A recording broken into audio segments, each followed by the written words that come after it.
That time I got reincarnated as a slime, Volume 9. Prologue, The Lightspeed Hero. Masayuki Honjo is a hero. It wasn't a name he gave himself, but for whatever reason, that is what the people he encounters call him. It hadn't even been a year since he came to this world that made no sense to him. But already, Masayuki's name had spread across the Western nations. Now, nobody failed to recognize it. And his true, unvarnished reaction to this was, why did this happen? To find the answer, we must go back over a year's time. Masayuki was on his way home from school, walking with his friends, when he spotted a beautiful woman with long blue hair. She was like a goddess from Norse mythology, one who would make models and celebrities turn pale, and her hair color was striking enough that it caught his eye even from a distance. If Masayuki had never seen anyone so beautiful before, it was a given that she'd also be the target of attention from everyone else around her. "Hey, check out that hottie over there," he said to his friends, being as honest with his feelings as any male teenager would. But there was no response. Surprised, he turned around, to find a totally unfamiliar world spread before him. Huh? His body, and his brain, instinctively froze. Where's my teacher? What's going on here? He treated his homeroom teacher like an idiot most of the time, but he called for them inside his mind anyway. It accomplished nothing. All he could do was stand there, at a total loss. Sitting at the lip of a fountain in a town square, Masayuki stared into space. Some time had passed, he was calmer now, realizing nothing could be done and wondering how this could have happened. Looking back, that woman was terribly suspicious, that much of a beauty, but for some reason, nobody gave her a passing glance. It wasn't exactly decisive evidence, but that's what Masayuki's instincts told him. But the girl wasn't here. He tried looking around, but there was no sign of her anywhere. Doesn't the girl causing something like this usually come with you? I mean, like, holy crap, is this for real? It's not some prank? I'm really off in some other world? It would certainly make things easier to grasp if someone in on all this was next to him. But Masayuki enjoyed no such convenience. It was almost sunset. He hadn't eaten anything since lunch, and he was hungry. Wait a minute, he thought. This is a town. He counted himself lucky they hadn't transported him to a forest or monster lair or whatever, but how unkind could you get? Like, normally, wouldn't a king or someone be waiting for me to explain what the hell's going on? He grumbled to himself, recalling the web novels he enjoyed chatting about with his friends. But reality can be tough, there was no point whining about it, so Masayuki looked back at himself once more. His name was Masayuki Honjo, age 16, and he had just made it into a fairly competitive high school. He'd taken that occasion to reinvent his look, modifying his school uniform a bit and applying a light blonde dye to his hair. His face was well put together, there was apparently some Russian blood in their heritage, and his mother had beautiful good looks as well. That was probably why his features were so striking, he thought. Not only that, going blonde made him stand out quite a bit. He was on the upper end in terms of popularity at school, and despite not being too physically strong, he still struck a presence around class. That, and he had a secret hobby, manga and anime. He never breathed a word of that at school, but practically speaking, he was a pretty hardcore, if hidden, otaku. Maybe that was why, being thrown into this inexplicable situation, he really wasn't panicking that much. As he took all this into consideration, he checked his uniform and his bag. In one pocket was his wallet, which contained one 10,000 yen bill, 3 1,000 yen bills, and some spare change. His textbooks and such were all in his desk or locker at school, so the only things in his bag were a brand new issue of a weekly magazine, plus his phone and a piece of chewing gum. He had emptied it out at school so it wouldn't be too heavy on the way home, and he was paying big time for it now. Man. Masayuki sighed to himself as he gauged his possessions. If I knew this was gonna happen, I would have prepared a little more. His disaster preparedness kit, tucked into a corner of his room, had everything he would have wanted inside. If he'd had it with him, he'd be fine on his own for around 3 days, he supposed. Having a Swiss Army knife on hand, at the very least, would have made him feel a bit more secure, although he wasn't sure how far a knife would get him around here. Either way, he had nothing very useful on him, except maybe the gum. Masayuki unwrapped the piece and put it in his mouth, hoping to stave off the hunger. Now, the sad truth was that he had literally nothing. Over the past few hours of staring into space, Masayuki had noticed something. The people passing by, talking around him, spoke what sounded like complete gibberish. This was a different world, with a different language, and even getting food could be an uphill battle. They ramped up the difficulty way too much on me, man, but oh well. At worst, I could try negotiating with people. Maybe trade my phone and bag for some food. His mind made up, Masayuki stood from the fountain. He couldn't be sure what this nation was like in terms of laws or safety, but he concluded that, if there was some kind of public institution he could get help from, that was probably the best. Before that could happen, his top priority was survival, and that meant getting some food, at any cost. Not knowing the language was devastating, and right now, he could easily see himself starving to death. Water, he could figure out, food was another thing entirely. The concept didn't thrill him, but maybe he could go look for discarded scraps somewhere. He needed to find a place with lots around, restaurants, produce stores, that sort of thing. He'd already over the past few hours disposed of any pride he had. Masayuki was flexible that way. So after walking for several minutes, Masayuki successfully found himself in front of a restaurant. It was no grand feat, he simply let the sweet aroma guide him there. Right. Time to negotiate. I'm assuming asking for a job isn't gonna work. I can't even talk with them. The language barrier was just too high. Masayuki had consumed a lot of media in the isekai or otherworld genre, and it felt to him that the protagonists there often didn't have problems with communication. Looking back, that seemed suspiciously helpful. I'm not asking for some kind of video game cheat or whatever, but I wish they at least allowed me to communicate.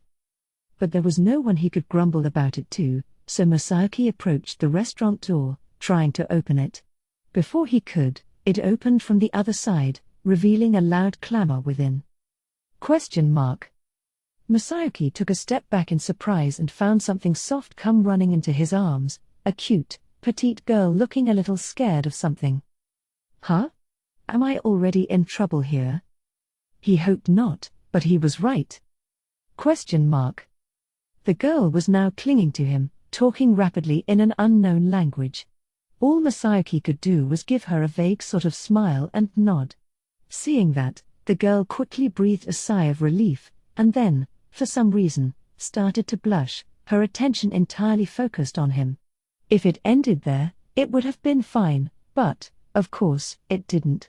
There was a man nearby, a big, muscle-bound brute of a man, and he was headed straight for the woman in Masayuki's arms. Whoa, if this goes wrong, he might kill me. Masayuki couldn't be blamed for instinctively thinking that. He was a bit over 5.5 feet tall, and this giant was a good head above him. The man's face was reddened, perhaps out of drunkenness, and he had a long sword hanging off his belt. Even without a weapon, there was no way Masayuki could take him. It wasn't a wild stretch of the imagination to picture himself being beaten to death. He thought about fleeing, but the girl was still draped across him. It's over. It's totally over. The smile was still on his face, but he was frozen, knees shaking. The fact that he didn't lose control of his bladder, he thought, was worthy of praise. But then a strange voice spoke into his ear. Champion-like heroic behavior detected. Unique skill chosen 1 unlocked. Deploy this skill? Yes. No. Okay. Masayuki wasn't too sure about giving consent to this. But the choice would prove to decisively change his destiny for good. Confirmed. Acquiring language skills via chosen 1. Acquired. Also deploying heroic aura and heroic compensation. A cavalcade of unfamiliar terms flashed across Masayuki's mind. What? What's going on? He struggled to comprehend the events happening to him. But there was no time to ponder over them. Here, what's the problem, kid? You thinking about getting in my way? Suddenly, he could understand the giant. That was the power of that chosen one skill he'd just awakened to, but Masayuki had no time to bask in it. The important thing was getting out of this scrape. One poor choice, and his life was likely over. He thought about going onto his hands and knees, swearing up and down that he meant nothing of the sort, but before he could, the girl in his arms spoke up. Yes. This person said he'll help me. Did he now? He could see a blood vessel throb over the giant's temple. His muscles seemed to visibly swell, making crystal clear how powerful this guy was. Oh man, he doesn't even need to use his sword. One punch, and it's over. The fear was strong enough that it gave Masayuki a cool head to think with. But he just couldn't figure out how to escape this alive. Well, how about that? Roared the man. In that case, let's see you defeat me and protect this girl. A cheer arose from the passers-by and restaurant patrons who had formed a circle around them. Whoa, he's picking a fight with Jinrei the Mad Wolf? Think that's a good idea? He's gonna kill ya. Yeah, Jinrei's been furious ever since he failed his B rank exam. Katja knows that, and that's why she cut him off the ale. Ah, makes sense. Getting the cold shoulder from a girl he has feelings for must have put him over the edge. Ain't no stopping him now. Well, someone's gotta. If an adventurer kills a guy in the middle of town, that's serious. Somebody inform the guild. They already did. But why don't you stop him, if that's what you think? Are you crazy?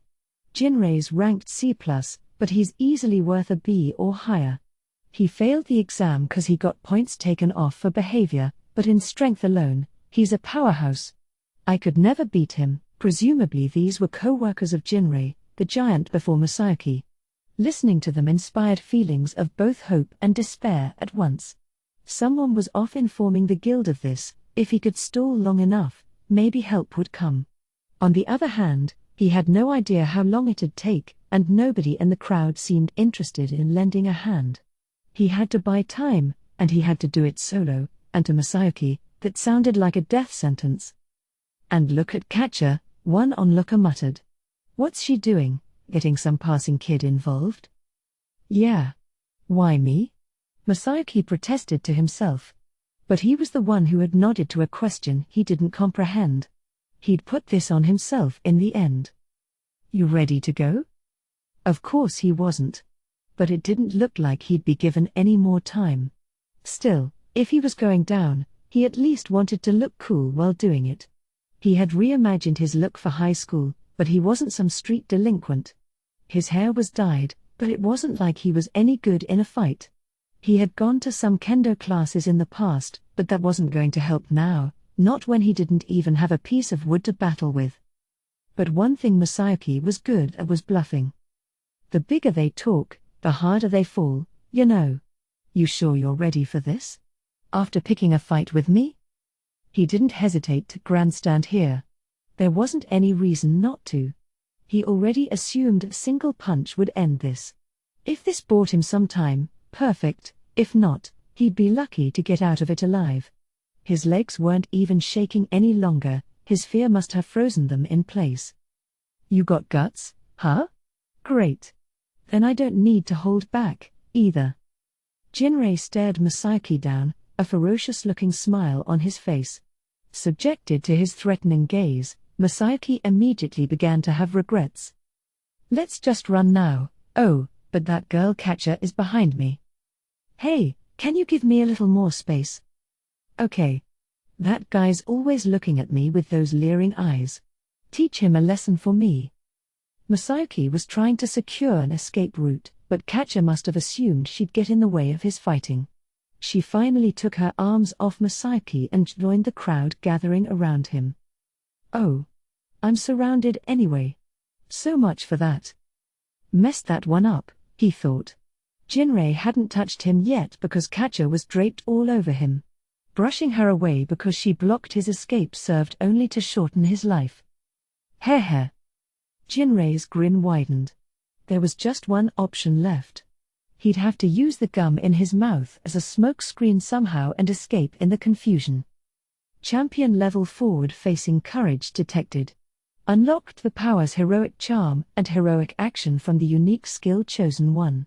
The subject Masayuki Honjo has now fully unlocked the unique skill Chosen One. No, I tried running away. Masayuki's inner voice was ignored. But what was this voice that had been running through his mind? He wasn't sure, but without much idea what he had fully unlocked at all, he decided not to think about it.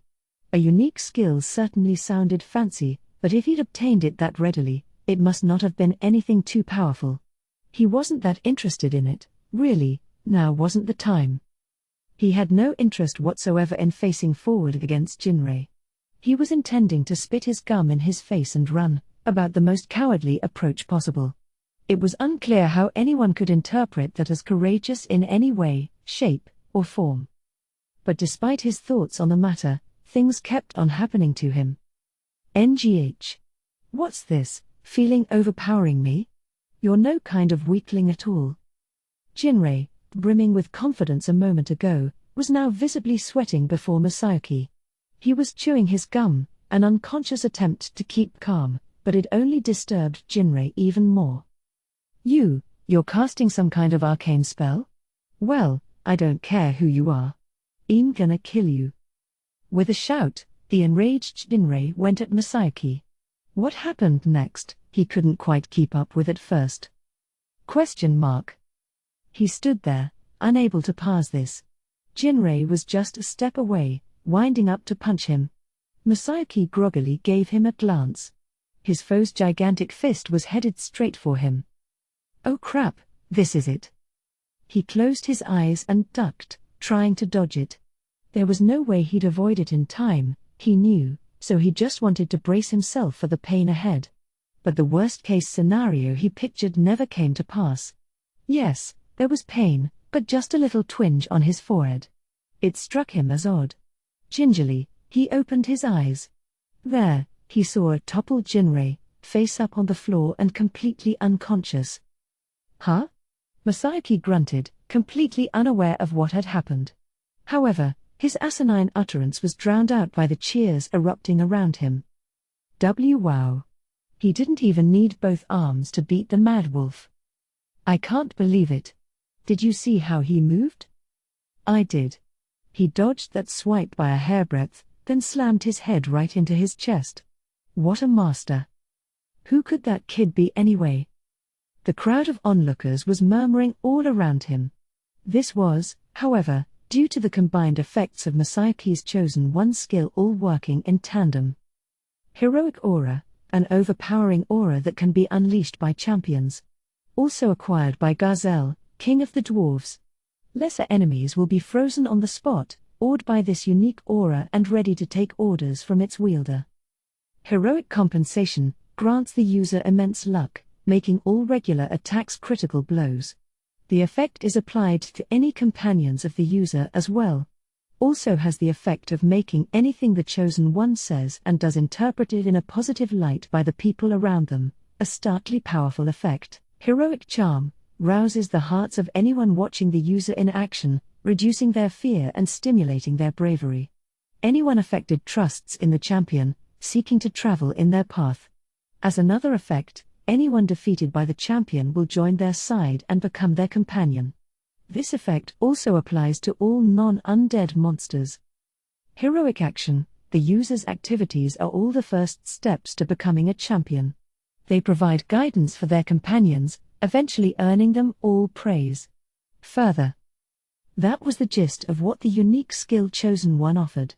It was actually one of the rarest of all uniques, a superior skill that ranked up there with the ultimate in superpowers, alongside skills like absolute severance and unlimited imprisonment, as wielded by the heroes of the past. Jinrei may have been strong enough to call the shots around this town, but he was powerless against Masayuki's skill. Unfortunately, Masayuki himself had no idea about any of this. He had just fully unlocked one of the most fearsome uniques anyone in this world could ever dream of, and he was clueless about it. He was clueless, but fortunately, that was all right. Chosen One was a passive skill. Masayuki wanted to be a hero, and now that Chosen One was his, there was no stopping it. And whether he wanted to or not, Masayuki was hurtling toward a new, heroic destiny at unstoppable speed. Yes. A blonde-haired hero. It must be. I have heard of this. Ah yes, there was a hero like this in the past, no? I heard he went missing. Has he been revived? The rumblings had grown into a roar. A hero? A hero, you say? It couldn't be. But look at that strength. It must be so. He couldn't be sure who'd said it first, but the crowd was quickly growing convinced they had a hero in their midst. This hair's just a dye job. But by the time Masayuki realized, it was already too late. There was passion in the crowd's eyes, they sparkled, as if transfixed on someone they looked up to. Huh? You have the wrong person. He hurriedly tried to deny it but was drowned out by a loud, rumbling voice at his feet. Fall back. All of you. How dare you act so flippantly toward the hero who bested me with such ease? Jinrei, the giant of a man Masayuki had defeated out of pure luck, stood up and started shouting at the crowd. He turned toward Masayuki, dusting himself off, and bowed to him. Please excuse my rudeness from before. I had no idea you were a hero. No, I'm telling you, I'm not. My name is Jinrei. I'm something of a well-known adventurer around these parts, people call me the Mad Wolf. Guess I let my fame get to my head a little, eh? Sorry about that. Facing the brunt of your skills, hero, taught me just how much I have to learn. Could I humbly ask you to let me join your side? He bowed his head even deeper. Masayuki couldn't begin to deal with this. Here was this monolith-like man, begging him to be his lackey, and he had no idea what to do about it. Well actually, I'm really not a hero or anything. Oh, are you trying to keep the fact a secret, perhaps? What shall I call you, then? I would love to hear your name as well. Jinrei grinned at him, turning a deaf ear to Masayuki's desperate denials. There was nothing Masayuki could do. The crowd, shouted down and silenced by Jinrei's roaring, nervously watched them both. Well, he thought, whatever. My name's Masayuki. Just Masayuki is all right. I've just arrived in town, and... If Jinrei was being this subservient to him, he thought, maybe he could earn a free dinner out of it.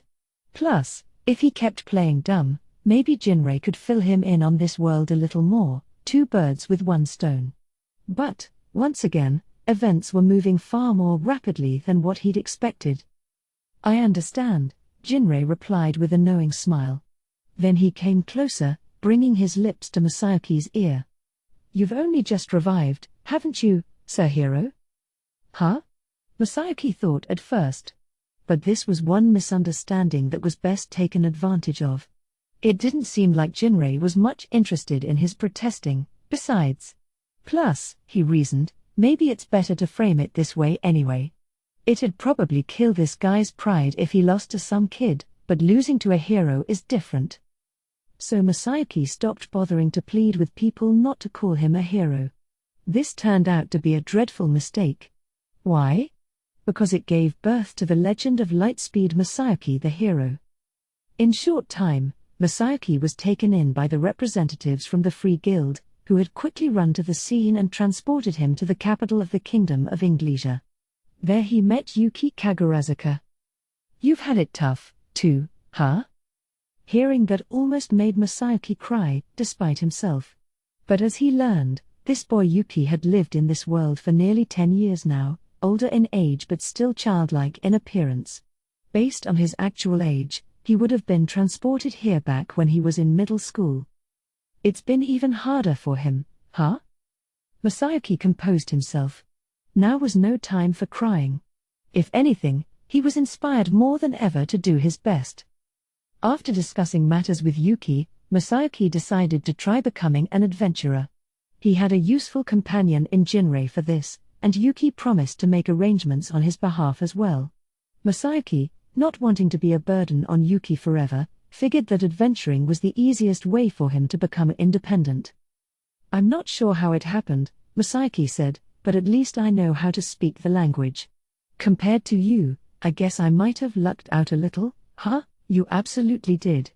I can't even tell you how hard it was at first, but I had a teacher in my own life, too, so it wasn't that painful. Thanks to having magic and everything, it's actually pretty easy to pick up the spoken language. That much, Yuki explained, could be learned through magic, although learning how to read and write had to be done the traditional, painstaking way. The guild leader looked through a set of documents, introducing Masayuki to people who could become potential work companions. Ah, this reminds me of Bernie. He learned how to speak magically, too. Bernie was a young man, a graduate of the English Institute, and another otherworlder Yuki had harbored for a time. A native of the United States, Bernie could speak only English at first, which made even communicating with Yuki slow going. With the right sort of magic, however, things were sorted out quickly, and the experience made Bernie interested enough in magic that he wanted to study it in school. Now he was a freshly minted adventurer, one looking for fellow party members to work with, and Masayuki and Jinrei seemed to fit the bill perfectly. So they became a three-man adventuring team, a job Masayuki grew proficient in with overwhelming speed.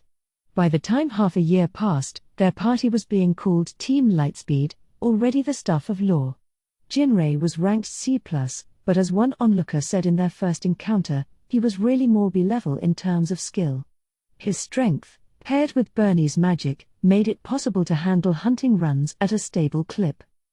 Masayuki had learned kendo, but only at the most casual of levels. He was an amateur, but an amateur with Chosen One in his arsenal. The skill applied itself to his companions as well, which meant every attack they dealt out landed critically. As a result, anyone with Masayuki was always performing above their regular abilities. Jinrei could even give you a performance that overcame the barrier to rank A. It also made it harder for enemies to hit them, an extra blessing that made them all but unbeatable. But that wasn't even the best part about Chosen One. Astoundingly, anything and everything Masayuki's companions did was treated as Masayuki's own accomplishments. All praise and adulation for Team Lightspeed was heaped upon the shoulders of Masayuki alone, leading him to acquire the Lightspeed name for himself over time. His participation in a battle tournament held around that time in Inglesia helped to further the spread of that alias. He joined it so he could use the prize money to shore up his equipment, but he barely broke a sweat all the way to the winner's podium. Simply unsheathing his sword would make his opponents give and plead for mercy. The crowd assumed Masayuki had laid down some kind of lightspeed attack. He never did, but they didn't understand that, and having the name Lightspeed Masayuki only further encouraged them to overrate his skills. This was all thanks to Chosen One, and while Masayuki was aware of that, there was no stopping now. Or, to be more accurate, he didn't know how to stop it. It was impossible to resist this skill unless you had a unique skill of your own, and since Masayuki couldn't deliberately turn it off, it was a given that the rumors would keep spreading. It gave Masayuki a stomachache thinking about it, but it didn't do anything bad for him, either. So he decided to just give up, at least pretend to live to the expectations of the people, and keep playing the role of a hero. By this time, he had been joined by a fourth companion, a young girl named Ji-woo. Gifted in fairly high-level spirit magic, she had followed the rumors to Masayuki's doorstep. She'd rebuked him at first, assuming him to be a villain calling himself hero for nefarious purposes, but over time, she grew to trust him. And despite her peculiarities, the healing spells she cast made her the keystone of the party's exploits. Thus Masayuki and his companions continued their steady advance at virtual breakneck speed. He was now an A-level adventurer, still undefeated in battle sport, and after less than a year of life in Inglesia, he was part of the hero echelon. It had been, to say the least, an eventful year. This was all still something that shocked even him, but by now, Masayuki had grown accustomed to being called a hero. I guess it's true, he detachedly thought. People really can get used to just about anything. But despite all the adulation, he still kindled deep-seated doubts about himself on a daily basis. And before long, he was facing a major turning point in his life. Chapter 1: The Eve of the Festival. This time, it was Yuki himself giving orders to Team Lightspeed. Recently, an enormous slave market had been uncovered in Balakia, one of the smaller kingdoms that ringed Inglesia. Fortunately, a runaway slave had contacted the relevant authorities for help, and now they needed to form an expedition to investigate. But while Balakia was small, there was a chance this market was backed by the kingdom itself. The assignment was ranked to B+ or greater in difficulty, not the sort of thing your average brawling adventurer could tackle. I wanted to turn this down, Yuki admitted to Masayuki, but I can't say no to one of my sponsors. As famous as you guys are, I'd like you to act as a lure. Sending the investigation team in without support was likely not going to be successful. So, Yuki explained, he wanted Team Lightspeed to join them on the expedition, and while the team collected evidence about the slave market, Masayuki and company could stay active in public, ensuring the Balakian government's attention stayed on them. An A-ranked team like Masayuki's couldn't be refused entry by the kingdom, and with the investigation team doing the nitty-gritty detective work, the party would strike a nice balance between brains and brawn. It didn't seem too tricky to the hero's ears. Masayuki, let's give these people a hand. Why, a nation that small could declare war against us and we'd still win. Jinrei was alight with the burning flame of vengeful justice. Ever since Masayuki had beaten him, he had become more refined, gentlemanly, a far cry from when they'd first met. Yeah, Bernie added. There's no way we can let slavery happen in this day and age. With Masayuki's strength, we can put things right fast. As an otherworlder, Bernie had some kind of unique skill as well, making him resistant to Masayuki's chosen one. That didn't stop the man from respecting him nonetheless. Masayuki couldn't guess why, especially given how much he liked complaining to Bernie about the issues in his life. But despite that, Bernie trusted and helped him in innumerable ways. His impartial impression of Masayuki felt like a cherished dose of reality, one he referred to often. And if Bernie felt that way about this, the decision was clear. Ji Woo, meanwhile, was more curt. Right. If Sir Masayuki says yes, I will join him. She had a blind, incontrovertible faith in him, it seemed, almost never voicing a contrary opinion, and she had just made it unanimous. It wasn't much longer before they set foot in Balakia. They were in an ornate reception hall, the site of a ball attended by nobility not just from Balakia but other nearby kingdoms. And Masayuki, an invitee, was being faced with a situation so terrifying, he would do just about anything to escape it. The slave market did exist here, and he'd just gotten to witness it for himself. Give me a break. Isn't that the investigator's job? It almost made him want to cry. Not again. He was on his way back from a small journey to find a restroom when he heard a soft voice from a room he happened to pass by. He didn't intend to peek inside, but he took a glance anyway, and Braber, the Earl serving as Masayuki's tour guide, was there. They locked eyes. It happened in an instant. Are you? Well, this certainly isn't helpful, Braber said, still smiling. If you heard me, I suppose there is little I can do. I had a muscular soldier standing guard at the door, but I certainly didn't expect you to defeat him. I should have expected as much from the hero, shouldn't I? Soldier? What soldier? Whoa, wait, eh? He was about to lodge a complaint but got cut off. The hero has gone mad. He must be stopped. Everybody, after him. We must subdue him. Much to Masayuki's shock, the man Earl Braber was talking to grab the sword he was leaning against, and slashed the Earl down with it. Then the man tossed it away and began screaming, attempting to frame Masayuki for the attack. What ensued next was predictable. A dozen or so soldiers flocked to the scene, carefully eyeing Masayuki and his companion Jinrei. Well, Jinrei said, his fiendish face twisting into a smile, look what the cat dragged in. Masayuki doesn't need to waste his time with you lot. Let me dispatch you all. Jinrei went on the move. And with the chosen one support Masayuki provided, his performance in battle ventured into the realm of superhuman. TCH. Monster. But my enemy is the hero who tamed that beast, for getting in my way. Gozel, the Marquis who had just struck down Braber, gave Masayuki a loathsome scowl. You see the tide of this battle. Give it up and surrender. Considering how Jinrei was systematically destroying the gaggle of soldiers who poured in from the adjacent room, Masayuki figured the fighting was done. He was wrong. Heh heh heh. How kind of you to offer, hero.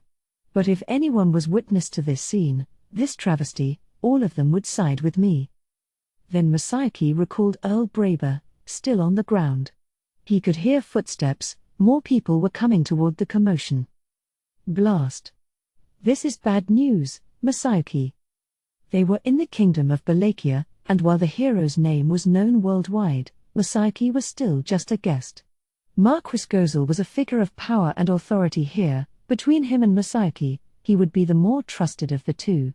That's why Gozel was acting so confident right now, and why Jinrei was biting his nails. But Masayuki didn't fret for a moment.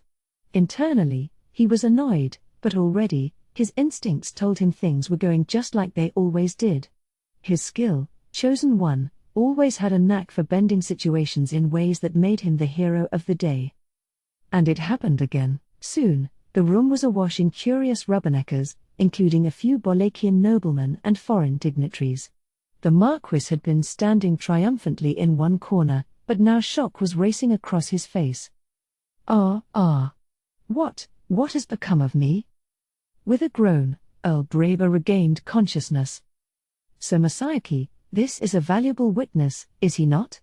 He was still alive, so I healed his wounds. Ji Woo, who had slipped in at some point, had cast healing magic on Braber, and now she was looking right at Masayuki, fishing for compliments. Hey there, old man, Jinrei thundered, turning toward Braber. Lucky for you, Masayuki's such a forgiving lad, huh? If you tell the truth to everyone right now, I'll make sure slave trading's the only crime you get charged with. But if you try to keep anything secret, I imagine that man over there's just gonna slash you down again, won't he? So what'll it be? The vicious smile on his face told Braber everything he needed to know. He thought for a moment, calculating, then resigned himself to his fate. Hanging his head, he began his confession. What the devil is happening in here? And the king of Balakia chose that exact moment to step in. As the nobility fell silent, things resolved themselves quickly. It all happened exactly how Masayuki had predicted it would. Things got even more heated. Military police quickly stormed the residences of Earl Braber and Marquis Gozel, uncovering evidence of their slave trade. It revealed a scandal. Gozel was one of the leaders of an organized crime ring. And not only that, their headquarters was right here in Balakia. The news weighed heavily upon the king.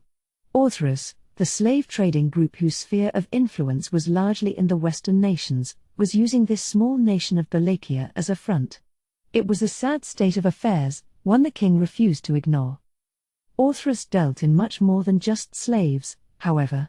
They ran a diverse business, handling weapons, armor, mysterious potions, drugs, monsters, magic items, even arcane artifacts.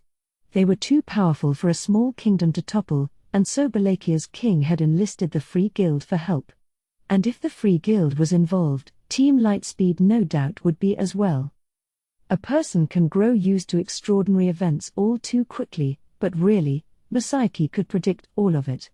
I figured this would happen, he thought as he accepted the king's request. Before long, a large number of adventurers, including Masayuki's A-rank party, gathered together for an operation to sweep up Orthrus. Counting the support troops from Balakia, they numbered over 2,000 in all, and once Chosen One had sunk its teeth into all of them, they exhibited astonishing force. Orthrus's base of operation had several hundred members on standby, including multiple A-grade fighting forces and a few captured magical beasts. This made them as powerful as a country themselves, but with Masayuki and the assault team he led, Orthrus was thoroughly and completely cleansed from the nation. Masayuki himself hardly had to do anything, or, to put it another way, his mere presence helped everyone shine, whether he knew it or not. Thus, without a lot of work, the operation was a success, and the notorious Orthrus was smashed for good. Once again, things turned out well without Masayuki lifting a finger, and this latest feat meant he was famous not only in Inglesia but all the way to the far edges of the Western nations. As usual, things went off without a hitch. It might have been nice if the story ended there, but this particular mission left a certain problem behind. Among the slaves released and put into guild custody were mixed-in monsters, including some ferocious magical beasts, which were killed on the spot. However, some of the slaves couldn't be dealt with so swiftly, namely, the elves. The issue of what to do with them soon arose. The elves wanted to return home to the forest of Jura, but the guild couldn't just drop them off and send them on their merry way. Certain geopolitical issues were involved. Jura had only just come under the jurisdiction of the demon lord Rimuru, and if the enslaved elves sought Rimuru's help, there was no guessing how he would respond. Perhaps he'd retaliate against Balakia somehow. The Western nations knew about the disastrous scene over in Farmus, and if a nation that big could fall, there was no way one as tiny as Balakia could defend itself. For Masayuki, please do something. Their king, a dignified man usually, was all but pleading for help in his private chambers, away from prying eyes. Masayuki, feeling too guilty to turn him down, agreed. It can't be that big a deal, he casually thought. All I'm doing is taking the elves to Tempest. That was the start of his mistake. For everyone who heard that the Masayuki was traveling to Tempest took that to mean the hero was finally sallying off to slay a demon lord. The rumors spread like wildfire, but Masayuki didn't take them too seriously. His mind was used to the routine, and it told him that, like always, it'd turn out just fine in the end. Certainly, Chosen One was a unique skill to be feared when set off, there was no doubting that. But no matter how strong you are, there's always someone stronger ahead, a fact Masayuki was too proud of himself to remember. Right, Masayuki said through his magic link. In that case, we'll meet over there. He was submitting his report and discussing future plans with Yuki. Due to the multiple layers of barriers protecting Inglesia, completing a magical link like this required sending your thoughts encrypted through certain wavelengths. It wasn't something you could pull off on short notice, so they had agreed to reach out to each other only at certain times. So Masayuki shut it off and sighed. Yuki worries far too much. You said it. Jinrei nodded. If you wanted to beat a demon lord, Masayuki, that couldn't possibly be a problem for you. Bernie was less optimistic. I'll remind you that even Hinata the Saint could only fight this Rimuru to a draw. It'd be wise not to let your guard down. Masayuki gave this a vague nod. It made him think a bit. Things had gone swimmingly up to now, but really, he hadn't done much at all. He didn't know Hinata, they had never met, but Yuki had nothing but praise for her, and Masayuki respected him. If she couldn't beat this guy, maybe he was a lot tougher than Masayuki thought at the moment. It gave him pause. Yeah, you're right. Everyone says Rimuru wants to make nice with people. We probably shouldn't go in raring for a fight. Ha ha. Sounds to me like this demon lord knows his days are numbered. Demon lords are evil, plain and simple, said Jiwoo. Well, Bernie added, we'll have to see how he acts and decide based on that. But if the saint and the demon lord have reached an agreement on matters, then only you, Masayuki, are qualified to be a true hero. You had best act carefully along those lines. Masayuki nodded. Yeah. With all your help, I bet I could beat him, but let's take things slow and steady, okay? The question of whether to fight Rimuru would be left for later. For now, they would wait and see. In the eyes of Masayuki, all three of his companions, Jinrei, Bernie, and Jiwoo, were utter beasts. He himself was nothing to write home about, but he couldn't imagine anyone from this trio actually losing a battle. I mean, he reasoned, if I actually got in a fight, I guess I'd win somehow, but it's not like I got a grudge against this Rimuru guy or anything. No point trying to start trouble. So as they packed up and set off for Tempest, he was pretty optimistic about how this trip would go.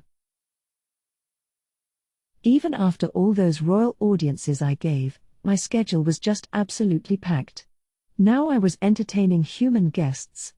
At the moment, our nation was receiving delegations from all around the world, one after the other. Some of the earlier parties arrived a good week ago, I heard. And not all of them received formal invites. There were also merchants, picking up on the rumors and bringing even more energy to town. Previous visitors were showing them and other new guys around, acting all proud of themselves, and even the nobler dignitaries and royal families stopping and looked around in wonder at the unfamiliar sights. It seemed, at first glance, that my expectations had paid off and our plan to make this a tourist hub was working. Still, our town was only large enough to lodge maybe 3,000 nobles at best. For commoners, that number was more around 10,000, but in terms of higher-end accommodation, there wasn't quite that much. The service and the dining we had to offer were completely different, and considering we had people in royal lines of succession showing up, we had to consider security as well.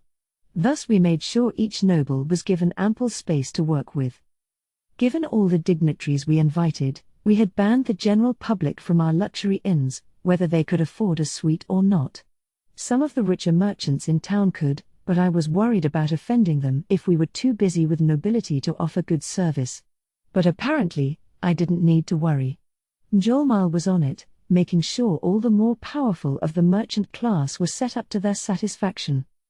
Great job, Molly. Heh. Ah, Sir Rimuru, this much is simple to provide. You have Sir Rigard and everyone else in town to thank for making a habit of being so thorough with their work. Mjolnir was a really reliable guy. It went without saying that Rigard, Rieger, and everybody working under them deserved great praise, but when it came to good customer service and satisfied lodgers, Mjolnir was my go-to man. All things considered, I figured we were off to a pretty good start. Okay. Keep it up. That I will. Leaving the rest to Mjolnir, I resolved to devote myself to our most important of visitors. We were in our meeting hall. Shuna and Xian were busy with all sorts of prep work. Catering for such a large crowd, after all, meant careful advance preparation. And Gable and Kurobe were just as busy, performing final checks on the exhibits they had going.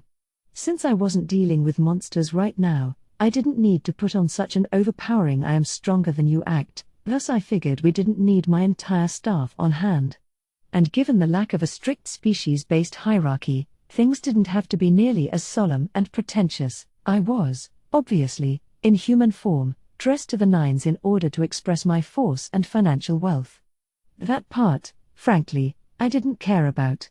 Being a slime would have been a lot easier, but I'd given up on pushing that.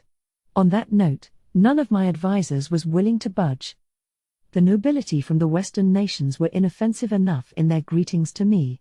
The King of Bloomond arrived in the midst of our hellos, looking like the same nice, approachable middle-aged man as ever, the kind of king you'd expect in an illustration from a book of fairy tales. Next to him was his queen, beautiful and still looking young. I didn't know her age, but apparently they had been married over 20 years. At first glance, they didn't look like the best of matches, but they were a loving one, and the people of Bloomond were great fans of them both. I must apologize for not thanking you sooner, he told me. You winning over Marquis Muller and Earl Hellman, as well as applying pressure to the Western Holy Church, helped us all a great deal. It was this man's consent that had allowed Fuse to move so freely. I could have pulled off that plan only because of the promises he kept. And thanks to his singing my praises far and wide, my reputation actually didn't seem that bad. Judging by the increasing number of merchants coming to my nation, the Kingdom of Bloomond certainly proved influential to me. I gave the king thanks, but he laughed and waved it off. No, Sir Rimuru. There's hardly any need to thank me. All we did was live up to the terms of the treaty we ratified. And did Fuse tell you, by the way? I had staked quite a bit on you. Our nation's fate, in fact, is now tied in with yours. And I did this because we do stand to profit, of course, so there's no need for further thanks. He gave me a gregarious smile, but I could tell the King of Bloomond could not be taken lightly. He just said, to my face, that he had his own interests in mind. The idea of requiring further thanks made him laugh.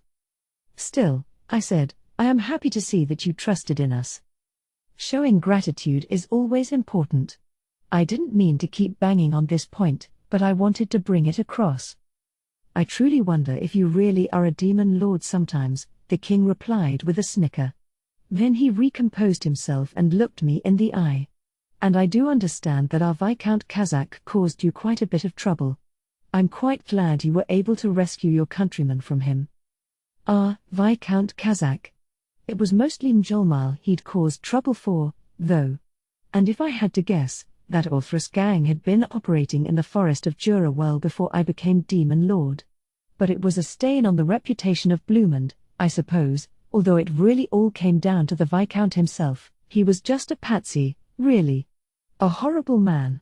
It wasn't like he'd personally cracked the whip or anything, but a crime is a crime, as much as Kazakh apparently crowed about how the nobility can treat low-born monsters any way they want without penalty. Expecting to get off scot-free was far too selfish. Well, with everything fully settled now, I have no interest in dragging that case any further, I replied. I appreciate that. So what will you be doing with him? As part of Blumund's nobility, I couldn't prosecute him under my own rules, but no punishment at all was unacceptable. I didn't want to make this a huge incident, but whether or not I did anything depended on the King of Blumund. He, fortunately, understood this. Kazakh no longer holds a noble title, he said, voice turning low and ominous. Given his ties with international criminal gangs, it's fair to say he's forgotten his duties as a nobleman. I would hardly abide the likes of him referring to himself as Blumundian nobility.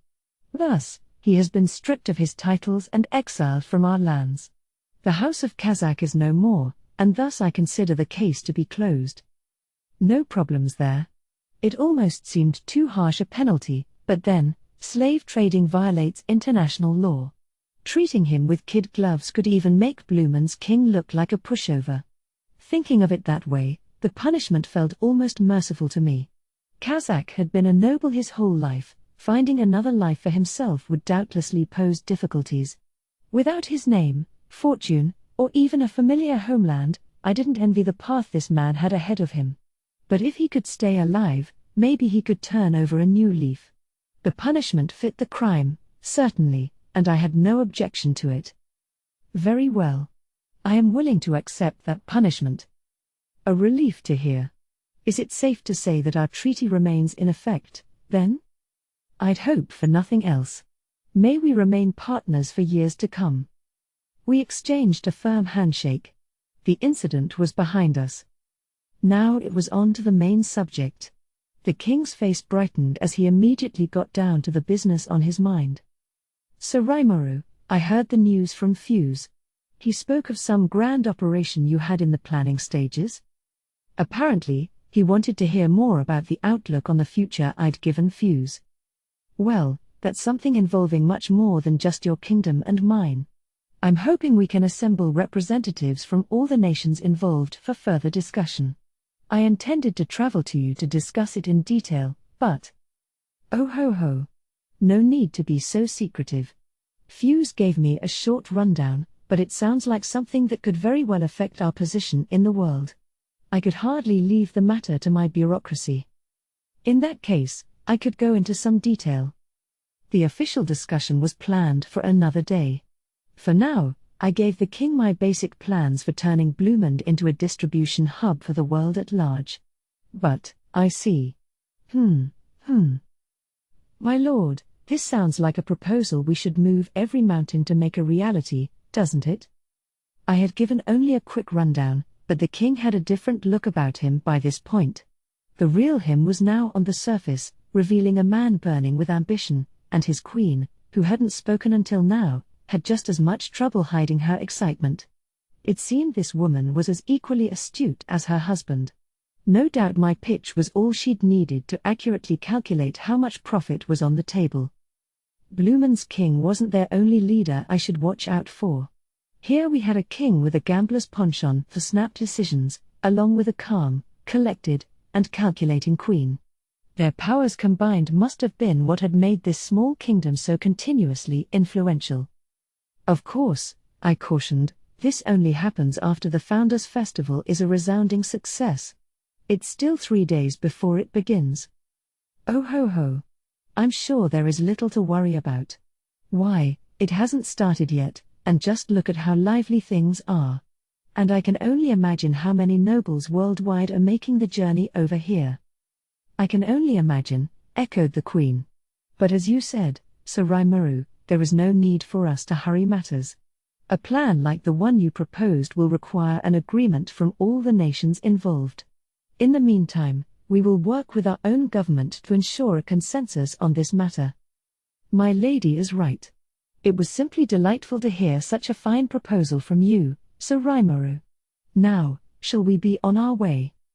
I hope the Tempest Founders Festival is a resounding success, the Queen closed as she and her husband got to their feet.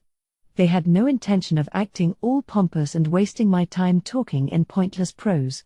They had what they came for, and now they were done with me. I liked them for that. It was much easier to deal with. Thank you, I replied. Please enjoy our nation to the fullest. We certainly intend to. The king shouted as they walked away, to which the Queen added, Yes, I can hardly wait.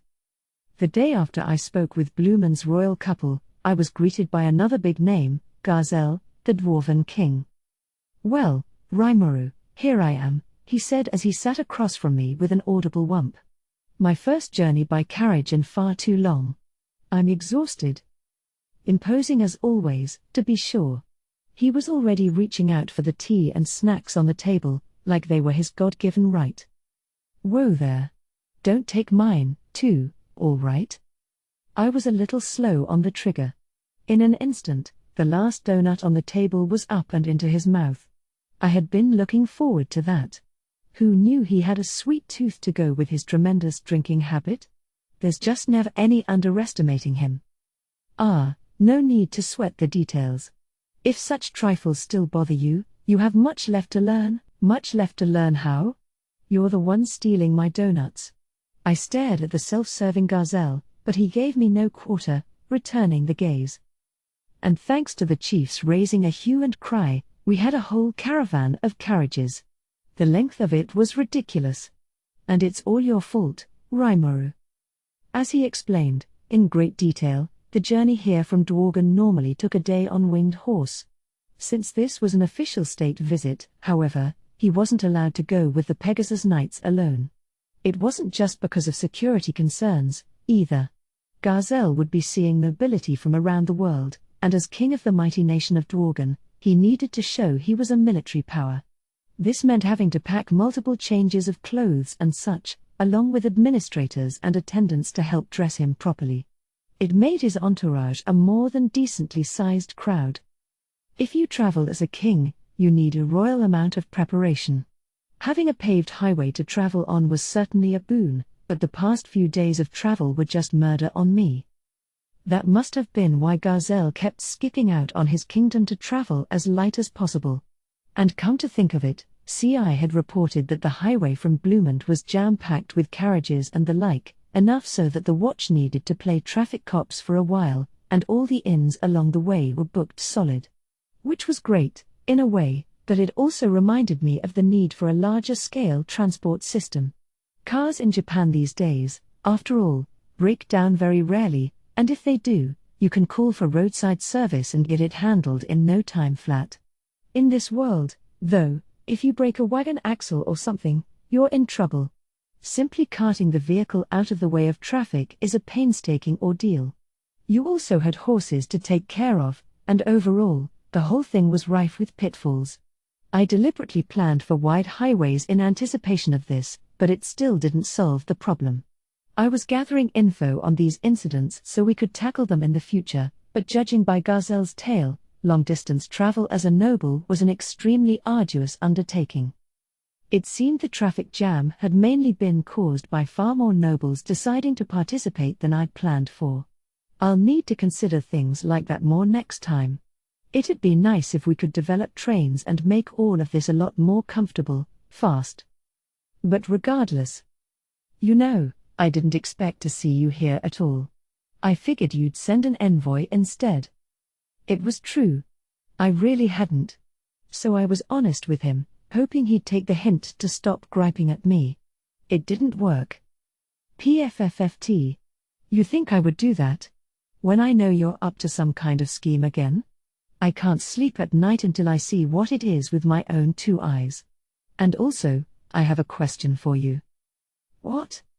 So you fought Hinata Sakaguchi? The whole draw thing? That's a lie, isn't it? I figured he knew that, and he did. He was aware I'd fought her, and he didn't believe the official results one bit. By the looks of things, he assumed I beat her. Well, you could call it winning the battle and losing the war, but yeah, I won. I explained to Gazelle how it had all worked out in the end, warning him to keep it under his hat for now. Unbelievable. That woman, of all people. Frankly, she's stronger than I am. Her swordsmanship, for one, but even in overall strength, I'd lose. You really beat her? This was some real talk from Gazelle. I guess I'd impressed him. As a hero king, Gazelle would never get a chance to spar with Hinata, so he used his network of spies to analyze her strength instead. The conclusion he made from their findings, he'd be on the ropes. Hearing I'd won must have sincerely surprised him. Luck had a lot to do with it. I mean, she really was a lot stronger than Clayman, and he was a demon lord. I think the skills I'm blessed with had a lot to do with it. Let's be straight, if I didn't have Raphael, I'd have lost. And Raphael is a skill of mine, but he's also managing all my other skills. If he hadn't harnessed some powers I wasn't even aware I had, there's no way I could have beaten Hinata. Luck is as important as strength as any other. I'm glad to see my old sparring partner succeed, but I hate to admit how inferior I am that readily. Well, what do you want me to say? With my own real powers, I can't even beat Hakuro yet.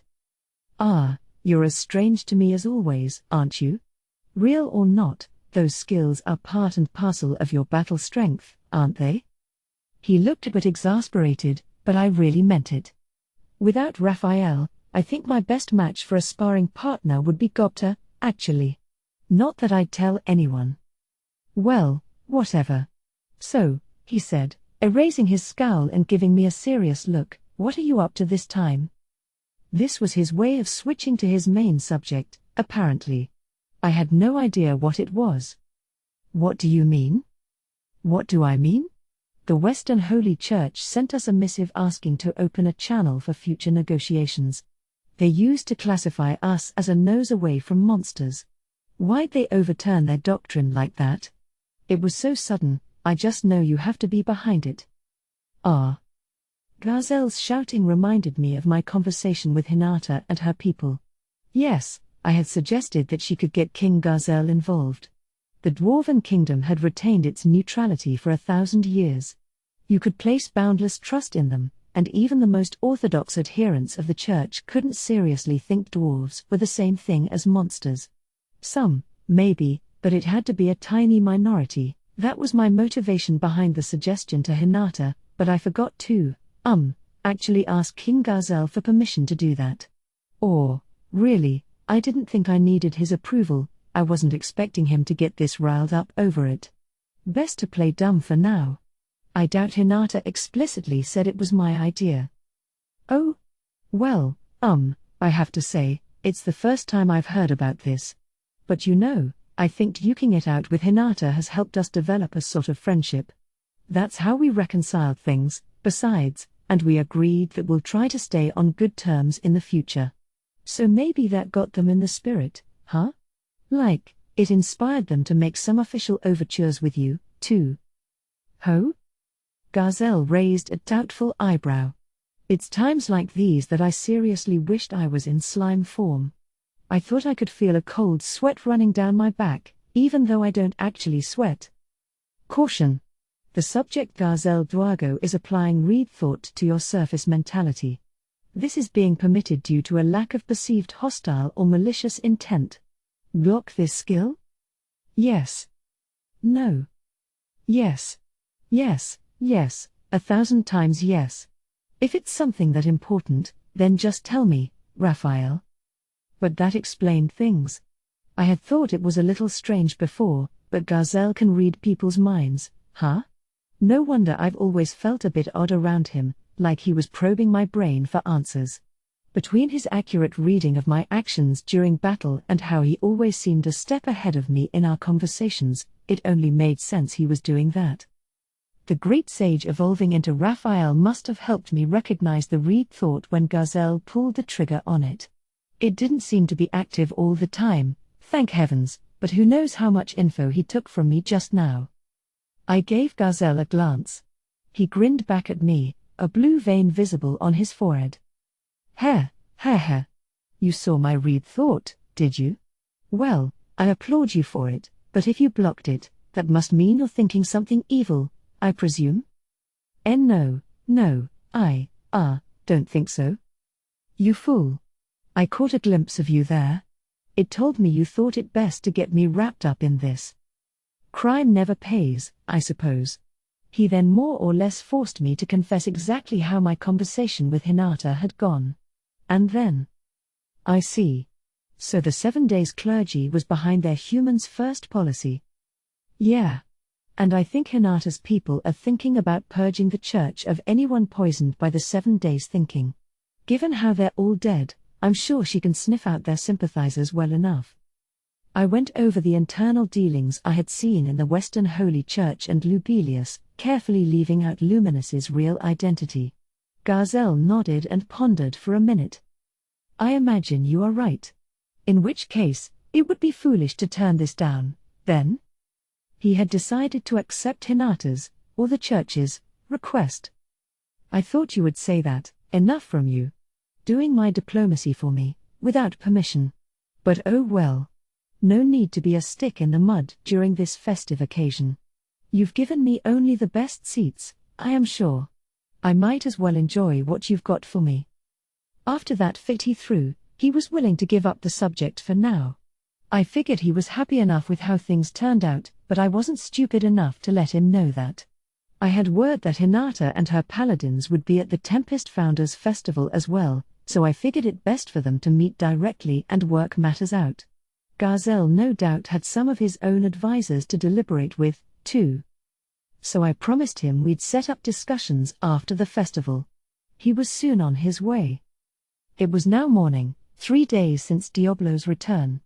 Yome's band was here, and he picked the exact right moment to show up. We were actually holding a pre-opening feast this evening, the festival itself finally starting up tomorrow. Before then, however, we were at the usual meeting hall, Yome and a few of his closer advisors seated across from me. Hey, pal. It's been forever and a day, ain't it? Well, guess what? I'm royalty. His clothing certainly had a few more bells and whistles on it, but the person inside hadn't changed. He was just as brazen as always, greeting me with a defiant grin. I smiled back. And clothes certainly make the king, don't they, Yome? Thanks for all your hard work. Hell, thank you. You're the one who took some grubby bum off the street and elevated him up to king, he said with a smile, so I hope you're gonna see this to the end, yeah? I'm all in on what you're aiming for, so don't leave me hanging halfway. Just as he promised, Yome had become a fine king for me, and with Diablo's behind-the-scenes work, he now had a firm grip on the throne. Farmus, a nation with a long, illustrious history, had fallen. In its place was born a new kingdom, with the champion Yome as its accepted leader. It was a nation reborn from the threat it once was, so Diablo thought fit to change its name to Farminus. To cement this, he also had Yome style himself as Yome Farminus. Next to him in the meeting hall were 2 magic-born, Mjaran and Gruasith. They were his constant bodyguards, and I had no doubt they'd keep Yome safe, although Mjaran wasn't really a bodyguard at all, of course. Lord Raimuru, let me reintroduce myself. I am Mja Farminus, wife of the king. It is good to see you again.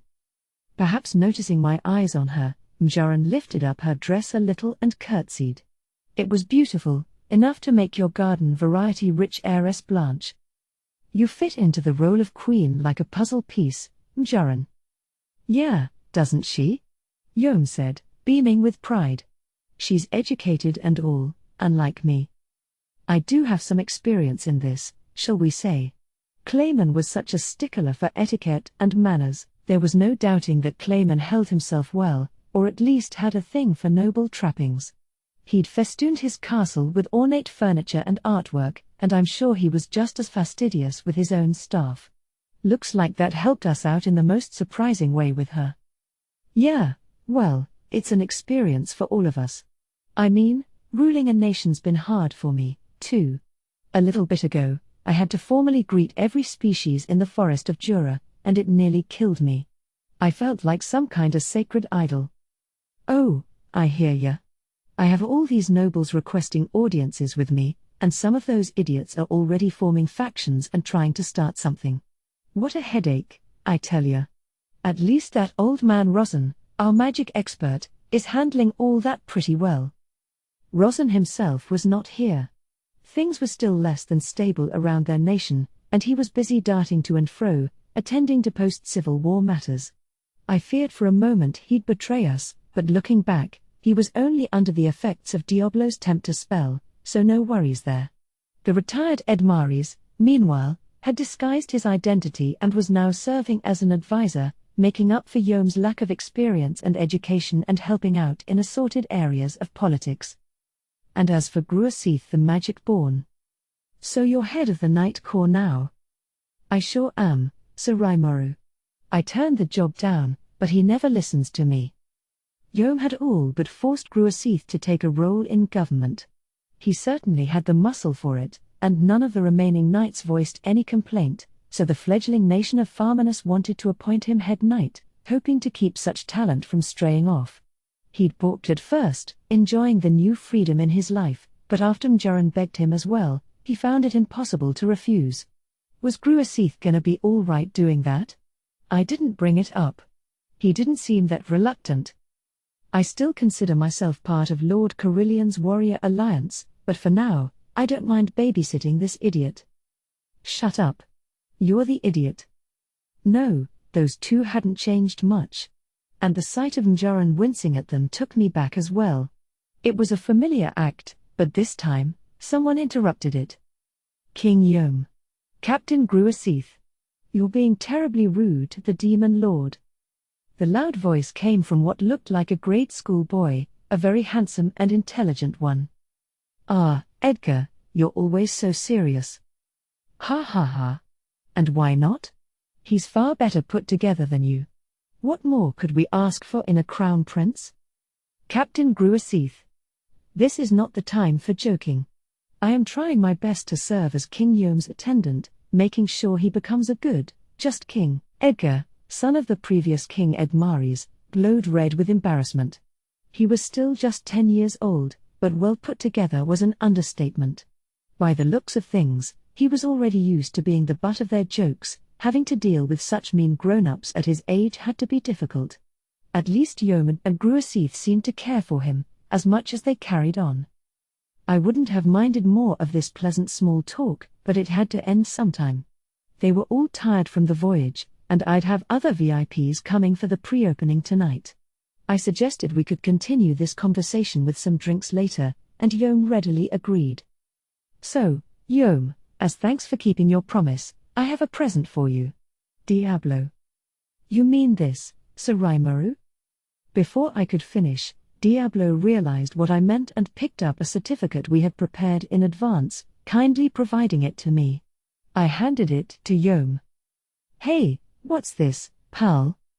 Yome wasn't particularly great at the whole literacy thing, either, so he quickly tossed it over to his assistant, Edgar. With a nod, the boy read it, and then his eyes bulged out of their sockets. You're forgiving the rest of the reparations? Yep. Don't really need any, now that Yome's king. They had already paid us 1,500 stellar gold coins in reparations. The total sum of 10,000 stellars was laughably astronomical, and now that our mission was accomplished, there was no need for that money anyway. Yome looked at the shocked child with a smile. Heh. Well, I don't really get what that means, but there you go, Edgar. He didn't know, but Edgar sure did. No doubt it'd be another gold star for Yome's reputation. Thus I became known as a person, or a demon lord, I suppose, who was willing to bargain a bit when it came to reparations.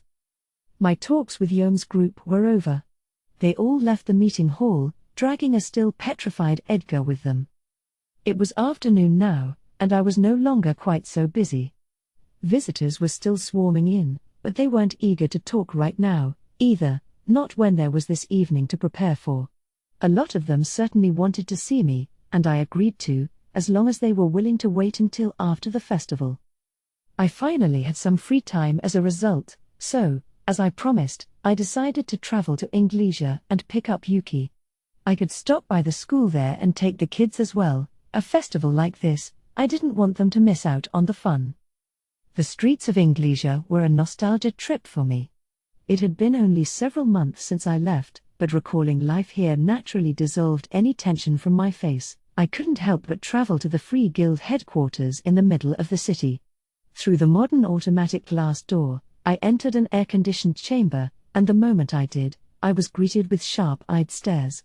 Only adventurers ranked B or higher were allowed in here, and this crowd looked the part, tough, seasoned, and not to be messed with. Looking around the chamber, it was clear nothing had changed. It made me happy.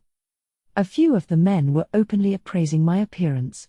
Given they were here in the middle of the day, they might have been preparing for some big job or another. Who's that? Haven't seen him around before. Is he new? Hey, you know him? Ah. You think I know anyone that pretty? These whisperings weren't exactly welcome news. Less than a year's time, and they'd already forgotten about me? But then I noticed, I didn't have that mask on now, did I? I could fully control my own aura, so I went barefaced, since there was no longer any need for it. I had considered a disguise, but it was too late now. Fortunately, I was dressed in my old adventurer's garb, so as long as I acted the part, nobody would realize I'm a demon lord. Besides, Shuna had expended untold effort sewing the demon lord outfit I'd wear for official audiences. It was incredibly gaudy, decorated up and down with nothing but the finest accoutrements, and she even knitted a full-on coiffure to top it off, so it'd look nothing like what I'm sporting right now. There were still relatively few ways to record things around you in this world anyway. It's not like people far and wide would know what I look like as a demon lord. Maybe I shouldn't bother worrying about it. For now, let's go with this. So I strode up to the reception desk.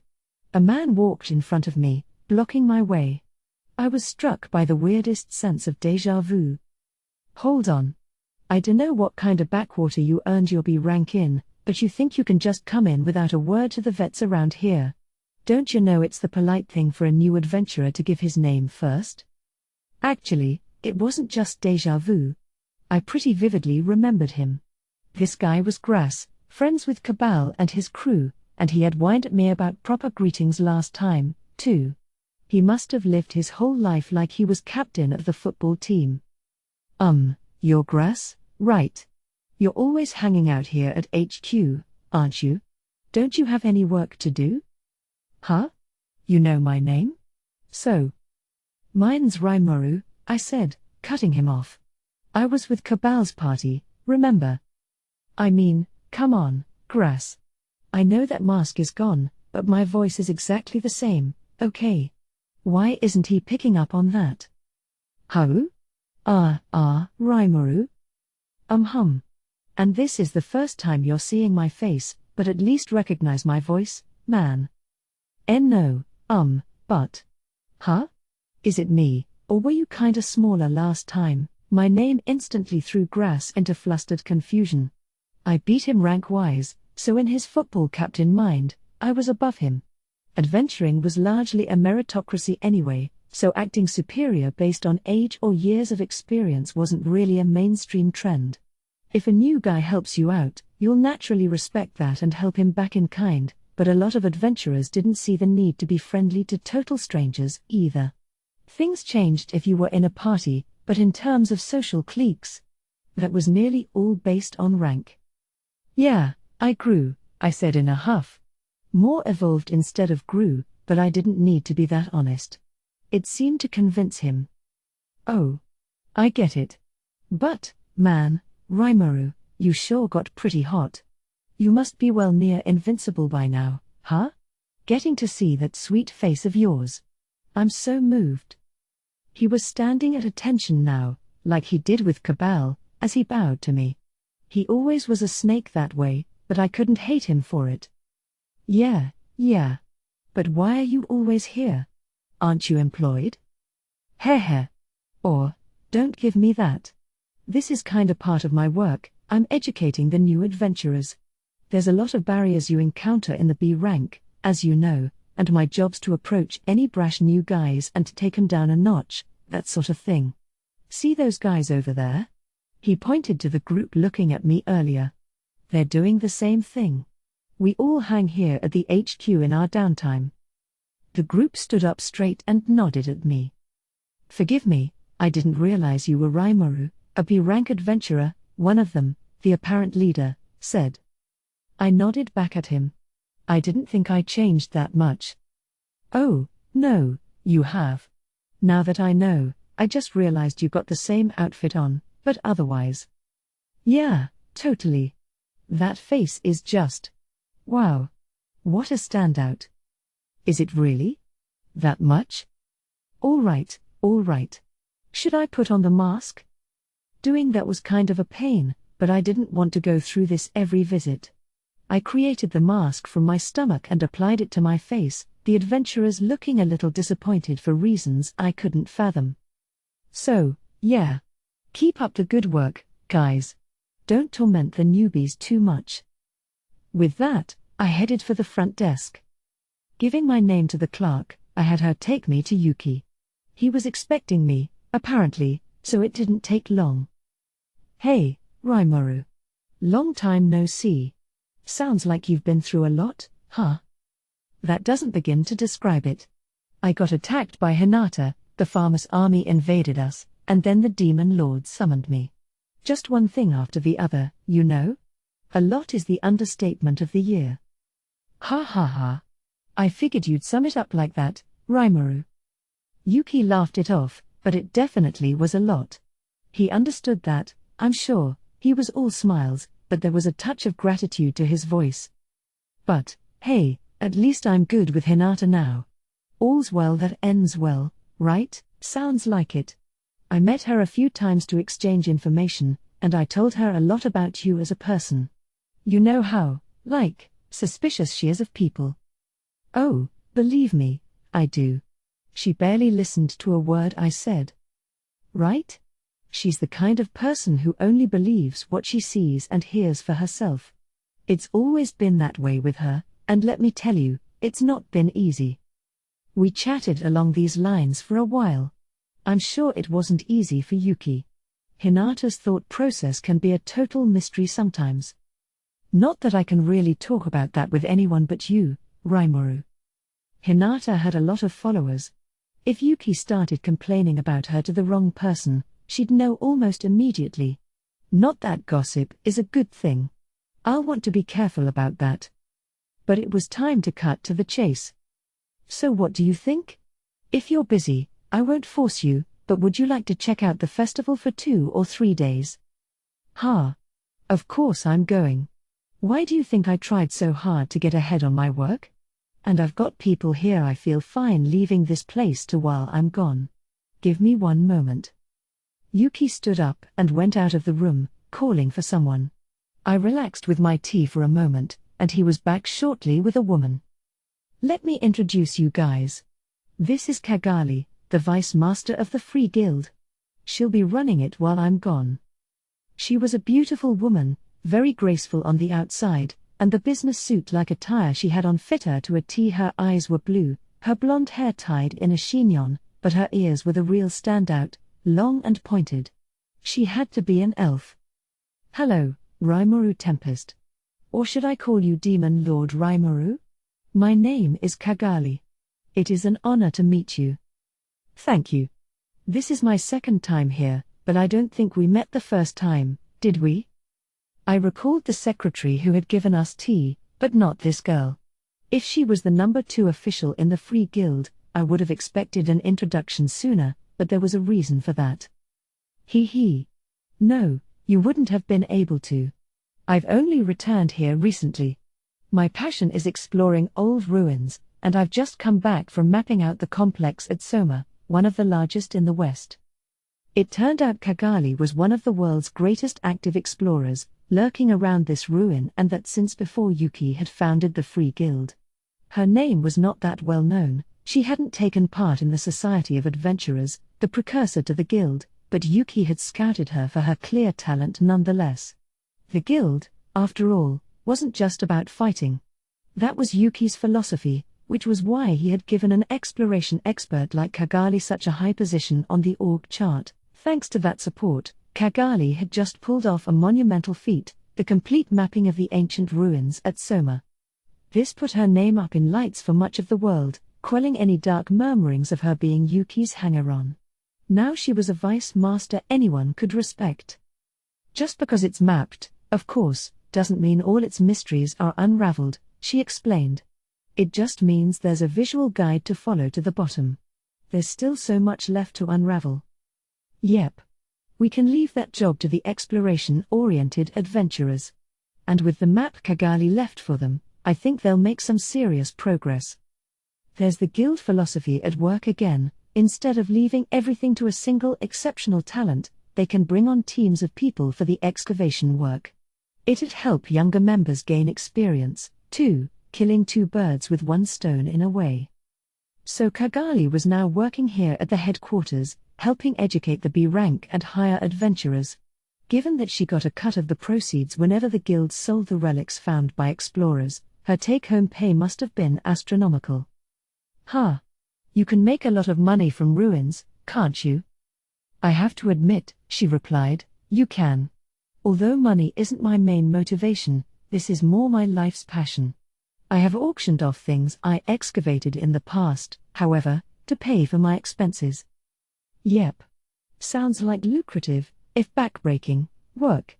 And speaking of ruins, I wanted to ask, who's got the rights to these ruins? Is it whatever nation they're located in? Yuki paused. That's a hard question to answer. In the case of the Soma complex, that's managed by the Free Guild. It was discovered in a somewhat tricky location, a desert region called the Barren Lands, farther west from Western Nations territory. Yes. To be more exact, the Barren Lands are located right up against the domain of the demon lord Dagrel. Thus, the area is not under governmental jurisdiction at all, everyone's too afraid to come near it. Ruins in unaffiliated lands like these don't have anyone who can lay claim to them. Oh. We'll have to be careful with those, then. Something bothering you about that, Rimuru? Yuki must have picked up on my reaction. I needed no reminding of what that something was. It was the assorted unknown ruins near Clayman's castle, no doubt packed with magic items. I was sure exploring it would reap a huge harvest for us, but there was one snag: who would the items we dug up really belong to? And what if those ruins invited unscrupulous, profit-seeking adventurers, or worse, out-and-out criminals? The potential for discovering untold treasure was tempting, but even more important to consider was that treasure's historical value.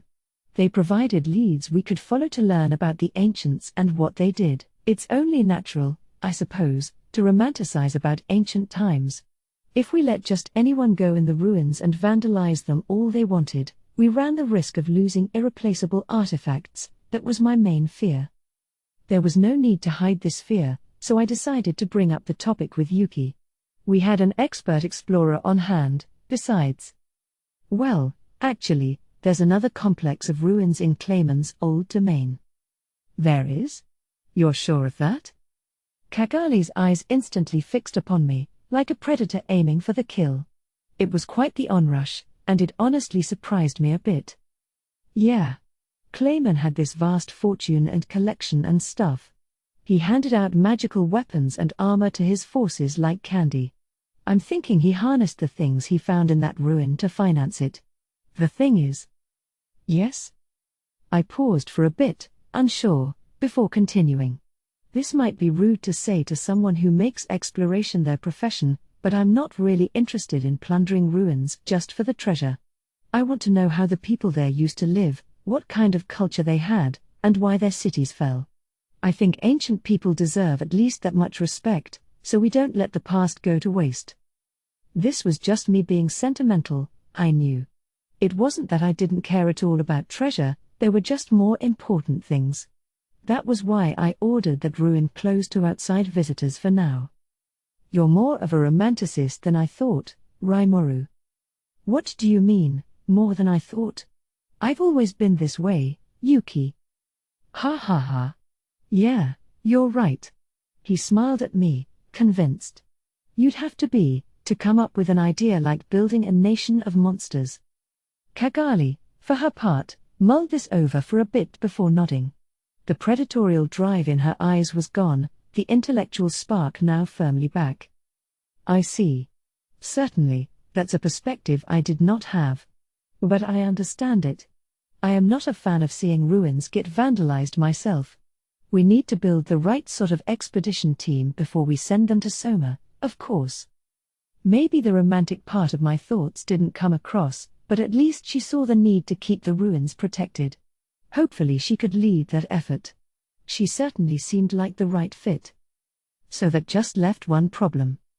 Right. Well, the problem is, I'm the sole person responsible for caretaking Clayman's territory. The demon Lord Milim will eventually annex that land, but for now, it's being run by us, the people who defeated Clayman. I think it's fair to say he kept those ruins in pretty good shape, so I don't want to be the one who messes them all up. I think I'll have to bring this up with Milim. We need to make sure we're thorough with handling them. Oh, you aren't going to rule that territory yourself? It might be too much for me.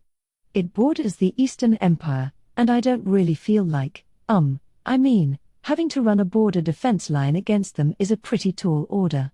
We can't devote many forces to it. Clayman's domain was a buffer zone with the Empire.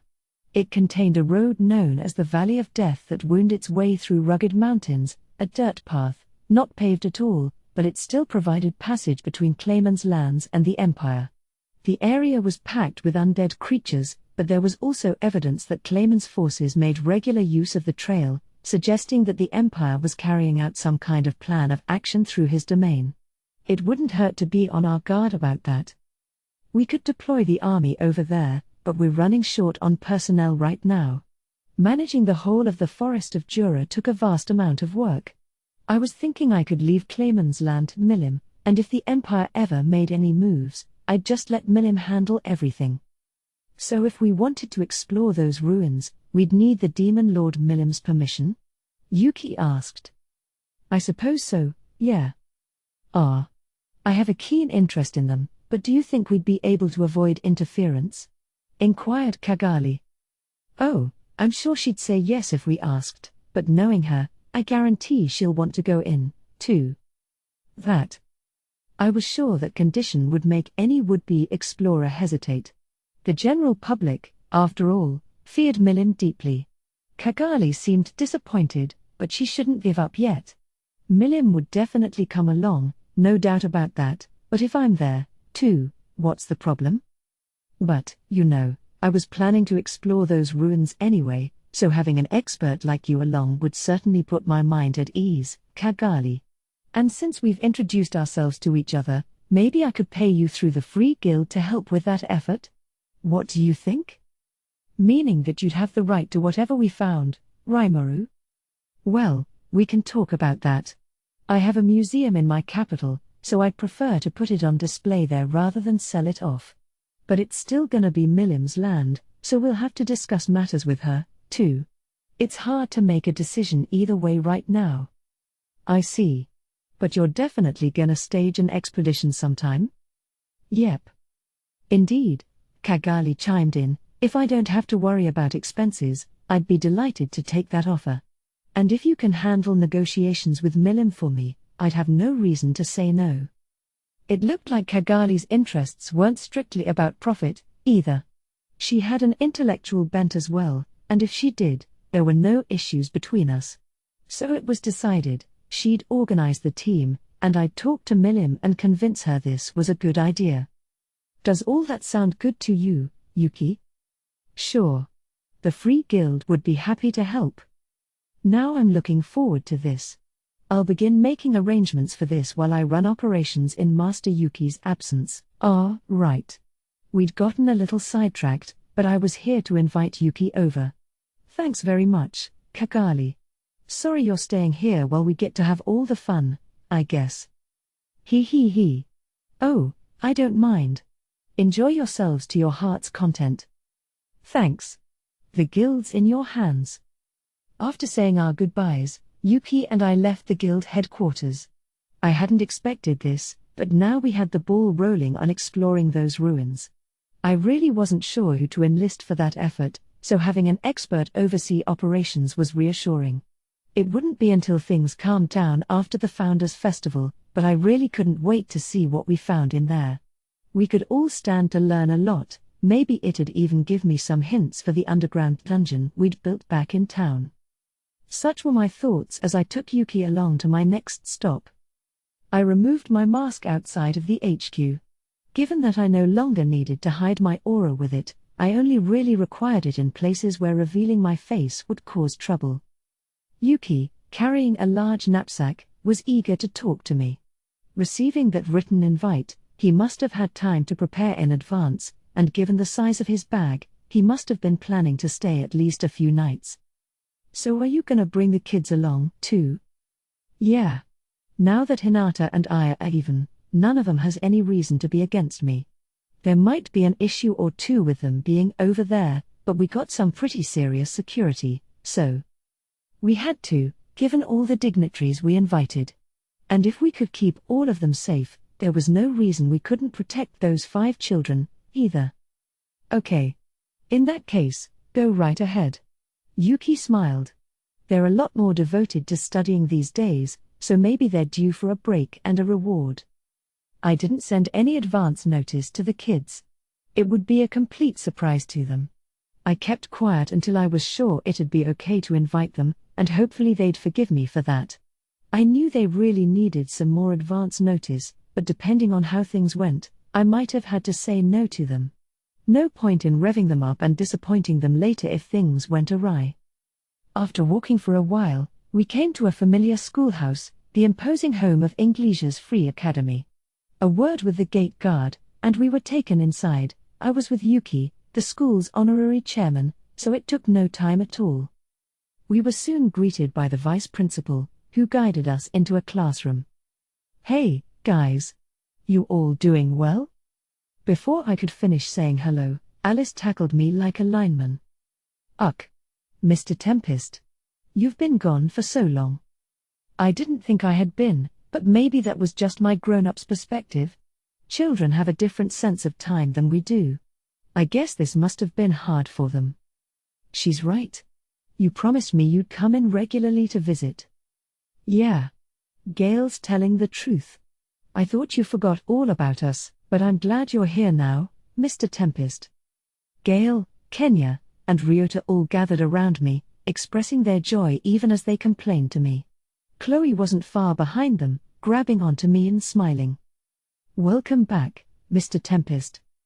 You're as popular as ever, Yuki laughed as he watched. I'm a little jealous. Oh, Yuki's here, too. Are you gonna fight me today like you promised, Yuki? Me too. Right. Our spirit force handling's improved a lot lately. Noticing Yuki made the children's smiles grow wider. Kenya was even challenging him to a fight, and Ryota and Gale weren't far behind him. If they had their powers more under control now, I was sure they wanted someone to test them out on. But we were here for different reasons. Ah ha ha. You'd need to train another 100 years to beat me. I'll fight if you want, but not today, all right? Or why not? Kenya protested. Sorry, I said, but there's no time for that today. What do you mean? A confused Chloe asked. I looked right back at her. Well, I wanted to invite all 5 of you to my homeland. We're holding a big festival starting tomorrow. If you don't want to go, that's fine, but hurry. We gotta get ready. All right, Ken. What? Why didn't you tell us sooner? This is huge. Yeah, Mr. Tempest. How can you just say this out of nowhere? I can't wait. The children immediately sprang into action, not waiting for the rest of my speech. They didn't waste a moment of time. The decision was unanimous. "All you need to bring is a change of clothes, guys," I shouted as they scurried off. There was no response, all of them departing like a storm and shouting the whole way. The teacher presiding over class at the time was understandably a little confused as he watched us. "That's quite a surprise to see," he sighed once they were gone. "They've never been quite that friendly to me." "Ah ha ha. You're doing a great job with them. They're a little better now, but it takes a rare teacher to wrangle the likes of these kids." No, I suppose it's only natural that you need to prove your strength for them to listen to you. I hate to say it, but I think I might actually lose to them if I don't pay attention. There's no doubting the power they pack, no. By the way, the teacher didn't look familiar. He must have been hired on to replace me. "Oh, I'm sorry. My name's Rimuru, and I was teaching them before you. Sorry to interfere with class." "Ah, you are Rimuru. I surmised as much when the children called you Mr. Tempest. My name is Klaus, and I was hired by the academy as your replacement." He gave me a bitter smile. "And don't worry about the class, the vice principal warned me in advance that we may be cancelling it for a bit starting today." As Yuki explained, Klaus was once an adventurer, a hunting specialist with a rank of A-. He was now approaching 50 and considering retirement before very long. "Wait, you said you might even lose to them? They've gotten that strong?" "Well, what did you expect? They take pride in the fact that you trained them, sir." "Yeah," Yuki said, "if they snuck up on me, maybe I'd even lose." They must have grown a lot. That was impressive, especially in such a short time. It gave me something to think about, as a resolved-looking Klaus turned toward us. "So Yuki, I have a request." What's that?" "It's something I'd like to ask Sir Rimuru as well, but at this rate, I can see myself as no longer able to win against them before long. It's an advantage that goes beyond any technical skill they have. But letting them slide by with just this much wouldn't be good for them. I think they need an adult who can serve as a kind of wall for them." "How do you mean?" "It's simple, Sir Yuki. These children still have the potential to grow. I don't want them defeating me to make them arrogant, and thus, I was hoping we could provide someone who can train them in fighting technique." I get it. Klaus really seemed to be looking out for these kids. Each one was housing a high-level spirit inside them, spirits that neutralized the magical energy granted to them in the crossing from their world to this one. As they grew, however, they became able to control and harness these spirits' powers, and unleashing this extra energy would make it simple to cast spirit magic spells, for example. They really could become talented elementalists, the way Shizu had. Kenya even had the potential to go hero level, just like the light elemental we met said. With the right instructor, fabulous powers would be far more than just a dream to him. Like Klaus suggested, he needed a gifted teacher to guide him along. But all right. So we'll want a good teacher along those lines, huh? But if we're talking someone stronger than you, Klaus, it'd have to be a current A ranker. Hiring someone that far up as a teacher might not be possible." Yuki was right. That was a problem. A retired adventurer would be glad to accept a steady job like that, but an active one could earn a lot more money taking challenging jobs than watching a classroom of kids. The guild, too, had a mission to keep people safe. They'd naturally prefer their top talent to be working in the field for them. "I imagine not," Klaus said with a sigh. "If we're looking for someone ranked A or higher willing to work as a teacher, well, I sure can't think of anyone. I can certainly teach classwork and adventuring skills well enough, but..." He understood full well that this was a big ask. And, yeah, recruiting adventurers to teach must have been a pretty tall order. So I made another suggestion. "In that case, I'm planning to start a school of my own back home. We got a lot of B-ranked dudes over there, and I could probably have old man Hakoro, my own teacher, serve as an instructor. When it comes to swordsmanship, at least, he's better than I am, so I'm sure he could teach them that much. Hakoro would be just fine when it came to sword skills. The children needed more instruction than that, of course, but..." "Whoa, Yuki marveled, that actually sounds great. Would you mind taking over custody of them for a while, then? Yeah, that's another idea. But they're still gonna need to learn life skills for human society from somewhere. Children learn a lot of these skills interacting with one another. Robbing them of that chance, I worried, could stunt their communication skills as they grew up. We'd be seeing more and more adventurers in Tempest over time, and their own children would probably be attending this school I pictured, but that wasn't likely to gain major momentum for another few years. Until then, they'd have to live in an environment with no other human children, and that struck me as problematic. Oh, because it's nothing but other monsters instead of human kids. Yes, that could be an issue. Yuki and Klaus had the same misgivings, nodding their agreement. I was glad we were on the same page with this, but I couldn't rest easy yet. There was something else on my mind.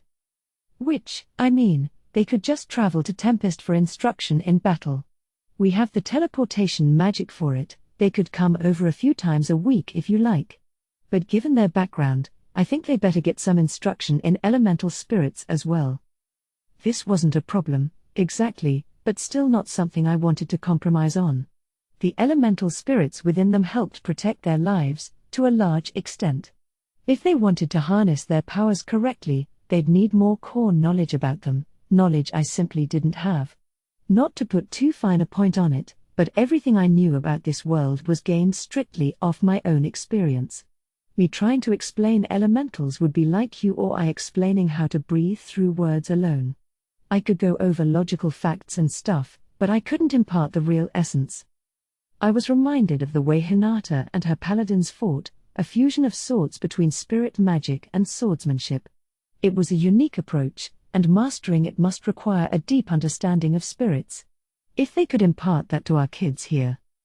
And, when I think about spirits, I think of the paladins. Should we ask Hinata? I was thinking the same thing, but Hinata can be kinda scary, Well, true.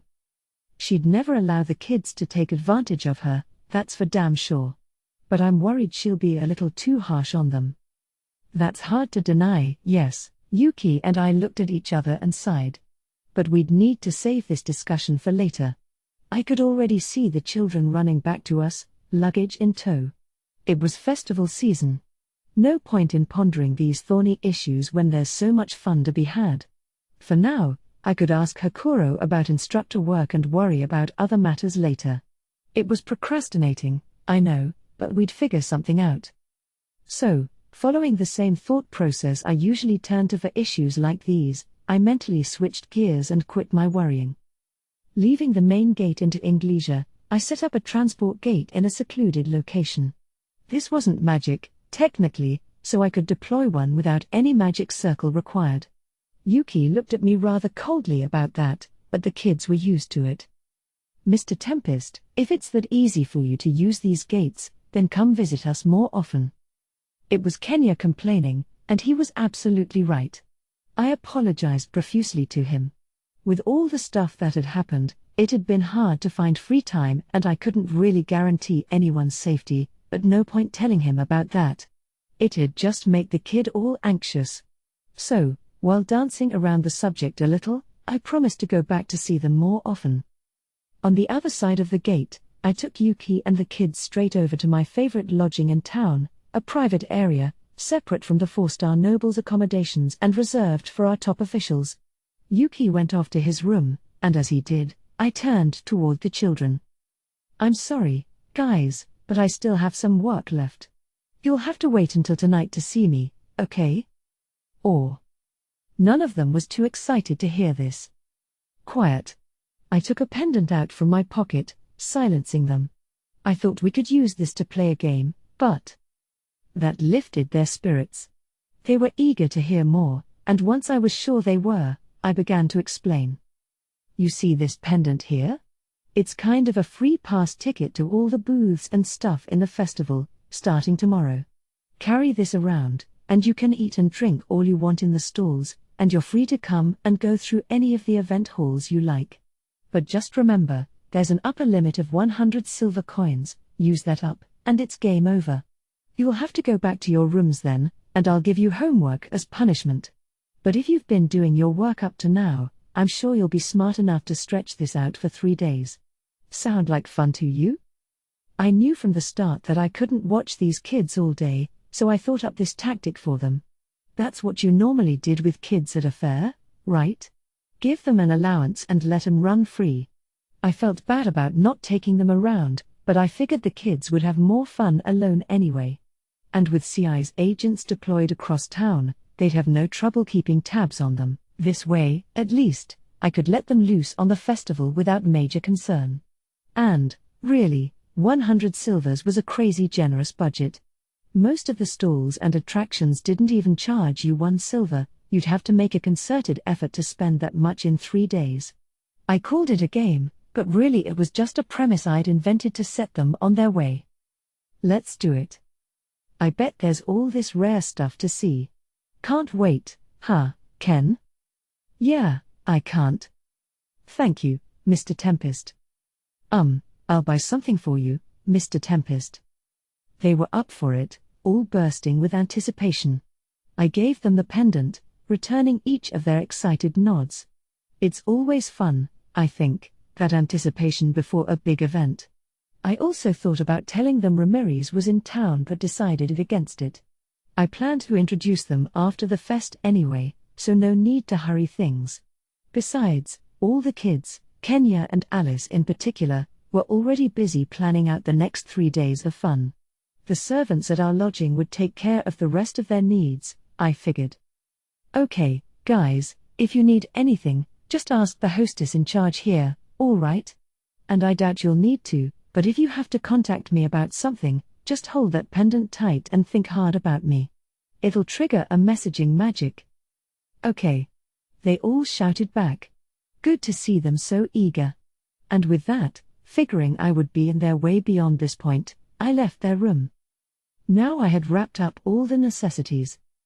I had a little time before the pre-opening, so I thought I would take a quick break in my room before it began, but the world had other plans for me. So Rimuru, the hero Masayaki's party has arrived outside of town. CI quietly appeared to whisper the news into my ear. A hero, huh? What kinda dude could this be? I thought over the possibilities as I came by to greet him. As I did, I could see several elves getting jostled around on a large wagon. I had heard they were freed from that Orthrus ring, and I guess the news was true. It was a pretty fancy wagon, too, they must have been treated well post-rescue. On another, smaller covered wagon was a boy with blonde hair, sitting in the cabman's seat with another man holding the reins. Was that Masayaki the hero? He looked Japanese to me, but with the rounded lines to his face, there might have been something in his blood from elsewhere. That sort of pop idol look, you know. Silky blonde hair, almond-like eyes with double-fold eyelids. His face was childish, but he just projected this aura of coolness. The girls must have loved him, but frankly, he didn't look very powerful to me. You can't judge a book by its cover, though. He was definitely an otherworlder, I could see it in the faint heroic aura he emitted. It was meant to be intimidating, but it didn't work on me. Bracing myself, I retained my cool as I turned my eyes toward Masayaki. The party must have noticed me just then, slowing down and coming to a stop in front of me. You're the Demon Lord Rimuru? Funny to see you personally greeting us at the door. Well, so Masayaki is a renowned hero. Not even a demon lord could afford to ignore him. He. What do you think, Masayaki? Wanna settle things right here and now? Sheesh, that was sure friendly of them. I was glad they'd rescued those elves, but what did I do to deserve getting dissed like that? Well, gotta bottle it up. Anger right now would be ill-advised. I was trying to frame myself as a helpful, harmless demon lord, on good terms with Hinata and everything, and no way I could let that effort go to waste. Ha ha. Harsh words from the hero's friends. Well, out of appreciation for you rescuing our countrymen the elves, you are free to enter and stay in this town. I could even prepare a house for you, if you want, and feel free to stay as long as you like. But just so we're clear, I'm not interested in settling anything right now, all right? There were merchants around us. I decided to take a friendly, humble route. It didn't exactly provide the results I wanted. Ha ha. Look. The demon lord's afraid of you, Masayuki. The large, semi-nude man who took the reins roared in laughter as he looked down at me. I understand you are seeking friendship with us humans. But I'm unsure how much I can trust this. The rumors say that you're the one who schemed to topple the government of Farmus. Perhaps you've managed to trick Hinata the Saint well enough, but don't expect to be so lucky with Masayuki here. Talk about turning a deaf ear. They were hell-bent on making me out to be the villain, it looked like. But oddly enough, the hero himself still hadn't said a word. He had tried to, but every time, one of his companions would speak up first. To be honest, they were acting more like groupies. Humph. The evil must be dispelled, if you ask me. So Masayuki, defeat this demon lord at once and bring peace to. Guys, I'm telling you, we've already got peace. The nearby merchants were giving me confused looks, no doubt totally lost. If I didn't put my foot down, I felt like there might be repercussions. But I couldn't really stage a fight here. Before I could get too worried, however, someone tossed me a life ring. What are you guys doing? Yuki, in a fresh set of clothes, had already heard the commotion. Oh. Yuki.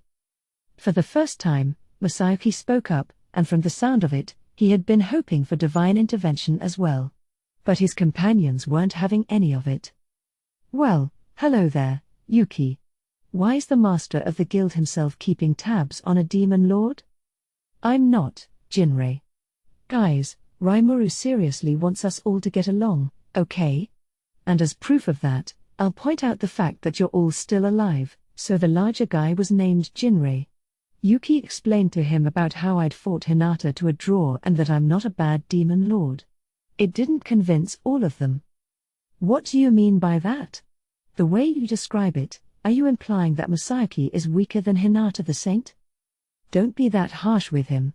A mere demon lord could never stop Sir Masayuki. And even the guild master could never be forgiven for insulting him this way. Masayuki himself was still silent. He sure had some extreme fans. Yeah, Yuki.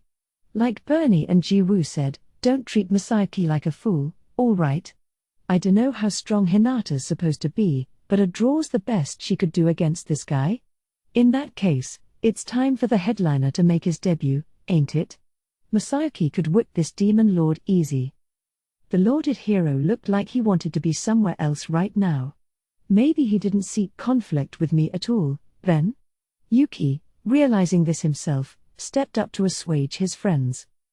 Guys, calm down.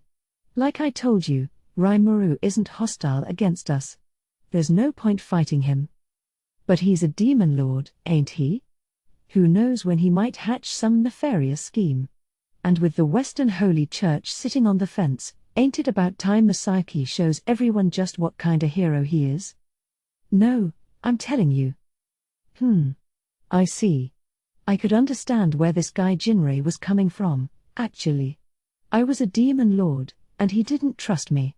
And sure, if you weren't familiar with me yet, maybe you'd feel the same way as Jinrei did about me. I still didn't know what the so-called hero thought of all this, but at this rate, we'd never come to terms. So I decided to accept the challenge. But all right. In that case, I've got a suggestion. We're planning to hold a battle tournament at the festival starting tomorrow. If you enter it and emerge as champion, I'll gladly accept your challenge. That, and you'll be able to prove your strength to everyone there. Not a bad offer, right? I'll take the challenge, but before that, I wanted Masayuki and his team to enter the tournament. It'd help me learn how they fought, and for that matter, it might show that I shouldn't bother with them in the first place. A pretty shrewd idea, I thought, although I wasn't sure which of them would get to fight in the arena yet. I had planned to restrict the competition to fighters ranked below A, as I was still a little anxious about the arena's structural integrity. It did just fine against magic from high-level elementals, which was special A stuff, but hey, if it crumbled, we just build it again. As long as we made sure no onlookers got hurt, us duking it out there shouldn't be a problem. Oh? You're in that much of a hurry to embarrass yourself in public? What do you think, Masayuki? You should accept the offer. It'll help spread your name far and wide. Yes, let's prove you're on the side of justice, in front of the very people you must keep safe. Yeah. Masayuki's attendants were all gung-ho about it. Masayuki was not. His eyes darted around, seeking an escape. Was this dude really all right? This wasn't, like, just a huge bluff or something, was it? Nah, it couldn't be. This gang apparently crushed Orthrus, which CI described to me as one seriously dangerous organization. That's not the kind of feat you could bluff your way through. Even if he was a big faker. I mean, hell, he could say no anytime. Well, all right. I accept your invitation. Guess I really was overthinking it.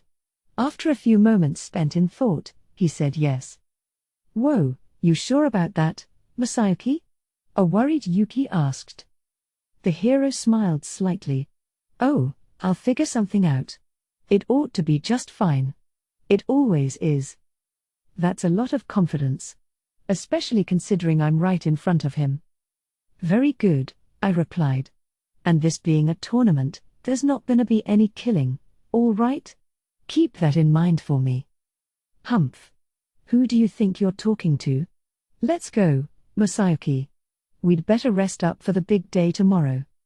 Yes, Masayuki. Considering all the onlookers here, no way this demon lord's going to chicken out now. And don't worry. We'll keep a close eye out for anyone trying to poison or assassinate you. Anyway, we ought to get going. Better find out when the tournament begins. Rimuru, Yuki said as they left, you aren't really going to fight Masayuki, are you? I don't know yet. I mean, do you think he could win the tournament? That's what I'd like to know, Yuki sighed. He's won a couple Englischer battle tournaments in a row, and honestly, I've never heard of him losing against a monster before. A lot of his strength is still an unknown to me. I could read it on his face. This was something he did not want to deal with. Well, whatever happens happens. But let's give this a positive spin, huh? Having a bona fide hero in my tournament's a mark of prestige. It's all about perspective.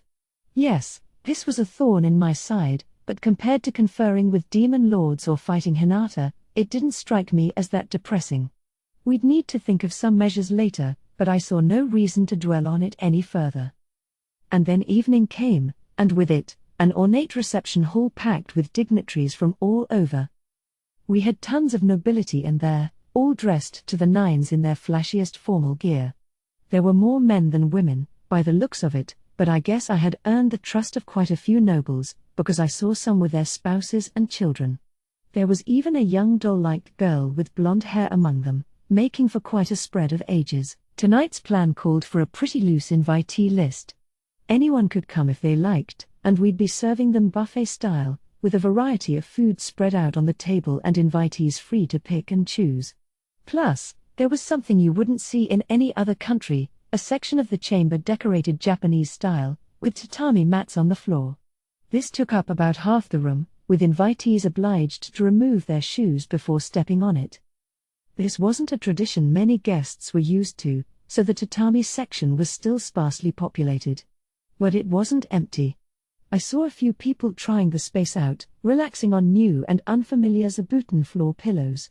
King Gazelle was one of them, and this wasn't his first time, so he was well used to it. We spoke for a bit. Apparently, he'd gone around town this afternoon, seeing how it was developing, the sewage treatment facilities, the rails we were constructing, and so on. He spent a while gazing at all the buildings and entertainment we had built, much of it based on my own whims. What will you be doing with those rails, if I may ask? Well, on that topic, I actually had some things to discuss with you. I'm thinking about developing these new vehicles called trains, and I'd really like you to join in. Ho? Well, if it's my beloved sparring partner asking, I'll gladly accept. That was fast. I guess seeing those rails convinced him it was worth signing on for. If anything, I bet he would have insisted on joining, even if I told him he couldn't. No need for that, though. Excuse me, I heard someone say as he sat nearby. This was Yom, another familiar face, and he just wonked himself down right in front of King Garzel, who greeted him with a grin and deftly poured some wine into his cup. It was surreal to watch the king of a brand new nation chatting with someone like Garzel. No doubt the sight would make some people rethink their opinions of Yom. The three of us chatted about this and that a while. Garzel's main purpose here was to show people that we were friends. The more intelligent people watching us would have to raise their opinions of Yom and me. Here, they'd think, we're two people the Dwarven king obviously respected, and that, in turn, would give us more leverage at the bargaining table. In effect, Garzel was providing support fire for us. Of course, I was sure he'd scrutinized what we talked about before, making calculations to ensure the Dwarven kingdom stood to profit from it. But I still definitely appreciated it. It reminded me all over again that in Garzel, I had a trusted confidant. Some of the attendees had a chance to try out our large public bathhouse before the party. It was generally warmly received, the bath attendant fielding all sorts of questions. Bathhouses already existed in the larger nations of the world, the novelty here was the hot spring water itself, I assumed. We kept careful tabs on the healing properties of the minerals and such it contained, so now it could be easily replicated. A number of nations asked if we could bring a bath like this to their homeland, and I planned to reply to this customer commentary at a later date. My answer was always going to be sorry, come visit us again, but regardless. A few of our bath customers were in the tatami space now, relaxing in the light yukata kimono we'd provided. They were quite muscular folks, discussing with one another what they had seen and experienced. One of them wanted to speak one-on-one with me, but I just didn't have the time to get to everybody in the chamber. I thus reached out and greeted those I was able to, timing-wise, as I made my way to the seat of honor. Many of the people here were seeing me for the first time. I felt a lot of curious gazes upon me, people who turned pale upon learning I was a demon lord and people all the more curious and observant upon hearing the news. I was still not used to so much attention at once, so I gave them all quick hellos before reaching my seat. It was time to officially get this party started. First off, thank you for coming here today. My name is Rimuru, and as you all know, I have recently been appointed a demon lord. However, tonight isn't the night for intense political discussion. I hope that all of you here will enjoy the food of our nation that we'll present to you tonight. I was never one for long speeches, so let's begin.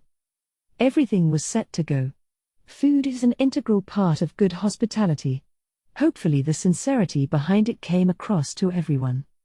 Each table had a waiter attending to it. Vesta had drilled them on how to divvy up the available food upon request. What he taught them, about how everything came down to providing the best possible experience for our guests, was about to be unleashed on the public. My speech over, I lifted my cup in a toast. The eve of the festivities was underway. The cold beer, for one thing, led to loud cheers and applause. I figured it would. If your alcohol consumption involved not much carbonation, Tempest's beer must have been a huge surprise. I mean, it's ice cold. I instructed everyone thoroughly on Japanese-style service here, chilling the glasses and everything. I couldn't compromise on that, for my own sake. Even better, I had lovely elven girls pouring for me. No one was forcing them to, okay. They'd personally volunteered to help out, and we were letting them. And they were a big hit, too. Having such beautiful elves going around the hall with drinks, wearing yukata, was no doubt quite attractive to people only familiar with women in dresses. And the way they greeted you, with a polite seated bow on the tatami mats, 3 fingers of each hand on the floor, had a kind of universal attraction among men, no matter where they came from. A lot of them were blushing, and not because of the booze. I mean, you know how breasts can look under a yukata. He. Just as I calculated. But, the ultimate blending of Japanese and Western styles. Seeing people in yukata dotted among all the nobles in formal wear was something different, definitely. Something you could see only here. Things were getting a little hectic at this party, though we'd expected as much. Really, the party itself was a crazy idea from a common-sense perspective, but why let it bother me? I treated it as perfectly normal as I watched the other guests. The tables were lined with the latest and greatest work from Shuna and Mr. Yoshida. It was all excellent. I could guarantee to everyone attending that they would enjoy it. You had smoked chaidakan and vegetable sandwiches, cow deer steaks, sautéed veggies with red bean paste, karaga fried chicken, and roast beef salad. For palate cleansers, we offered assorted fruit sorbets, and there were even a few dishes from the Walpurgis I attended, like black tiger stew and grilled sage rooster. Tracking down those monsters wasn't easy, but with the leads I had beforehand, we managed to procure them over the course of 3 days. This food, made with the finest and rarest of ingredients our nation had to offer, seemed to fully satisfy the palates of our noble attendees, all of whom were dyed-in-the-wool gourmets, no doubt. And that wasn't all. A large fish was brought into a corner of the hall, on the border between the Western and Japanese sections. The monster was called a spear tuna, bearing a solid-looking exoskeleton and a sharp, spear-like head. Even without the horns, it was over 13 feet in length and looked viciously mean from nose to rear fin. Why did we bring in such a behemoth? Because despite its appearance, this fish had the nicest, most well-rounded taste to it. The armor-like exoskeleton hid lean red meat, similar to tuna. I happened to catch one during a fishing competition with Gobta, and all I can say is, good thing I bothered to analyze and assess on it before tossing it back.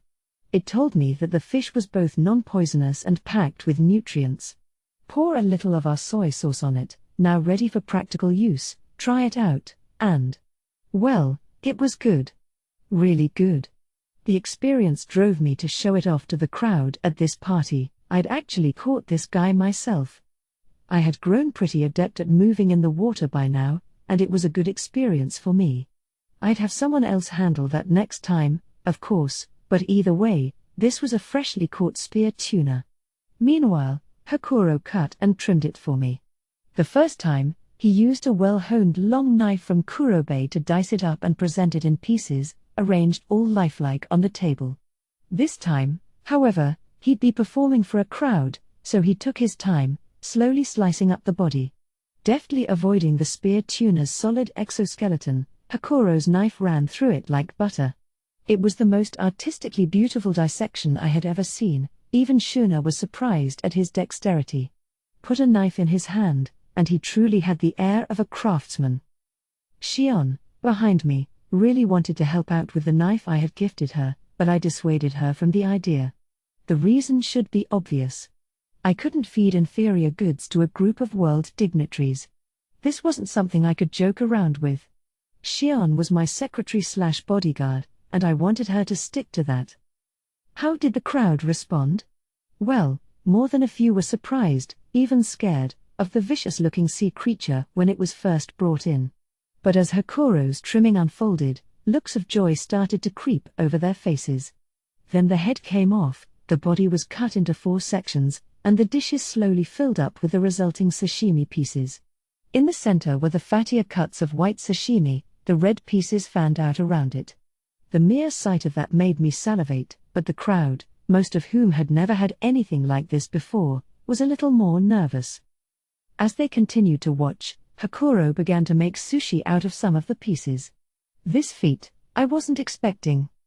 White rice, cooking sake, vinegar, mirin, and soy sauce. We had all of those now, and they added incalculable depth to our cuisine, as was clearly being demonstrated here. But, man, I never thought I'd get to eat real sushi in this world. Apparently, Hakuro's grandfather had told him about it when he was young, but, phew. I sure felt for that guy. Coming to a world like this, and all he could think about was sushi, this thing he'd never enjoy again in his lifetime. He must have had so many regrets. Compared to him, I had it damn lucky. Like Hinata told me as well, trying to replicate Japanese cuisine in this world was, to say the least, a challenge. Hakuro's granddad, though, I remember him described as an otherworlder named Byakuya Akari. Did he live back in, like, the Edo era, maybe? Samurai and shoguns and so on? I doubted he was a sushi chef himself, but when could he have been born? But, it doesn't matter. Gotta live life in the now. The buffet table was alive with chatting guests. The food was a hit, everyone raving about it. Shuna and Yoshida had given everything they had to their team up, so I'd say they deserved all the praise they got. On the other hand, the sashimi and nigiri sushi Hakuro made for the crowd was still being wholeheartedly ignored. Maybe the terrifying sight of that spear tuna was a little too stomach-churning to whet their appetites.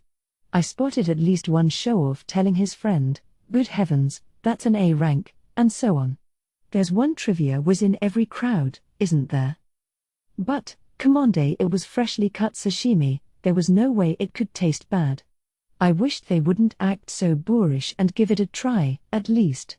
In this world, you could detect poison in food without eating it first, so everybody here knew that wasn't a concern. The visuals must have convinced them this was some kind of low-grade garbage food. Well, if nobody was willing to step up to the plate, it was time for me to lead off. "I'll take one." "By all means."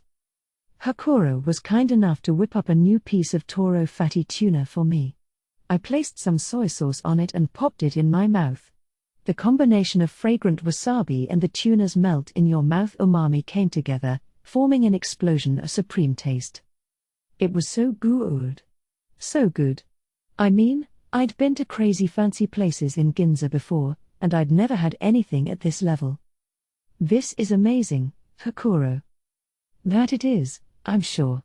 I was concerned such fine fish may not last long tonight, but I fear the audience reaction is a tad disappointing. It will be something to look forward to over drinks tonight, though, no doubt." Hakuro and the rest of the staff would eat after the guests left. He must have been hoping for some spear tuna to enjoy with his sake later. And he was right, the snub from the guests was a pity, but if he'd made this for himself anyway, then no harm, no foul. In fact, he almost seemed to want them to hate it.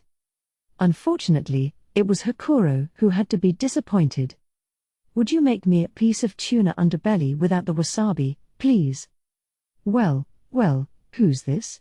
Someone with a lot of guts, asking for the utoro, arguably the best part of the whole tuna.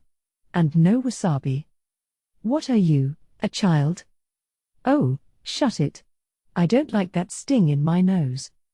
It was Hinata, dressed in a simple night dress and acting a little too big for her britches for my taste. Ordering sushi like it was her divine right. Too bad there isn't a little more variety. And now she was complaining about that? First no wasabi, then a larger menu? Okay, I'll grant you that not everybody's on the wasabi bandwagon, it can be tough if you've never had it before. I asked for no wasabi up until around middle school age myself. But as a grown-up, a real connoisseur knows how to enjoy the flavor of the wasabi as part of the package. What do you mean a real connoisseur? What's that even matter? If it tastes good, it tastes good. She was chortling at me now, but she was right. God damn it. Why does Hinata have to be so rational about everything? So she picked up the plate from Hakuro, beaming. Slowly, she placed a piece inside her mouth, closing her eyes. This, really is excellent. First sashimi and then sushi. It rankles me, but I have to respect you, Rimuru. Sounds like a satisfied customer. She savored the tuna, a look of joy on her face. Right, said Yuki, coming up from behind, I'll have one, too. Oh, and with wasabi, because I'm not a kid. Given the jab at Hinata, he must have been observing us for a while. I knew he had sampled quite a bit from the buffet, but he must have still been just as hungry. Taking a plate from Hakuro, he finished off the contents fast, no doubt waiting for this moment. Whoa. It's just melt in your mouth. Man, getting to eat sushi this good, over here. It's honestly kind of moving. He was already reaching for the sushi as he spoke, a smile on his face. It certainly is different from freshwater fish, countered Hinata, is it not? You know, I asked the Free Guild for fish like this, but they turned me down, and I can't magically transport them to me. I had given up on it. But this definitely brings a little more joy to my life. Apparently, Hinata had missed seafood so much that she'd asked Yuki to bring some over to her. That, however, was logistically difficult. There were so many issues to deal with, they couldn't find anyone to tackle the job. Hinata must have brought that up to get back at Yuki for his wasabi jab. Well, I couldn't do much about that, Yuki replied with a pained grin. The northern seas are too full of giant fish to be safe, and the south is too far away to make transport very efficient. And you can't make a profit off seafood if you're shipping it in just from inland waters. He was right. Logistics in this world were still pretty weak. As I expected, inlanders had almost no chance to sample fresh fish. Getting seafood to them was just too difficult. Wagons could carry only a little at a time, and temperature control was a major hassle. You'd have to either bring along a sorcerer or have vast quantities of ice available in each town, and even then, there was no telling if you could maintain freshness from the shores all the way to inland cities. You'd have to be pretty rich to have a chance at a fresh fillet, and in fact, the idea probably wouldn't even occur to you in the first place. The concept of fish in stews and such existed, but again, the problem was supply. This, too, was just what I pictured. Thus, I wanted to take this opportunity to tell the world about the delicacies they could enjoy only in my nation. I'd build more of a distribution network later, but until then, I wanted Tempest to have a monopoly. Whether they were put off by the spear tuna's appearance or hesitant about exotic food cultures, nobody had touched the sushi or sashimi. But now, with both Hinata and Yuki singing its praises, the tides were about to turn. A man stood up from the corner King Gazelle was occupying and came over. "Sir Rimuru, can we have some as well?" he asked. If I recalled correctly, this was Dolph, captain of the Pegasus Knights. "Certainly, go ahead. I'll have it brought over." As if on command, Hakuro's hands began moving at astonishing speed. The plates were quickly lined with fresh-made sushi, sashimi, and osuimono, a light seafood broth. These were brought over by our elf girl waitstaff, all arranged in a neat row in front of Gazelle, Yom, and the others seated on their pillows. Now, for the big moment. How would they react? Excellent as always. Car. This is good. With a swig of chilled sake, Gazelle grabbed a piece of sashimi, and it certainly didn't seem to disappoint him. Yom, meanwhile, was enraptured at his first bite, expressing himself in his usual honest, and very unnoble, way. The rest of their friends had similar praise for it. I had no idea that monster fish could be so delicious. I thought fish wasn't good for much of anything apart from grilling. Hey, if it tastes good, it tastes good, you know. Yes, and certainly Sir Rimuru has never brought us anything short of excellent. Good, good. Glad I had everyone satisfied. And even better, a large number of people were observing their reactions. Me too. I'd like to have some. The moment one noble shouted that, a mad dash of orders for Hakuro ensued. Now it was a big hit, one that made Hakuro happy, if a little regretful. Yeah, I wasn't so sure he'd have something to enjoy with his sake tonight after all. I actually have another spear tuna on hand, let's surprise him with it afterward. After Hinata and Yuki kicked off with their light banter, they were exchanging heated opinions about every other topic in the world with each other, drinks in hand. It was hard to tell if they liked or hated each other, but their little debate over wasabi had turned this offering into a success story. It wouldn't be nice to interrupt them now, so I resolved to thank them later. So the party continued. So far, I'd call it a big success. All the food, Western and Eastern style, was earning raves. This was a come-if-you-like thing, nobody's attendance was required, but a lot of people showed up anyway. If we kept up relations with them all, I'd have to be sure to dangle these foodstuffs in front of their eyes and tell them we could get a regular supply going. This much, too, was as I'd planned it. This kind of on-the-ground PR was my job. I'm not just here to live it up and dine on the hog, no. I'm not extravagant and selfish, that was all prep work for a chance like this. But enough excuses. In that way as well, the event was proceeding as planned. But then... "You urgent news, sir," a soldier burst into the room. I guess we had a problem. As one would expect, there were guards posted all around this reception hall, including the personal bodyguards of the political figures inside. The area around the building was thus full of people, and if there was an issue out there, it was likely to be a serious one. "What's up? What happened?" I spoke slowly to the soldier to calm him down. I'd love to run out and see things for myself, but I couldn't act agitated right now. But before the soldier could answer, a large contingent of bodyguards from all manner of nations tore into the room at great haste. Seriously, what was going on here? Our security program was supposed to be perfect. If we had an incident on our hands, something seriously went wrong. I didn't sense any particularly large or approaching. This wasn't a monster attack. If it was, it would have been detected sooner. Milim and Carillion were a bit late, but their arrival wouldn't trigger a panic like this. So what could it be? The soldier turned toward me. "A large flying object has flown in. It's outside of town." As he spoke, the other bodyguards were giving their own reports to their respective bosses, shouting in loud voices. "Reporting, sir. The Emperor of the Sorceress Dynasty of Thalion has appeared. It's an emergency. The Heavenly Emperor, Elmesia El-Ru Thalion herself, has set foot upon this land. Her Excellency the Emperor and her entourage are walking toward this reception hall." I was freaking out for a moment, but to sum it up, this was just the Emperor of Thalion arriving a little late. Phew. That's a relief. I was wondering what was up. I breathed a sigh of relief. But Garzel, who deigned to get up from his seat to approach me, was sighing for other reasons. Just as thoughtless and ignorant as ever, eh? What else would happen if Emperor Elmesia left her borders? I know we're all trying to gauge one another at this event, even me, but the Emperor herself is simply too much to handle.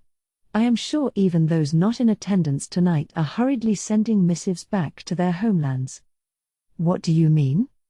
I wanted more details, and Garzel was just waiting for the chance to give me some. He just loves to go on about all his knowledge in front of me, like some kind of genius, but it did help me, I realized, so I resolved not to complain too loudly. As he put it, the Sorceress Dynasty of Thalion was a large country, one as strong as the armed nation of Dworgen, despite being fully independent with no involvement in the Council of the West. Plus, as the term dynasty suggested, it was a federation of 13 distinct kingdoms. In terms of power, the Council of the West was definitely the biggest force out there, but given its parliamentarian system, it couldn't immediately carry out policy at a moment's notice. Dworgen, on the other hand, was a monarchy under Garzel, so while it fell behind in overall power, its statement still held sway with the Western nations. The same was true of Thalion. Elmesia holds immense power in Thalion. She's hailed as a descendant of divinity, and she's the one who declared herself Heavenly Emperor in the first place. I don't know how divine she is, exactly, but it's absolutely true that Thalion was founded by a high elf named Elmesia. That woman's been around for longer than Thalion itself. It wasn't even remotely on the same scale. Dworgen's history extended back for 1,000 years. Compared to that, it was said Thalion could trace its roots back over 2 millennia. Do you see what I mean now, Rimuru? Even I have to be respectful to Elmesia. And imagine if you were a human, with your short lifespan. Why, you would never have a chance to meet her in your life, even if you wanted to. Given Garzel's obvious distaste for her, Elmesia must have been one tough cookie to deal with. I meant to invite only Archduke Errold, I think, but I guess we'd landed someone even bigger. Yeah, I guess it's important to write a name down on your invitations, isn't it? I don't think that's the problem, a peeved-looking Garzel replied. But she was here, and I had nothing to counter him with. We just have to give her the best service we possibly could. As we spoke, a commotion erupted near the entrance. Looks like she's arrived. Stay on your guard, Rimuru. Think of her as the slyest old fox you'll ever see. If that's how Garzel put it, I suppose I'd have to resign myself to some serious competition. I gave him a powerful nod, showing him I was ready to accept this. The hall was in a furor. As I suppose it would be. Here, after all, was an emperor of a vastly powerful nation, one who apparently hadn't even made a public appearance in decades. Most everyone in the room would normally never get a chance to see her their whole lives. Elmesia el Ruthalion, the leader who declared herself Heavenly Emperor, solemnly strode inside. Everyone there no doubt thought of her as the personification of beauty. They all watched her silently, captured by her presence. Even me, I think, especially since, externally, she looked like such a beautiful young girl. Her skin was like fresh snowfall, her hair a shiny silver. Her ears were long and pointed at the ends, her penetrating eyes the color of jade. She was female, judging by what Garzel said, no denying that. Are high elves purebred from the fairy races, then? If not, then they must be closely related. Fairies came in all sorts of types, I suppose, but some were descended from the high-ranking spirit classes, and maybe this Elmesia was an example of that, a menace from ancient times. No wonder Garzel was wary of her. And we had to watch out for her entourage as well. Each guard practically oozed power. They were dressed in ceremonial gear, but even that stuff was all magically charged. All legend class, I'm sure. It was strength on the level of Hinata's sword, Moonlight, and it was coming from their clothing. They had to be at least as strong as Arno and the Paladins, or maybe, judging by the quality of their gear, the Emperor's Guard was even better. It's a big world out there, I thought. Then, waving a hand to keep the guard at bay, the Emperor stood before me. I have accepted your kind invitation, she said in her clear voice. It gladdened me. That voice was enough to make all the invitees here melt, it looked like. One might confuse it with a charming magic, but it wasn't. Her voice really was just that mesmerizing. It's an honor to meet you as well, I said, returning the favor before her. Then Elmesia's jade-colored eyes looked at me. Warning. Spiritual interference detected. Blocked. This was likely not an attack but a natural side effect of heroic aura. Oh man. This lady's heroic aura on a level that even beat Garzel's. That means she was at least as powerful as him and quite likely even more so. Demon Lord level, perhaps. It seemed like a keen idea not to get on her wrong side.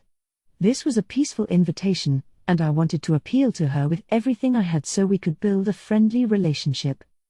Now, we have some food prepared for all of us, so I hope you will enjoy the remainder of the evening. Yes, I am most pleased to see so much careful attention paid to these proceedings. I do look forward to the festivities beginning tomorrow, and I hope they prove to be eminently enjoyable. Also, Elmesia had a calm, composed smile on her face as she spoke. Then she brought her face closer to mine. Doesn't have to be today, she whispered so only I could hear, but I want you to make some time for me, you know. There's something I want to discuss frankly, in a more relaxed environment. It was a markedly more casual way of speaking, Elmesia's true colors showing, I imagined. As someone still getting used to playing the role of a stern, dignified demon lord, it made me feel an affinity for her. All right, I replied. I'll let you know when I work out a time. She nodded, smiling, then returned to her ring of guards.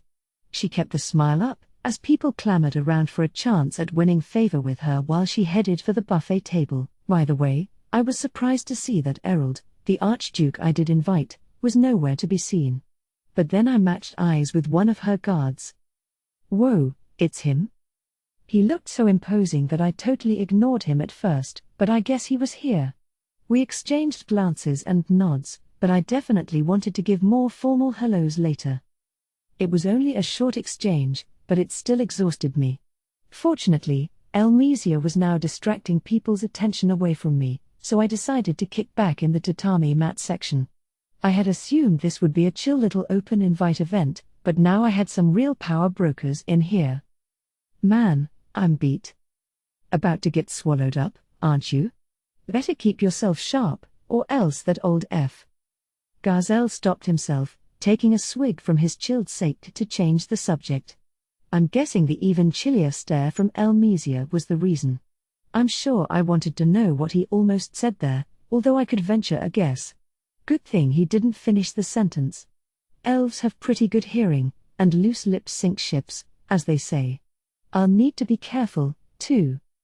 But regardless, time to unwind. I toasted with Garzel and Yom, opening things up with some chit-chat. Unfortunately, I couldn't relax for long.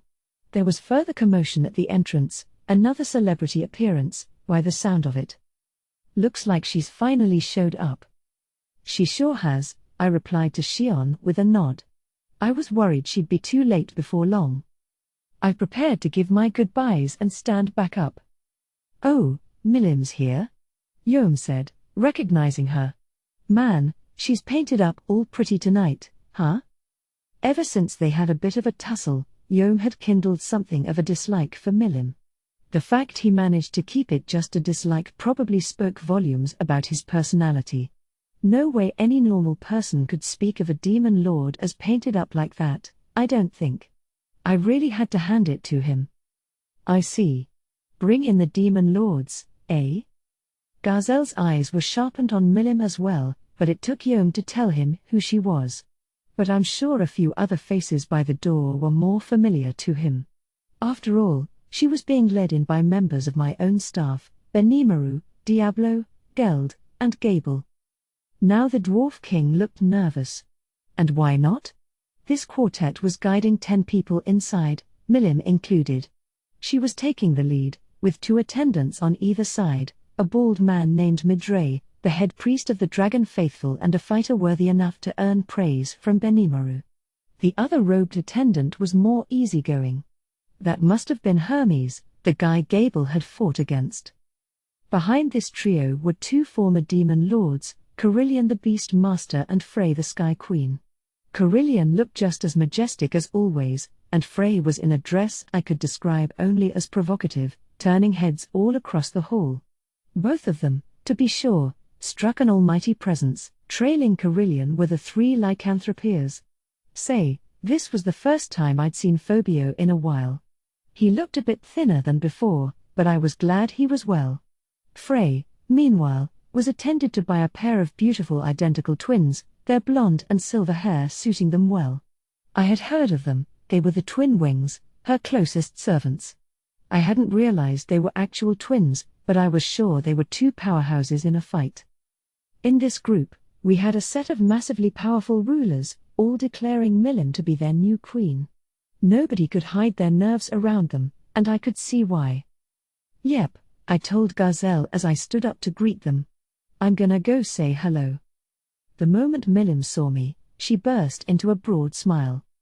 He. The day's finally here, she shouted.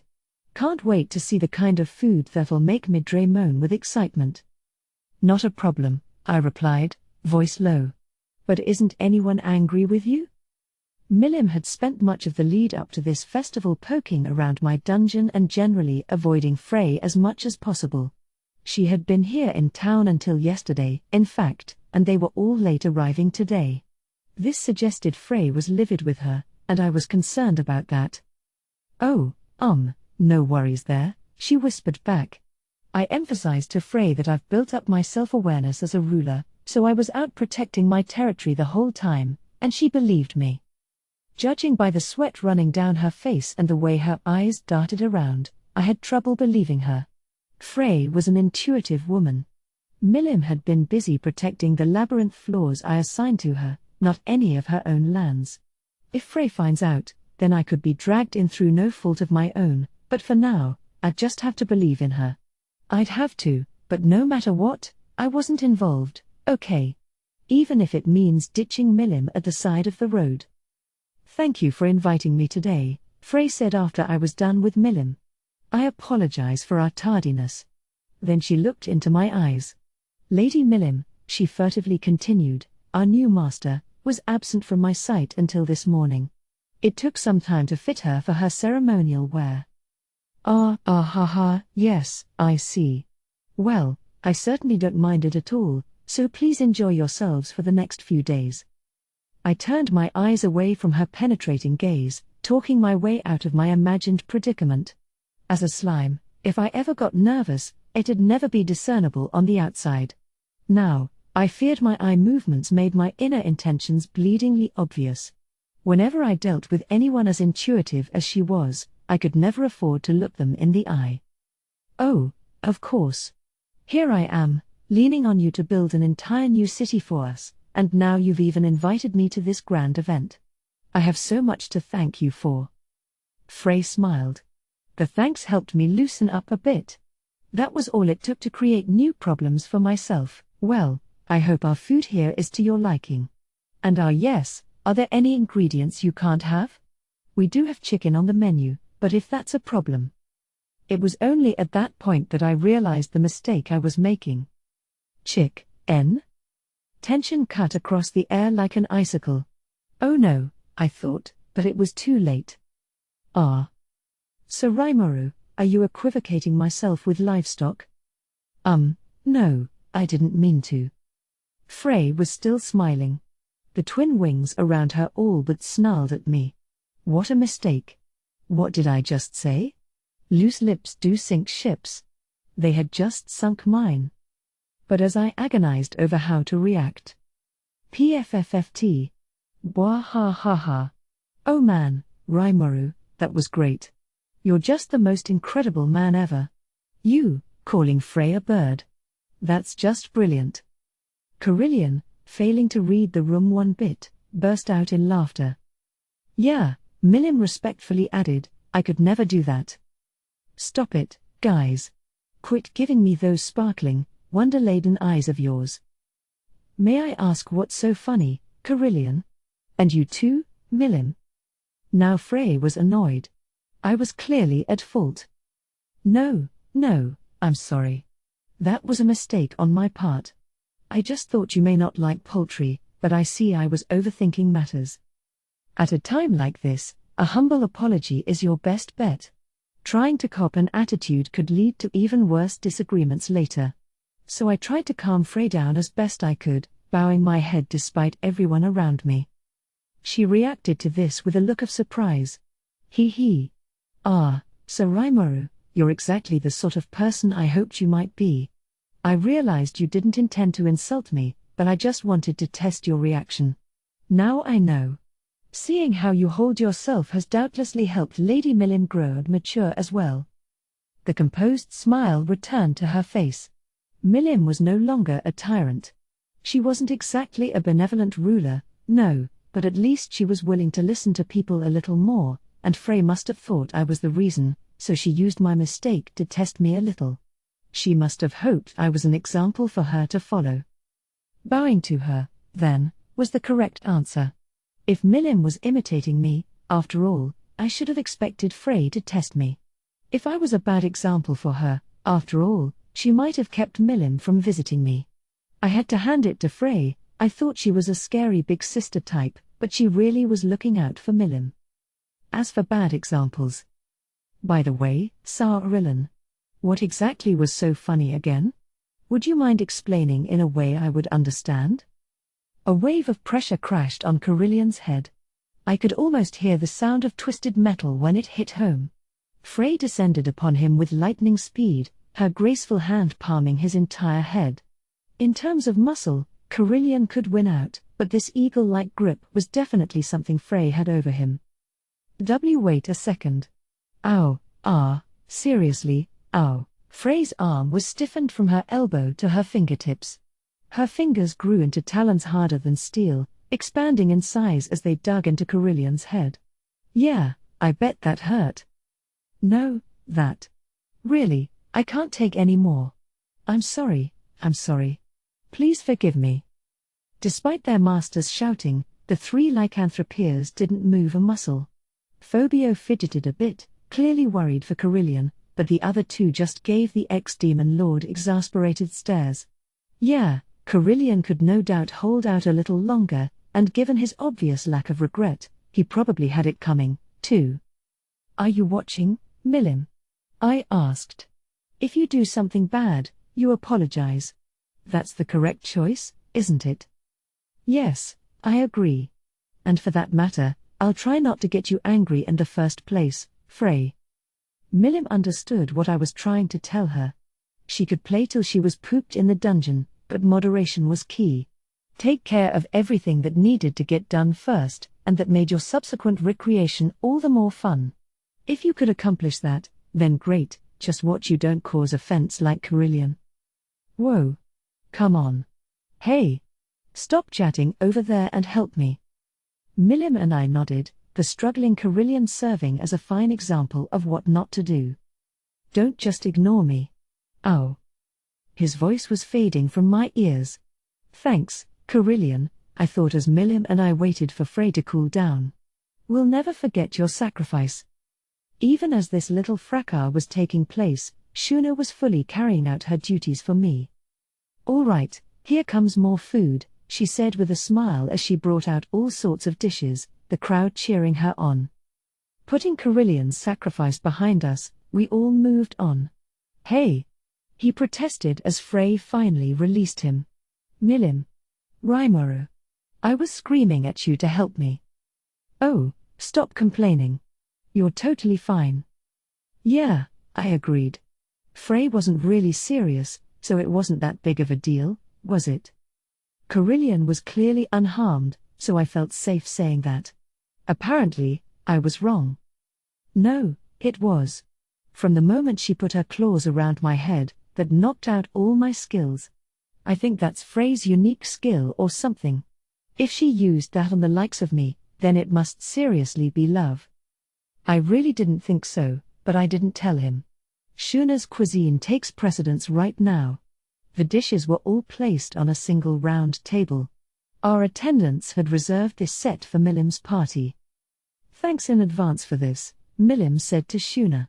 Midrei's a pretty stubborn guy, so I want something that knocks him on his butt on the first taste. He. I understand, Lady Milim. Enjoy. Shuna smiled, putting Milim's mind at ease. They had taken a liking to each other, so Milim looked even more reassured than when I'd spoken to her. However, I have to say, Lady Milim, I am not impressed by you being taught all these blasphemous ways. The moment dinner was served to Milim's servant Midrei, he immediately started chiding me. This was exactly who Milim was talking about in the letter she sent. Hermes, meanwhile, was looking at me, hands clasped together in a prayerful apology. He must have been worried Midrei's words would anger me. The long-suffering type, I guess. I liked that. Watching us from afar, meanwhile, were the now well-fed nobility, busily chatting with themselves. It was chit-chat, yes, but it was noble chit-chat. Info-gathering was the name of the game, and right now, they were more interested in our exchanges than their own conversation. The question on their minds, how would the demon Lord Milim and her people react to the food they considered so tasty?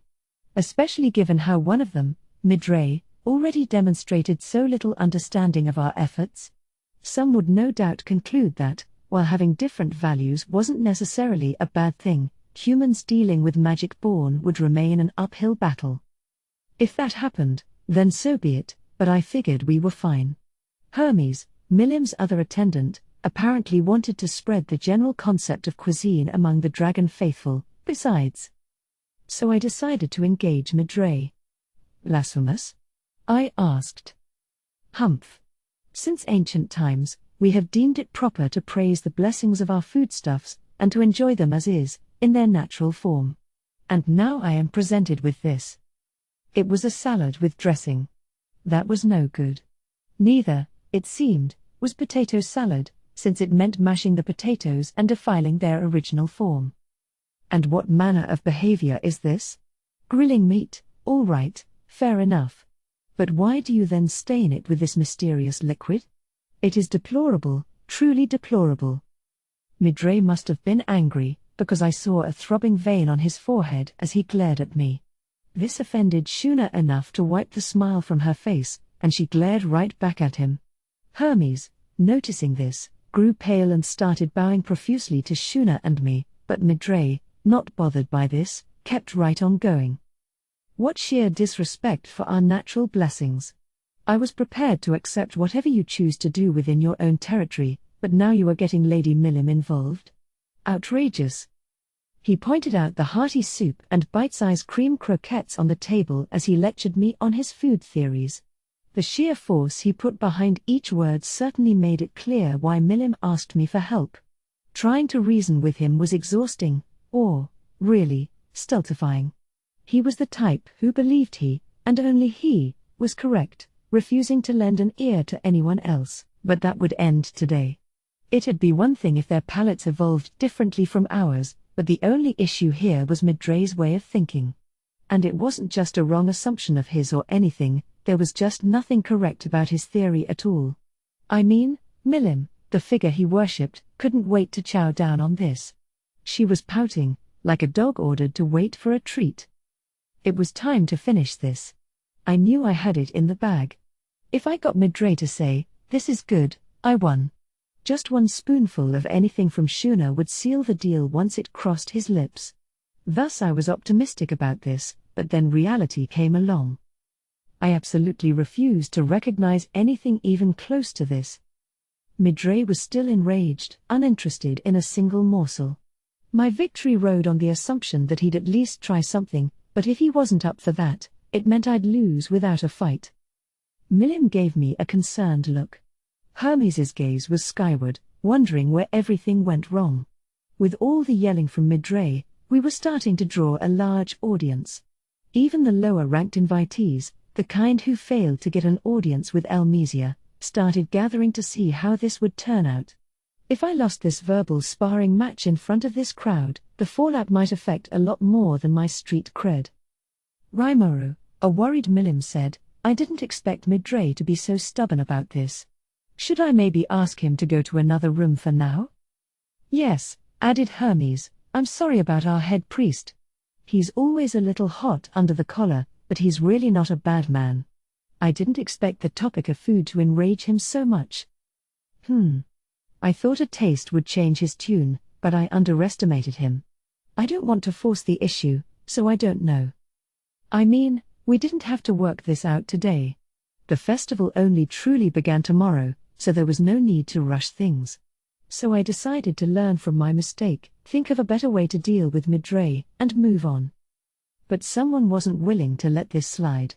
The hall echoed with a loud wham as Shuna, a smile of a very different sort on her face, slammed her hands against the table in front of Midray.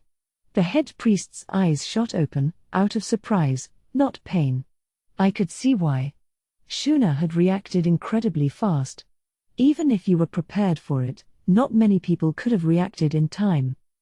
What are you doing?" Silence. A glassy-eyed Shuna shouted, taking a bowl of stew and thrusting it in his face. "See all the ingredients in this stew? This is what Sir Rimuru sees as their ideal state." What? What's that mean?" "Under Sir Rimuru," she continued as I sat there stupefied, "there are gathered lycanthropes, there are harpies, there are the magic-born who once served Clayman. There are even dragonutes like yourself. Any one of those races alone would be powerful, I am sure. But bring them all together, and they will enjoy even more power than ever before. Please try this." With unexpected force, Shuna made Midray grasp the spoon. Swallowed up by the momentum, Midray meekly brought it to his lips. And here I had given up. Shuna made it look so easy, and once we reached this point, the results were just what we expected. Exclamation mark. Abject surprise crossed Midray's face. What is this?" "Well, it's good, isn't it?" said Shuna. "This is called harmony. Each individual ingredient tones itself down in order to form a complete overall taste. That's the fervent hope contained in this stew." Oh. And here I thought it was just a nice bowl of soup. It's good. Better than any kind of vegetable I've eaten before. This single spoonful has so much depth to it. Yeah, I could imagine. Compared to raw veggies, Shuna's cuisine is always gonna take the prize. To Midray, it must have been an unprecedented, revolutionary discovery. A red-faced Hermes said, "I would appreciate it if you could stop looking at me like a poor beggar on the road." Very clearly, he didn't want people to think he was like his boss. I'd probably say the same thing. I knew all about people trying to do the right thing and their bosses shutting them down, and those very peons being held responsible anyway when things went south. I felt bad for him, so I gave him a reassuring nod for his troubles. Even as Hermes and I exchanged glances, Midray was finishing off the bowl of stew. "If you understand now," a much sunnier Shuna told him, "then very well. But please remember this, cuisine is about far more than this single bowl." After that stew, Midray seemed much more receptive to her words. "What do you mean?" he asked back, face serious and thoughtful. "If this stew," she replied, "is like the land Lady Millin rules over, then this loaf of bread is the kingdom of Bloomond. This steak is the new land of Farminus. If this foie gras terrine is the Dwarven kingdom, I suppose that makes the seafood here Thalian. You can combine them in many ways, but no cuisine can survive on a single plate. And nations are the same way. It's the broad, deep connections among them that make them more bountiful and satisfying. That is the world Sir Rimuru seeks." The smile on Shuna's face came from the heart. Midray must have felt something from it, because now his eyes turned to the other dishes on the table. He thought for a moment in silence, not just him but everyone watching from afar. It is? Sure, diplomatic relations certainly are important, I replied. Indeed. But I did not know that His Majesty, the Demon Lord Rimuru, had such thoughts. How wonderful! And even the best of cuisine can be ruined with the wrong amount of salt. Instead he's bringing different dishes together to form a complete full course, then? A truly fascinating concept. Now the crowd excitedly talked among themselves. I couldn't say I thought about it that way, no, but Shuna's forceful persuasion must have spoken to their hearts in grand fashion. Considering the total lack of theme to the buffet food, it was really a stretch, but it worked. Honestly, Shuna had impressed me just now. Not only her speech but the glorious food that did so much of the talking for her. People like Midray, afraid of values different from their own, now found it in themselves to dream of a future where humans and monsters worked together, all thanks to the example of harmony within cuisine.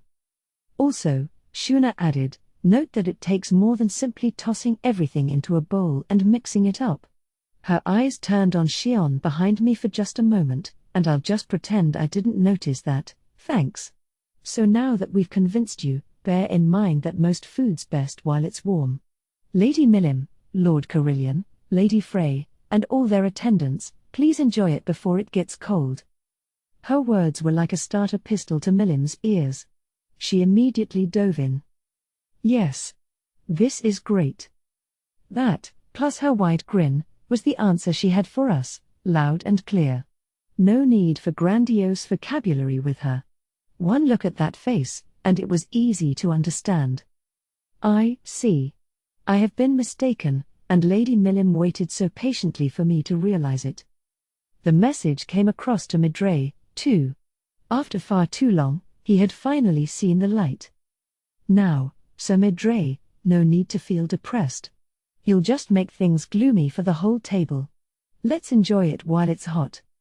Hermes' advice, not advised for the current situation, although he likely knew that full well and said it anyway, made a vein throb on Midray's head once more. What? Why is your head looking like a melon? Wah ha ha ha ha. Why be angry, Midray? Hermes is right.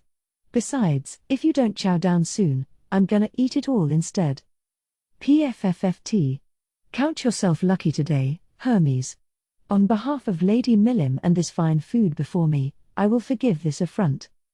Smiles and laughter filled the scene, as if everyone, man and monster alike, shared in the same heart.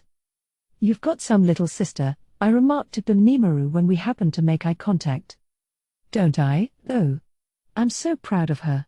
He nodded back, like this was a given. Shuna, who must have overheard us, blushed a little and headed to the back room. The feast was set to run from 6 to 9 p.m. that evening, but we wound up extending it another 2 hours. One reason was all the latecomers, the VIPs and such who had snubbed the event at first but ran over once news of Elmesia's appearance spread. The other was the, shall we say, excessively healthy appetites of Midray and Carillion's band. It was a long time before they finally said no more, for sure, but the reasons don't matter. In the end, it was a huge success. And so the pre-opening feast, despite a few unexpected bumps along the way, came to a close after providing results beyond what even I expected. Interlude, a late-night meeting. At midnight, after the banquet wrapped up, we held an impromptu emergency meeting. Right, I said, looking at the attendees. Sorry to get all of you here this late. I know we're tired out, but just hang in there a little more, okay? First, I wanted to thank Shuna for tonight's performance. Shuna, you really helped me out. Your food was excellent, and you even succeeded where Milim failed and convinced Midray to change his mind. Seriously, thank you. Shuna gracefully smiled back. No, she demurred, our menu succeeded tonight thanks to the support Mr. Yoshida gave me. Besides, Sir Rimuru, considering the great praise you had for Hakuro's seafood, I feel like he stole the show. When it came to preparing fish, cutting sashimi, and even whipping up sushi for hungry customers, Hakuro was far better than Shuna. It was almost like a second calling for him, so I didn't think Shuna was slumming by comparison, but she seemed a little peeved nonetheless, although she did accept my earnest thanks. Next, I addressed Mjolmal, my main man behind the scenes. Molly, how are the merchants doing? You run into any problems? A wide variety of products and goods was flowing into town from nations worldwide, for sale or use in our many pavilions.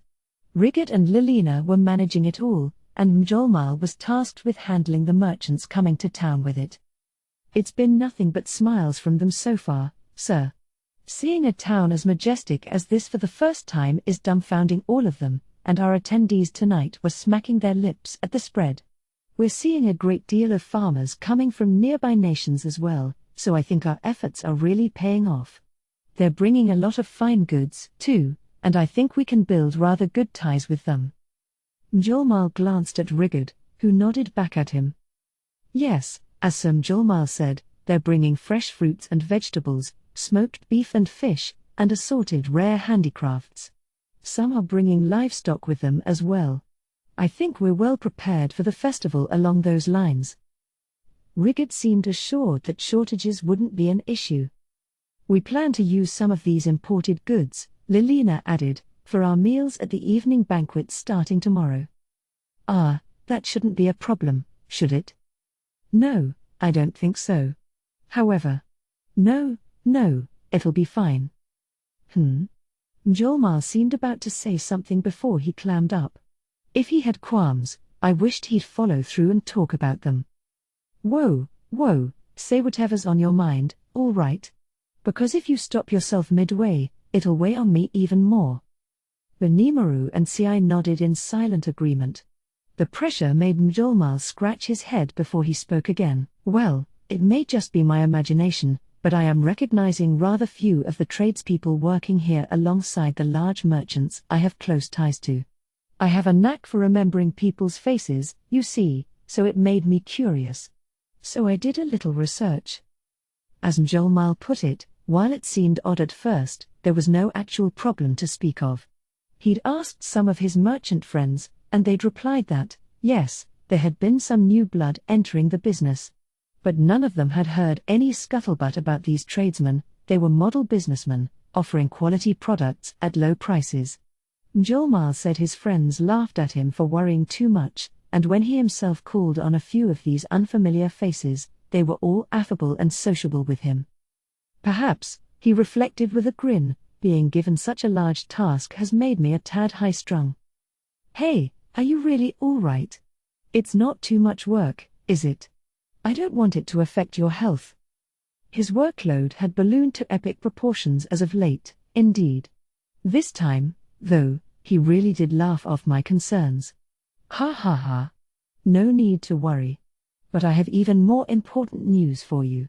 It turns out that the hero Masayuki intends to join the battle tournament tomorrow. The whole town's alive with rumors about it. People are already placing bets at the taverns. As Mjolmal put it, he was too excited about the work he tackled to grow tired of it. More pressing to him was the news that Masayuki had decided this past evening to join the fight. Exactly, interjected Ci.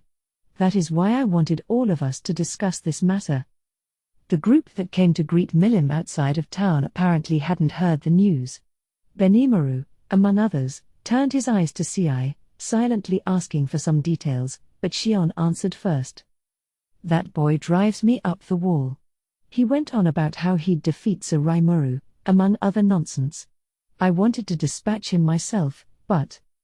Yes, CI replied, and I stopped you. There were people watching.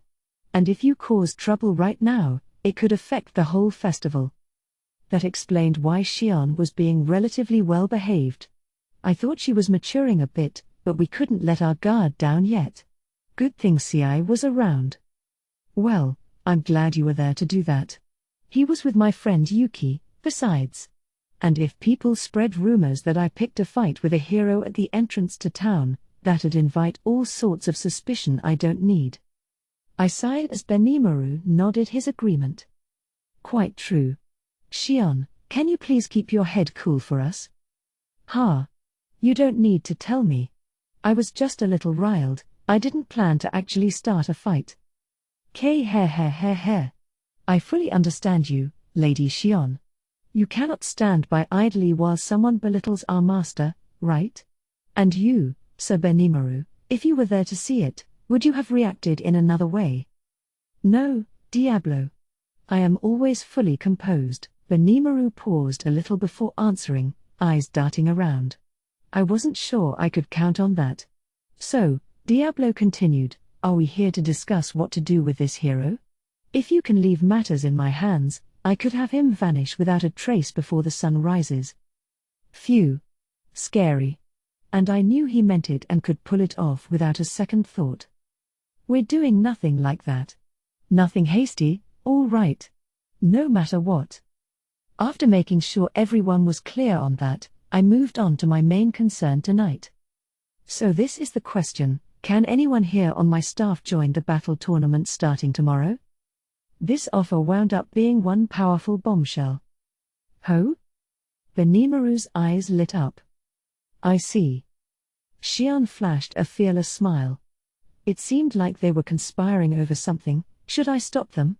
Maybe turning the topic toward fighting made them forget their promise from a moment ago. Interesting. Truly interesting. Diablo, too, was grinning from ear to ear. I would be glad to offer myself. My skills should prove useful. Even Geld was ready to go. And the little snicker from CI told me he, too, was volunteering. Hakuro, too. He remained silent, but I could tell he was getting fidgety. At least Gable, with his own presentations to run, had no choice but to bow out, as chagrined as he looked at this prospect. So yeah, about what I figured. The only one who didn't react was Ranga, and that's because he was sleeping in my shadow. That was fine, I didn't want him to join in anyway. With a cough, I quieted the crowd before they started arguing over who deserved to sign up. Hold on. There are agents all over town right now. Do you really need to go all out in the battle arena? You don't, do you? I hardly need to trample over our foes. Whoa. Easy. Let me just say in advance, Benimaru, Xian, Diablo, CI, all of you are out. What do you? I raised a hand to quiet their protests. First, CI, you're our covert agent, all right? You can't fight while you're running surveillance amid the crowds. The thought didn't seem to have occurred to CI until now. It must have convinced him, though, because he fell silent after that. At least he didn't suggest competing in disguise. But just to seal the deal. Instead, I have a new job for you. A job? Yeah. I'm leaving all spy operations in our nation to you, but I'm also officially appointing you the head of what I'll call the Oni Warban, our intelligence operation. This was the name of the group of secret agents who patrolled the streets of old Tokyo during the samurai era and reported news back to the shogun. In addition, I am assigning the name Kurayami to your personal team.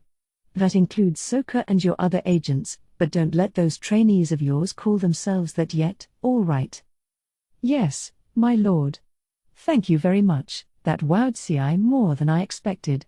It was basically a pretext to keep him from joining the tournament, but if he liked it that much, superb.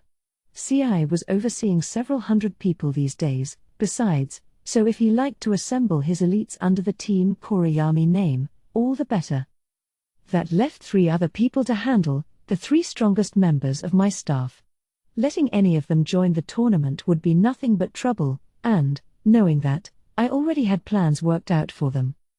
Okay. Everyone else, listen up. I'm establishing a new committee that'll be responsible for handling our dignitaries from the Western nations.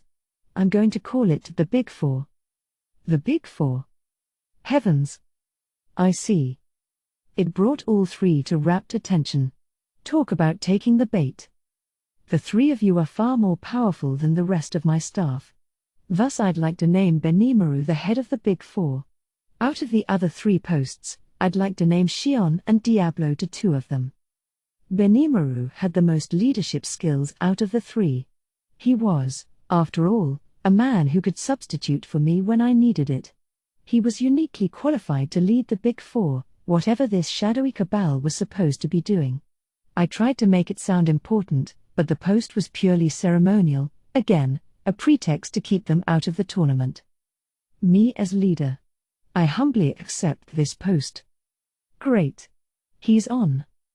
I'm not sure I agree with Benimaru as leader, but hopefully you will reconsider after seeing my performance on the job. I will be happy to call myself part of the Big Four, so Raimaru. Shion was happy enough with it, too. I wasn't sure why the post gave her so much confidence, but if she was cool with it, we'd just leave her be. The Big Four. I aim to be strictly number 1 with you, so Raimaru, but I am still a new participant in your endeavors.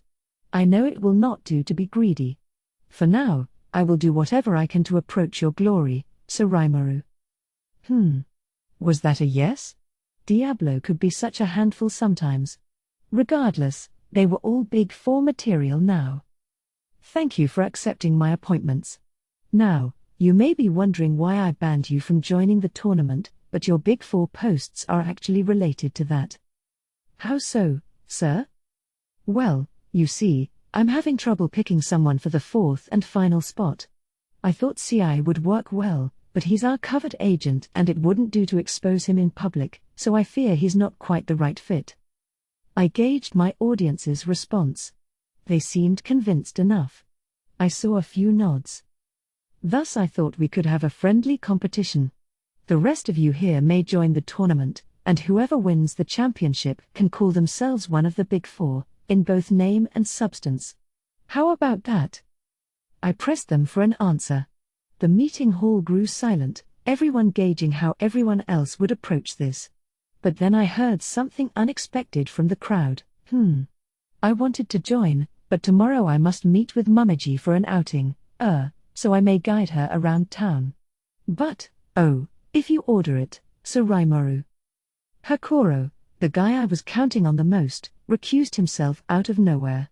Someone as technically skilled as he was would be perfect for the job, but I guess the timing just didn't work out, and I wasn't about to order him to the arena. He really would have been the best person to gauge Masayaki's talents, but if I got in the way of a day out with his own daughter, he'd hate me for it. Oh, no, that's quite important, Hakoro. If you break your promise with Mumiji, she may never speak to you again. Well. I had a boss once who ditched an outing with his daughter for work reasons. He wailed about how it took a week before they were on speaking terms again. And here, meanwhile, we had a father and daughter who had only just reunited. If he broke a promise that early on with her. Besides, you're more like Benimaru's military advisor than Big Four material. A vice-general of sorts. There's no urgent need for you out there. Hakoro nodded, the praise deeply moving him. Thus, for his own sake as well, I excused him from the tournament. So which candidates remained? I have our science presentation to run, lamented Gable, but Sir Geld is stronger than I regardless. I will gladly leave this to him. Yeah, Geld was my last bet, wasn't he? Gable, busy with his own work, regretfully had to decline. Instead, he was placing his hopes and dreams on Geld. Very well. I will tap my full strengths to prevent the victory of this upstart Masayaki. He briskly nodded, answering the call. I had no issues with Geld's strength, of course. But as part of the Big Four? And all the glamour and glitz that suggested? I wasn't wild about that. I appointed Benimaru to lead the 2 problem children under him, but it seemed kind of mean to Geld to have him take the rear. But I'd worry about that later. For now, if he could just spar with Masayuki and see what he was capable of, perfect. As I thought about this, Riga suddenly stood up and spoke. I can think of someone else suitable for Big Four membership. Yes, you never knew what could happen in a tournament, depending on who you got paired with. Maybe having more than one participant on our side would be preferable, and if it was an A ranker like Riga making the recommendation, I could rest easy. Sure. I think Geld will be just fine, but who do you suggest?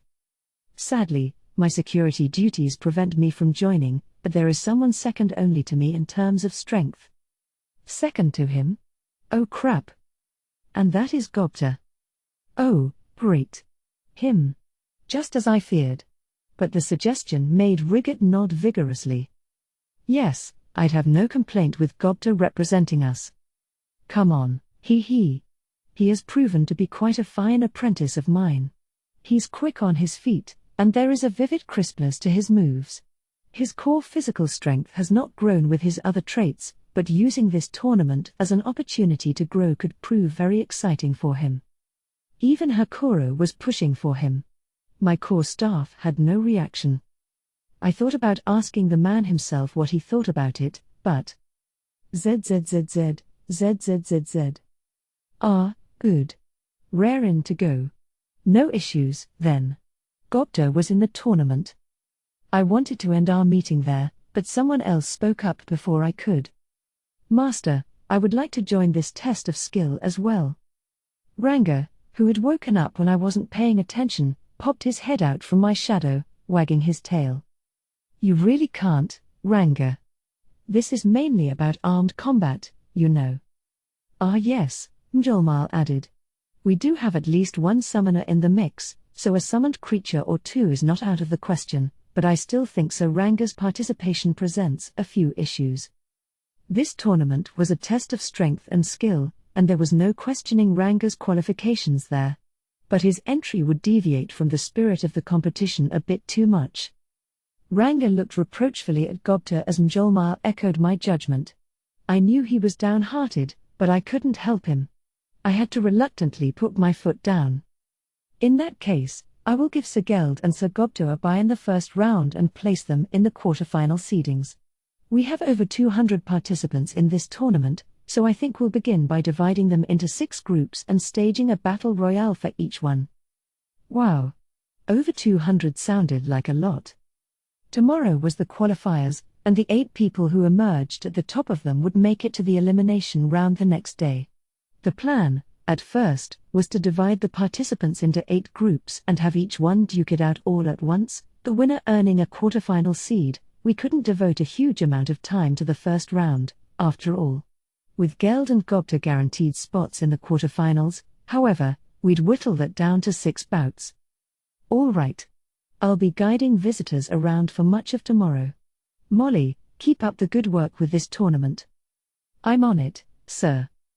I nodded back. That was good to hear. I knew I could rely on him. And one more thing. Diablo, you're pretty well known to the international press by now, right? Yes, my lord. I've invited them to the Founders' Festival and am preparing measures to have them paint us in a positive light. I was always impressed with Diablo's thoroughness. There was no need to hide the guy, or his powers, any longer.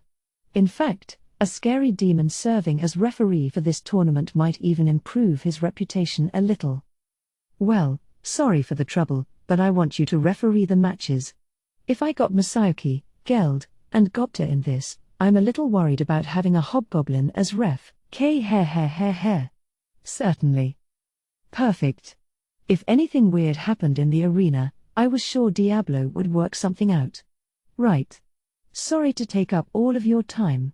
I know it's late, but for now, get as much sleep as you can. Yes, sir. This time, for real, the meeting came to a close. We all needed to get some sleep. The real thing was starting tomorrow. Chapter 2, The Founders' Festival. Following my audiences with the monster leaders of the Forest of Jura, My discussions with Western nations representatives proceeded without a hitch. We'd talk details with them at a later date, but for now, all signs looked pretty good. The rather bizarre banquet we'd held the previous night also went smoothly, even with the movers and shakers from all over the world attending. Really, it was a coup for us. But for the most part, I spoke only with people I already knew beforehand. Rigid and Mjolmal were handling the more practical side of things, talking to people and summarizing what they said for me. They also made it known that visitors shouldn't try indiscreetly talking to me while I went about my business. Great job, guys. Talk about capable. Because, honestly, if someone went right up to me with an offer, I might very well just say all right, sure to them, and who knows what kinds of commitments I'd be beholden to then. Having a cushion against that was extremely helpful. I mean, if it had helped build relationships with other countries, I wouldn't hesitate to offer as much support as I could, but it was safer to be conservative until we had a better gauge of the other party. Basically, stop being such a yes man to everyone I see. Besides, the facts were that we had a personnel shortage. Once the excitement from the festival died down, we had a mountain of projects to tackle and a herd of issues screaming to be addressed. Whether we could cover them all or not, we lacked the government infrastructure needed to fine-tune and execute on them. If I threw even more work on everyone's laps right now, we'd just drown in it all. Rigid and Mjolmal were even better at processing this than I was. Their expert handling of any issue I ordered them to look at was making me complacent, despite myself. I even kept them up late for last night's meeting. From now on, I resolved to myself after the emergency conference ended late, I couldn't let them spoil me. Today, then, my mission was to act like the national leader I was and give our visitors the best service I possibly could. So here we are now, a bright, sunny day. The Tempest Founders Festival was here. If it was raining, I would have blown the clouds away and held it regardless, but this was Rimuru, capital of Tempest. The northern zone of the city named after me was where most of our government agencies were located, and atop the balcony of the main assembly hall in the middle, I looked down at the people below. Ahead was the main street, extending out from this building and across the whole of town, and today it was completely full of people. There were my people, former monsters, more appropriately called demi-humans these days. There were magic-born gathered from all across the forest of Jura. There were merchants from nearby nations, along with the adventurers serving as their bodyguards. There were even farmers stopping in, hoping for a taste of the excitement. They were a melting pot of races and species, numbering over 100,000, and right now, they were all spread out before me. Slowly, gradually, it made me truly feel I had done it. I had created a nation where man and monster could coexist without conflict. The feeling filled my heart, piece by piece. It comforted me. Now it was almost time. I stood up and placed a hand on the mic. Ladies and gentlemen, I am the, almighty demon lord. Screw this. A formal policy speech was asking a little, actually, a lot, too much from me. Instead, I opted to wing it and give the crowd my honest feelings. I'm the demon lord Rimuru. Good to see you all. So, I'm glad you all accepted the invitation to my country here. Some of you are visiting for the first time, but I don't want any of you to be anxious. It's true, I am a demon lord, but I have no intention of being hostile toward any human. My hope is that I can build a nation where all of us can get along together. I believe that, instead of people and monsters fighting, if we join hands and work together, a better future is waiting for all of us. I gauged the reaction as I spoke. They all seemed to be lending an attentive ear, my own subjects, of course, but also the peasants just here for fun. Sensing I had some momentum, I continued. I am sure some of you are wary of me because I've become a demon lord. That's only natural, of course, but I honestly want you to believe in what you're feeling. I have no interest in forcing my will upon any of you. If you think you can believe in me, I'd be happy to hear that. But if you don't, I'm not going to dwell on it. Trust isn't created overnight. I'm not going to press you for a conclusion on that, because I feel trust is something we earn by building it up over the course of our relationships. Rome wasn't built in a day, as they say. Trust is a gradual process, and that's fine. It'll depend on them, I suppose, to accept me for what I really am. Next, I wanted to reveal my true intentions to my fellow rulers, the royalty and nobility in the audience. To all the nobles here, when you return to your homelands, I ask you to be honest and relate everything you see to your countrymen. We have already established friendly relations with several countries. Even if you don't trust us, are those other nations worthy of your trust? If you are biased against me because I am a slime or a demon lord, I hope that you cast that aside.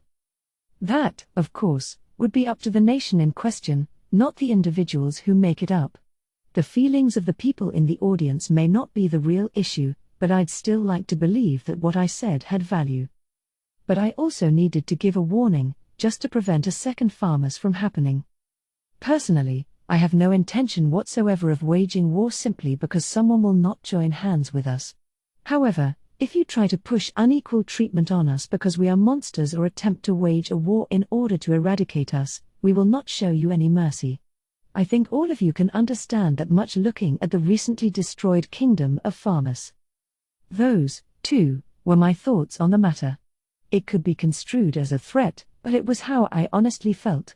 I didn't like war, but I had no qualms about waging it. If a ruler ever shows indecision, it's their defenseless civilians who wind up getting dragged into it. The entire role of a nation is to protect the lives and fortunes of its citizens. I had monsters gathering here because they relied on me, to say nothing of the people who'd be moving in before long. Keeping them safe was the most important job I had. A world without military power would be an ideal one, but that was an impossible fairy tale. People are free to dream about it during peaceful times, but rulers don't get that luxury. At a bare minimum, a nation is expected to be prepared to deal with any situation that could arise. That was why I wanted to address the ruling class listening to me, while I had the chance. To wrap up, and to all the merchants, adventurers, and regular peasantry gathered here, I swear to you that I will not lay a hand on any of you. I mean, unless you commit a crime or something, but otherwise, no. My nation is facing a lack of workers. We have many jobs that need to be filled, so if you seek work, I would like all of you to consider moving here. Wherever people gather, new opportunities, and new chances are bound to follow. As a rule, we guarantee your right to free expression. This includes free speech, as well as the right to choose the job you want. You do, of course, still have responsibility for your words and actions, but regardless, it holds true. If this sounds like a nation you'd be interested in, then by all means, give some thought to what I just said. Going forward, our nation is planning a multitude of events. The Tempest Founders Festival starting today is only the beginning, and I hope all of you enjoy it. After that appeal to the common man, I ended my speech. Was I being a little too honest? Ah well. I'm just an ex-employee at a contractor anyway. Getting this promotion out of the blue doesn't mean I'm suddenly capable of looking and talking like nobility. But despite that, the crowd listening to me erupted in applause. Not only my citizens, but I could see visitors from other nations, too, whooping and hollering. A few of them looked pretty unconvinced still, but by the looks of things, I'd say a solid majority believed in me, and, by extension, my country. For now, I was happy with that. It'd be creepy if I received 100% support from the start. I had given them my honest feelings. Now I'd have to wait and see how people reacted to them. But either way, the speech was a signal that the Tempest Founders Festival was underway. My speech wrapped up, I went down to the first-floor hall. There, I was greeted by my kids, dressed in a new change of clothes. "Hey, Mr. Tempest, you're the king of this country." "Oh, didn't I tell them?" "You didn't know that, Kenya? Well, it's not too late to realize how great a person I am. How about treating me with a little more respect?" "Why would I?" "Okay, Mr. Tempest. Lots of respect." As I prodded Kenya a bit, Alice gave me a big hug. "Me too," Chloe shouted, adding herself to the pile. I laughed, patting their heads as I gently peeled them off me. Alice and the others weren't pleased, but I had only one body. They'd need to realize that before they started fighting over me. But it's still a huge surprise, said Gale, Ryota nodding with him. I mean, I was kinda suspicious yesterday, but... Oh, don't worry. I didn't become king until after I left you anyway. See why I was so busy now? Well, yeah. That's a pretty good excuse, but... Kenya still wasn't too satisfied with this, but at least he was thinking a little about it. So I guess we still won't see a lot of each other, Mr. Tempest? Oh, I'll come over when I'm free. Really, despite the looks of it, I'm more decoration here than anything. What's that mean? Are you a big shot or not, man? I tried to smooth things over with Kenya as much as I could as I went over our rules for this event. Okay, listen, guys. At a festival like this, it's easy to get excited and cut loose a little too much. So don't get carried away, and don't get in a fight with anyone, all right? Okay. That's the spirit. Do you have your handkerchiefs, your tissues, and your pendant? Of course. Their responses, at least, were always snappy. I could have asked someone to chaperone them around, but my own staff members were already busy. Diablo was at the Colosseum handling referee duty, Hakuro was having some family time with Mamaji, and Benimaru was guarding me. You sure you don't want Mamaji spending time with you instead of her dad? Please, sir. It's still too early for that. Benimaru seemed eager to run away from that question, didn't he? I guess we'd just have to wait for time to sort it out. Anyway, Shuna was running a cafe for the festival, and Shion must have had some business as well because I hadn't seen her since morning. That, in itself, was cause for concern, but I wanted to believe she was fine. CI was running town security undercover, though, and I was sure he'd alert me if any trouble happened. His team was keeping an eye on the kids as well, so I didn't see too much need for worry. Hey, what's up? Something bothering you? Just when I thought there wasn't much need for worry, someone came up to me. It was Hinata, in street clothes and standing there with her rapier by her hip. She had a sleeveless dress on, in a navy blue color that ventured close to black, and her armpits and chest lurked just barely out of sight, giving her an inexplicable sort of attraction. The belt her sword hung from accentuated just how narrow her waist was. Yep. A sight for sore eyes. I wanted to stare at her some more, but then she flashed an icy look at me, so I coughed and looked away. Hey, Mr. Tempest. Who's that woman? Alice and Chloe shouted at me, both a little put off. This is Hinata. She's really strong, you know. We fought to a tie once. Huh? A tie against that old? Before Kenya could finish, the tip of her rapier was against his throat. I didn't even see her draw it, and there it was, maybe a millimeter away from bare skin. The slightest movement from Kenya would skewer him. What were you about to say? I just meant you were really beautiful, he managed to blurt out as he shivered, tears in his eyes. Ken. Ryota wanted to help him but couldn't even move. A mere look from Hinata planted his feet to the ground.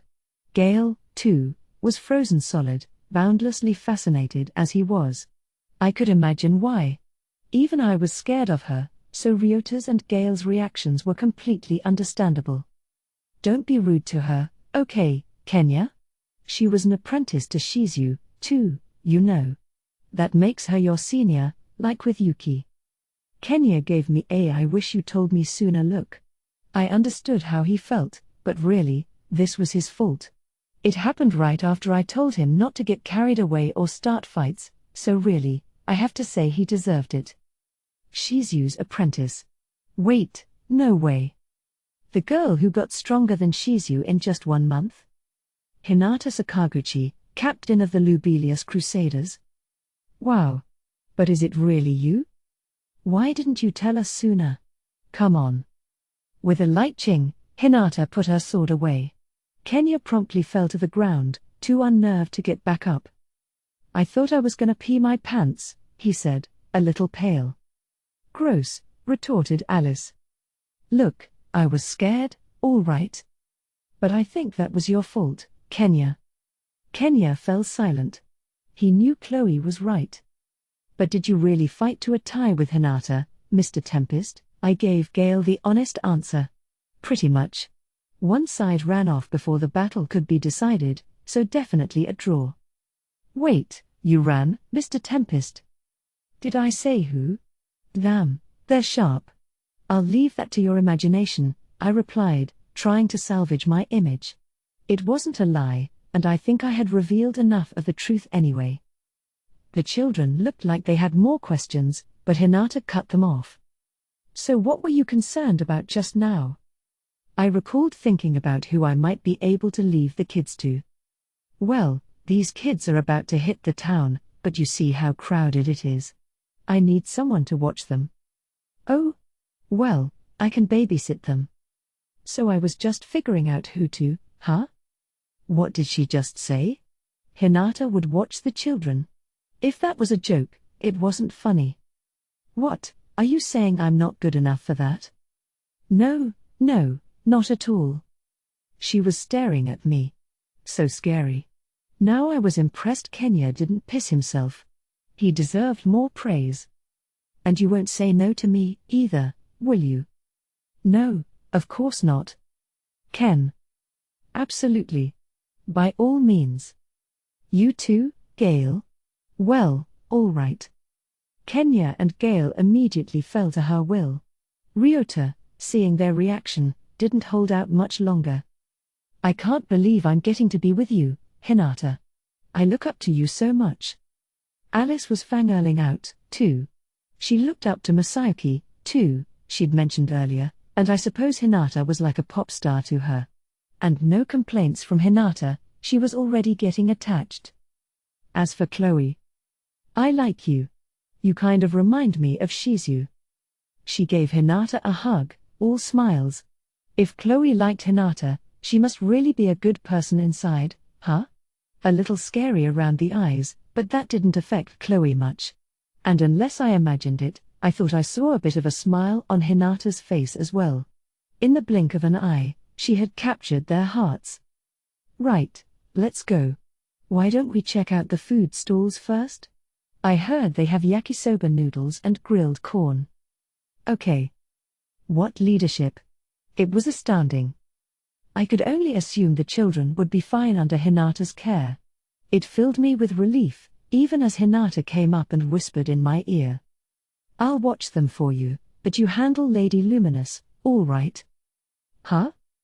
I hadn't seen her last night, but Luminous was here after all? Oh, did she decide to pay a visit? You invited her, didn't you? I saw her gleefully preparing a maid outfit for the occasion. Amazingly, Luminous had disguised herself as a paladin alongside Arno and Bacchus to partake in the festivities. For the first day, she'd be joining the group of royalty and nobility on the tour of the premises I'd be giving. Paladins qualified as nobility, as the rule went, so she was perfectly fine being mixed in with the tour. Very shrewd of her, I guess you could say. She even stayed last night in the brand new church I had built in this nation. I had no idea at all, which just shows how well she had concealed herself. Thanks in advance, Hinata said as she went off with the children. Suddenly, I felt like I had much more to worry about. Hinata was practically skipping down the street, meanwhile. She got me again, didn't she? I knew it. The moment Hinata was out of sight, I felt a light slap on my shoulder. Well, Rimuru. I don't think I've ever seen Hinata smile before. It was a smiling Yuki standing there, dressed not in a fancy suit but in a uniform that looked like a modified school outfit. He was here to take me to our designated meeting point for the tour. Yeah, I never would have guessed she'd be interested in watching the kids. I figured she'd tell me to shut up and storm off. Oh, I dunno about that. You might not guess it, but Hinata's pretty good at taking care of people. It is a surprise, though. And she looks really great in that dress. Apparently, she bought it in town here. She looks kind of like a pretty, fashion-conscious college student, huh? So that was from Tempest? I thought I was mistaken, but I guess I wasn't. In that case, Hinata's gotta be loaded, 'cause let me tell you, the dress doesn't come cheap. It was made from Helmoth silk, comfortable against the skin and granting the wearer the effects of cancel temperature. It also offered pretty decent defense, reducing damage better than your bog-standard leather armor. But it was lavishly expensive. We had a steady supply of silk fabric, but it still wasn't nearly enough, and each piece had to be handmade.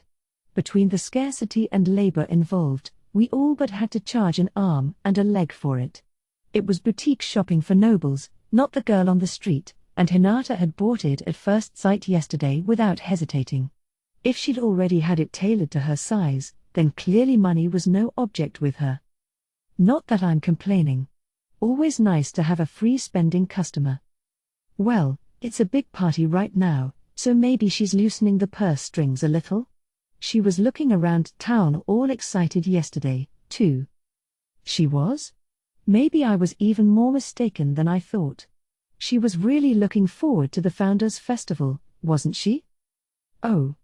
And that's why she was palming Luminous off on me. So she could really cut loose, huh? What was she looking for yesterday? Oh, just checking out what stalls you had, I suppose. She went on and on to me about how you had yakisoba and roasted corn, for one. She did? So Hinata had been casing the festival grounds yesterday. She certainly wasn't messing around, was she? To her, this event was like a battle she wanted to plunge right into the middle of, heart and soul. Indeed, we had all kinds of stalls lined up in rows around the Colosseum.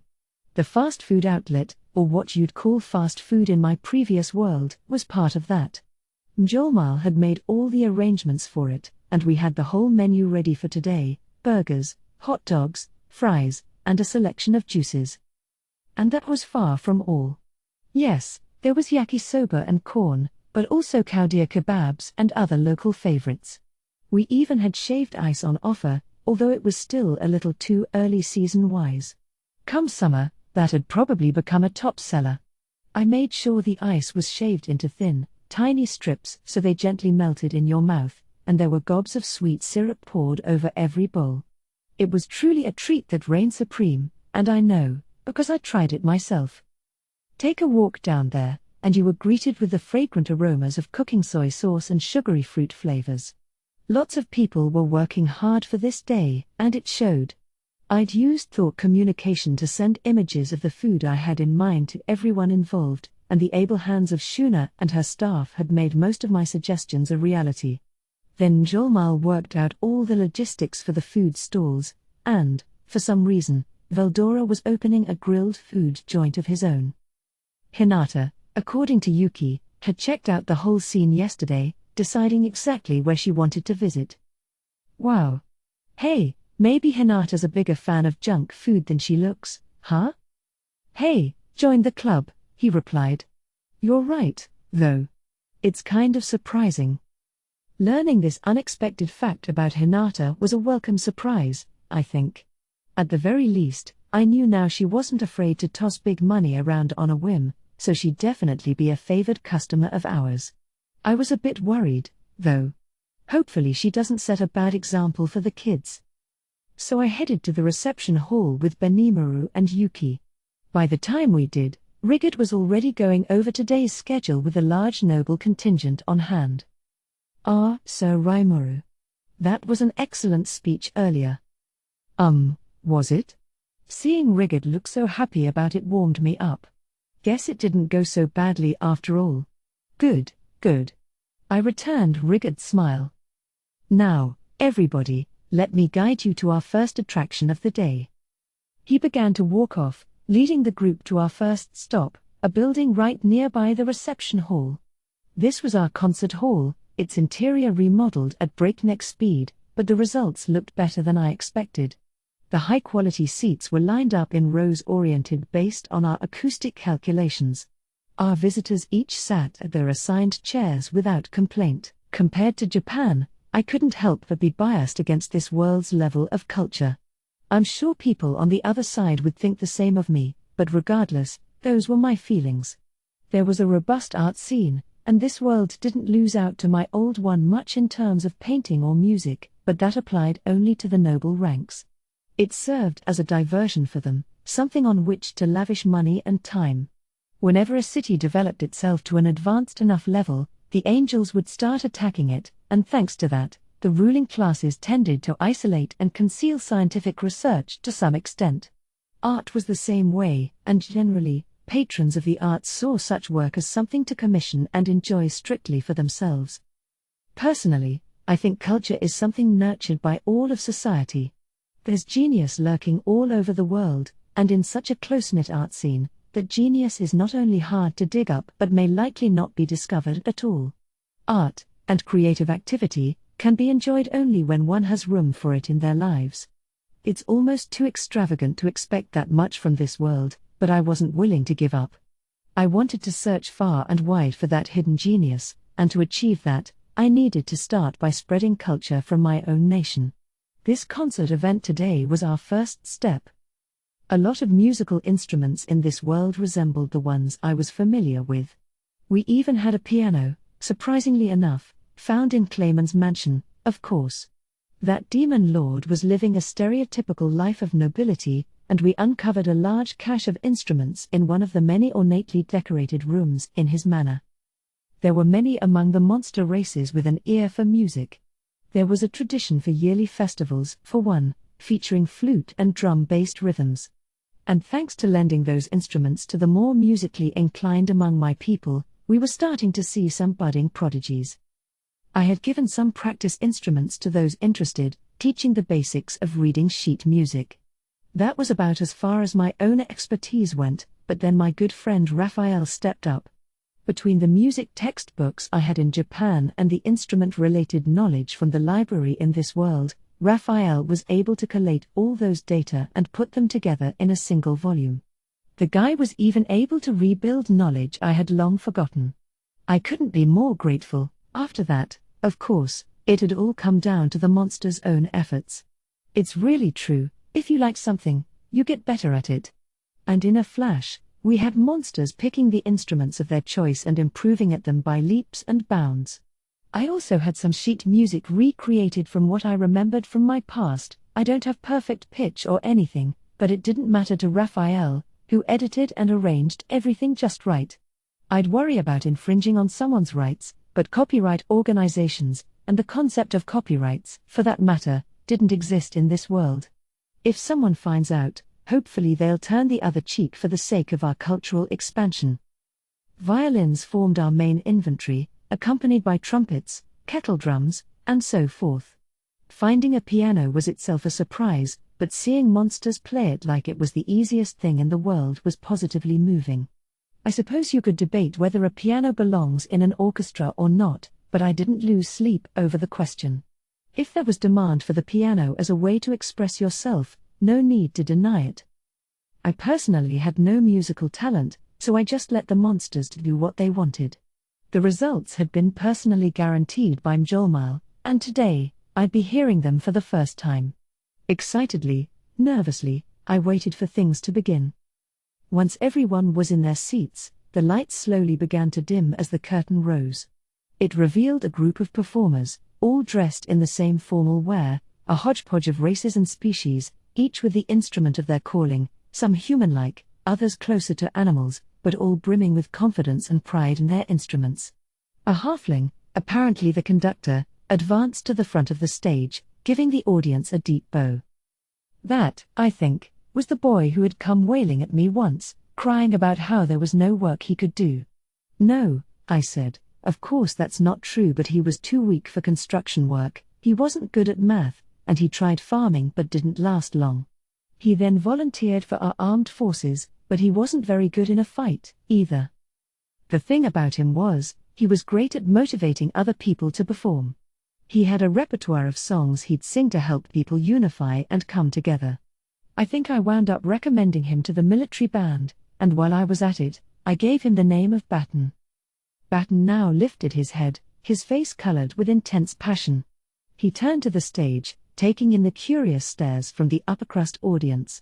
He was small, but his back seemed to loom large from my vantage point. There was a pause. It's always so fortunate when you can find what you're truly good at. The conductor's baton rose, and then the music began.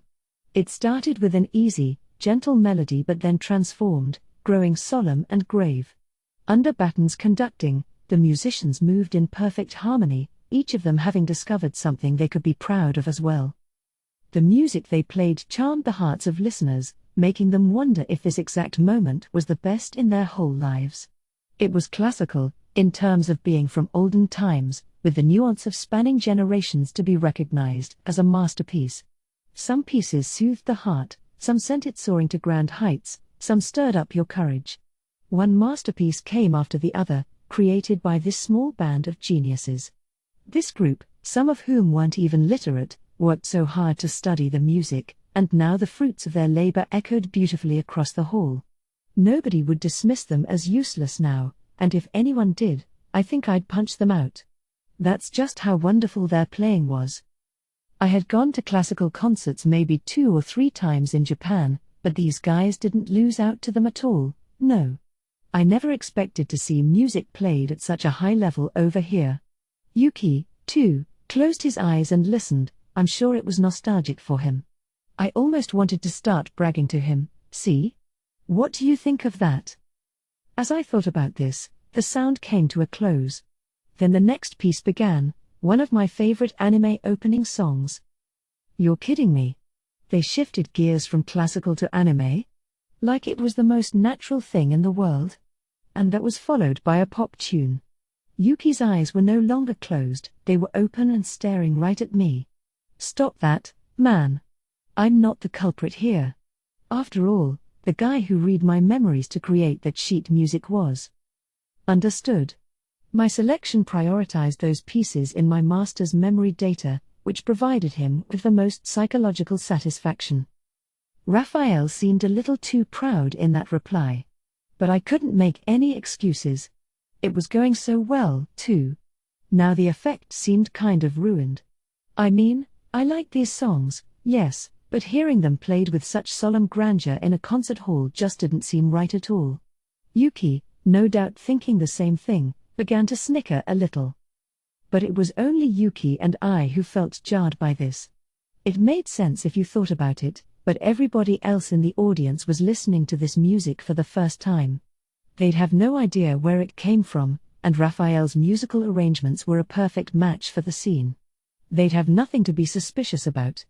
And whether they were used to the classics or not, I could tell they were enwrapped with all this new music they were experiencing. The orchestral pieces dominated the hall, and the crowd was perfectly quiet as they sat there at full attention.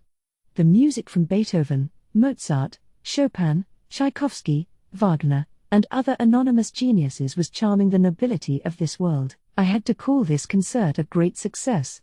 Anyone in attendance for this performance had to admit it, even if played by monsters. These tones, these melodies were sheer beauty. Even the anime tracks, in their capable hands, compared favorably with the historical classics, and the pop music grabbed your heart like it's supposed to, the rock revved you up like it's meant to. Thus, with enthusiasm taking hold among the audience, the final selection came to a close. It's over?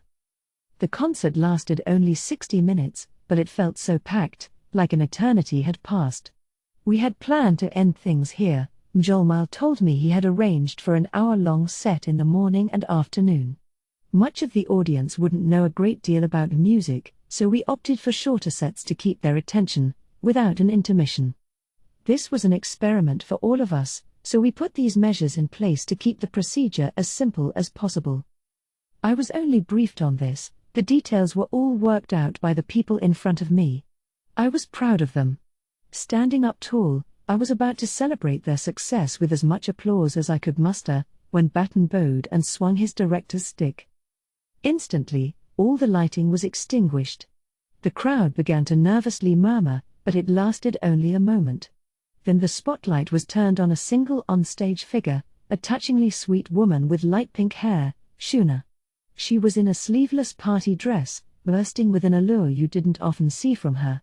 And there was another with her, a beauty with purple hair, lit by another spotlight. Was that Shion? I didn't recognize her at first, what with the slip dress she had on instead of her usual business suit. Shion stood there like a fantastic vision, as if lit by the moon.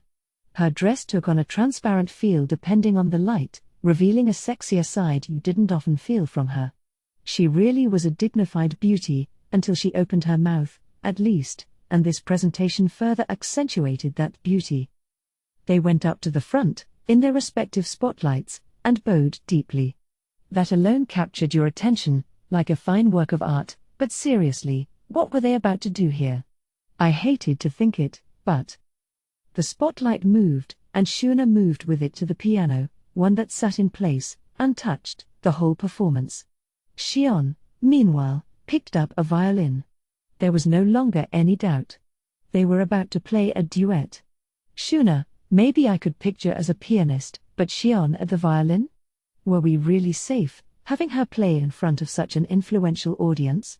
I recalled the assorted disasters she had engineered with her food in the past. If her musical skill matched that, it could spell doom for us all. Or maybe not. I mean, there was no way Shuna would allow that. And Mjolmal seemed so confident, too, didn't he? He was virtually staking his life on this whole event, and I doubted he'd let Xion throw a monkey wrench into the works. Let's believe in them. I closed my eyes, still a bit wary as I waited for the performance. It began with a slow piano tune accompanied by an intense, impassioned violin melody. Then suddenly, the tone changed. In a way, it felt more like a duel than a duet, but the extreme force behind Xion's melody seemed to reflect her own disposition, and Shuna's piano playing, much like Shuna herself, gently enveloped it. The intensity and softness intermingled, accentuating each other in impressive harmony. Ah! This was good. I drowned in the waves of profoundly expressive sound, shaken to my soul. This was different. It wasn't something you could accomplish with stopgaps. This was the result of innate discipline. It made sense, given Shuna's roots as an oracle and Xion's role in protecting her. Music is an indispensable part of any religious rite, and maybe that's why Shuna and Xion's melodies seemed to hit me right in the heart. Silence. The dreamlike moment was over. It seemed like forever, but not even 5 minutes had passed. When I snapped out of it, I attempted to give them thunderous applause. But before I could, I heard staccato clapping break the quiet. Darn. I was hoping to be first, but I had the rug taken out from under me. I joined the clapping, craning my neck to see whose lead I was following. Shockingly, it was luminous, disguised as a maid in the employ of the 2 paladins in attendance. She heartily applauded the performers, looking gloriously satisfied. I tried to keep up, and soon, other clapping overlapped with ours. The reaction was cacophonous. Elmesia, heavenly emperor of Thalion, Garzel, king of the Dwarven kingdom, all the nobility of the western nations, Milim and Frey. Even Midray, a man I wouldn't expect to be very cultured. They all stood up and sent out their applause. This tradition of clapping was the same in this world, it seemed. I wasn't sure if a long-gone otherworlder had brought it in or if it was just always that way. What I did quickly learn, however, was that this world didn't have a custom of giving encores. Public artistry in itself wasn't a common thing, so I suppose that should have been obvious. Thus I assumed we were done here, but apparently not. Darkness fell on the hall once more, before the entire stage was relit and the orchestra, with Shuna's piano and Xion's violin this time, played one final song to round things out. Music, and art in general, has a way of tearing down barriers. Seeing this concert unfold, I wanted to believe, for just a moment, that there are things out there that everyone in the world truly can find wondrous.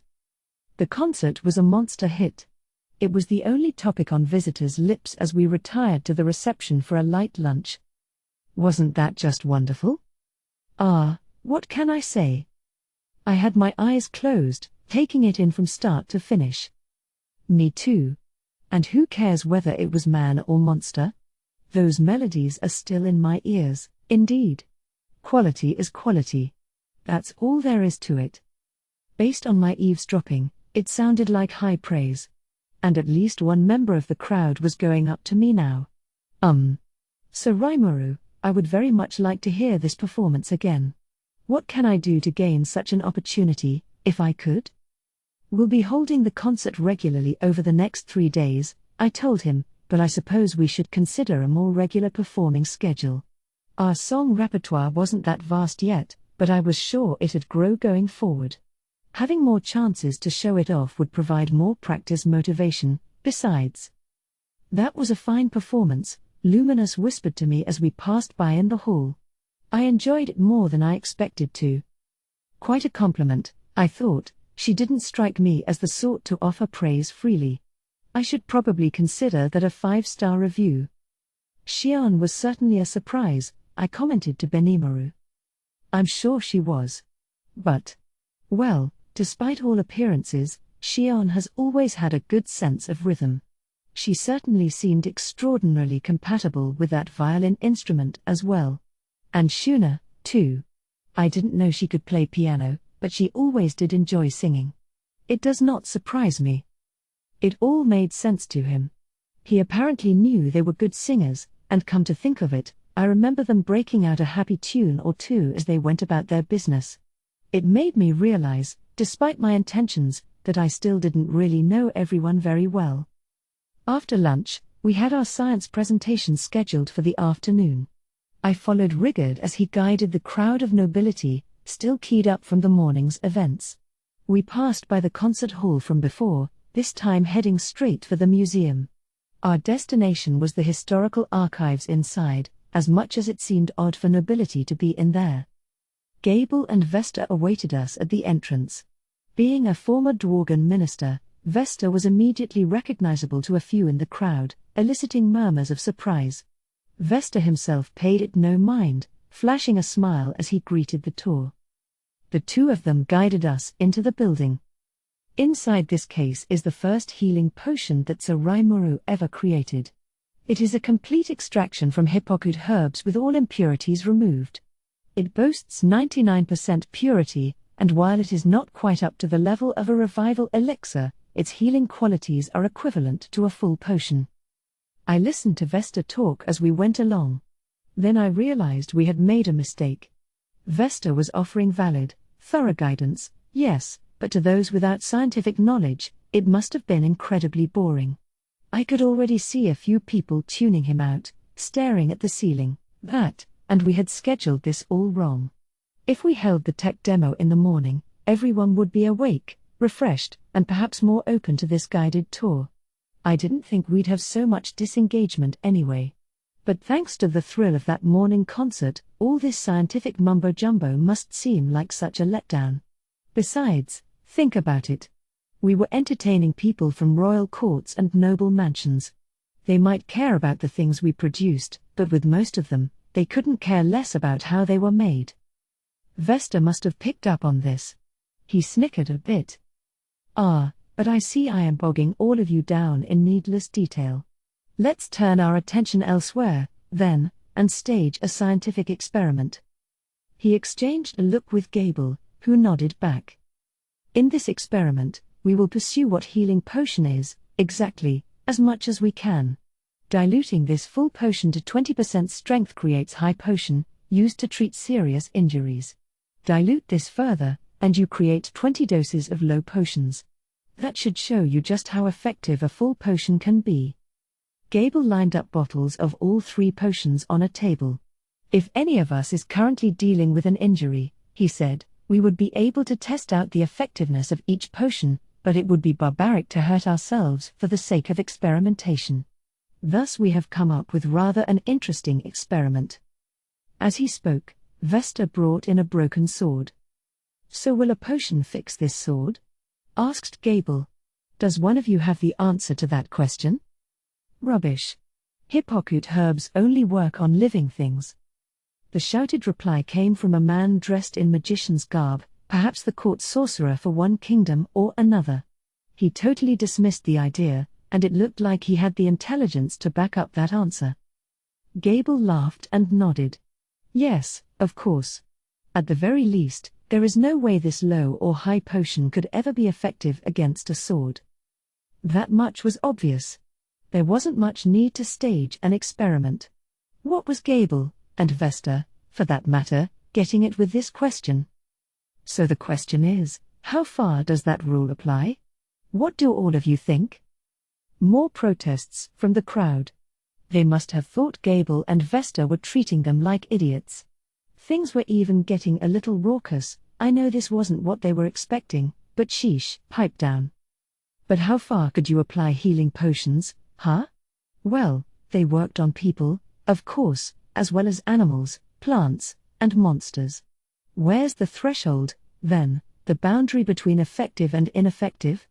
This was actually kind of fascinating. Is being alive or not the main thing? Probably not. It was the presence of a consciousness that likely made the difference. Report. Plants have a consciousness as well. A consciousness has its roots in the soul, a collection of the spiritual particles that form magicules. Its presence, or lack thereof, is thought to be the difference. Right. Plants have wills, maybe they're not fully sentient, but they have a desire to keep living. But swords don't have souls, and therefore no wills. They're just things, so obviously. But hang on. Something just occurred to me. Didn't Kaijin say that swords do have wills of their own?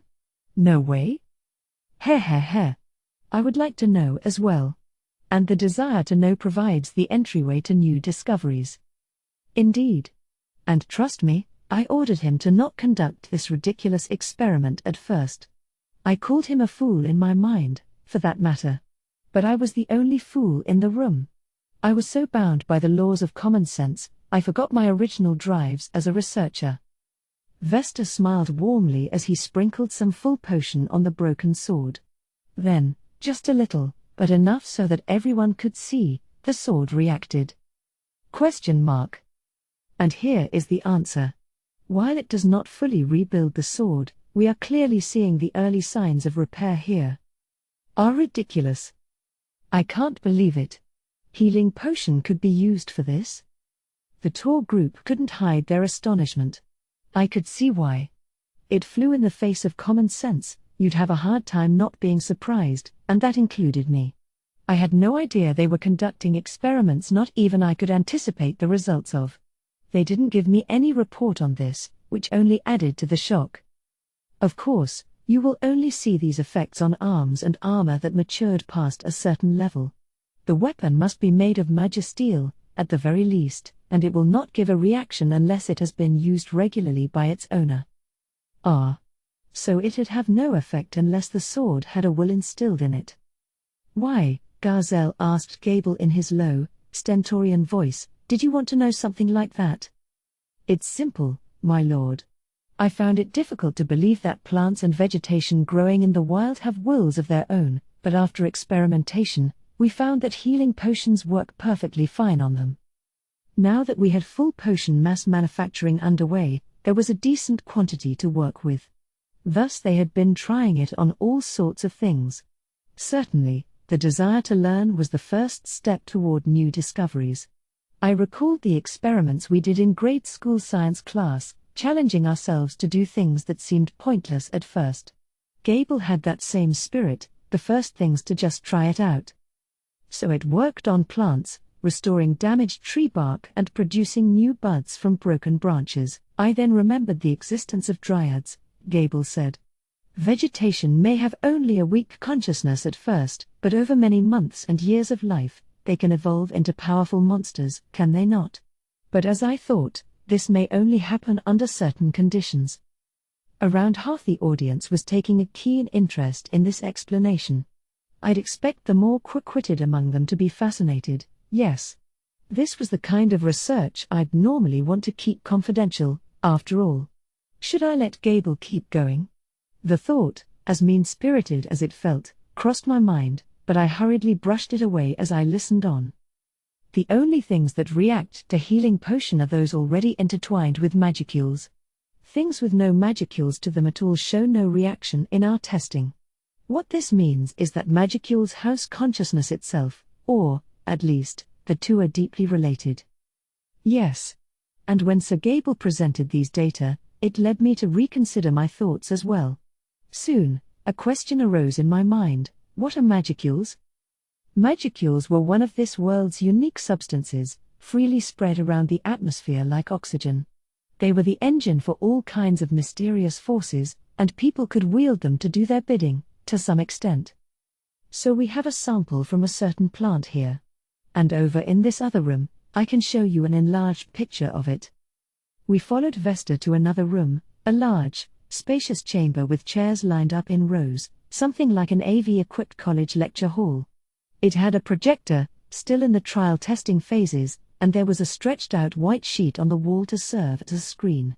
Gazelle curiously observed the projector but remained politely quiet about it, realizing now was not the time.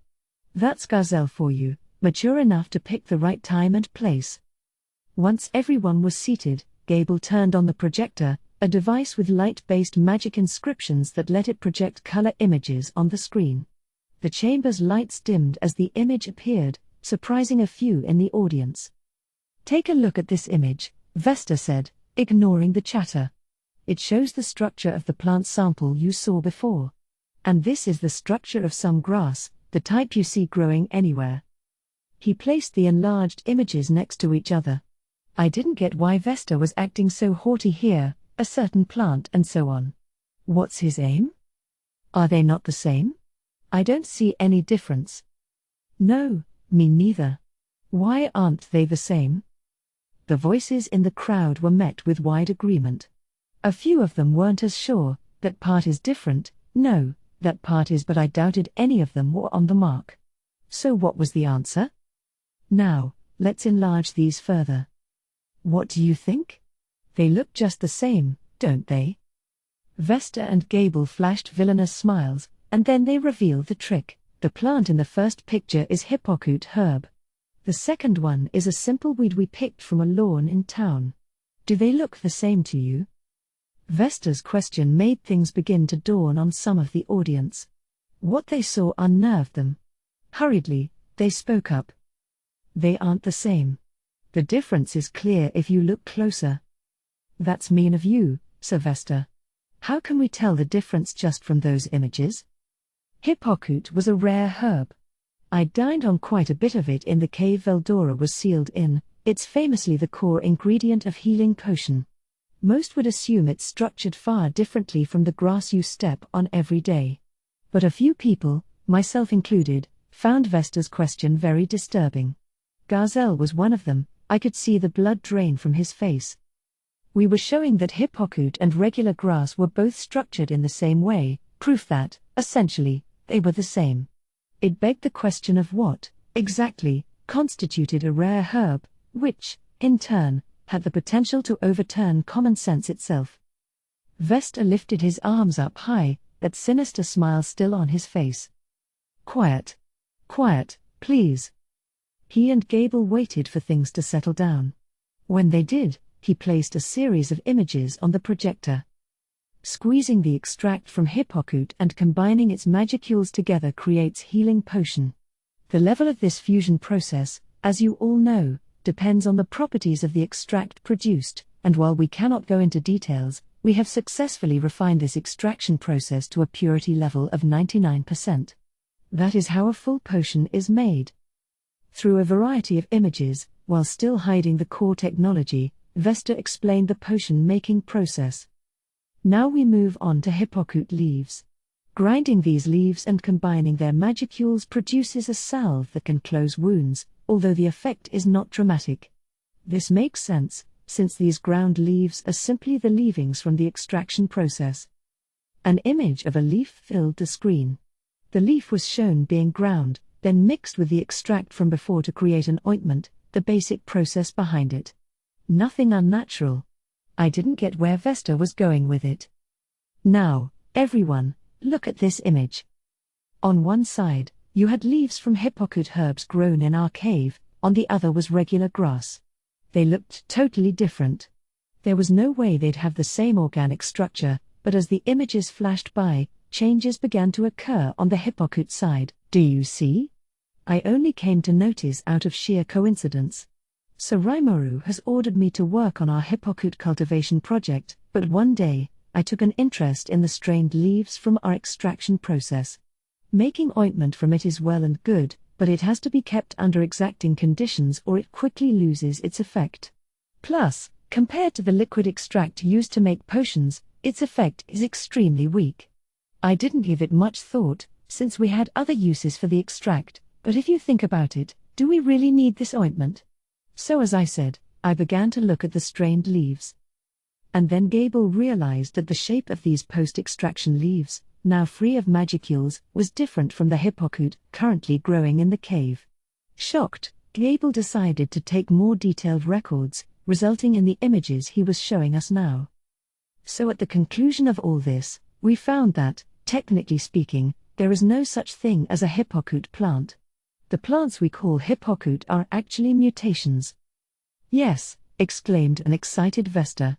And it's not that hippocute grows in magicule-rich areas, it's the magicule concentration itself that causes this mutation and creates hippocute from simple grass. I could see why he was excited. Everyone who heard him immediately began talking. That's a major discovery. The Vesta, this is not the type of thing to announce in a place like this. There could have been some more appropriate occasion. You must contact a scientific society or the like at once and follow the proper announcement procedure. It was chaos inside the room. Even those who didn't take much interest before couldn't stay silent now, and the audience members who had been paying attention from the start were even more astounded. It was beyond anything they imagined, and the not the type of thing to announce remark symbolized just how much it roiled the crowd. Garzel, too, had his eyes wide open, and even Elmesia and Errol were discussing matters with each other. I was surprised, too. I never gave it much thought before, but the way they put it, it made sense. It was pretty obvious, in fact. I doubted Veldora just happened to be sealed off in a cave full of hippocute herbs. If that was the result of a mutation, or a plant evolution, that was more convincing. And once all the magicules were extracted from this plant during processing, its shape went back to the plain old grass it once was. The dried, strained samples projected on the screen made it obvious that they shared the same organic structure as regular grass. In which case, no wonder Gable thought potions could heal swords. Metal might mutate into magisteel ore, just like grass mutated into hippocute, and it was that ore that was processed to make magisteel weapons. Put the pieces together, and anyone would wonder if healing potion could work on magisteel as well. The result, the experiment we saw earlier, my original question, Vesta continued, of the exact nature of magicules remains unanswered. Monsters, and magic-born, are exposed to the effects of these magicules, that much is evident. But what about demi-humans? If you took all the magicules out of their body, would they go back to being humans? I have boundless questions along these lines, but investigating them could prove fiendishly difficult. Despite this, we intend to continue our research. And in this land, where some of the world's greatest minds are gathering, we promise to keep pursuing the answers, and with that, we close our science presentation. To everyone who came out to attend, thank you very much. Gable and Vesta bowed and spoke in perfect sync. They must have worked the presentation out in pretty deep detail. I don't think this was the first time they'd run through this lecture. The content, however, was excellent. I had left it all to them, but it really grabbed your attention, and what's more, it spread the word about great discoveries while keeping all the key parts a secret. Most important of all, we didn't have to worry about anyone copying our technology with what we revealed. Changing the nature of plants with magicules was a grand discovery, but it wasn't something other nations could easily replicate. They could experiment with it, but it wouldn't let them mass-produce hippocute or anything. Our position of superiority remained firm, and our research continued. As Gable said, great minds were gathering here, and we'd have more before long. In a land so blessed with magicules as this one, we could do all the experimentation we wanted. Overall, this scientific presentation was a major shock to the attendees. After a morning spent enjoying fine music, this afternoon stimulated their intellectual curiosities. I'd leave it to the audience to decide which was more enriching, but given how much interest both events generated, I'd definitely call them a success. A lot of the audience seemed bored at first. I worried that we should have swapped the order out, in retrospect, but it appeared I was worried over nothing. In fact, maybe this was the right order after all. We certainly fulfilled our main goal of making the movers and shakers in the audience interested in us. I internally resolved to give Gable and Vesta unbridled praise the next time I had a chance. After the presentation came some free activity time. A number of our VIPs would relax at our salon, while others would peruse our food stalls incognito. A few would savor the hot spring bath, and others would enjoy checking out our amusement facilities. Each one of them had their own guide, so they were free to pursue their own interests. They were all abuzz about the concert and science presentation, too, reportedly spreading praise about them to everyone they spoke to around town. As I watched them take in the festival, I saw Arno and Bacchus come up to me, looking concerned. "We need to talk," Arno whispered to me. It sounded like something important, so I brought Benimaru and Shion along and guided them to a room in the reception hall. There we saw Luminous. I'd suspected we would, given how agitated the paladin seemed, and I was right. She was in her maid dress, seated with her legs crossed. The juxtaposition of her pale skin and the black garter belts and stockings was, frankly, hot. Arno and Bacchus stood bolt upright behind her. The sight of them serving this maid was a surreal role reversal, but it actually fit her well. Luminous's powerful aura at work, I imagine. "Now," she began before I could talk or even sit down, "we have a treaty of non-aggression in place, but that will not be enough." I always knew she was impatient, but not this impatient. Exasperated, I helped myself to a chair. Something told me I wasn't about to get invited to a seat. Not enough how? How else? It lacks interaction. If we cannot make contact with each other, how will we ever have interaction? I don't see why we can't. I organized the situation in my mind as I thought over what Luminous meant. As she said, there was a non-aggression pact between the Holy Empire of Lubelius and Tempest. The Western Holy Church was a part of Lubelius, which also helped boost our position with the Western nations. I really appreciated that, but in terms of interaction, she was right, we had virtually no diplomatic relations. We were just too physically distant from each other. There was no national-level trade. Any circulation of goods was left to market principles, with whatever merchants or nations wanted to be involved. We weren't completely cut off from trade, though. I had actually asked Njolmal to send a few traveling peddlers in their direction. Why wait for Lubelius when we could take action ourselves?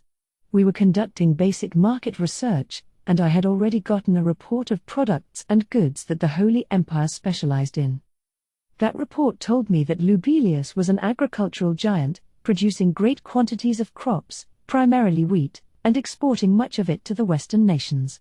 I looked at a sample, and it was very high quality, tasty, too. I was hoping to import some, in fact, but as mentioned, the distance involved made it tough. Before we started talking about more formal trade, I wanted to see that problem dealt with first. So that's where we were now. I wanted to deepen our relations in the future, but if you asked me what could be done right this minute, I couldn't give you anything. You inconsiderate clod. Or are you toying with me? No, that's not it at all. Luminous gave my harried reply an irritated sigh. When I say interaction, I mean cultural interaction. Frankly, I underestimated all of you. The people under our protection in Lubelius lack a great deal in the way of artistic talent. Meanwhile, although I expected little, your musical presentation earlier was impressive. I have reconsidered my views of you today. Whoa. Heaps of praise. She had a few kind words for me as we passed each other earlier, but I guess she really did like the concert. That, and now I understood her. Today's musical performance finally made her recognize our talents. I imagined Luminous had some kind of musical band, and presumably she was talking about an international exchange with its members, to help improve both of us. There are some among the vampires who are artistically inclined. They carry on the heritage of our old music while working on new creative endeavors, but lately they've been stuck in a rut. I think some input from visiting creators of your realm would be a fine catalyst. I had it right on the mark. And really, I appreciated the request. An experience like this always enriches the heart and mind.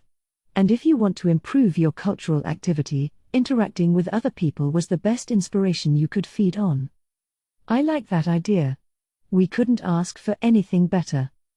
I had no reason to turn her down, so I readily agreed. Looking at our future relations, besides, it was bound to have more positive impact than bad. Very good. I will make sure things proceed along those lines. She gave me a satisfied nod. Just as she did, an elderly servant placed some tea in front of us. Gunther, I think his name was, just as strong as Louis Valentine, but also one talented servant. Diablo was the same way, come to think of it. Who knew that butlers were such lean, mean fighting machines in this world?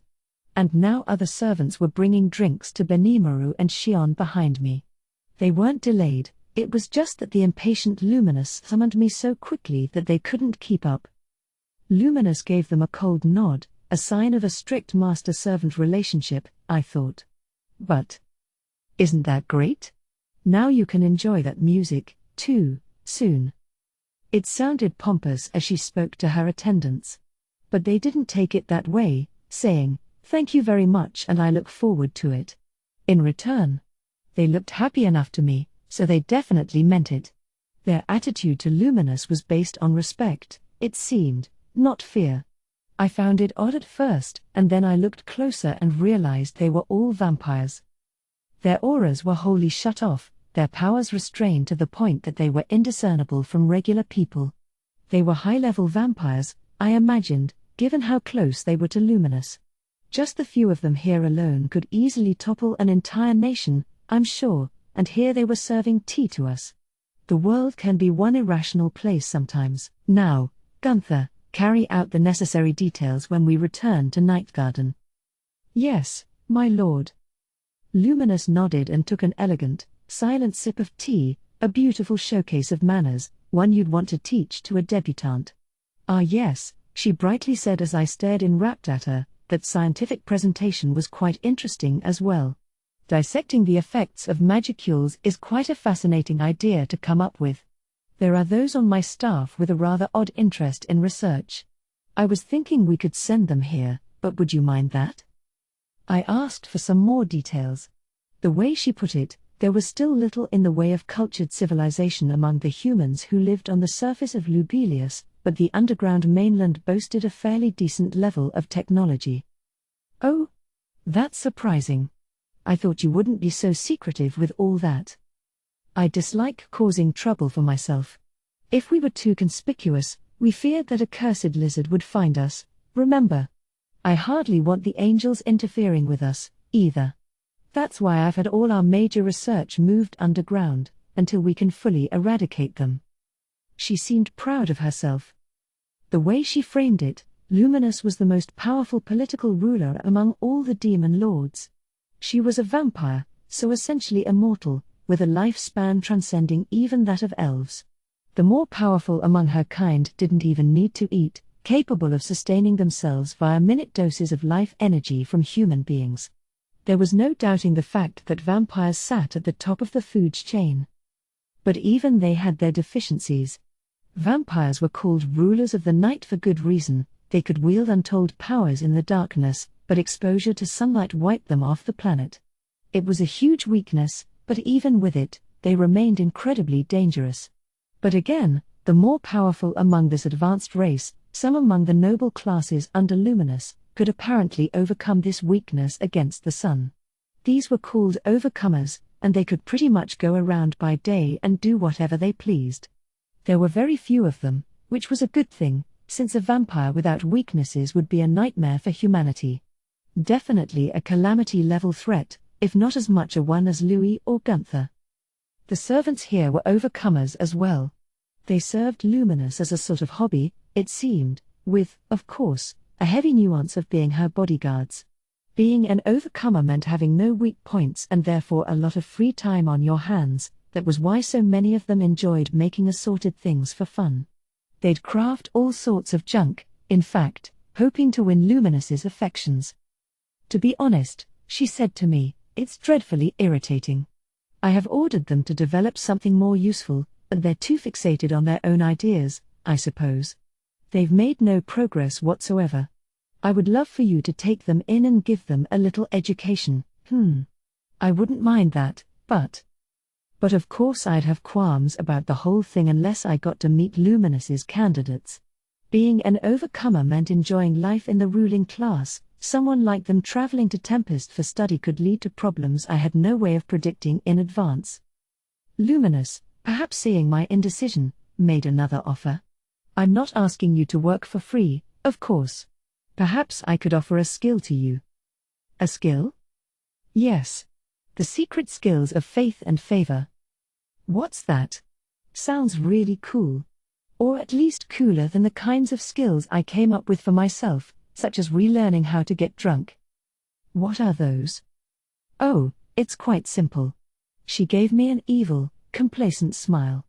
It allows those faithful to you to harness some of your powers. Whoa.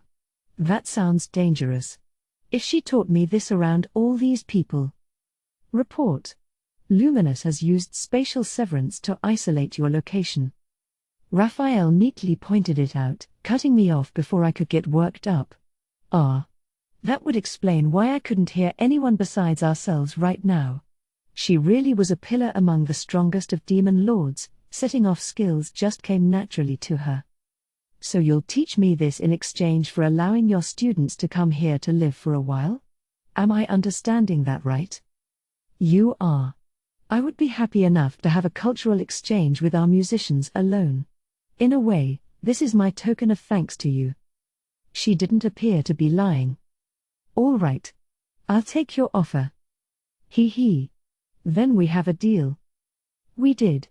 She'd have her musicians trained here, and I'd have my secret skills of faith and favor. To put it very simply, these skills were the principles behind all holy magic. It involved me using my name as a vessel in order to cast spells.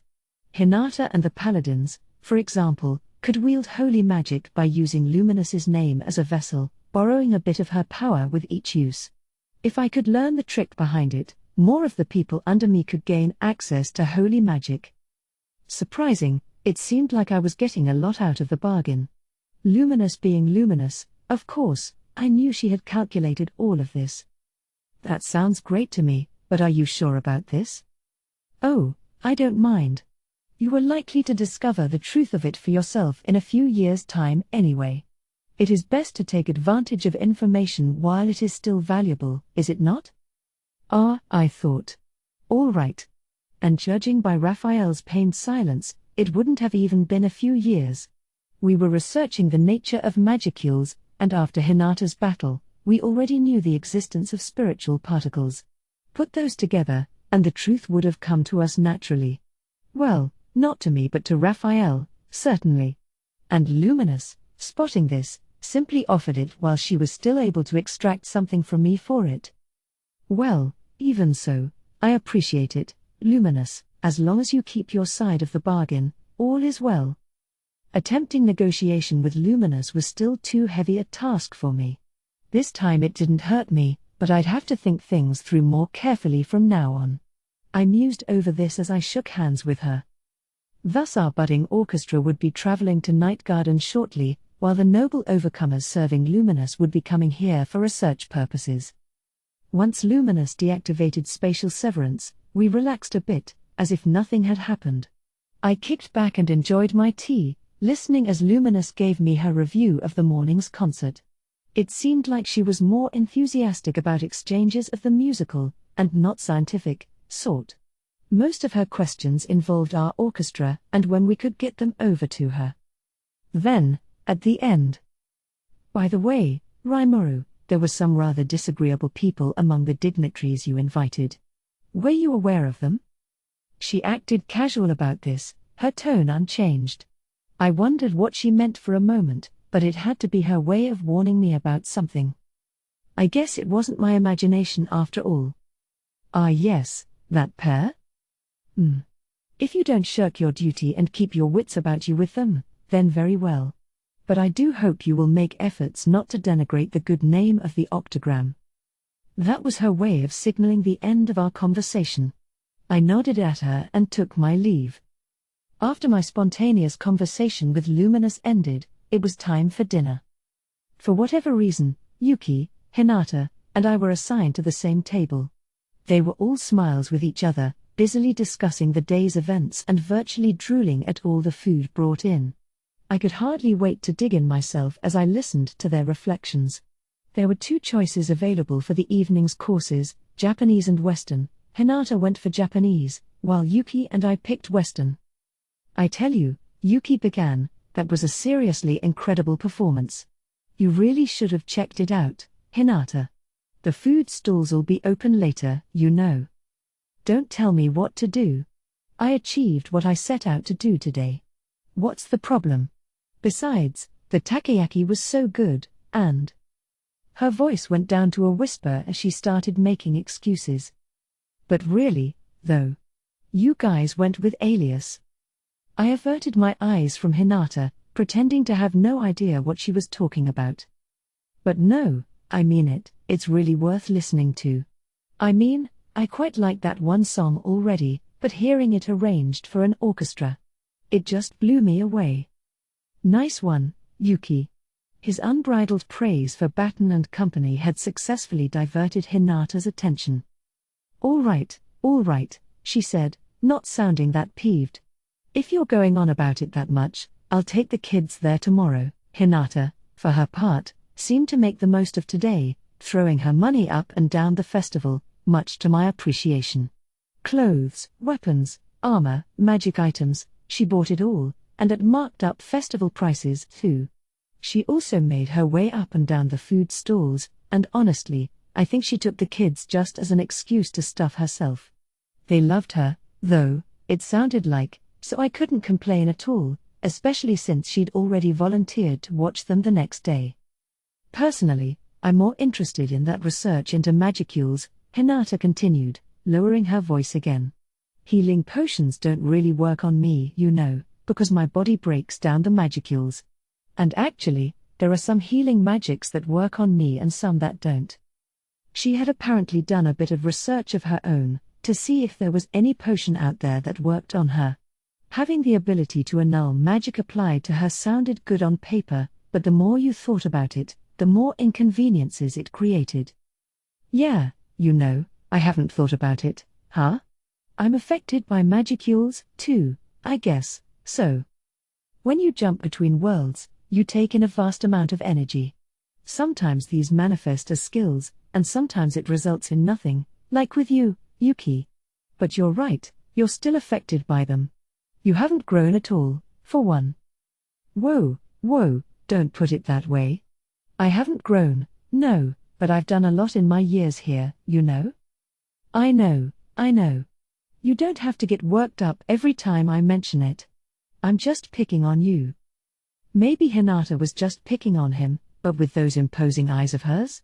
When she said stuff like that with her sharpened glare and joyless face, it really didn't sound much like a joke. All right. But you know, Rimuru, I'm fascinated by the directions you're taking your research here. I appreciated the compliment, but Yuki was really thinking too much of me. No, that was really all Gable and Vesta's own work. I only learned about it the same time all of you did. Oh? Didn't you order them to do that research? Hinata asked.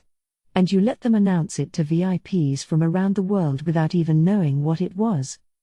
They both gave me incredulous looks.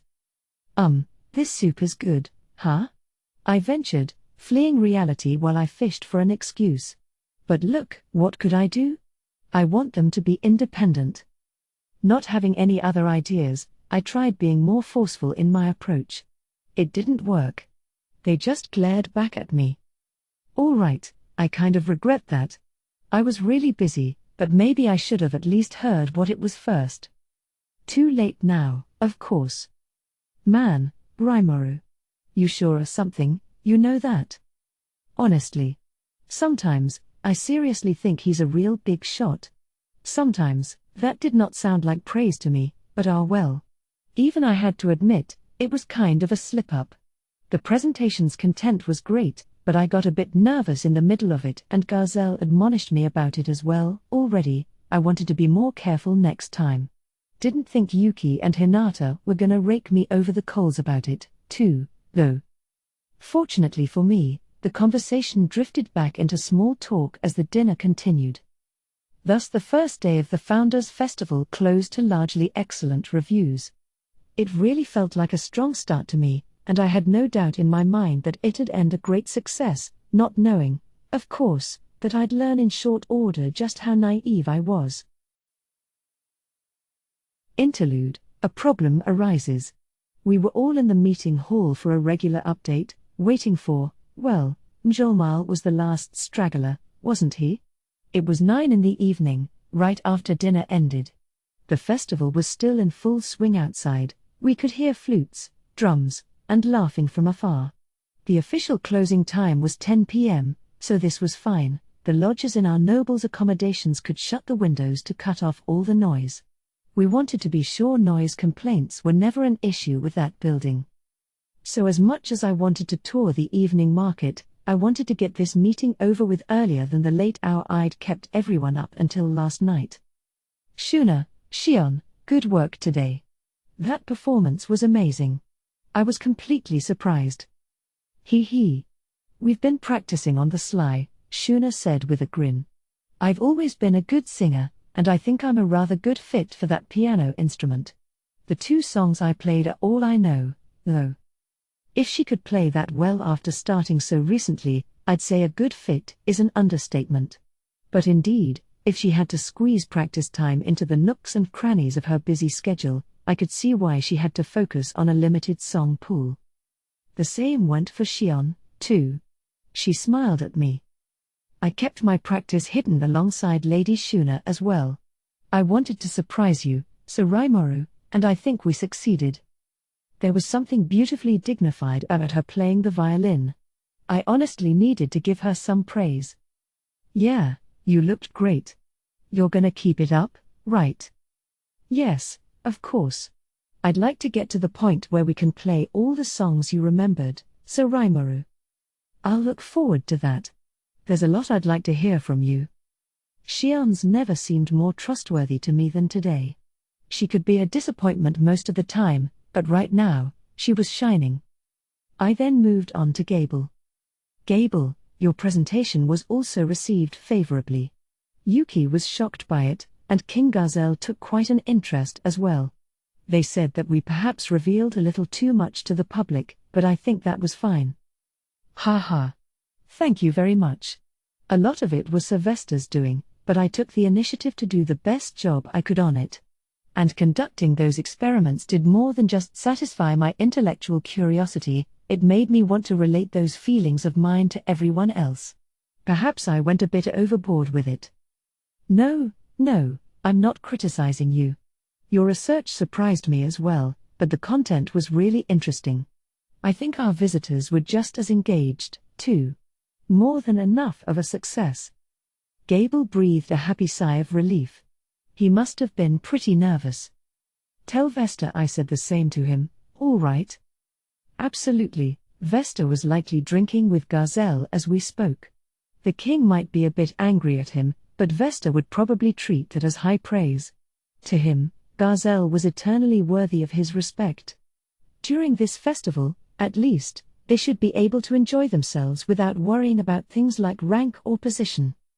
Diablo also updated me on arena goings-on. We have our 6 remaining seed slots filled, sir, but none of them would be a concern if I was part of the tournament. I watched the hero in action as well, but, yes, he certainly has some fascinating tools to work with. Should I take care of him before problems arise? I told you we weren't doing that. As you wish. I think any further briefing on the day's events would spoil the fun for you tomorrow. Diablo didn't see any issues. Counting Gogta and Geld, our 8 tournament competitors were locked in, and if nothing concerned Diablo, I didn't need to hear anything else. With the right seedings, we could see some pretty neat battles. I'll take Diablo's advice and wait for the fun tomorrow. Ci spoke next, telling me that the kids spent the day enjoying the festival. They'd paid a visit to the tournament preliminaries, cheering on Masayuki, then purchased a large amount of food and souvenirs. Geez, Hinata. You sure that's how a guardian should act? Hope the kids don't all wreck their stomachs. Now I was a little worried about how things would work out tomorrow. So we conversed some more while waiting for Mjolmal. Barring any problems, we'd be done with this meeting in under half an hour, or so I assumed, but given the way Mjolmal rushed into the hall, pale as a sheet, I had to dismiss this as optimistic. Sorry to make you wait, he stammered, and based on his body language, I could only assume something serious had come up. He was normally so unfazed, brazen even, but now he couldn't hide his panic. Shuna offered him some chilled tea, and I waited for him to catch his breath before speaking up. So what's happening? I'm deeply sorry, sir, but we have a serious problem. Here's the thing, we're out of money. It seemed that the tradesmen were all hounding him for payment at the same time, and he had spent the past little while trying to deal with them. Out of money? You're kidding me. We had all kinds of lavish fixtures from Diablo's manor, not to mention all his gold and silver, and besides, Diablo had taken 1,500 stellars in restitution from farmers. If we dipped into that, we could hold 100 more festivals like this and still have money left over. About that, he replied when I brought this up with him. It's not an issue of budget, Sir Rimuru. It's that we can't convert Clayman's assets into money, it's not in the commonly used currency of the world. Gold coins from ancient kingdoms have great artistic value, and I know they're circulated around the Eastern Empire, but while they might be used over there, they weren't recognized as legal tender. The tradesmen could always have them converted, but this apparently wasn't to their liking. They wanted real gold coinage, as minted in the Dwarven Kingdom. So I paid them in regular gold coins at first, but partway through, I realized something had gone wrong. But by then, it was too late. Once our own vault was exhausted of common Dwarven gold coins, Mjolmal dipped into his own fortune to handle payments. But even that was limited, so he consulted with some of his closer merchant friends to figure out what was going on. What they revealed was astonishing. According to them, the new, unfamiliar tradesmen these shopkeepers had started working with demanded payment only in the common currency. In international trade, it was considered reasonable to make pure barter trades, one side's goods cancelling out the cost of the other side's. They could also enact IOUs, contracts to handle payment later instead of exchanging cash on site. Payment would be needed sometime, just not right at that moment, one common custom to cover monetary losses in this world, where the concept of charging interest was still in its infancy. However, our nation hadn't built the trust to back up that custom yet. If our partners demanded cash, our only option was to pay them in cash. Mjolmal understood this well enough. That was why he so carefully managed our budget for this festival, meticulously selecting the merchants he worked with. He was apparently counting on more large-scale trade with a smaller number of partners, which would allow him to break down the stellars in our vault and use the resulting gold coins to pay out his other debts. Even if that didn't materialize, he had known the main sellers at the festival for years, and, not that it was an excuse, but he figured they'd be willing to work with him a little more. He thought IOUs or payment in ancient gold pieces would be accepted, but the tradesmen working under the merchants balked at it, and that put even Mjolmal's closest merchant friends in a bind. I see, Diablo said, nodding. Something tells me this is being engineered by someone. And I agree. I never expected someone to meddle with us like this. So Mjolmal thought this was deliberate, too? But who would do that? I am sorry, Sir Mjolmal, Rigard rumbled.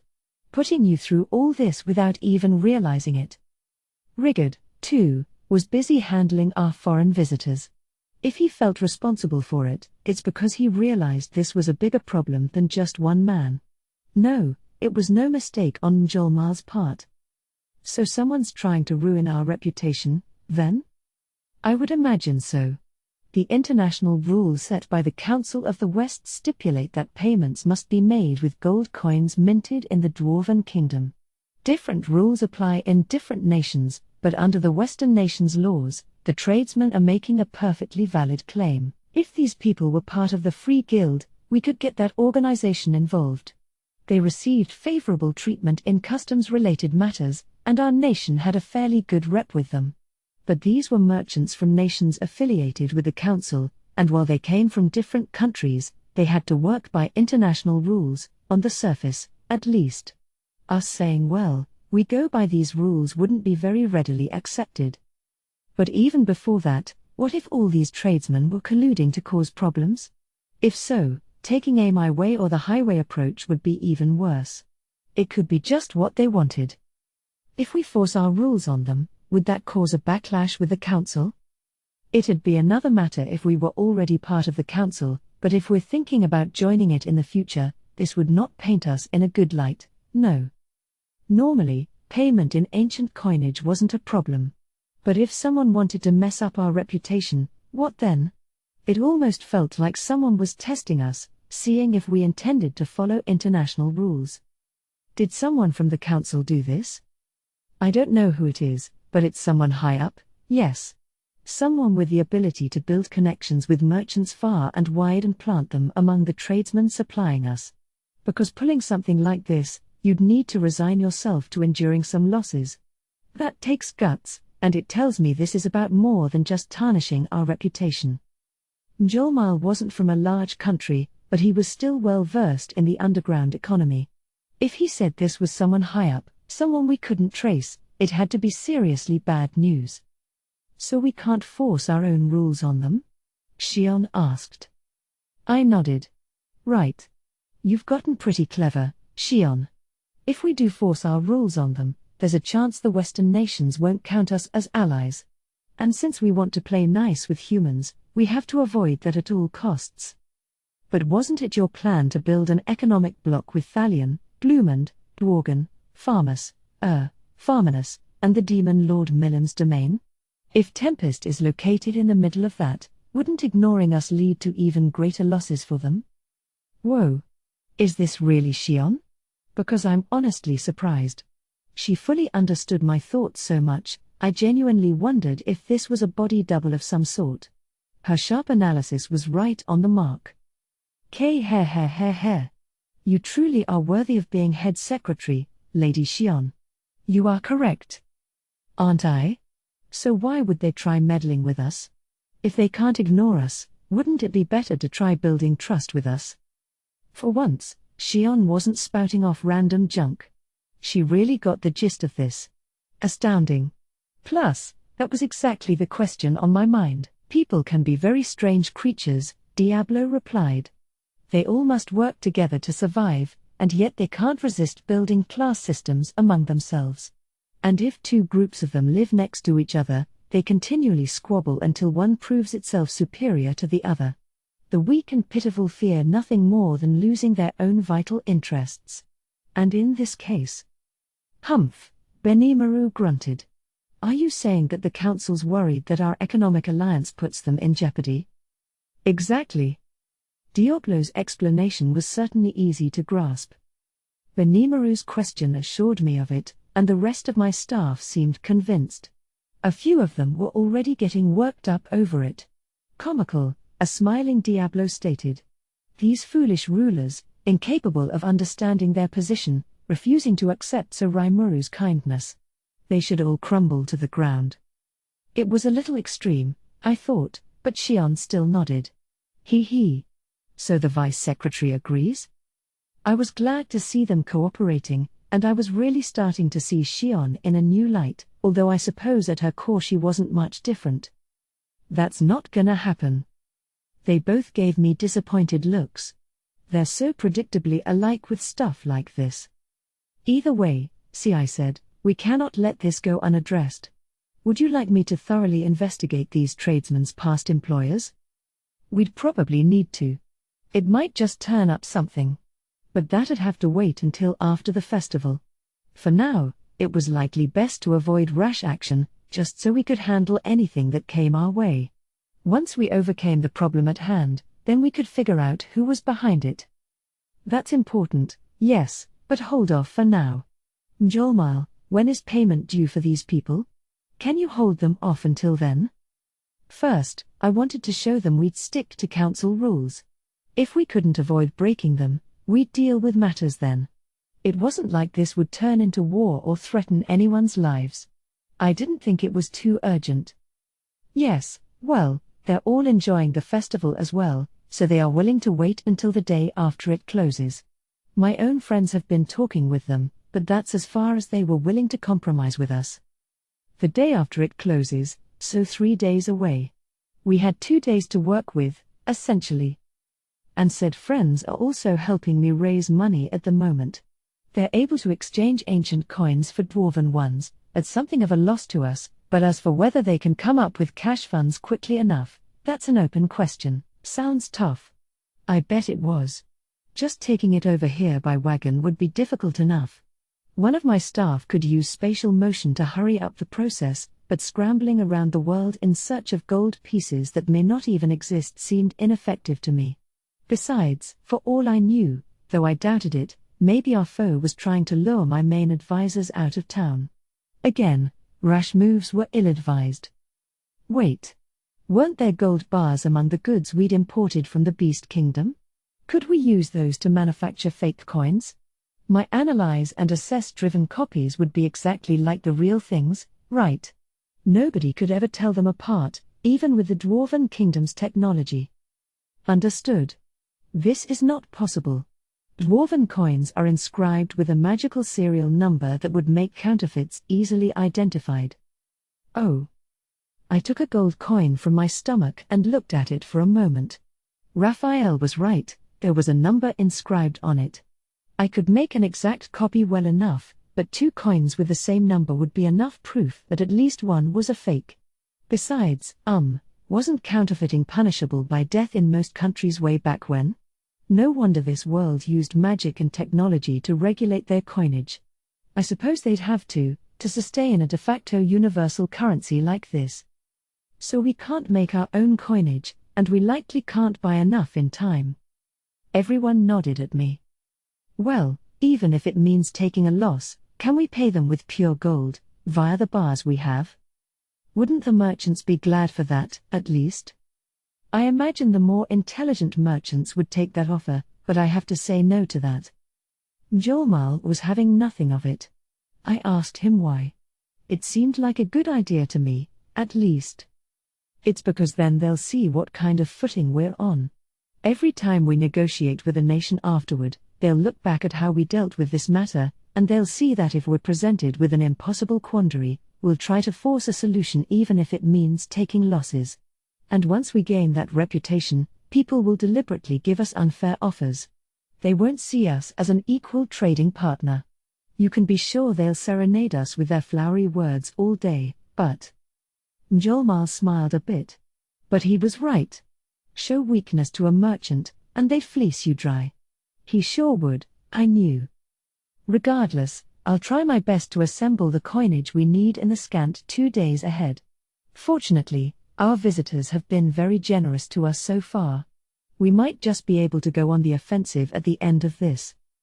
Thank you. For now, at least, there was no clear solution.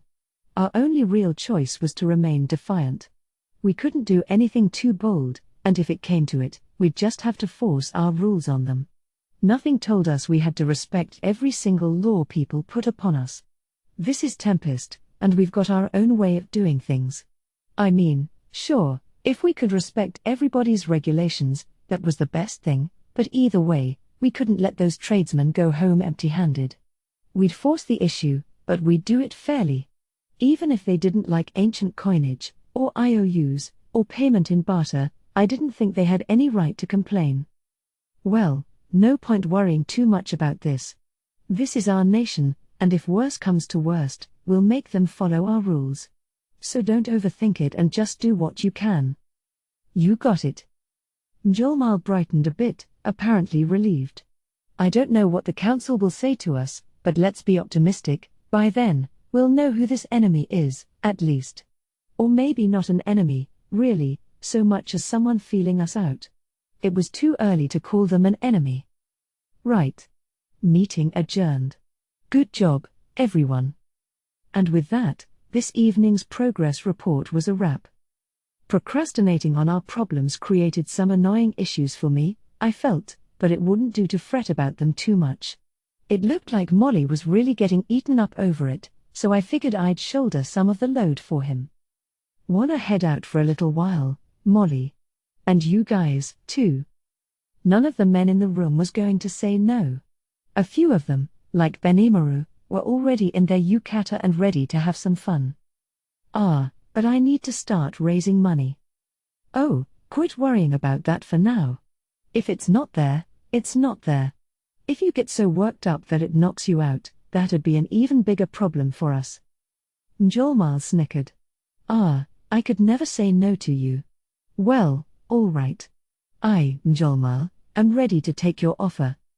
So I managed to drag Mjolnir with me to the festival for a late-night run. That ought to help him mentally recharge, from the heart, too. Don't party too much, Soromaru, I could hear Shuna say as we set off. And you, too, my brother.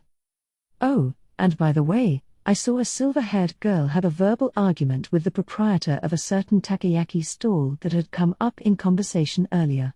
But let sleeping dogs lie.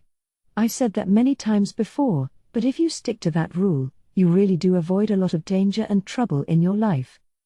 Thus I gracefully let them carry on and had my fill of everything the night had to offer. Chapter 3, The Battle Tournament. I had way too much to drink. As a rule, I can drink as much as I want and never get buzzed off it, but that problem was overcome by toning down my cancel poison ability a little. That was a trick Luminous had taught me, and at a festival like this, let me tell you, I was treasuring it. I used that trick last night as well, distracting Raphael just long enough to pull it off and enjoy the pleasant feeling of drunkenness for a while. The result was this very unexpected headache. Can I do anything about this? Unfortunately, your cancel pain ability has also been weakened. The pain is likely to continue for the time being. Oh, come on, that is so on purpose. I knew how angry Raphael was last time. I bet it's even worse now. Understood. This fact cannot be confirmed. It's a fact, huh? And why isn't cancel pain working? It's got nothing to do with any of that. It's crazy. My complaints apparently weren't making it to Raphael. I was not so graciously ignored, and so I had to fight that headache for a while afterward. I regretted it a little, and vowed to be more careful next time. Of course, I think that every time, so I'll probably make the same mistake again soon. I'm sorry. I know I did this, so please ease the pain a little. Raphael's exasperation was loud and clear, but after a little while, the pain went away. Let's try being a bit more careful, for real, next time. Food, after all, can be a sort of poison. Not eating it will kill you, but eating too much can wreck your body. Drinking, then, is the same thing, or was that stretching it a little too much? I mean, I should just sit back and enjoy the buzz a little more instead of trying to force matters, but I just can't help but try keeping up with my friends. After I stopped by a few places with Mjolnir and the gang, I decided to go on an inspection of the members-only, elf-run club on the 95th floor of the dungeon. This was the fanciest club in our nation, passing itself off as a place where only the truly elite gain entry. For now, it was open to our foreign dignitaries for advertising purposes, and that turned out to be not so smart of an idea. The place was hopping, full of people who couldn't forget the music they experienced that day and people arguing over the new potion discoveries they'd just learned about. Gazelle and Vesta were among them, and once we were spotted, I had to hang out with them for a while. We hit it off, drinking and talking well into the night, and all the praise heaped upon my friends spurred me to get really drunk. I regret that now, but I think anyone there would understand.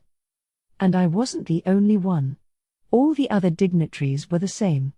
Which, hey, they paid big money for the privilege, so it's all good. Besides, something else good came from it. A drunken Gazelle offered to help me with the gold coins we were missing, and then Archduke Errol came along and promised he'd bring our predicament under consideration. It was all thanks to the power of alcohol. And so, with somewhat fatigued faces, all of us prepared to tackle day 2 of the Founders' Festival.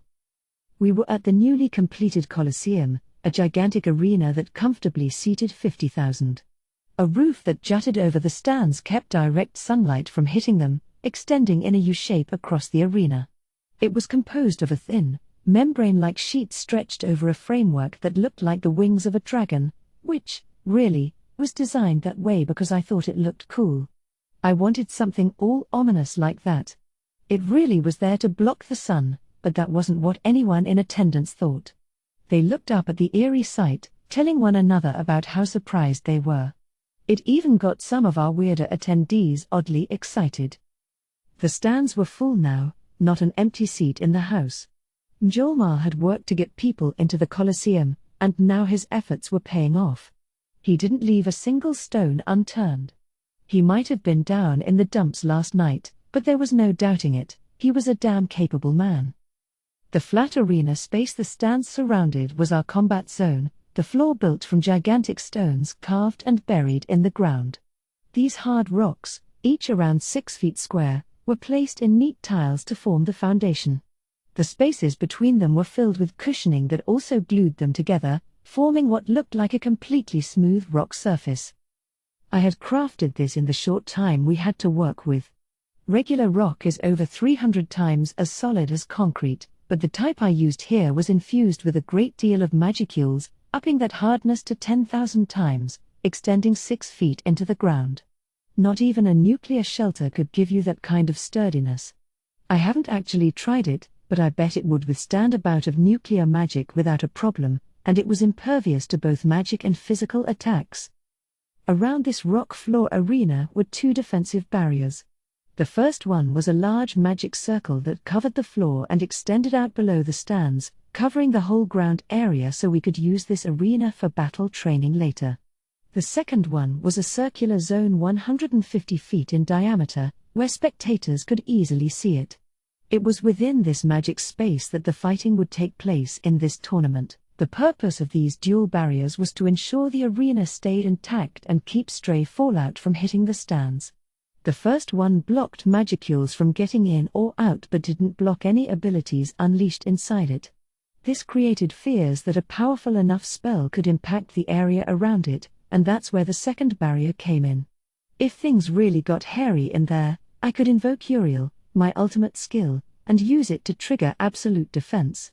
I really didn't want to show it off in public, but it beat having to deal with injured spectators. The skill triggered in an instant anyway, so I doubted anyone would even notice.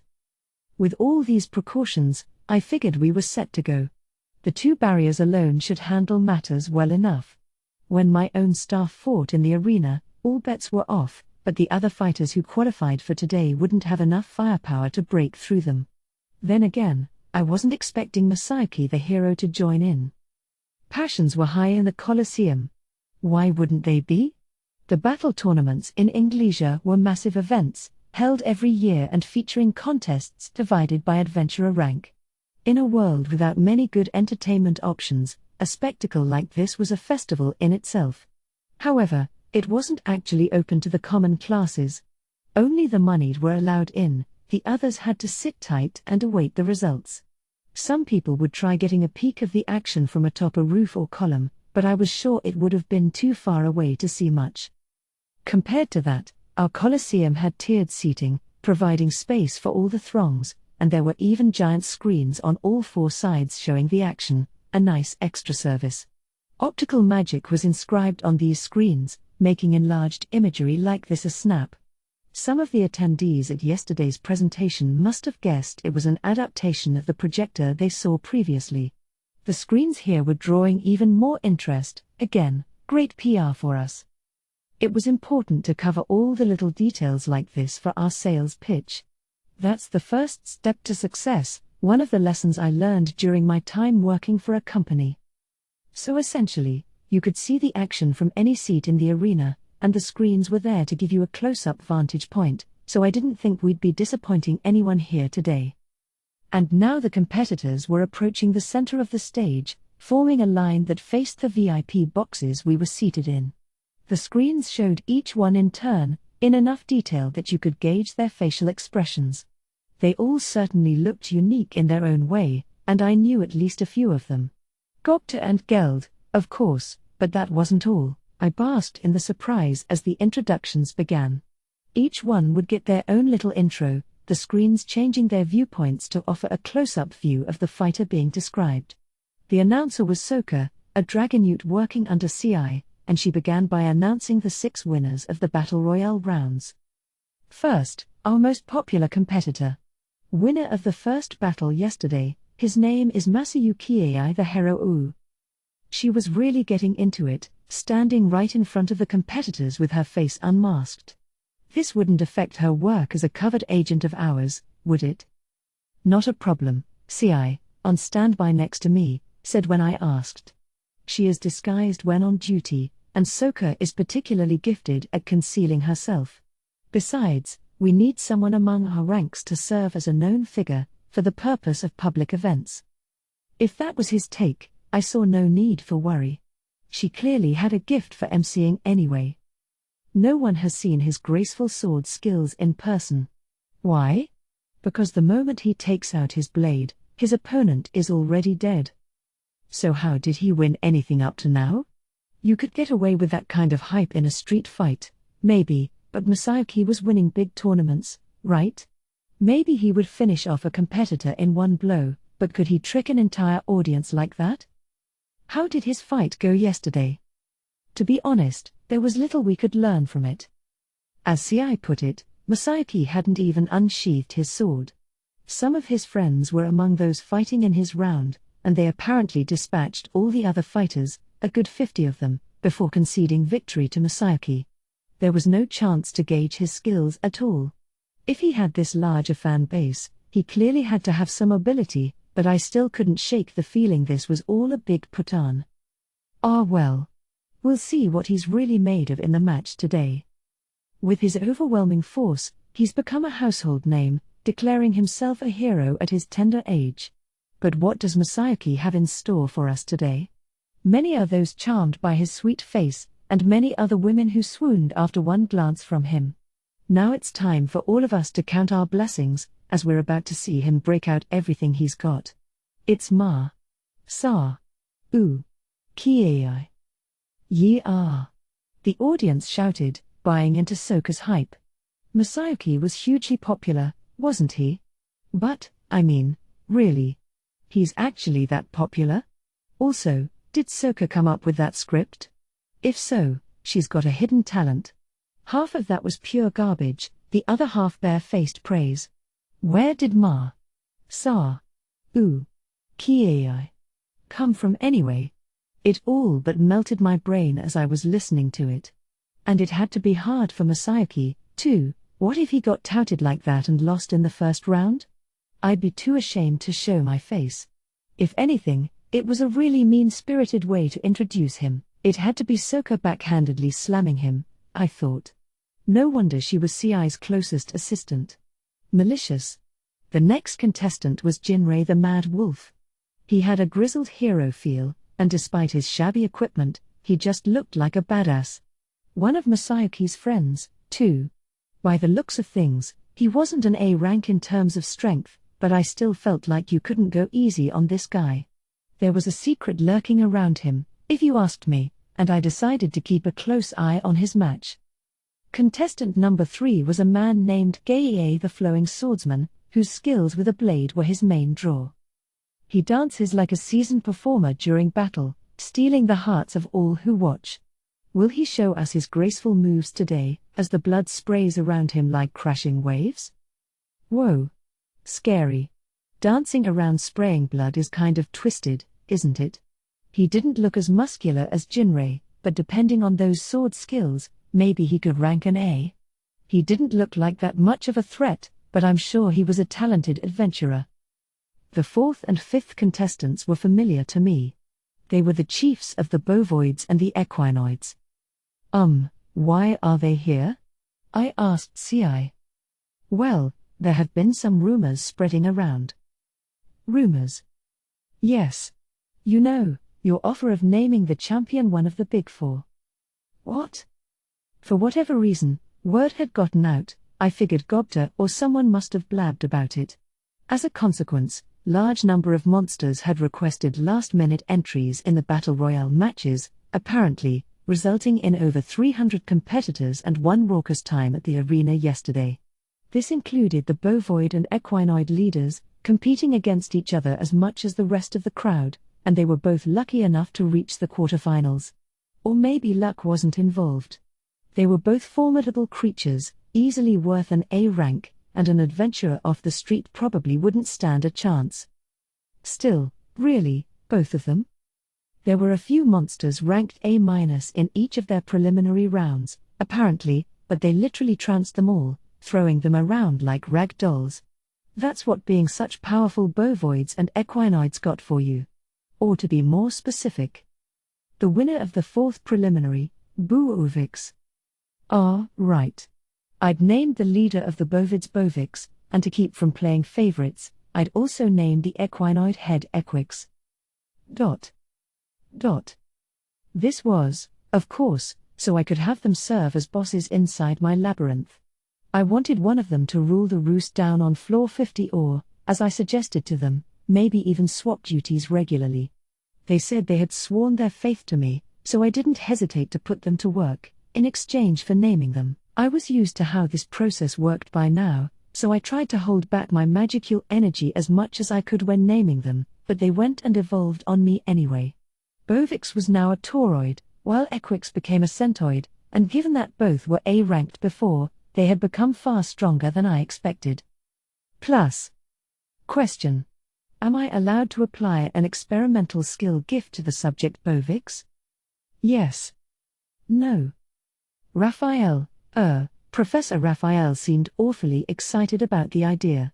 Apparently, in addition to combine/disassemble and ability adjust, there was a high chance that Beelzebub's food chain ability could be reversed to grant a skill to a named target.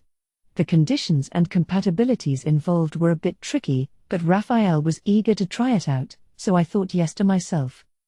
Report. Granting the extra skill ultraspeed regeneration to the subject Bovix. Granted. The professor pulled it off. Bovix had already received the extra skill self-regeneration when he evolved, and Raphael just applied ability adjust to that. What a surprise, and, in much the same way, Equix just acquired magic interference, granting both of them a unique addition to their arsenal. It was clear that Bovix could become a melee attack specialist now, while Equix would focus on magic attack. And Raphael's experimentation didn't end there. The guy even managed to give them an ability I had never heard of before. The unique gift known as Determiner. This gift allowed the user to create a space that restricted the powers of the target, a sapping skill that sort of combined the ultimate skill Uriel's unlimited imprisonment and dominate space. But it was an inferior version, easily resisted. The space it created was readily cancelled out by the target. Not very restrictive at all, really. But if the caster was vastly stronger than the target, they could still drag them into a dedicated space where they'd have the advantage in battle, so a little innovation could still make it useful. It'd depend on the opponent, really. In an evenly matched battle, it'd never succeed but could still trick a foe if you used it right. In fact, you might even be able to use it as a defensive barrier to reduce that foe's attack. And if you built a space around yourself where magic was prohibited, you could do some really neat stuff with it. Equix would be working in the labyrinth, too, so maybe he could use this skill to dangle some bait in front of adventurers, offering to make more treasure chests appear or whatever. With this skill, the pair looked more like boss-level foes than ever. And they joined this tournament only because they were attracted to the completely cosmetic title of Big Four? So yes, apparently they had a bet going with each other. Whoever won it joined the Big Four, and whoever lost became the boss of floor 50. It gave me a headache, really, but then I suppose those two were a perfect fit for this tournament. Next, we have Bovix's eternal rival, Equix. They've fought for 100 years, and still their conflict continues. Will we see a final resolution here in the arena? Their combined powers will soon summon new winds of carnage, lashing across the entire tournament. Soka nimbly weaved together the words. She was loving this, and clearly she had a talent. She had good looks, too. The audience seemed to like her. There was the tail and wings and horns to consider, but that didn't get in the way of being cute, really. And what's more, either Bovix here or Equix here will become one of the masters of the dungeon, scheduled to open in town tomorrow. So behold their strength today, and if you feel worthy of the challenge, summon your courage and plunge into the labyrinth in search of fame and fortune. Actually, she was beyond loving this, advertising the labyrinth for me and everything. Tomorrow was its grand opening, and much of the audience probably didn't have any idea what it was yet. And given how strong this pair was, would there be anyone stout-hearted enough to tackle it? I feared this was a tactical blunder on our part, but then, many adventurers in this world did tend to overestimate their abilities. Let's hope a lot of them will dive in, attracted by all the money and prizes. Mjolnir had all kinds of plans underway for it. It ought to be fine. So which of them was going to win? Depending on the draw, they might never actually face each other. After all this build-up, if one of them got whipped here, it'd sure make us look pretty lame. A lot would depend on the battles to unfold today, but if they didn't pan out, people might think the dungeon was a big pushover. We'd have to tackle that possibility if it happened. Besides, if people thought they'd have an easy time in there, that'd just attract more challengers looking to strike it rich. No need to rig the drawing, though. Let's just see how it works out. Still, Equix was the fifth challenger. That left 3 to go, and just one from yesterday's rounds. Moving on, our fifth competitor, the mysterious masked man who showed unbeatable strength yesterday.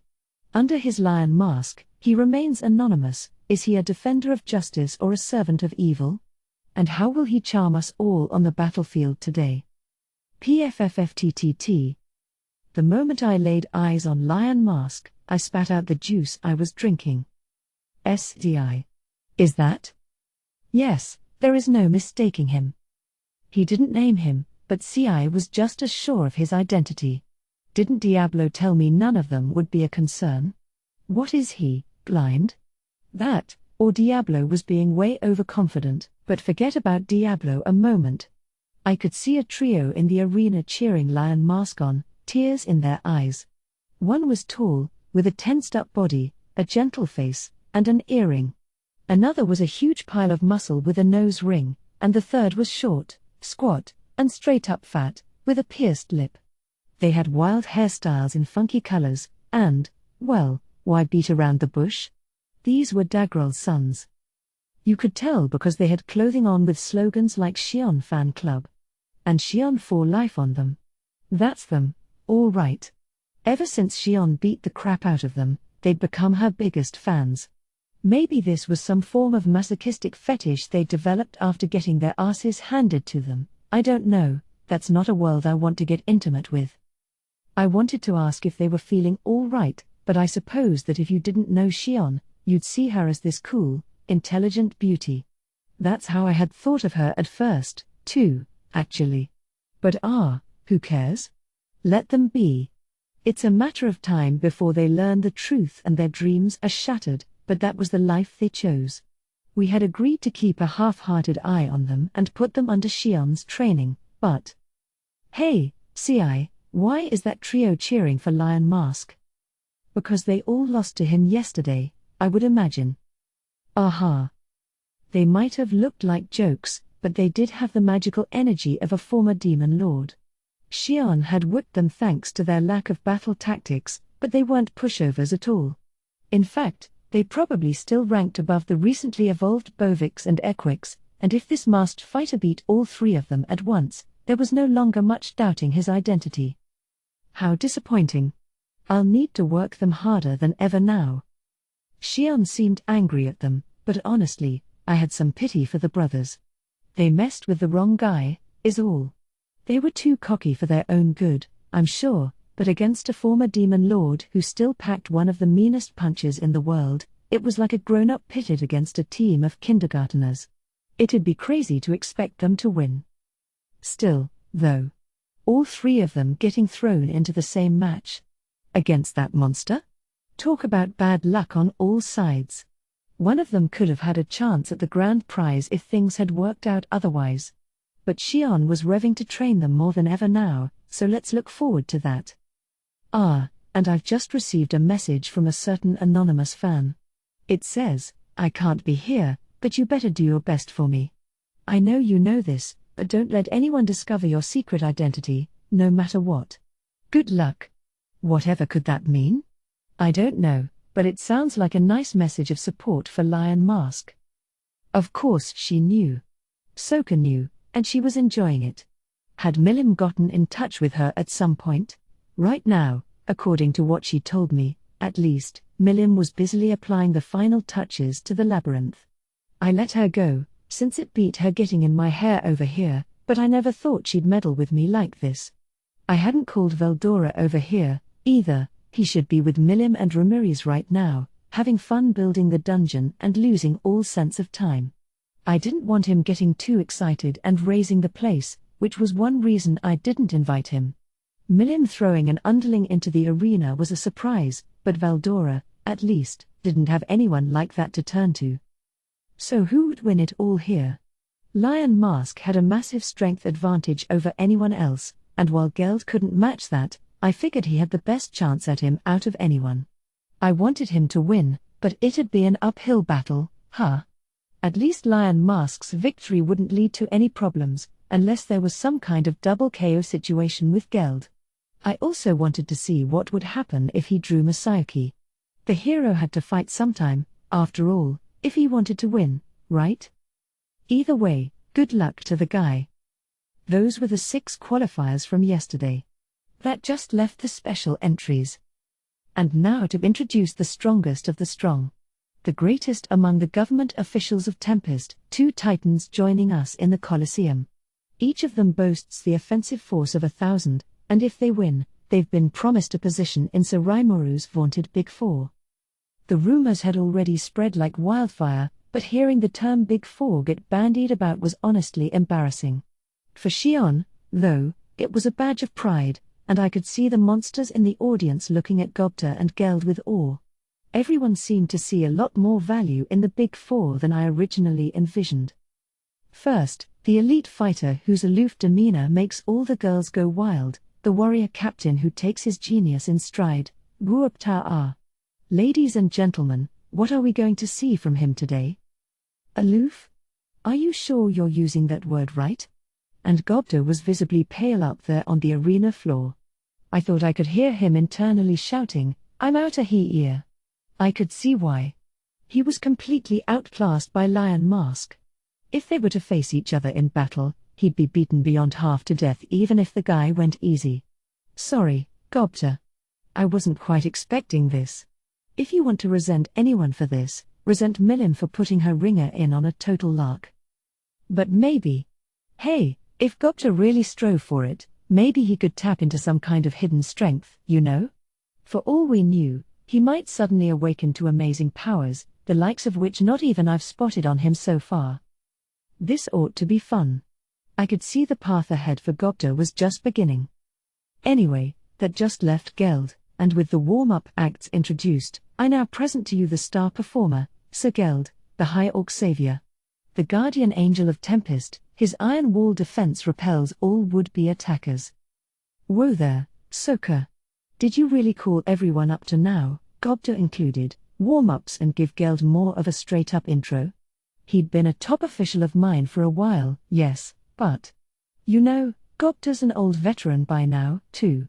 I guess it's just a matter of status. If Gobta somehow wins this, maybe Soka would start treating him a little differently. Now we have all 8 competitors in the ring. Who's going to reign supreme? The fateful moment is about to arrive. Oops. If she was done introducing everyone, it was my turn to step up and give an intro. I forgot I was supposed to say some opening words in front of the fighters. But I didn't want to look like I was panicking, that'd just be sad. Rigid was taking care of our dignitaries for me, so I left Benimaru to guard them, ordering CI to watch over the whole of the arena for me. Then I stood up and headed over, trying to act calm and composed as I used Dominate Space to connect a path from the VIP seats to the main arena. When I passed through to the other side with Shion, I was greeted by deafening applause. Rah! The sight of me filled our residence, and those from nearby nations, with excitement. I had to respond to them. It gave me a little stage fright, but I worked hard to act all high and mighty, like a demon lord should. Taking the mic from Soka, I turned to the competitors. Fighters, if you survive through the end of today and win the final round tomorrow, I will grant you the glory of my nation. Does that work? I kept my pace slow, giving my best shot at a voice of authority. Next up, I suppose I ought to give a little encouragement to each of the entrants. Masayuki the hero. Win, and I will invite you to challenge me. We'd already worked out that promise. Masayuki didn't look the least bit happy about it. In fact, he winced, as if to say, what do I get out of that? Nope. It just didn't seem like he wanted a fight at all. I couldn't hate him for that. My eyes went from him to the next fighter. Mad Wolf Jinrei, right. Masayuki's friend. And you're Mad Wolf Jinrei, correct? Do you have any requests? Soka deftly brought another mic to Jinrei. Oh. I wasn't expecting you to talk to me, too. I have only one hope, and that's to help Masayuki. Sorry, but there's no way I'm gonna be champion. But instead of that, I'm sure the hero's going to defeat you for us. Okay. If Jinrei draws Masayuki, then that battle's pretty much decided already. No, I guess he's not gonna win.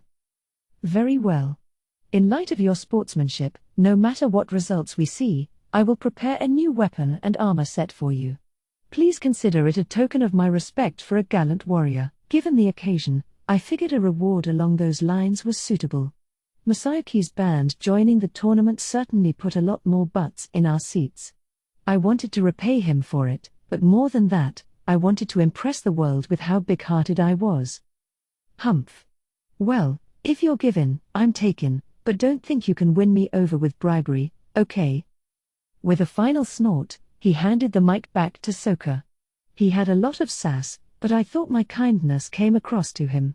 He wouldn't have accepted it at all otherwise. Next I faced Gei the Flowing Swordsman. He spoke first. Demon Lord, I am far more powerful than that hero over there. If I win, you'll fight with me, won't you? That came out of nowhere. I was a terrible ad-libber, so I wasn't sure how to respond, but then I received some unexpected help. That is very rude to Sir Rimuru. If you insist upon it, then I will be glad to engage you after you emerge as champion. Win against me, and I will make the request to Sir Rimuru himself. Diablo, our referee at the side of the arena, flashed a cold smile as he spoke to Gei. Phew. Yeah, let's just leave this to Diablo. I didn't need any more trouble in my life. At the moment, I said, I've made a personal promise to the hero. But if anyone else here wishes to challenge me, I invite you to defeat a Big Four member first to prove your strength. Do that, and I will gladly accept your request. This Big Four concept was proving kinda versatile. I could use it in all kinds of ways, this one included. The more you know. Soka finally got around to giving Gei a mic. Hair. A fine way to dodge the question. So be it. To the hero, to that demon, and to you, Demon Lord, know that you will all be bowing to me soon. Hoo boy. Talk about being in way over your head. He should really save that talk for after he wins. Better end this conversation before Diablo loses his temper. Flowing Swordsman Gei, if you should emerge as champion, I will grant you the special right to challenge me. How's that sound? Screw it. Let's move on. He's not gonna, after all, so no need to overthink that promise much. I could hear Gei snort and say, you better keep your word, but my eyes had already turned to Bovix and Equix. The two of them promptly took a knee. I expect big things from you both. Even if you fail to win in this arena, remember that you will be rulers of your domain in the labyrinth. Do not disappoint us. Did that sound good? It came across a bit like a threat, but I couldn't have a labyrinth boss fleeing for his life in public. They were free to lose, but I wanted them to show off at least a little before they did. Yes, my lord.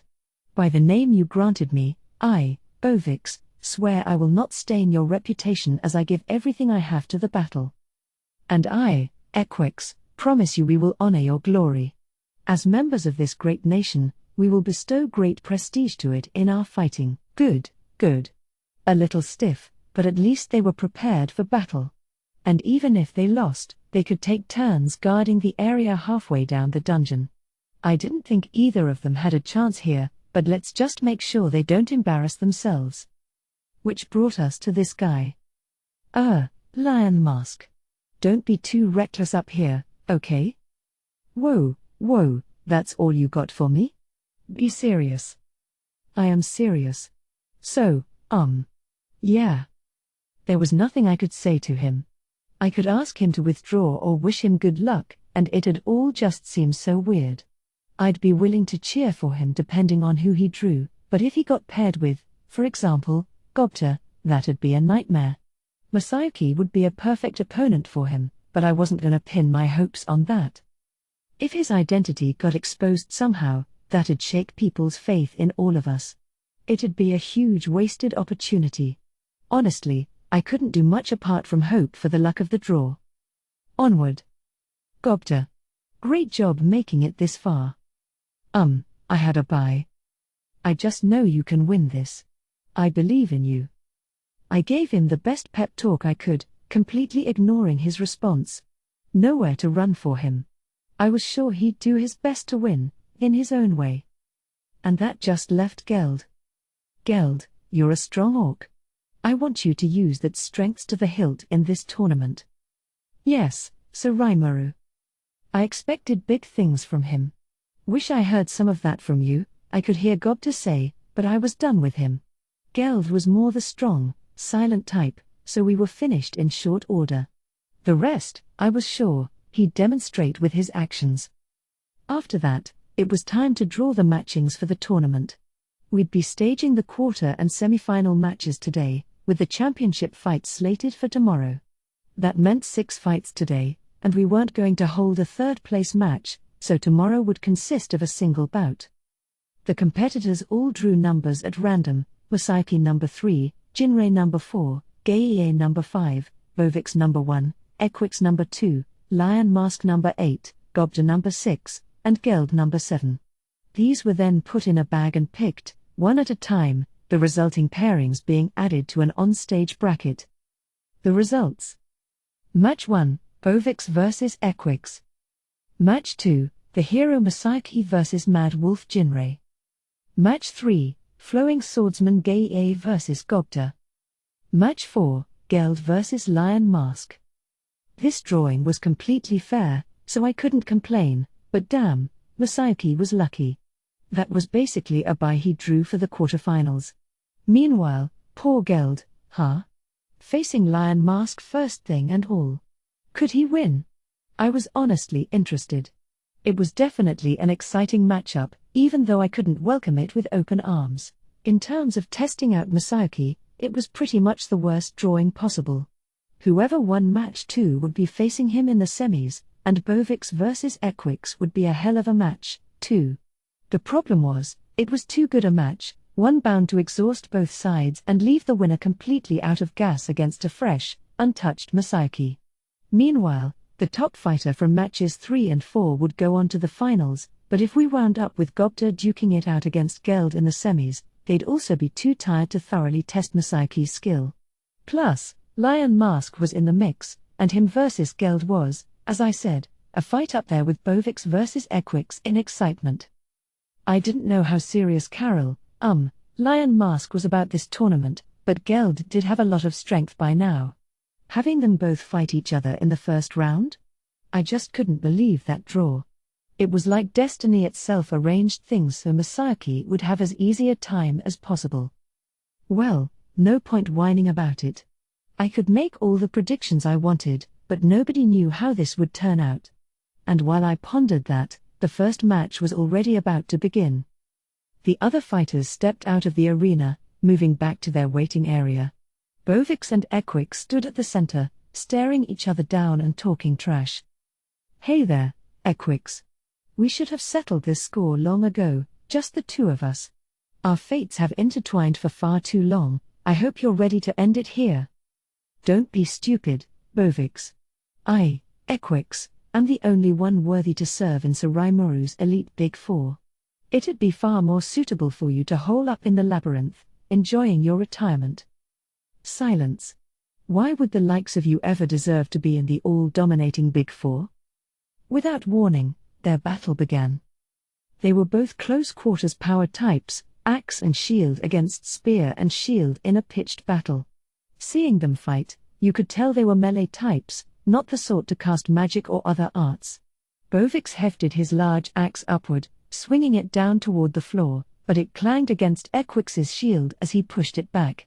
It brought Bovix's body down, and Equix wasted no time advancing with his spear, but a nimble backstep from Bovix had its tip whistling through thin air.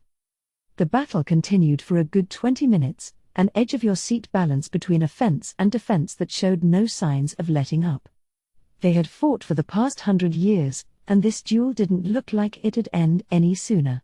The breathtaking monster battle kept the crowd wrapped with excitement. After all, one rarely if ever had a chance to see two monsters of their level fight from such a close distance away. Normally, you could go your entire life without witnessing a duel between two A-rankers like this. They were evenly matched, and that was why the battle extended so long. It was fun to watch. But it came to an abrupt end. "It's over," Bovix moved to finish things, throwing his great axe, a projectile attack that could pulverize boulders, capable of breaking both its target and the weapon they were holding. Equix's left arm exploded off him, flying through the air. He had sacrificed it to stop Bovix's throw. But he just smiled. That was exactly what Equix wanted, and in a single moment, he closed the gap between him and Bovix. Bovix was no doubt expecting Equix to dodge his axe entirely, and this new move left him unprepared for this assault. "It ends here. Take this, equine spear flail." Equix was at his chest, and the flurry of spear strikes he unleashed was impossible to avoid. With no way to dodge them, Bovix suffered a succession of stab wounds all at once. Equix was willing to literally give an arm for this victory, and now he had it, or so he thought. Not so fast. Lightning horn. With a roar, Bovix landed a headbutt on Equix with his horns. Lightning crackled up and down them as they extended out twice as long as before. They were vicious weapons, and they tore into Equix's right eye and arm. That settled the battle. The spear fell out of Equix's useless limb as electricity shot through where the horns had stabbed him, searing his wounds. It almost looked like the blood was being boiled out of him. Equix had gained the self-regeneration skill during his evolution, but the lightning damaged him far faster than he could heal himself. Bovix, meanwhile, had ultra-speed regeneration, and the massive holes in his chest and stomach were already closing up. The battle was his. Injuries that would normally cause instant death were no problem with ultra-speed regeneration. And with self-regeneration, even Equix's many wounds were starting to heal themselves. By the time they left the arena, they were both back to normal, Equix already groaning about how he'd get him next time. Glad to see he was well. But it was over. Bovix was the first to advance, his masterful fighting earning him cheers from the crowd. What a way to kick off this tournament. Seriously, though. Seeing it in action again, ultra-speed regeneration was almost like cheating. Equix no doubt used the tactics that had served him well in the past. That onrush, followed by a flurry of spear stabs, would have ended most contests. That was why he didn't fear those obviously fearsome horns for a moment, and that cost him dearly. I hoped this taught him a lesson. He'd need, I thought, to be more careful, eyeing his foe and figuring out where his aces in the hole were. Match 2 pitted the hero Masayuki against Jinrei the Mad Wolf, and as everyone knew in advance, it ended with a forfeit for the hero. The two of them just shook hands in the center of the arena, and that triggered wild cheering and applause. It made no sense. Why would a handshake whip the crowd into such a frenzy? I could hear them shouting, "The hero has done it again." And so forth. Why was he so popular? It was alien to me. Well. I resolved to stop thinking about things I couldn't change. On to the next fight.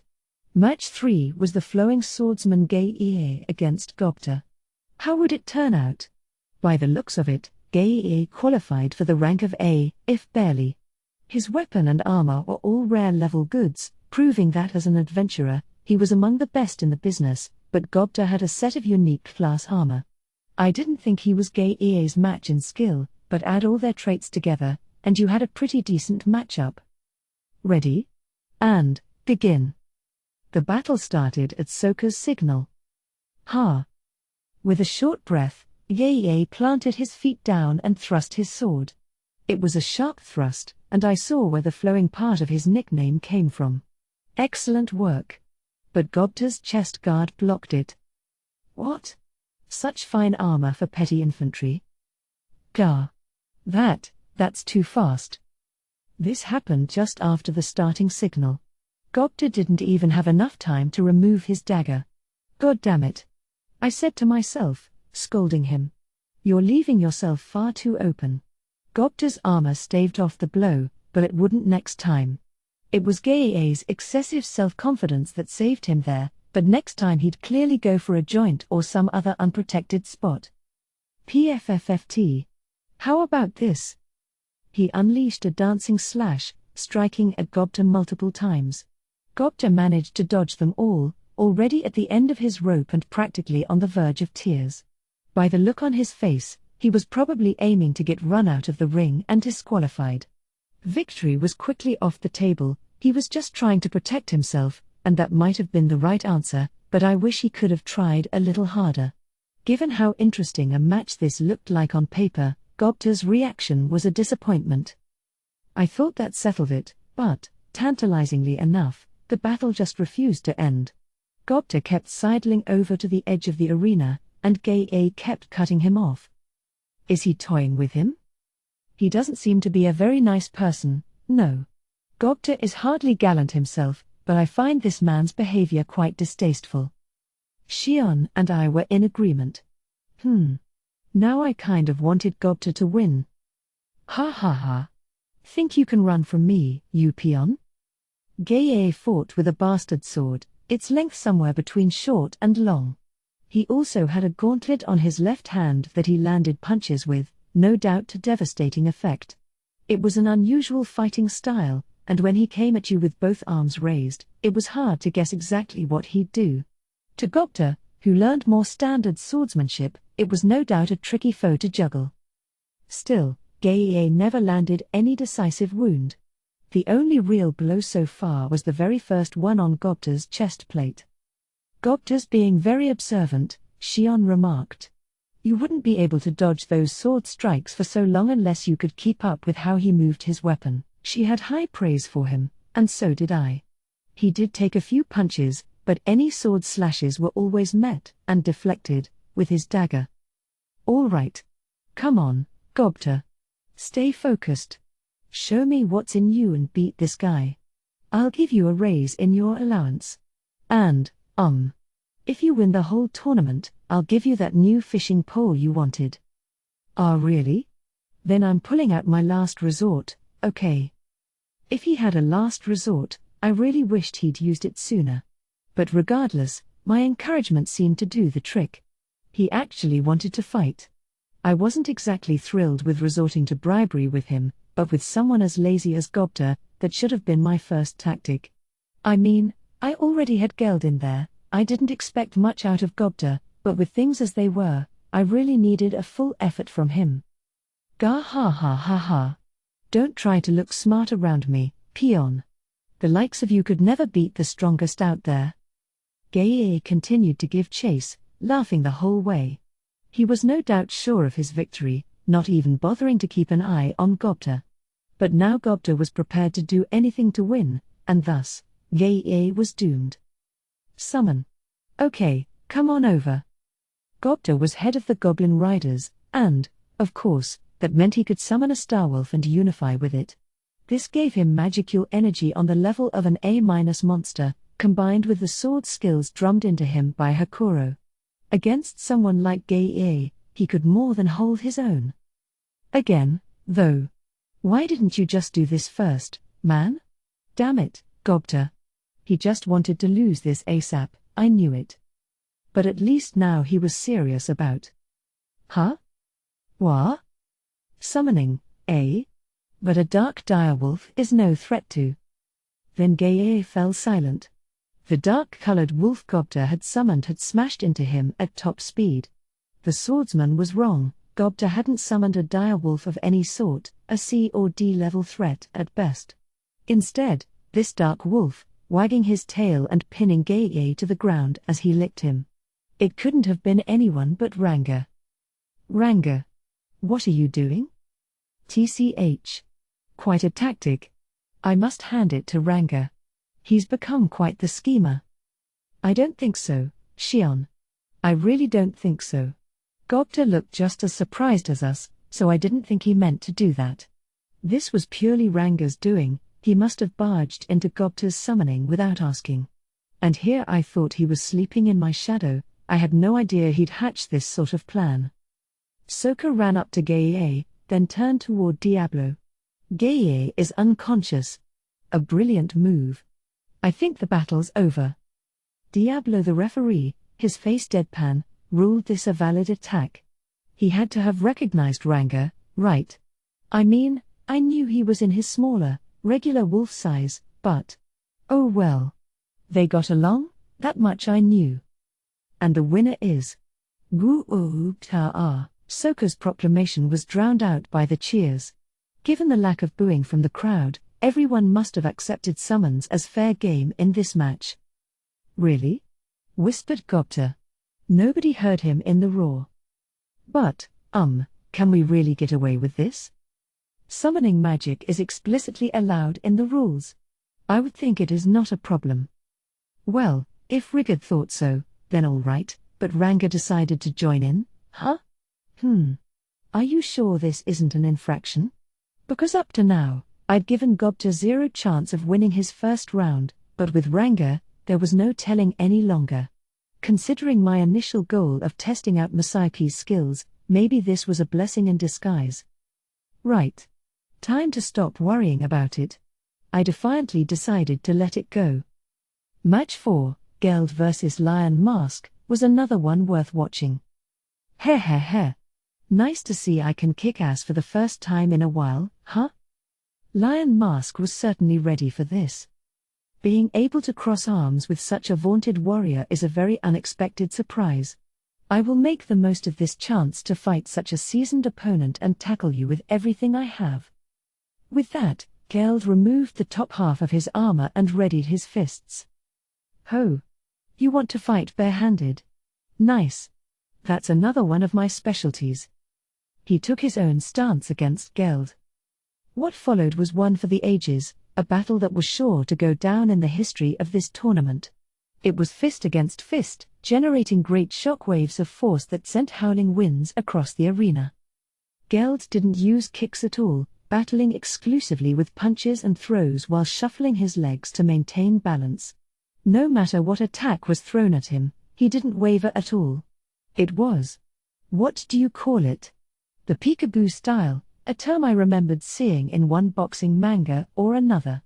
At the same time, the punches he threw as he looked for openings, even the ones meant to keep his opponent in check, had the power of a cannon tucked inside. That was thanks to his lower body, the base of the cannon, transferring all the kinetic energy in his body to his fist. But his fists weren't his only threat. He had shoulder attacks, and if they got caught in a grapple, he could perform throws. Lion Mask, meanwhile, was an all-around fighter who could launch just about anything at any time. His arsenal was extensive, his physique virtually the equal of Geld's. There would be no overwhelming him with power.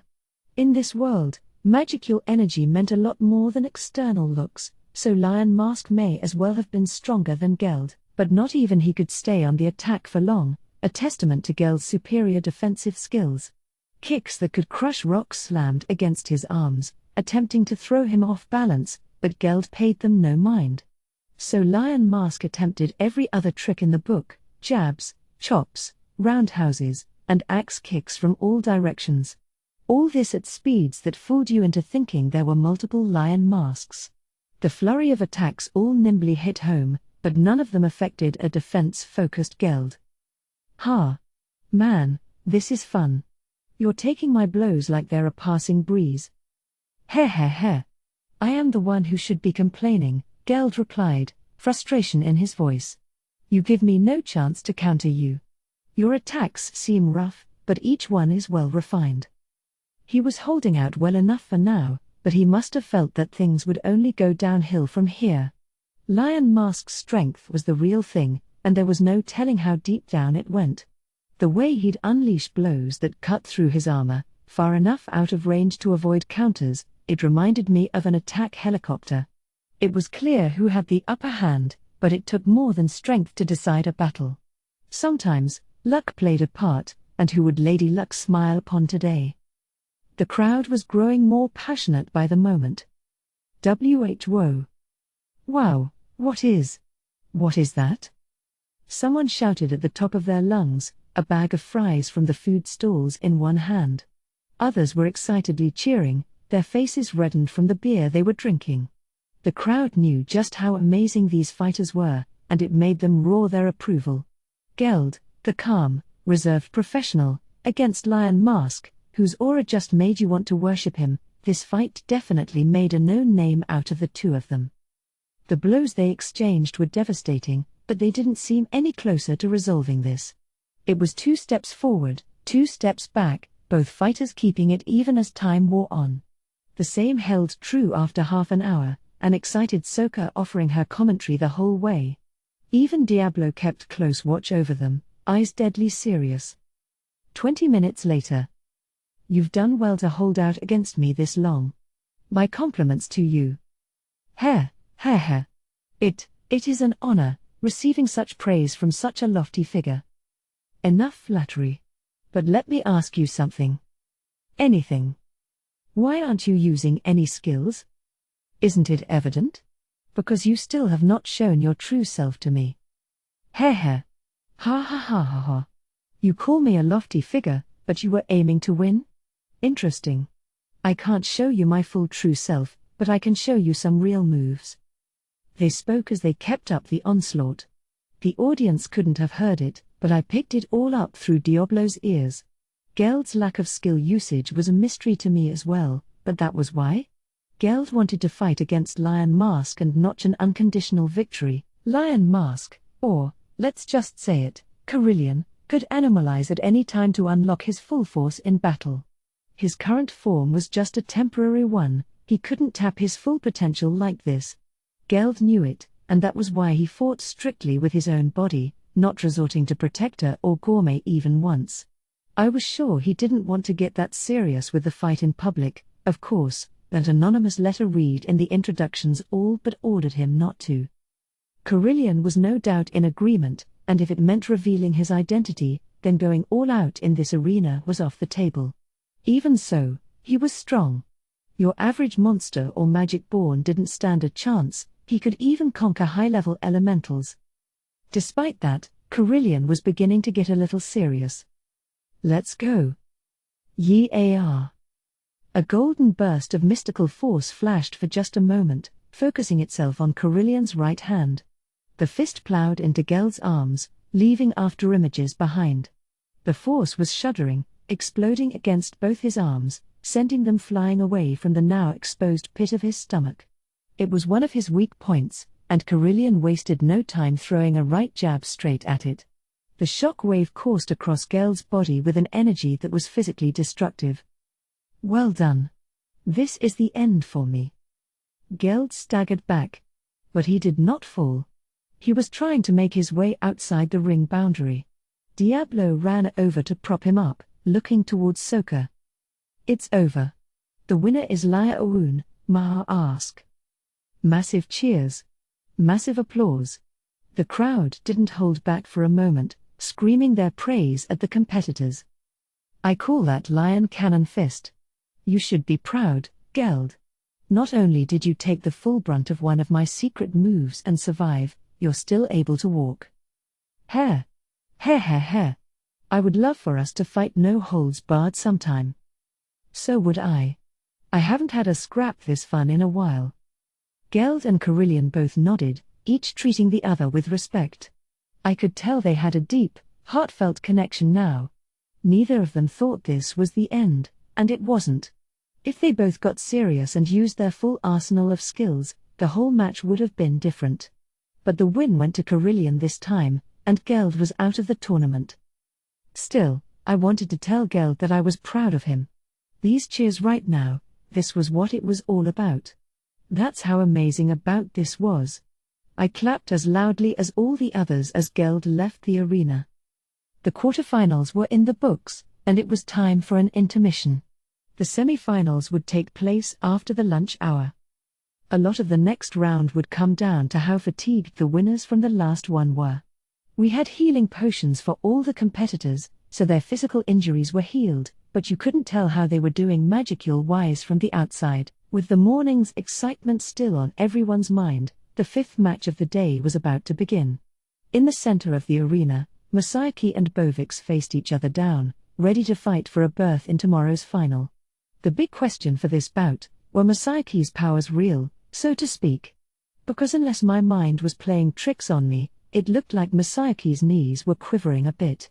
Trembling with excitement for the upcoming bout, maybe? And the sweat coming down the back of his neck was almost like a river. Was he really as powerful as Hinata?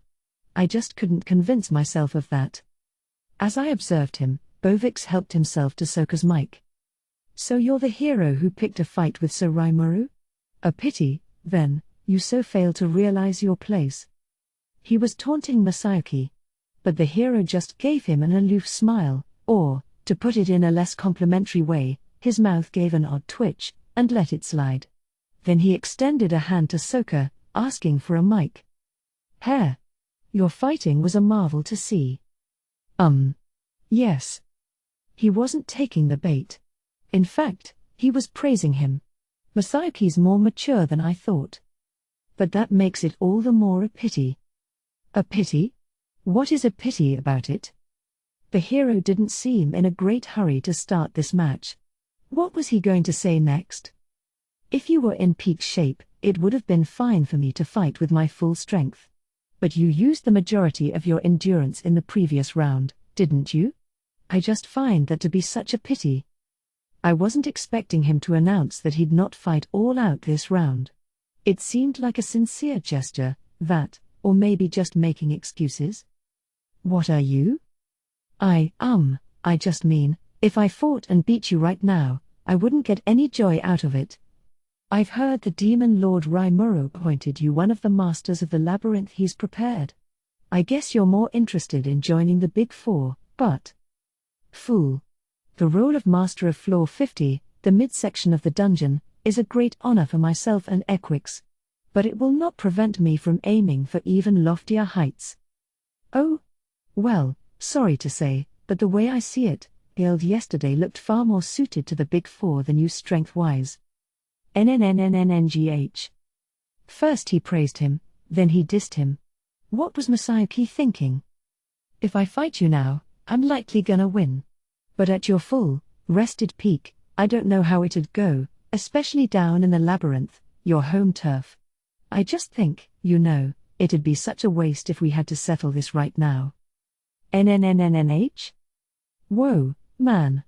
I hate to think this, but does Masayuki have no intention of fighting at all? I'll be tackling the dungeon here, definitely, no matter how my fight with the Demon Lord works out. So what do you think?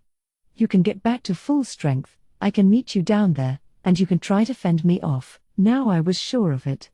Masayuki was acting all breezy and self-confident, but to me, it looked like Bovix was scaring the crap out of him. Was he trying to sweet-talk him into conceding right now? I had ordered Gobta and Geld to weigh Masayuki's talents for me, but Bovix didn't know that. Maybe. HNGH, hair. Gah ha ha ha. Yes, I fully understand what you mean. And it is true, just as you surmised, I have no strength to spare right now. I defeated Equix by only a razor-thin margin, you see. But very well. I will trust in you and wait down in my labyrinth. Duh, I knew it. Bovix actually said yes to him. And even worse, he was grinning like an idiot as he shook hands with the guy. And the crowd was going wild for it, of course. You'd think someone declaring he had no interest in fighting would be greeted with boos and jeers, but for reasons I couldn't guess, they loved every bit of this. I heard people praising Masayuki's magnanimity, Bovix's wisdom for admitting his disadvantage, and all kinds of other strange things, across the whole Colosseum. It made no sense. I really had no idea what was going on. It was so clearly a bluff, but the audience thought it was a genius stroke. I guess he just got some kind of weird charisma. Wait a second. If that's what I'm thinking, maybe I'm getting hoodwinked with everyone else. Was this all just an act? If he wanted to avoid combat with Bovix because he knew I'd be here and wanted to hide his abilities from me, I suppose that did make sense. I couldn't let my guard down yet. So Masayuki was still in the running, already qualified for the final. Gobta and Carillion, Lion Mask, were fighting in the second semi-final match, and I didn't need psychic powers to know how that would go. How well could a teenage hero manage against a former demon lord? Thinking about it that way, maybe this wasn't such a bad thing. It helped reassure me a little, at least, as I watched Masayuki leave the arena, blanketed with applause. Now for the final bout of the day, Gobta against Lion Mask. This one was pretty much over before it began, but I still wanted to cheer on Gobta as much as possible. I did promise that fishing pole if he won it all, and let me tell you, I was proud of that pole. It was a new model with a reinforced reel, designed by me so I could catch up with him in our informal fishing competition. I wasn't about to give it up that easily. I could make another pole with little trouble, yes, but it's about the competition. Gobta wanted it, and that gave him the motivation he needed, which was great for me, so I had to root for him. Lion Mask, Carillion, was so gonna win. He was probably gunning for the championship, if not, he would have bowed out after that intense fight with Geld. That'd sure help quash my anxiety about Masayuki. Carillion would be the perfect candidate to test him out with. I wasn't sure I could count on Millim's Underling to pitch in for me, but right now, I felt there was nothing to worry about. He could get easily distracted, making me worry he might cut out of this tournament on a whim, but now it was clear I was too frazzled for my own good. Geld and Carillion didn't knock each other out, and now all my worries were in the past. The rest, I figured, I could leave up to him. But, as if reading my mind, Gobta was here and absolutely burning with passion. Why is he always running contrarian to my needs? He never puts in an effort when I expect him to. Whoa. Wait. I was supposed to be cheering for him. Carillion was gonna win, but I couldn't laugh at Gobta's efforts, either. I turned my eyes to him. Gobta, who had summoned Ranga from the beginning this time, had his back turned to me. Oh man, he was just gonna rely on him again, wasn't he? That's why he acted so confident, he'd just have Ranga fight for him. Not only was it legal, if Gobta wanted any chance of victory, that was his only strategy. If I had to guess, Ranga was stronger than Geld. Carillion in no-holds-barred mode was one thing, but this stunted version of him? I thought Ranga had a decent shot. Which? Hang on. If he did win, what then? If, on the tiny, I'm talking microbe size, chance Gobta won, then he could reveal Masayuki's powers for me, and my original plan would finally pay off. In other words, it didn't really matter who won here, as far as I was concerned. Leaving matters to Gobta concerned me a little, but hey, what happens, happens. So I started cheering my head off for Gobta. The match began. I'm not the hobgoblin I usually am today.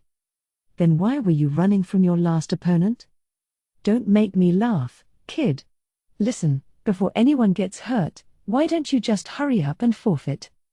Okay, Ranga, you're up. At once. Brushing aside Carillion's offer, Gobta made the first move. He and Ranga worked as a well-synchronized team. They must have strategized a bit over lunch. He was serious. He really wanted to win. He did, but... Tiger Talon. Sharp, blade-like claws grew out from Carillion's feet. He unleashed a tornado-like jumping roundhouse, aimed at both Gobta and Ranga.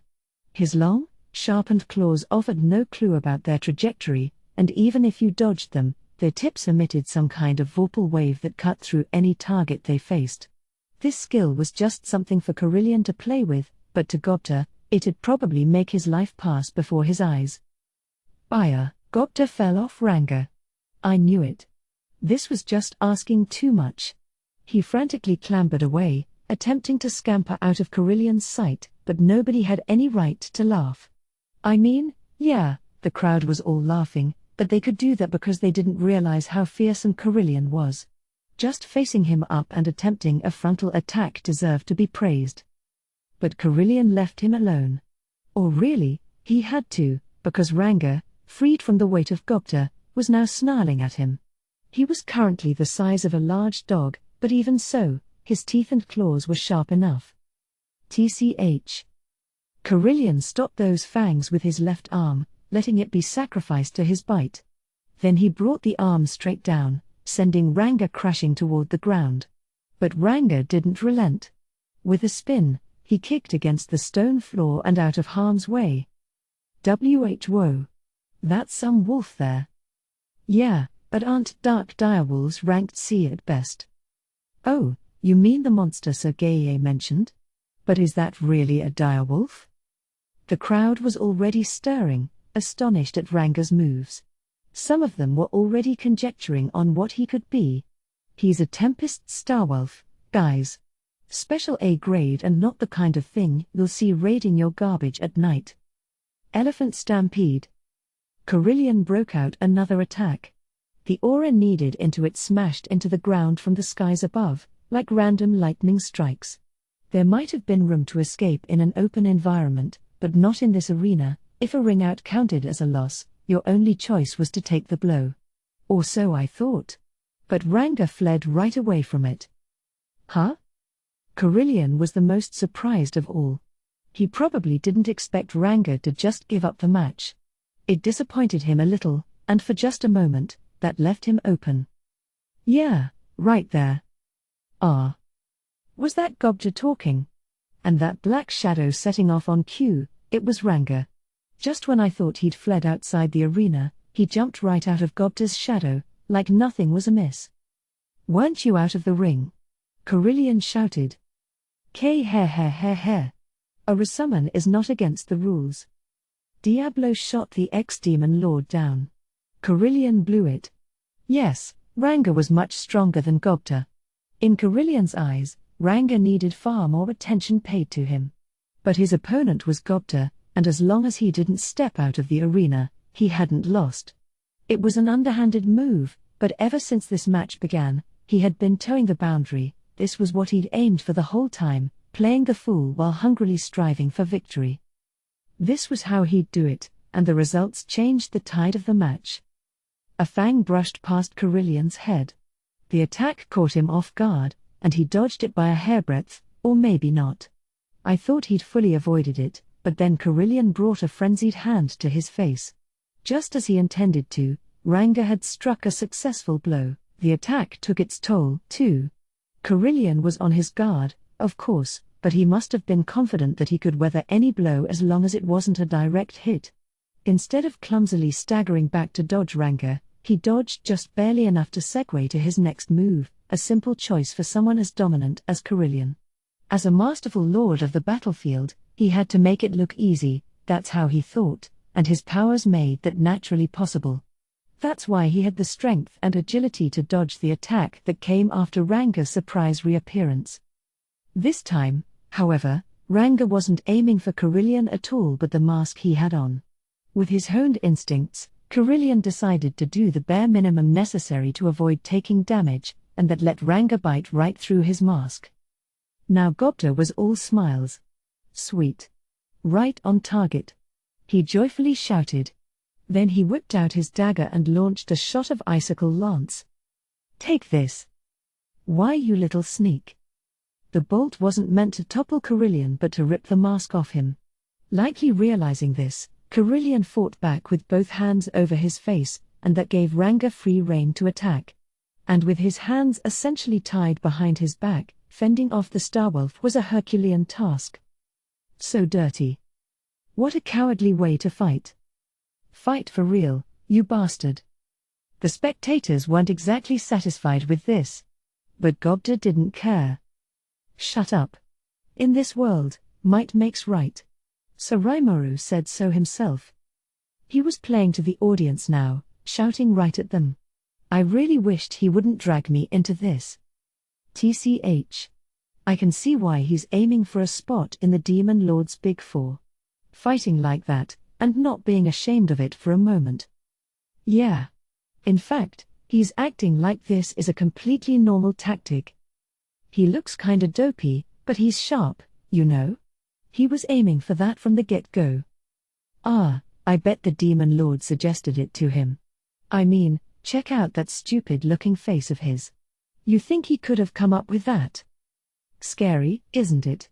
A Demon Lord capable of bossing around the Big Four. Great. Now the crowd was making me out to be some transdimensional mastermind. It's all Gobta, okay? All his fault. And I really didn't need a Big Four who required my constant input in order to function, but the crowd would never get that. It was just sad. Now Gobta and Ranga had the initiative, and when Carillion finally took a step outside the ring, it was over. Curse him. All right.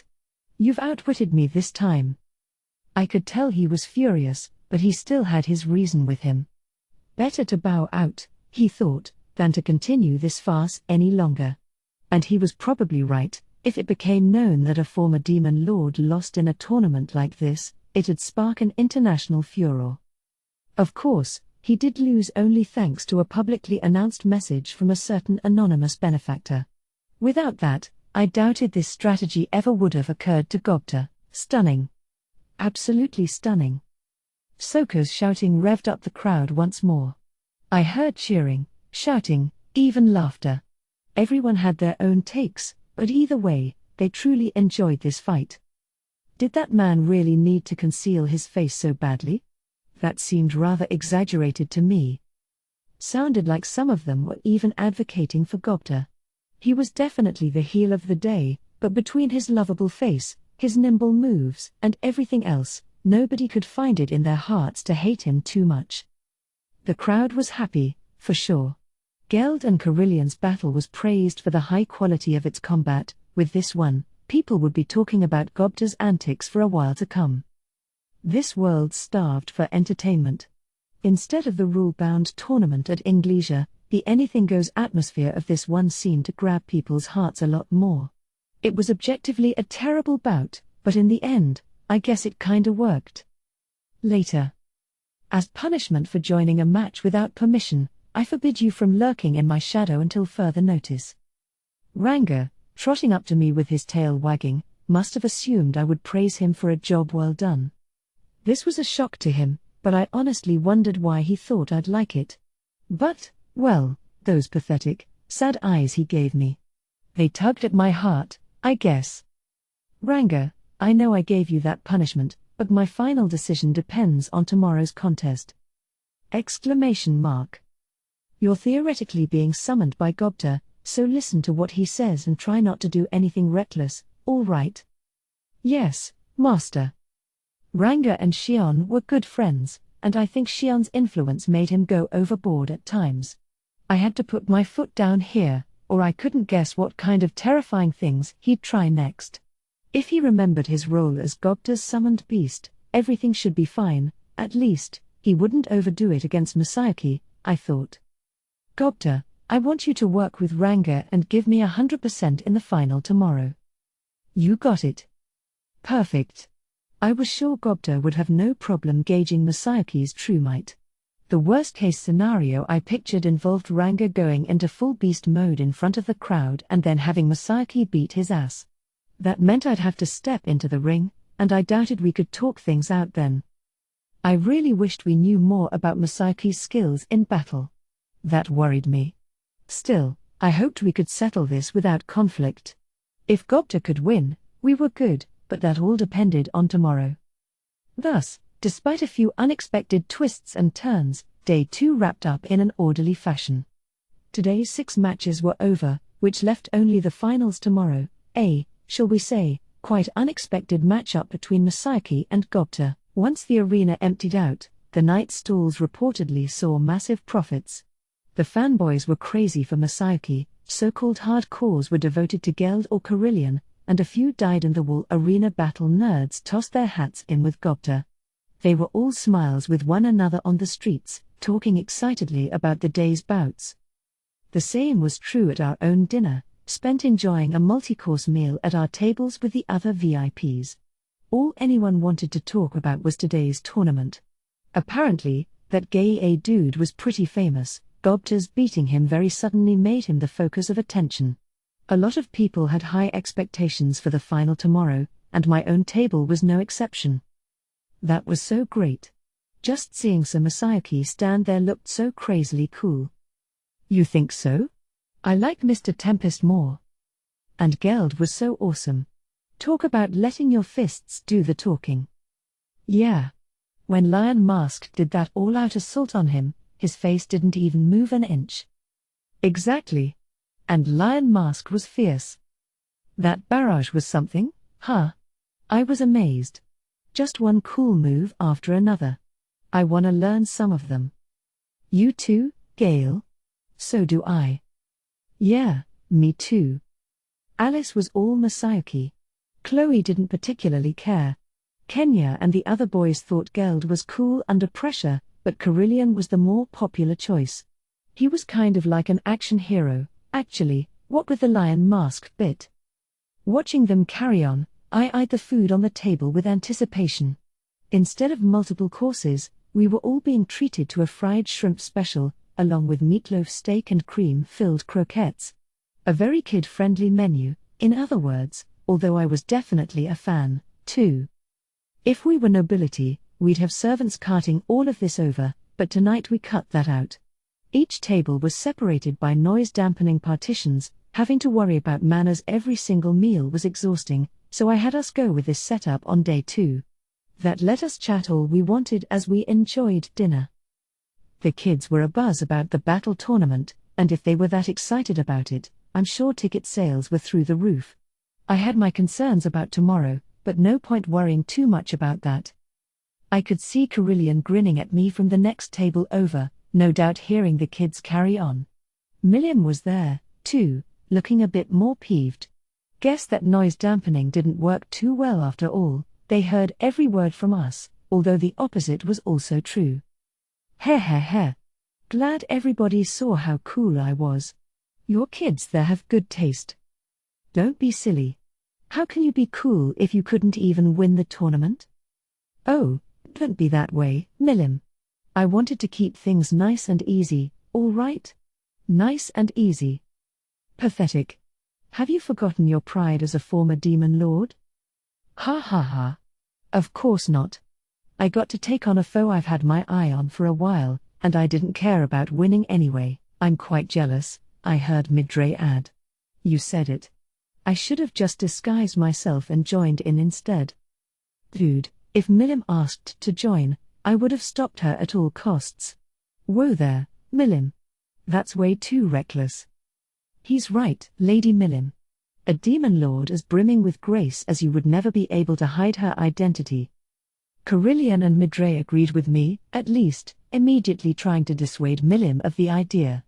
I didn't think she was brimming with grace, but oh well. Whatever. Let's all watch the final match together. Oh? Are you done with your labyrinth work? It's all perfect. So I'm gonna go around with Raimuru and his gang tomorrow. Would I be able to join you? I heard Frey ask. I'll pass, said Carillion. My staff invited me out. It's too bad I didn't make the final, but I want to take my time and look around town tomorrow. So Milliam would be watching, too. Carillion planned to go out with his lycanthropeers, and I suppose Frey would be keeping an eye on Milliam. Good thing there was only one round of the tournament left. Milliam was excited for the labyrinth opening as well, so I figured we didn't have to worry about her. But if it was that engaging of a tournament, perhaps I should have joined in. Ha. Actually, what were you doing all day? He. Midray was in the concert hall the whole time. So was Frey, it seemed, if she knew he was there. If they liked the music that much, I was sure the orchestra would be delighted to hear that. Huh? You mean that stuff that put me to sleep yesterday? Carillion. A barbarian like you wouldn't understand high art, I suppose. Whoa, Frey, don't talk to me like that. Hey, which stuff was this? Music, Milliam.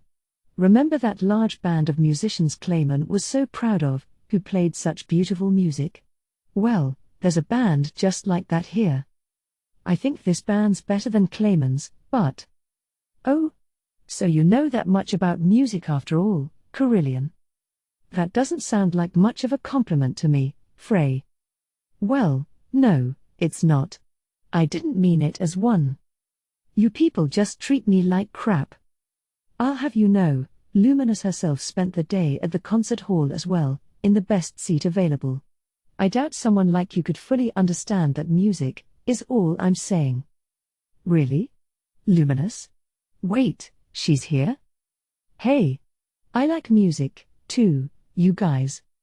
Certainly a lively conversation. I was glad they were having fun. As I listened in on the other guests, Hinata leaned closer to me. So? If you do wind up fighting that kid Masayuki, what are you going to do? Way to drive to the core of the issue, huh? Huh? You're fighting Sir Masayuki, Mr. Tempest? I know you're strong, but I don't think you're that strong. Sure he is. I think he's way stronger. The kids promptly began to argue over who'd win in our theoretical fight. Alice and Kenya sided with Masayuki, the others with me. That gave me a one-vote advantage, which I thought I could gloat about, but... oh, whatever. To be honest, not even I have a good gauge of Masayuki's strength. You should be wary of him, though, of that much I'm certain. That sounded like a warning. She didn't go into great detail, since doing so would reveal several of her own skills, but apparently she had done some investigation into Masayuki. The results told her that even she would find him a difficult challenge. Of course, she said with a laugh, I still think I'd beat him, 9 times out of 10. Then things got worse. Oh yeah, I don't think you could lose to anyone, Hinata. I hate to say it, but you're amazing. I don't think anyone in the world could beat Hinata. Me neither. No doubt about it. Not even Lion Mask could put up a fight against her. It was unanimous. Hinata was stronger than Masayuki. Me against him was a split decision, but Hinata against him? 5-0. I was honestly hurt for a moment. Well, I grumbled to Hinata, I do think Masayuki's interested in hearing me out, unlike some people. I don't think I'd have that much to worry about. In what way? The air suddenly froze between us. That was a landmine. One that was plain as day, and I'd stepped on it anyway. Oh, nothing. Never mind. If you're calling me out, I'll fight you anytime. Man, what a temper. Realizing my mistake, I managed to placate her with the flan I was going to enjoy for dessert. A devastating loss for me. Loose lips, etc. But you're right. Masayuki seems open to reason. Yuki said he was his guardian, so if need be, I can talk with him. But we may not need to. No? Meaning, maybe he'll lose tomorrow. I won't deny that, but this is Gobda we're talking about. He's got a knack for screwing things up right when it counts. He was pretty strong, if he'd only take a normal approach to things. But he kept getting these crazy ideas in his mind midway, and that put everything off kilter. That's just who he was. And what if he tried something crazy in the final? For a moment, it seemed like Raphael was about to say something. Did I imagine that? Well. I'm sure it was nothing important. But we were talking about Gobda versus Masayuki. Gobda, with Ranga, seemed to have a clear advantage. If Masayuki could beat Ranga, that definitely made him a serious threat, but somehow, I just couldn't see the kid like that. If you ask me, though, I think Gobda has a lot of potential. Oh, sure, I said. I'll grant you, he has a lot of good sense. But, he's Gobda. Gobda, with a bad habit of doing something stupid and losing a fight he could have won. All right. Well, I'll be looking forward to tomorrow. With that, she ended the conversation and took the kids out to the night market. Please, I begged her in my heart, please don't spoil them too much. Hinata was concerned for me, in her own way. I appreciated that. If Gobda lost, we'd work something out then. I was prepared for it, and I didn't think anything too bad would happen as a result. For now, I really ought to enjoy the festival. We had tons of problems and tons of things to do, but these days really seemed fulfilling to me. I felt happy. So it was time to switch gears. I promised Gazelle I would meet with him, and it was time to follow through on that. Interlude, the Midnight Conference. I entered the reception room with Benimaru, Shion, and Diablo. Mjolmal was already there, tension writ upon his face. Shuna was taking care of all of us, preparing some drinks once we arrived. His Majesty should be arriving soon, she said, and just as she did, the door opened and Garzel himself appeared. Did you wait long? No, we only just arrived, too. With a few short greetings, we took our seats. So let us begin with my conclusion. I placed a contact early this morning asking my men to assemble all our current surplus coinage. This resulted in just a little over 1,500 gold coins. I cannot collect more from these people, so consider that the most I can provide by tomorrow morning. Compared to all the gold coins in circulation, this wasn't very much, but as Garzel put it, that was the most they could provide without affecting the Dwarven Kingdom's own economy. I had asked him the previous night for help making change out of our stellar gold coins, and he had agreed to help. Thanks a lot. That's actually more than I expected. Sorry to put you through that. I'll have it sent tomorrow morning via heavenly transport, so you'll have it by evening. 1,500 gold coins was a non-trivial amount of weight. I hated to put them through the trouble of delivering them, and with my dominate space skill, I could always just stop by Dworgen to grab them. That'd be safer and surer, besides. You know, I can just go pick them up for you. I'm the one asking for them anyway. Oh? Yes, you have spatial motion. That would reduce the chance of a mistake, yes.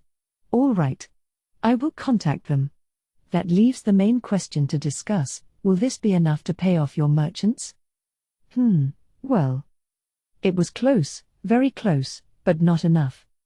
This being the first year of the Founders' Festival, we were sparing no expense to launch the event. This resulted in a need for more gold coins than expected, over 3,000 in all. In my mind, this converted to around 300 million yen. A staggering figure, given the scope of this world's economy. We had the money to cover this in our vault, 1,500 stellar gold coins. If you exchanged these, they'd break down to 150,000 regular gold coins. This was why I didn't hesitate to blow 2,000 or 3,000 on this festival. It wasn't that we lacked the funds. If we could break down the stellars into regular gold coins, payment was easy. But since we were dealing with newer, small-scale tradesmen for many of our services here, that just wasn't possible. As a result, we needed regular gold coins in our vault, but Tempest was not at the point where we could institute a currency-based financial system. There just wasn't much gold coinage floating around yet. Silver coins of all sorts were everywhere, but dwarven gold coins. We had fewer than 100 of those. To this we could add my personal stash of 300, plus the 1,000-ish Njolmal managed to put together. Around 1,400 in all. That, plus Garzel's promised funds, didn't make it to 3,000. Not enough? Based on the accounting in my head, we'll want a few hundred more. That's the accounting you ran this festival on? Why, I'm amazed you ever got it off the ground. Yeah, I kinda made things up as we went along. We didn't have much time to set it up, so what could I do? I don't even know how to begin lecturing you. Garzel let out a long, theatrical sigh, his eyes despondent. I mean, we were all really into it, you know. Nobody said no to me. Right? But if I told Garzel any of that, I knew he would explode. The king, without some drink in him, could be kind of scary at times. I was intelligent enough to avoid excessive talk when he was like this. In that case, perhaps I could make up the difference. Suddenly, someone interrupted our conversation. I looked over to see who it was, only to find Elmesia, Emperor of Thalion, with Archduke Errol in tow. She sat next to Garzel, who visibly winced when he saw her, just for a moment, but still enough to give you pause. Carefully, I turned to Errol. Duke Errol, and the Heavenly Emperor, too. What brings you both here?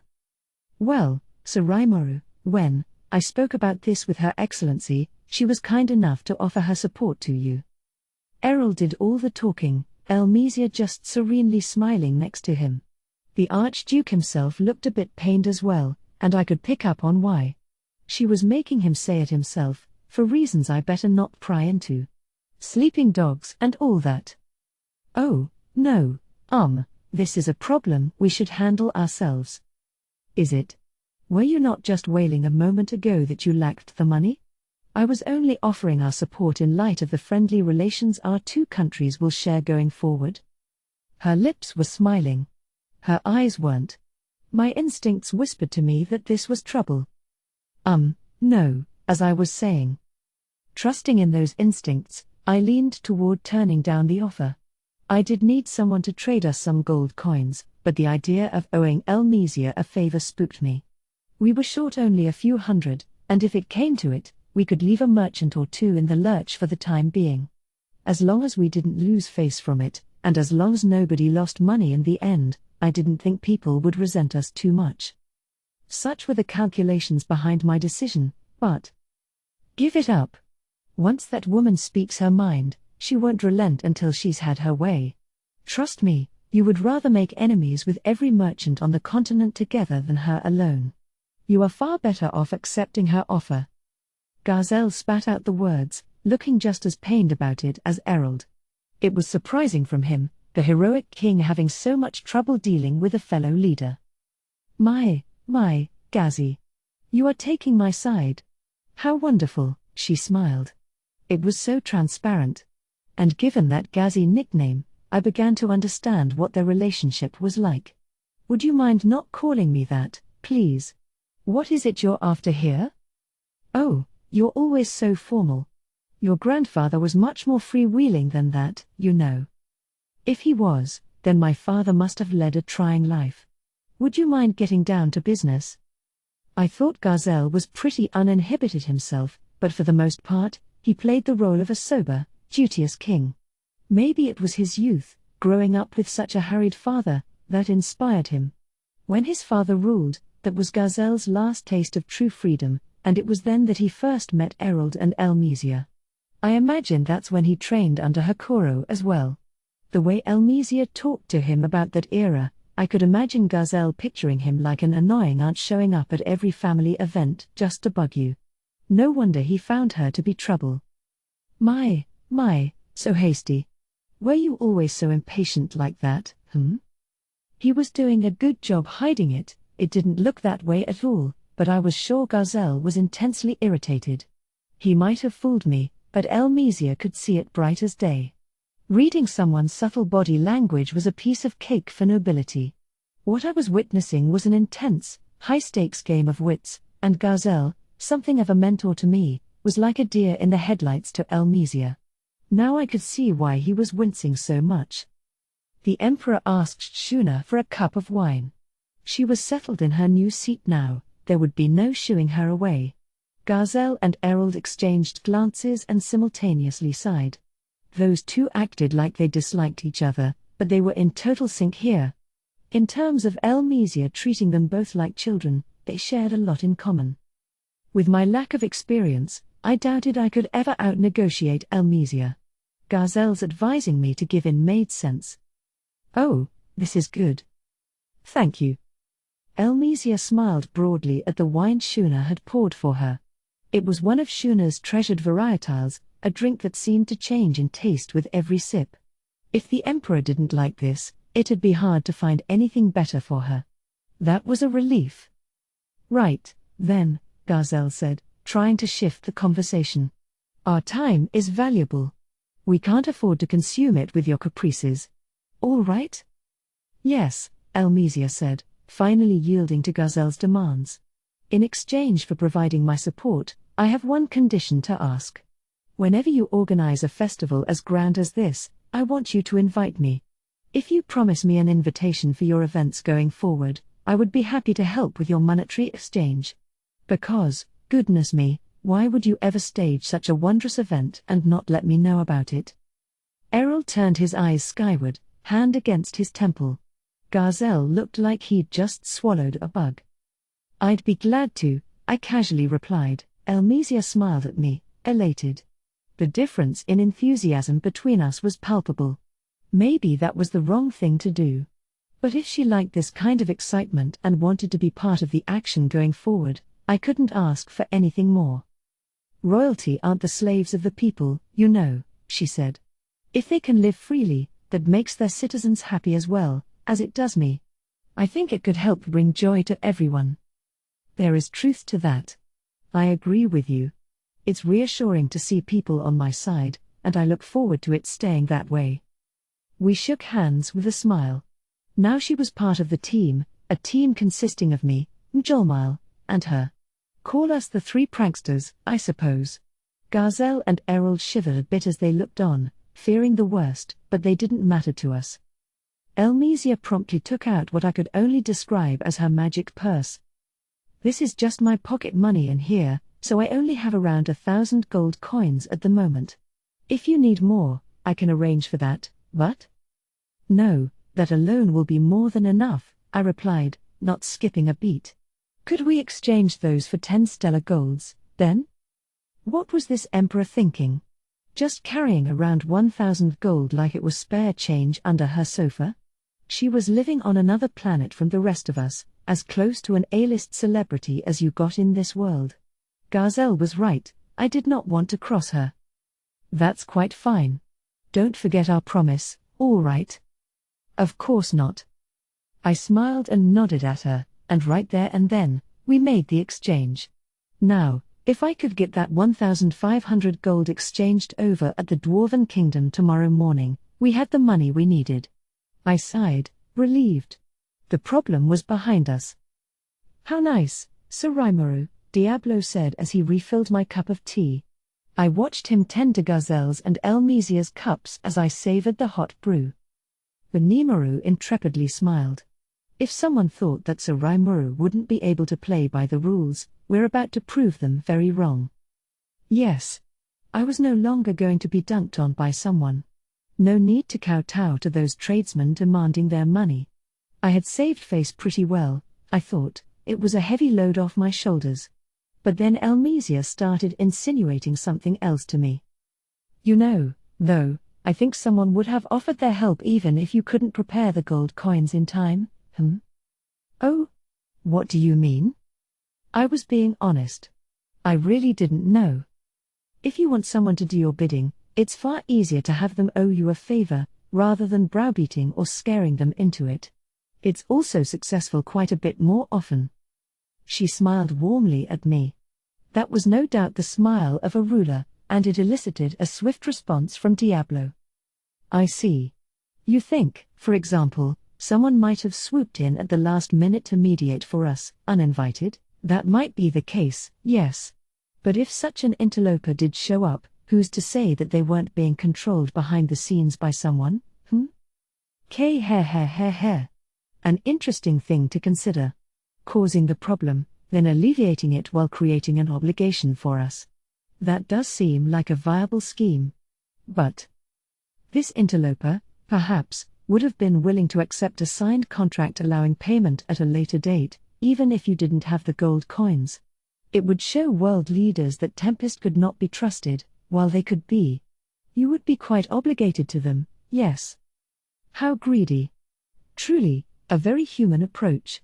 I've learned a lot from this. So? Did this mean someone might be putting the merchants up to this just so they could make us owe a debt to them?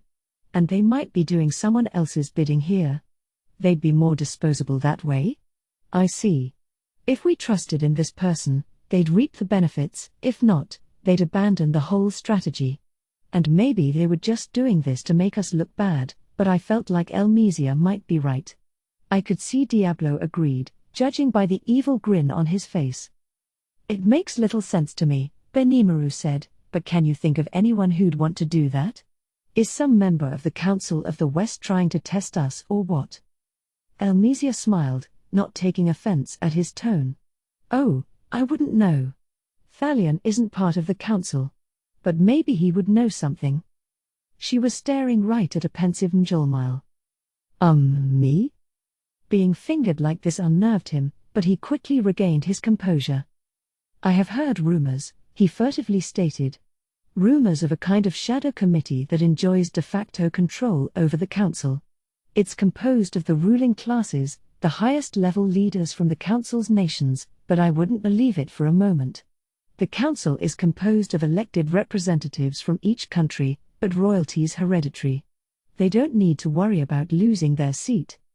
Somjulmal was familiar with a few rumors going around the merchants, rumors about a cabal of rulers who held the most power among the Western nations.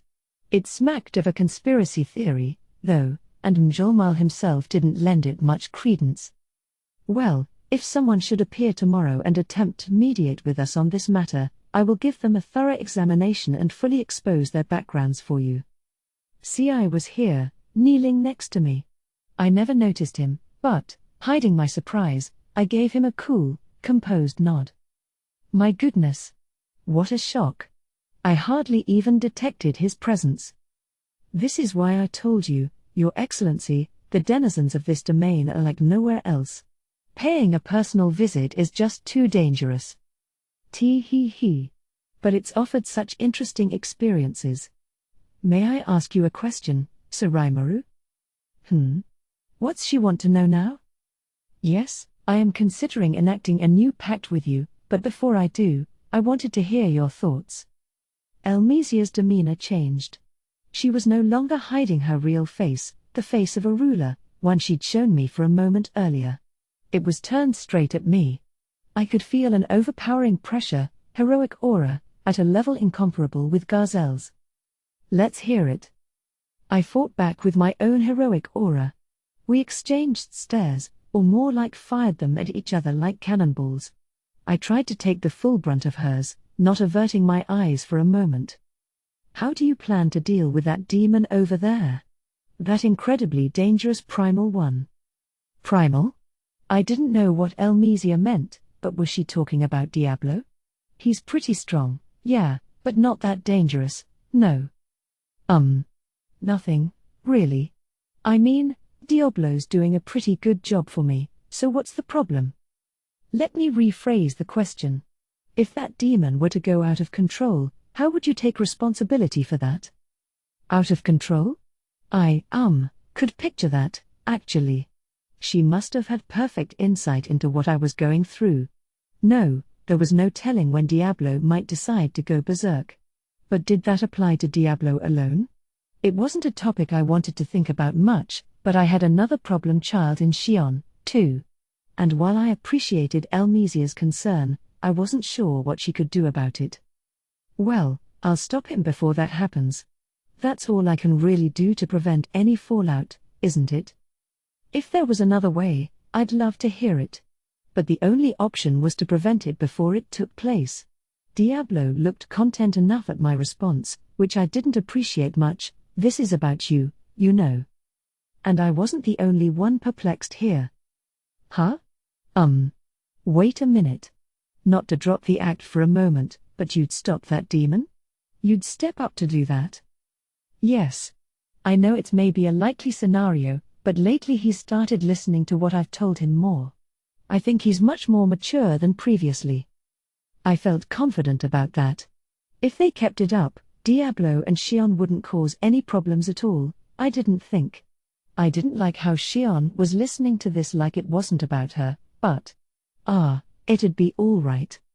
Hearing my response, Elmesia started giggling like a young girl. Oh my! Did you hear that, Errol? This demon lord's an even bigger piece of work than how you described him. Archduke Errol found a way to scowl even more than he already was. I pitied him. Speaking of overly freewheeling rulers. It is fine, Lady Elmesia. If that is what Rimuru says, then I'll support it. And should push come to shove, trust me, Garzel Dwago will come to Rimuru's aid. Garzel stepped up to support me. It seemed like the first time in a little while. Elmesia gave us a contented look. All right. I understand your position.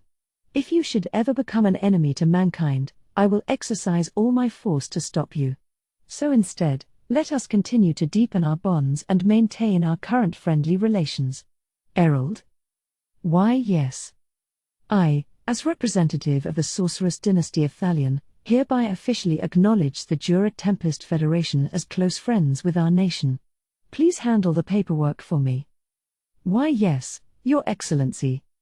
That's an emperor for you. All that dignity, all that authority, as she ordered Errol around like an errand boy. I could stand to learn from that. Elmesia turned to me. Right. Should anything come up, feel free to confer with me or Ghazi. And please don't let yourself go out of control, am I clear? This wasn't making sense. We were talking about Diablo or Shion, I thought, and now she was referring to me? Since when? And me, going out of control. Man, that was just rude. Hey, you know, I'm a pretty prudent person. Why are you talking like I could go crazy someday? Rimuru, who was the leader who decided to hold a Founders' Festival on a passing whim. Gazelle's gaze burned into me. I'd have to say it was me, I suppose. Molly, right? No it wasn't, Sir Rimuru. Mjolmal didn't want to play along. All right. Yes. I promise I'll talk things over with you guys in advance next time, okay? Very good. I hope you will. This isn't the kind of advice I'd normally give to the king of another nation, but this time, we are. Don't think badly of us for it. Griping about this too much, Gazelle said, would be meddling with our internal affairs, but since a lot of my ideas often ran counter to commonly accepted norms around here, they wanted me to keep them in the loop a little more. It wasn't any judgment on how good, or bad, those ideas were, they just needed more warning. And this wasn't a bad thing for me, either. In fact, it'd be good fortune for all the countries involved, given that we'd need to prepare for the angels attempting to destroy civilization sooner or later. So we had gone from solving my gold coin problem to the leaders of two nations lecturing me at the same time, but I didn't mind. The tough stuff was over. I had a promise from Elmesia that we'd work to build good relations. What started as an informal chat turned into a great diplomatic coup for me. I figured things couldn't get any better, so I was about to end the night when Elmesia brought up another topic. She was staring straight at me, her expression a tad desperate. Was there something else? I nervously asked. No, nothing major. It's just, I have a request. I want you to introduce me to Mr. Yoshida. Why, Your Excellency, what nonsense is this? How shameless. Sneaking that into these high-level talks, I was expecting some other weighty political issue, but this. Errol was freaking out, but no, this was nothing major. Yoshida was cooking for us all through this festival on the invite of Shuna, but I hadn't heard anything about his future plans. I'd certainly like him to stick around, but that would be up to him. Connecting him to Elmesia, in itself, wasn't a big deal. Oh, that would be simple. But don't force him into anything, all right? Of course I won't. That seemed to please Elmesia well enough, so we would introduce them to each other after the festival. And so our impromptu three-way summit among some of the biggest superpowers in the world came to a quiet close. Chapter 4, The Final Round and the Labyrinth's Grand Opening. The morning of Day 3. I had already completed my little jaunt to the Dwarven Kingdom and exchanged my stellars for gold coins. That takes care of that. Now we'll have to wait and see how the schemer behind this reacts. So, all anxieties for the future quelled, let's go back to enjoying this festival. Kicking off, we had today's first main draw, the tournament final between Masayaki and Gobta. The Colosseum was already whipped up for this, people arguing and betting with each other over who would win. Mjolmal was taking those bets, of course, and I looked forward to seeing how much we'd make off that. The most surefire way to win at gambling, after all, is to run the game. No matter who looked like the favorite, you were always going to profit that way. I had made a bet on Gobta, in hopes of maybe earning some pocket money out of it. No, it wasn't because he was a long shot. Definitely not. I certainly didn't place a large sum on Gobta just because the odds were so crazily skewed against him. But that didn't matter anyway, all right. I had a hobgoblin to cheer on. All right, ladies and gentlemen. The final match of the tournament is here at last. Which of our two competitors will seize the championship for himself today? Will it be Lightspeed Masayuki or Gobta, the fighter rising up and making a splash as he vies for a spot in the illustrious Big Four? Soka's commentating was as fresh as ever. She was talking up Gobta in such a breezily casual manner. It was, in a way, insurance to keep Gobta from ditching the tournament and hiding out somewhere, a cruel way of doing it but damn effective. Diablo lifted up his hand. The arena fell silent. Was it me, or were some of the female audience members falling for him? I banished the thought from my mind. If Gobta beat Masayuki today, all my problems were in the past. If, on the other hand, Masayuki really was a fighter on the level of Hinata, Gobta was toast, but we could still learn a lot from this battle. If Masayuki had, well, pretty much any trouble dispatching Gobta today, for example, we'd know that he was no threat at all to us. Gobta had both Ranga and astonishing good luck on his side. It wasn't a bad way to test Masayuki out, I thought. Soka was now busy introducing the competitors in detail. Once that was done, the fight would begin. I patiently awaited the moment. How much of Masayuki's real skill could Gobta pull out of him? Masayuki was panicking. When he saw Bovik's and Equix's battle yesterday, realizing he'd be fighting whoever won, he turned pale as a ghost. I'm dead. If I fight either of those monster freaks, they'll rip me in half. Somehow, he'd found the right words to turn Bovik's against himself and forfeit the match. He really wanted to pat himself on the back for that one. But the match after that threw Masayuki right back into despair. How the hell can I beat them? Did they only open this country's tournament to insane monsters or what? Both the competitors at yesterday's closing match were more terrifying than even Bovik's. It made him want to curse at the world. He didn't eat one bit last night, feeling all the world like a condemned prisoner waiting for the call to the gallows. Looking back, things really have been going too well. Leaning too much on the strength of his friends, letting people bandy him around as a hero and champion, he'd let it go to his head, figuring it'll all work out somehow. And it had, so far, enough so that Masayuki never really doubted it much, or maybe he deliberately strove not to think about it. He believed, without evidence, that his group was invincible and could defeat all comers. That was how Masayuki managed to maintain some sense of sanity about all this. But how did I kid myself into trusting any of those stupid delusions? I gotta go. I gotta get out of here. The urge had seized his mind again and again. Once you win your fight tomorrow, Masayuki, how about you move right on and challenge the Demon Lord on the spot? The question from Jinrei was so innocent. Masayuki wanted to shout "You're crazy" at him. This was all that Demon Lord Raimuru's fault. He looked so kind, so vulnerable, that Masayuki wasn't as wary as he should have been. Otherwise, he would have taken more careful steps to protect himself. Either way, said Jiwoo, it's only a matter of time, so Masayuki. Soon, you will slap the Demon Lord silly, and this nation will finally be free. But shouldn't we talk with Yuki before he fights him? You're calling this an easy fight, but what if he somehow loses tomorrow? Jinrei looked up. Whoa, Bernie, are you kidding me? Yes, I'd be more worried if Lion Mask made it to the finals, but Gobta, this hobgoblin. It has to be in the bag. The battle will be over before he can even summon that beast. No, it wasn't in the bag. Masayuki had no idea how he'd defend himself.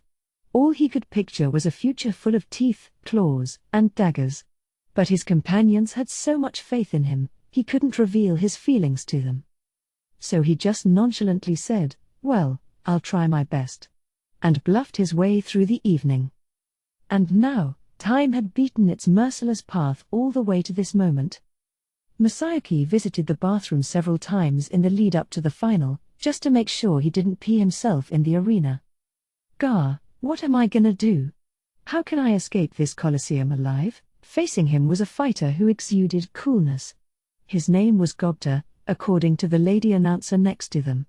Jiwoo thought beating a hobgoblin was a cinch, but Masayuki just couldn't see it. A hobgoblin? You liar. Goblins are the weakest monsters in the world. So what did this guy do to evolve into such a heroic-looking dude? Ladies and gentlemen, the final round of the first Tempest Battle tournament is about to begin. On one side, we have Gobta, young captain of the Goblin Riders and a member of the Demon Lord Raimoru's personal staff. On the other, Lightspeed Masayuki, hero and champion of the Western nations. What kind of battle will these two giants show us today? You can see them staring each other down, here in the center of the arena. In just a few moments. When she stopped talking, the battle would begin. Oh crap! I'm seriously running out of time. He'd thought his bladder was empty. His nerves were telling him otherwise. They pounded against his mind, urging him to release himself.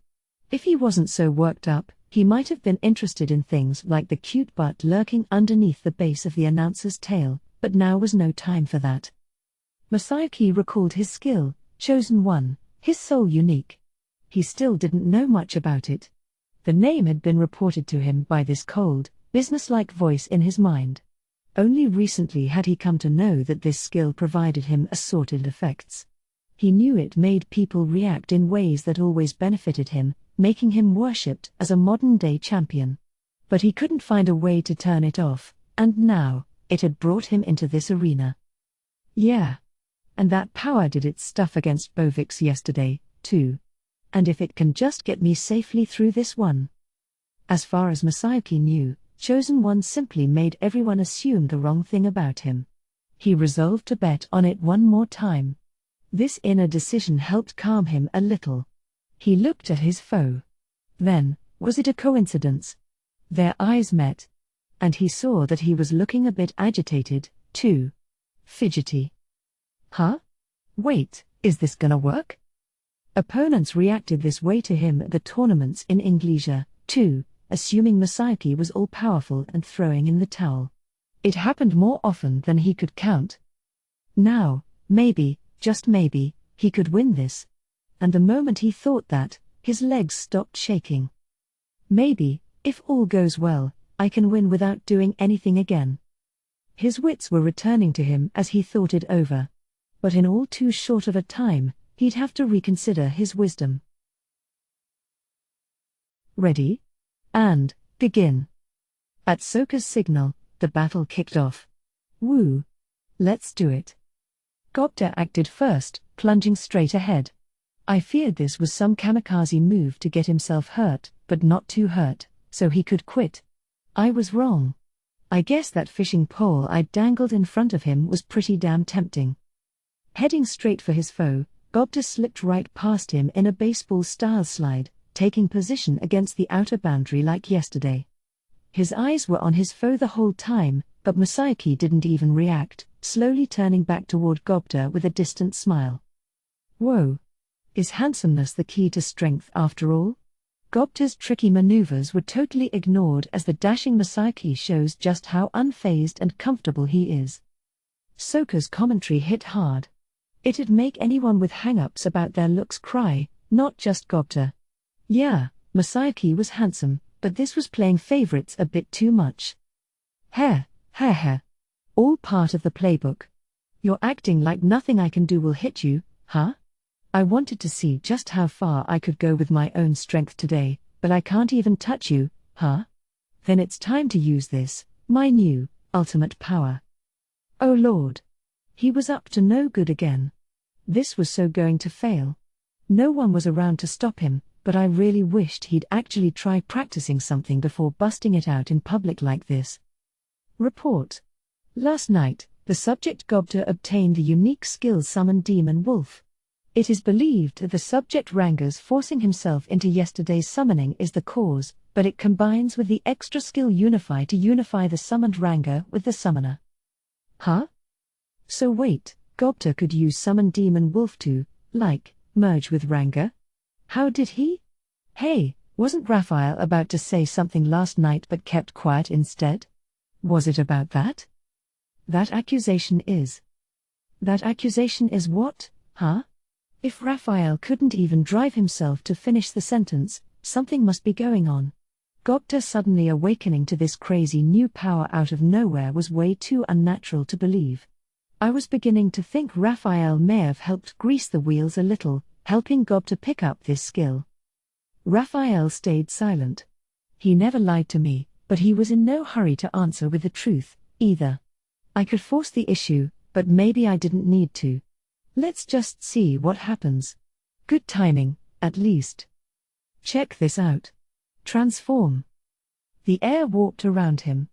Ranga appeared behind his back, and then they unified, Ranga's body seeming to merge with Gobta's.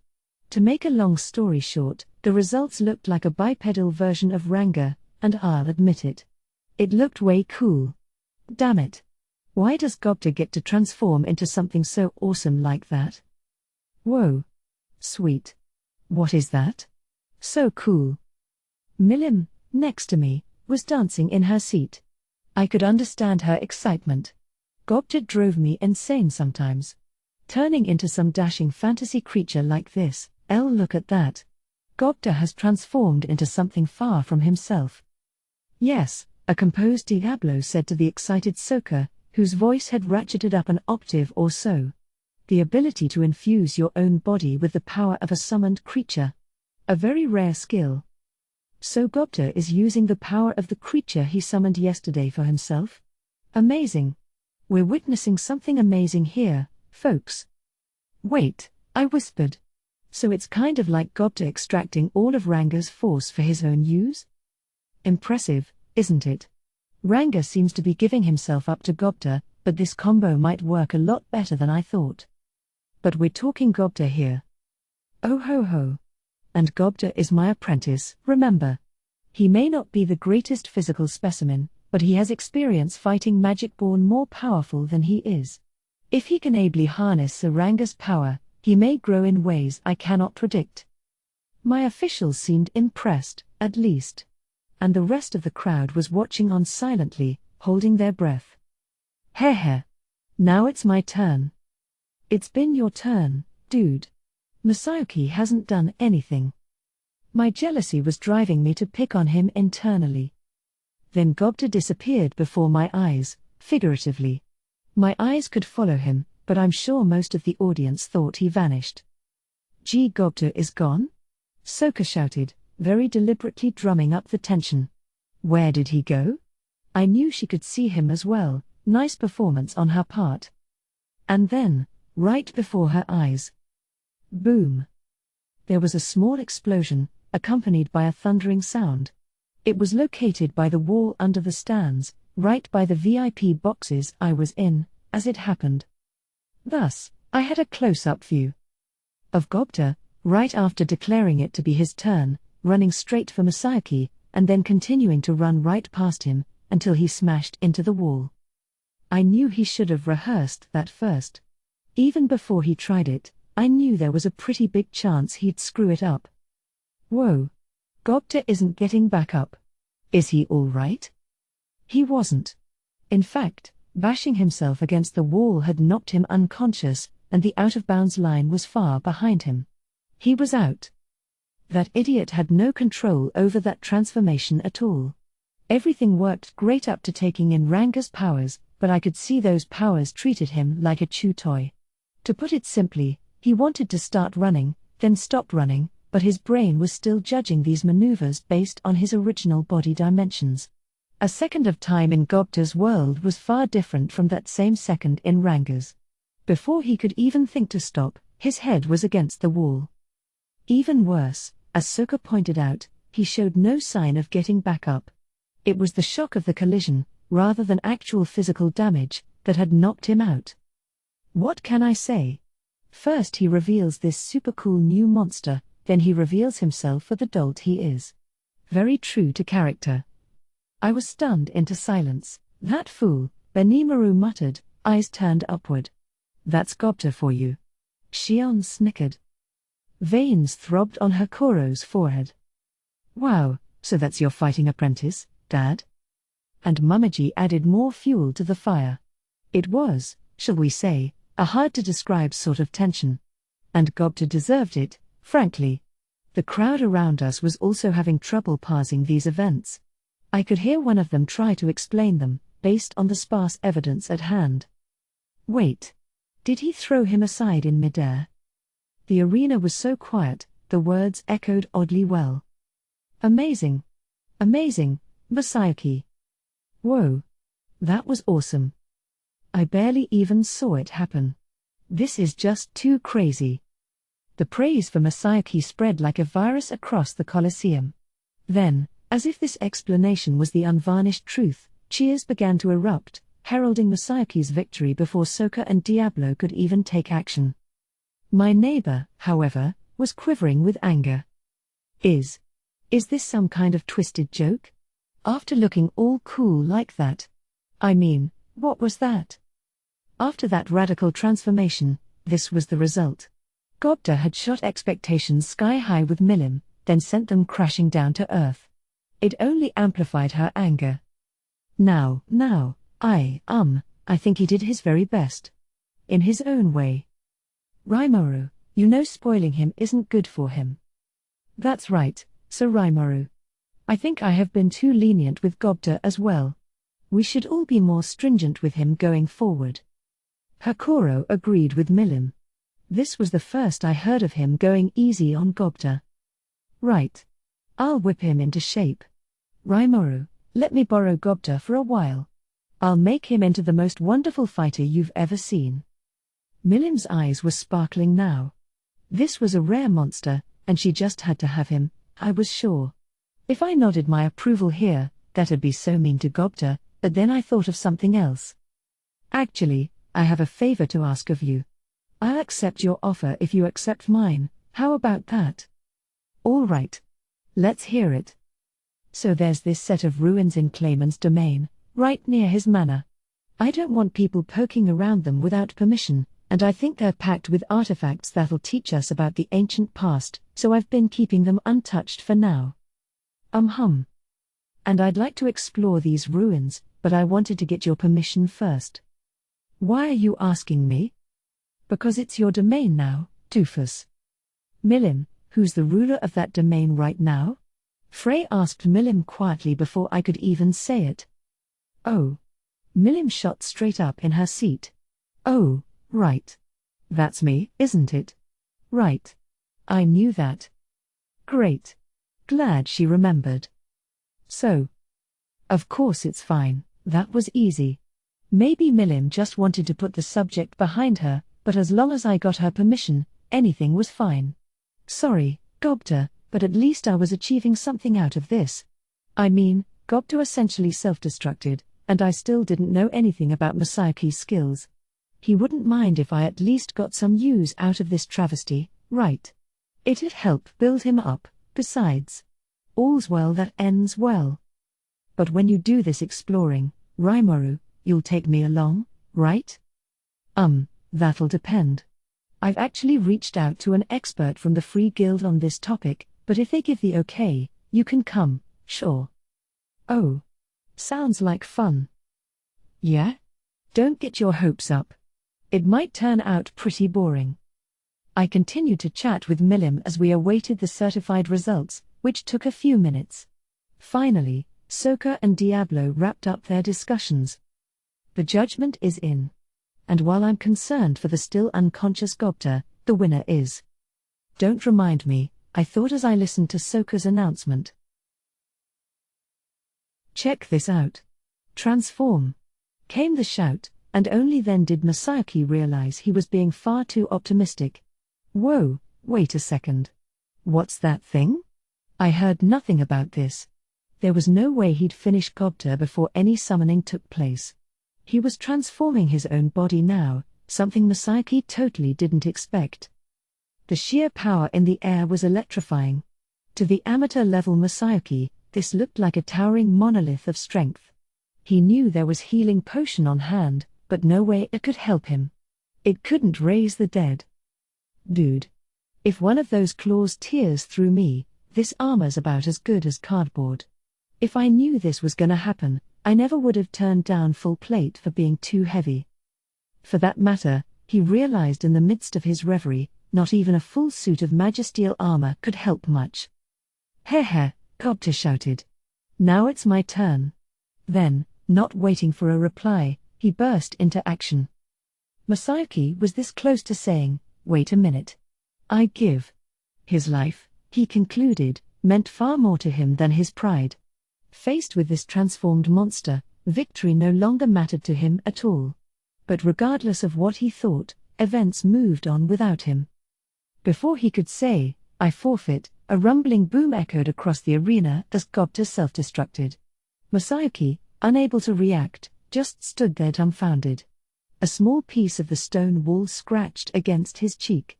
The stinging pain told him this was all too real. No. No way. I could never have dodged that. I know people misconstrue my words to my benefit, but if I wasn't able to get away with murder like this, it'd be hopeless for me. It was clear what would happen. Gobta would be disqualified, and he'd be crowned champion. But Masayuki began to wonder if that was really good for him. Would winning this provide him with anything he wanted? The right to battle a demon lord? You gotta be kidding. That's totally suicide. Masayuki wasn't a fool.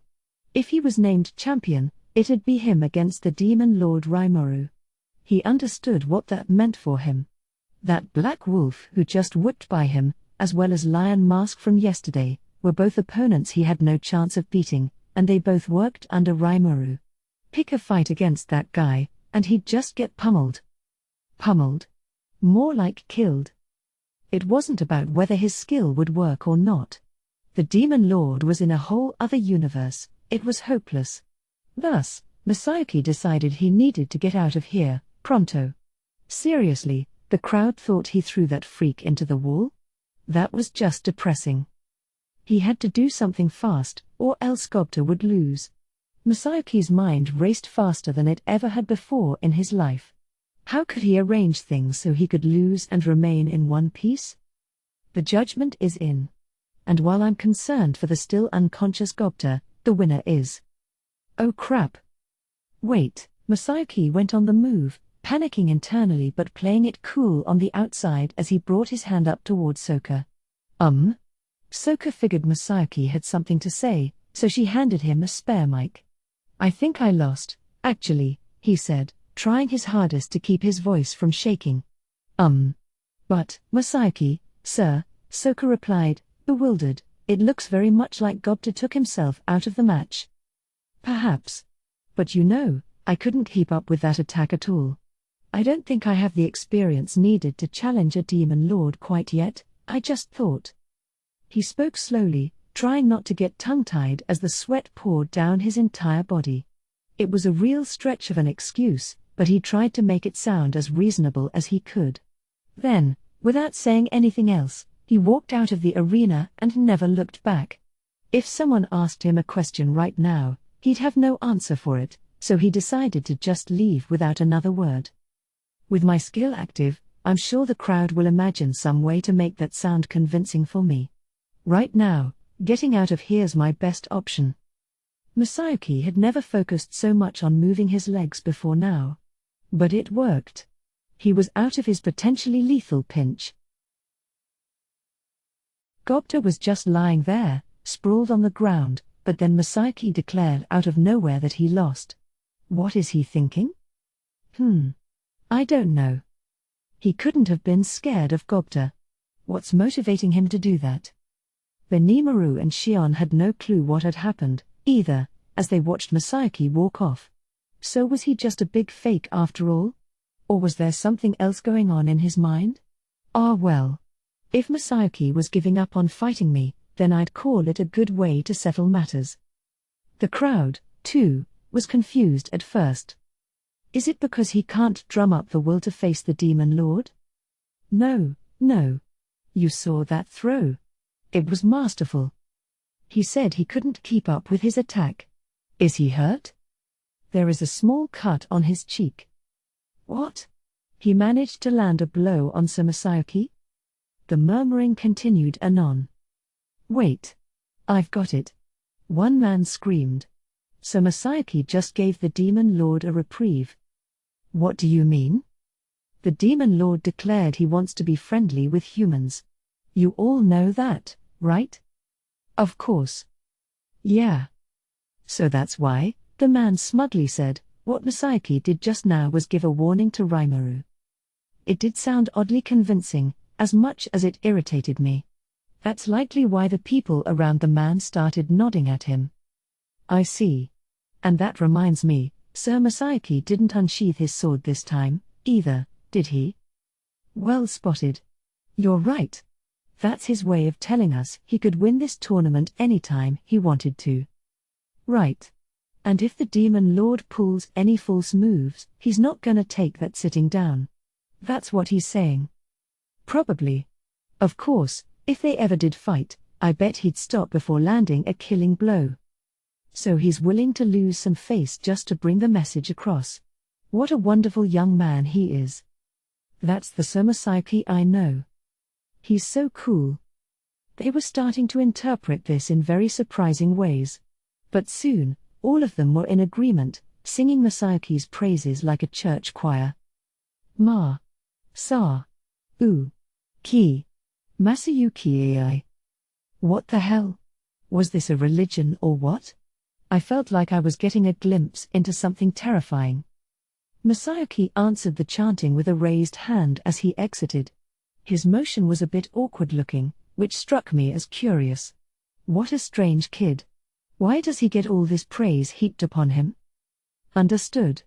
It is believed that this is the effect of a unique skill possessed by the subject Masayuki Honjo. Just when I thought some things in the world couldn't be explained, Raphael stepped up and explained them for me. I guess the professor was doing a little analytical work on him. Apparently, Masayuki's skill, when it takes effect, could manipulate the thoughts and feelings of people under its spell. He'd just forfeited the championship because he saw how powerful Gobta had become, I suppose, and given how he'd won over Bovix yesterday, I imagined Masayuki hadn't thought he could beat him, either. I thought back to his performance so far, based on this new assumption. As far as I could recall, it was like he couldn't even react to what his foes were doing, could he? No wonder he never took out his sword. I suppose the conclusion to make was that Masayuki himself couldn't fight very well. Hinata said she couldn't read his strength at all, and I could see why. There was no strength to read.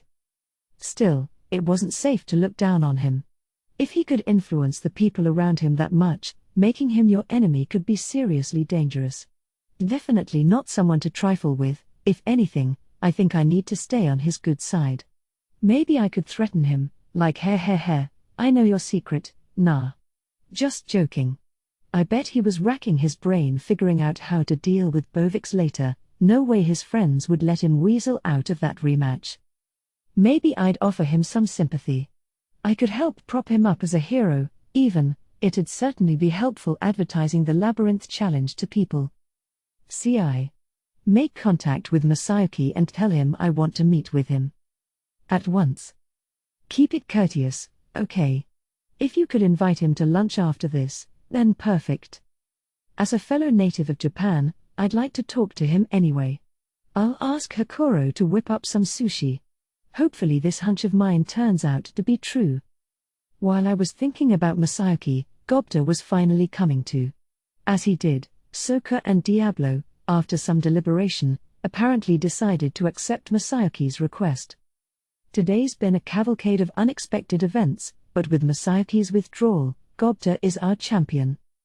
I could hear jeering from pockets of the crowd. Yeah, I'd be disappointed, too. Here we were, the big final, and we'd gotten a champion who gave up and a half-wolf who almost killed himself. If I paid good money to see this, I'd find it totally valid to demand a refund. Luckily for me, they were in the minority. Masayuki made that decision himself, and nobody was blaming me for it. I imagine Gobta proved his strength well enough that nobody was too dissatisfied with this result. Of course, Gobta was still the heel in everyone's mind, and with his antics today, that rep would be set in stone. So, Gobta, how are you feeling right now? Huh? Really? I won? You sure did. And you really put in an excellent performance today. Yeah, right. All Gobta did was trip over himself and get knocked out, and Soka was trying her hardest to rev him up. Regardless, though, the fight was over. Afterward, I stepped back into the arena and gave out awards to each of the competitors, offering all 8 of them my thanks and praising their performances. I also gave Masayuki's friend Jinrei the set of equipment I'd promised him. Gaye said, "Give that to me, too." When he saw it for some reason, but we had no such agreement, so I ignored him. Masayuki also agreed to my offer of a meeting. He looked more resolute to me now, but he didn't have the wrong idea about this, did he? If there was any misunderstanding, I'd take the time to unravel it for him. That left Gobta. "You did well, Gobta. I hereby name you a member of the Big Four as of today." He had taken a pretty rocky road on his way to it, but a championship was a championship. As promised, I appointed him to the Big Four, a title Gobta would no doubt find quite alluring. From now on, if he ever lost to anyone, I could just say, "Heh heh heh. He's the weakest of the Big Four. A disgrace to his team." And people would accept it.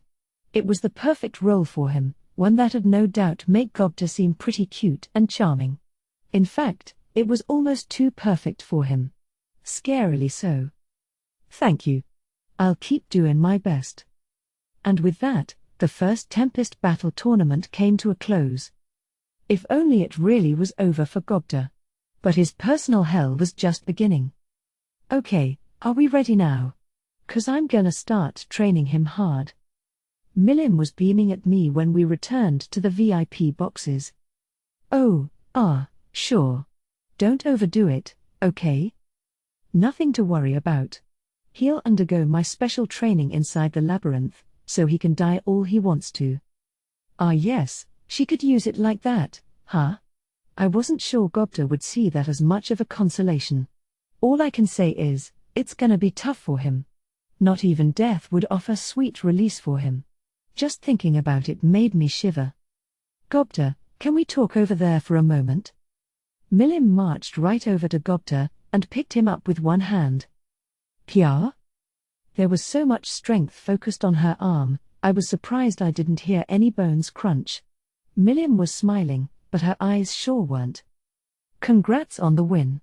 But that last match was pitiful. I'm not going to let that one slide. It's time to start training you." Milim really enjoyed Gobta's transformation, which was why his subsequent lame-brained acts angered her so much. Her reaction made it clear that her expectations and excitement had been deeply soured. "You'll be facing off against me personally. You're gonna be stronger in no time." "Whoa. Lady Milim? I didn't ask for that." Gobta was panicking. I doubted anyone was listening to his input. "This is a good opportunity for you, Gobta," Hakuro said with a forceful smile. "I want you to put everything you have into training with her." Master, are you selling me off?" "Silence," Milim said, shutting him down before he could finish. "How cruel, oh ho ho. Don't make a disgrace of yourself like that, Gobta. This is all for your sake." I wasn't sure Gobta was listening to Hakuro any longer. This was him getting back at Gobta for acting like such a clown in front of Mamaji, I bet. It definitely wasn't for his sake. Thus, Gobta was now Milim's property. I turned my attention to the other party involved in this stunt. "My master, my teamwork with Sir Gobta brought us the championship." Ranga ran up to me, abandoning Gobta without a second thought. Smart of him. He didn't want to get caught in the crossfire at all. Unfortunately, there was no fleeing from Milim. "Hold it. Ranga was your name, right? Gobta can't complete his training without you." Question mark. Ranga looked at me, his eyes pleading. "Sorry, man. Once Milim gets an idea in her head, she tunes out everybody else. Besides, he was the one who went into battle without my permission, so he had this coming. I didn't see any need to help him." "Wah ha ha ha ha. Don't worry. I won't do you no harm." And with that, Milim strode off, dragging Gobta and Ranga behind her. Really, I thought Gobta relied too much on his own good luck.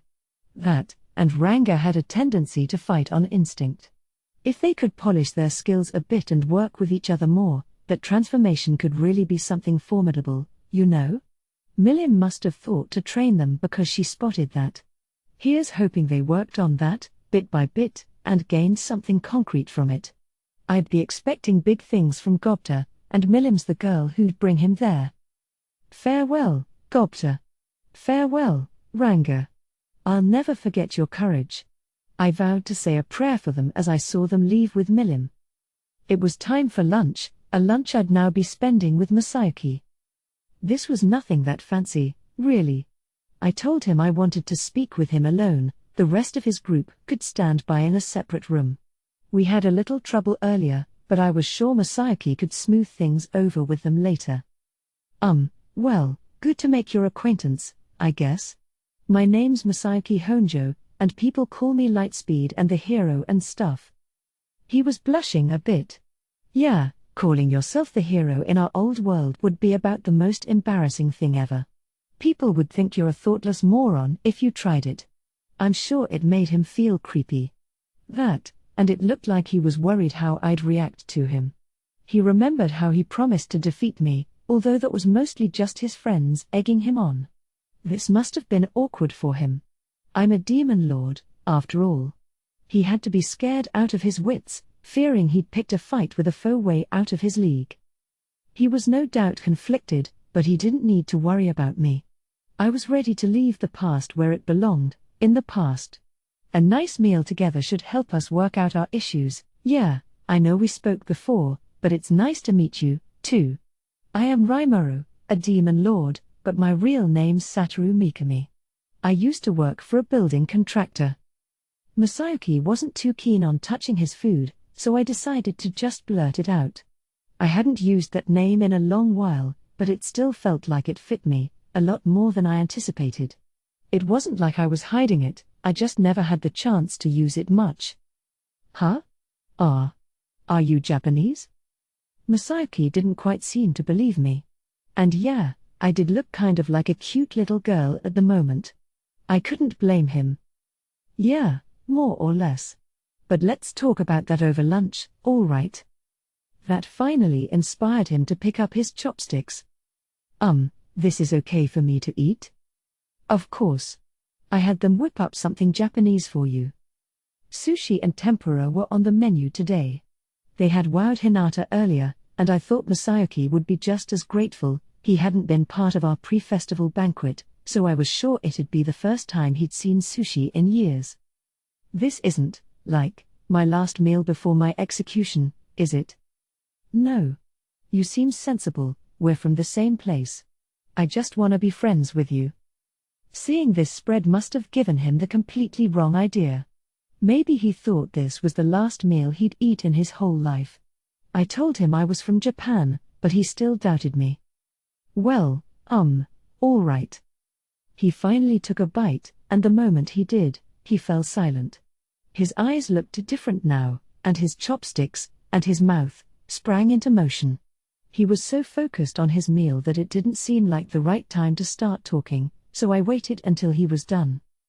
And the moment he was. All right.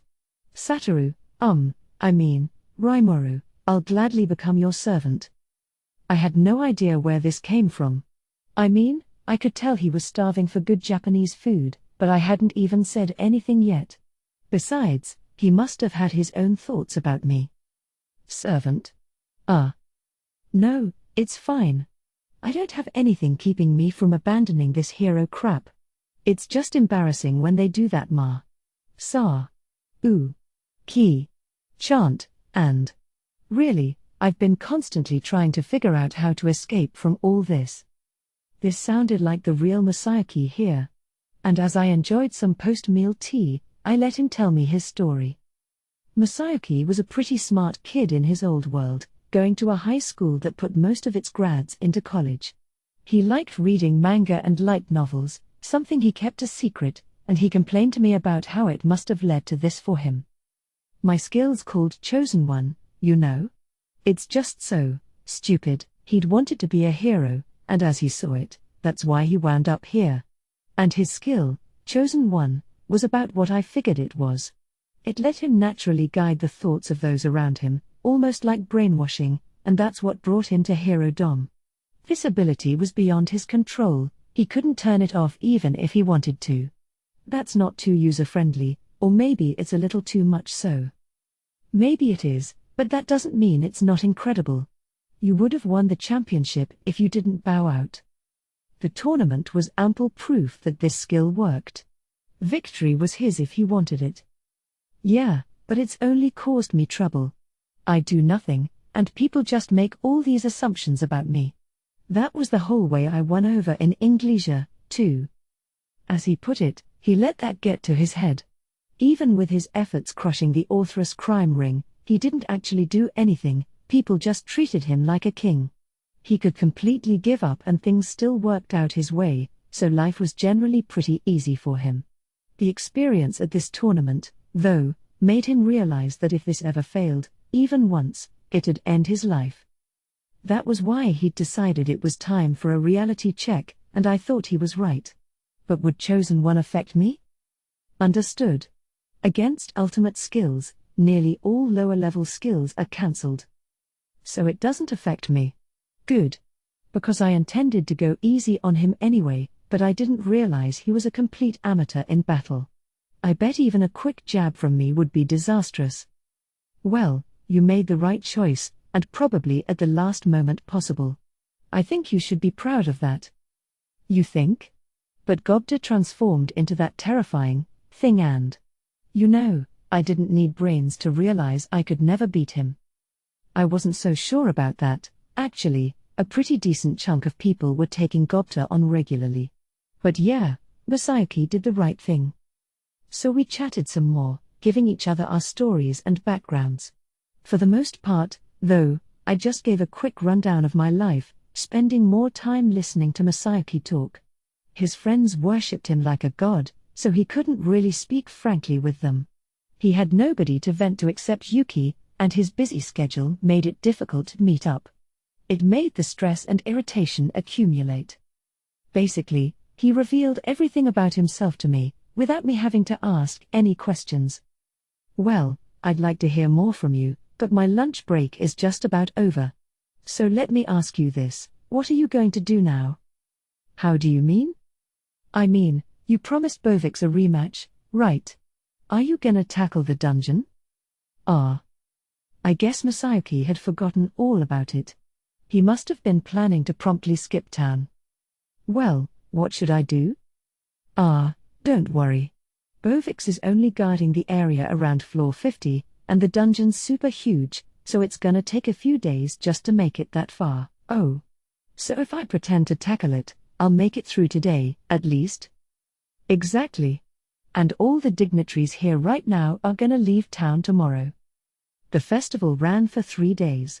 The highways were going to be packed with people tomorrow, so we'd mainly be working to keep traffic smooth. The real cleanup work wouldn't start for 2 days, once all the visitors were gone. The big dungeon opening today was mainly a demonstration for the royalty and nobility in town, a pre-unveiling, really, or a temporary opening until it began normal operation. Thus, I didn't think anyone would go more than a few floors down in the several hours it was open today. Besides, I also had an idea about that battle between Masayuki and Bovix. Not to disappoint him, but I didn't want Masayuki to get defeated. Since I had him here and all, I wanted him to function like a living, breathing billboard for me, leading the dungeon-conquering adventurers down and getting them enthused about tackling the challenge.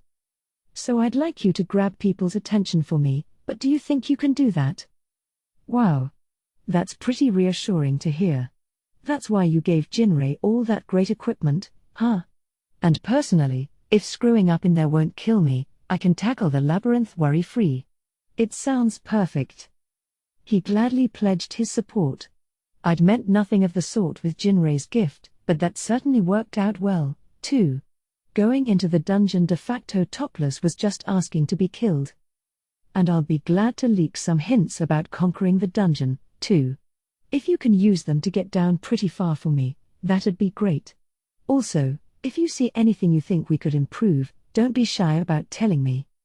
I wouldn't offer any help going beyond floor 50, we wanted to keep things on the up and up here, so I advised him to keep that in mind. But even there, he'd never die as long as he held onto his resurrection bracelet, so it was all good. Sounds great. I feel like I'm beta testing a game or something. Now that you mention it, it is kinda like that. But no need to knock yourself out today. Try to reach, floor 5 or thereabouts. A game, huh? That's an interesting observation to make. All right, Masayuki said with a refreshing smile. I'm glad we got to talk to each other, Rimuru. It's really put my mind at ease. Now I'm starting to think this world isn't so bad after all. His skill had made things pretty easy for him before now, but he was still anxious a lot of the time. Having someone pledge their support for him must have eased his worries. That, and our nation was at the cutting edge of technology in this world. Our baths and toilets made our accommodations far better than anywhere else, and the variety and quality of the food here must have surprised him, too. We have that orchestra, and we're teaching painting to people. Pretty soon, I plan to get some theater productions going. I want to have fun here, and I'm not gonna skimp on investing in that stuff. I really respect you, Rimuru. What about manga? He. Of course we'll have manga, Masayuki. That's a longer way away, but nobody else is gonna do it, so. Whoa. I'll follow you wherever you go, Rimuru. And so Masayuki decided to remain in town for the time being. I planned to stay in close touch with him, passing on information and such. Hopefully we could have these talks regularly. I wanted to kick back and ask him about our old world, too. It'd be a nice nostalgia trip. That, and I wanted to prod his memory for manga. He was keenly curious about my collection, and I definitely hoped to stay on good terms with him. Now I had a new friend. Our dungeon was finally slated to open this afternoon, and I decided to perform one last check beforehand, just in case. Heading down to the open area at the bottommost floor, I was greeted by Ramirez, who came flying right up to me. We're just about to open things up, but how's it all going? Ha! Who do you think I am, huh? She certainly sounded confident, and Veldora, lumbering out from his room, seemed pretty proud of himself, too. Kwa ha ha ha. Fear not, Rimuru. We have overlooked nothing. Oh. I was suddenly very worried. Whoa, are you sure about that? I don't want you guys doing anything stupid during the unveiling today, okay? Ha ha ha. No worries. Just leave it all to us. I activated every safety feature. Heh. But starting tomorrow, the labyrinth will bear its fangs. Ramirez and Veldora looked at each other and sneered. Were they really gonna be okay? Because they weren't assuaging my fears at all. I'm gonna say this just in case you forgot, but we're closing the labyrinth right after this, okay? What? Why was Veldora saying what? To me? I'd told him as much several times before, but I suppose he wasn't listening. After seeing how today turned out, I wanted to fine-tune the labyrinth's difficulty levels. Thus, my plan was to close things up for 2 or 3 days, then reopen after that. We also hadn't worked out admission prices yet, and we needed trained personnel in place to sell the labyrinth cards, i.e. the tickets, and other items. We didn't have the free time or people for that so far, but I wanted to talk it over with Mjolmile after we finished the post-festival cleanup. Looking back, maybe it was a mistake to leave the final details to this pair. I mean, Ramirez and Veldora looked like they were having fun, and I was busy anyway, but, man, they were paying no attention at our meetings. But I didn't want to yell at them, either. Everyone was a little flustered right now. Calm down, okay? I'll do my best to get us officially open as soon as possible, so just sit tight until then. Okay. I will trust in you, Rimuru. Great. That ought to get us through today. Oh, but I almost forgot. I had something extremely important to ask. By the way, is Milim in here? She is. Yep. She took 2 unlimited use resurrection bracelets from us and ran off. Ah. And I gave her control over floors 96 to 99, right? The dragon chambers with the elemental effect floors and everything? That's right. She has been putting a great deal of work into them. She sure has. And she even gave me the rights to the dragons she caught for those floors. She said that if we raise them right and they evolve into dragon lords, they'll be intelligent enough to understand my commands. Ramirez was all smiles. I guess, in her mind, even Milim had some good facets to her. The sight of Milim flying through the air, carrying captured dragons in her arms, must have given anyone who saw her quite a shock. Apparently, we'd received complaints about it the first 2 times, but people got used to it from the 3rd time onward. I guess our town's residents just accepted it as normal. Milim had found for us 4 dragons in all: a fire dragon, frost dragon, wind dragon, and earth dragon. These were elemental arch-dragons, just as Milim had promised us, and even now they were about as intelligent as your typical farm animal. Give them care like you would any pet, and it'd be possible to connect with them. Huh. Did you put collars on them or anything? For now, yes. These are my beloved servants, so I want to be darn sure we set up a clear master and servant relationship. I see. Ramirez was certainly thinking deeply about this, and what I heard sounded good enough to me. But back to the main topic. So is Milim in the dragon chambers right now? Yep. She said she found some playmates to help my servants stay in shape. Indeed. I believe I went fishing with one of them once. But how is someone like him going to play with a dragon? You're better off not knowing, I think. But all I needed was Milim's current location. If she was toiling away near the bottom of the labyrinth, I doubt she'd meddle with our opening at all. Right. She probably won't get in the way, then, so I'm fine with that. We're about to open the labyrinth right now, so can you come up top for me? Yep. I'd be happy to, chirped Ramirez. I will pass. It is the role of the labyrinth master to await his challenges. Look, I told you, nobody's gonna make it to the bottom in one day. In fact, you'd probably have to wait many days before anyone shows up. I refrained from telling him this, however. That's so kind of me. Great. Well, good luck, then. Leaving Veldora with some encouragement, I took Ramirez along as we teleported to the chamber up top. With lunch over, a large number of people had arrived at their seats. Ramirez and I were there to greet them. Welcome back, Sir Rimuru, Diablo said, smiling. He was done with his refereeing work, and I heard he was looking for me. I gave him a quick nod and hello of my own, then switched gears and took a look at our program. I had a lot of expectations for the dungeon we were opening. It was one of the centerpieces of our nation's future development, so I wanted as many of our visitors to explore it as possible. Fortunately, it seemed like few to none of our invitees decided to take an early leave after lunch. The hall was nearly full, so I thought this would function as pretty decent advertising. Turning toward the event space, I could see Soka and Mjolmal, the latter of whom would take Diablo's place as guide and announcer during this event. It was time to go, so I gave them both my signal. All right. The time has come. The final event of Day 3 of the Founders Festival is about to begin. Ladies and gentlemen, thank you for your patience. We are about to show you a small portion of our impregnable dungeon, one of Tempest's greatest achievements. It is the ultimate challenge for adventurers, presented by our leader, the Demon Lord Rimuru. Will anybody out there be able to conquer it? Mjolmal was giving this spiel from center stage, mic in hand. He wasn't quite as much of a natural at this as Soka, but he looked well enough in his element. What he had to say was this: running a demonstration of the labyrinth was well and good, but taking all the visitors here inside the dungeon was too dangerous. There were several hundred members of the ruling class in here, add our more nearby residents, and the number became several thousand. A crowd that size crammed into the labyrinth would be far too unruly to guide around. Instead, we'd come up with the idea of sending several parties down there and showing their progress on a large screen.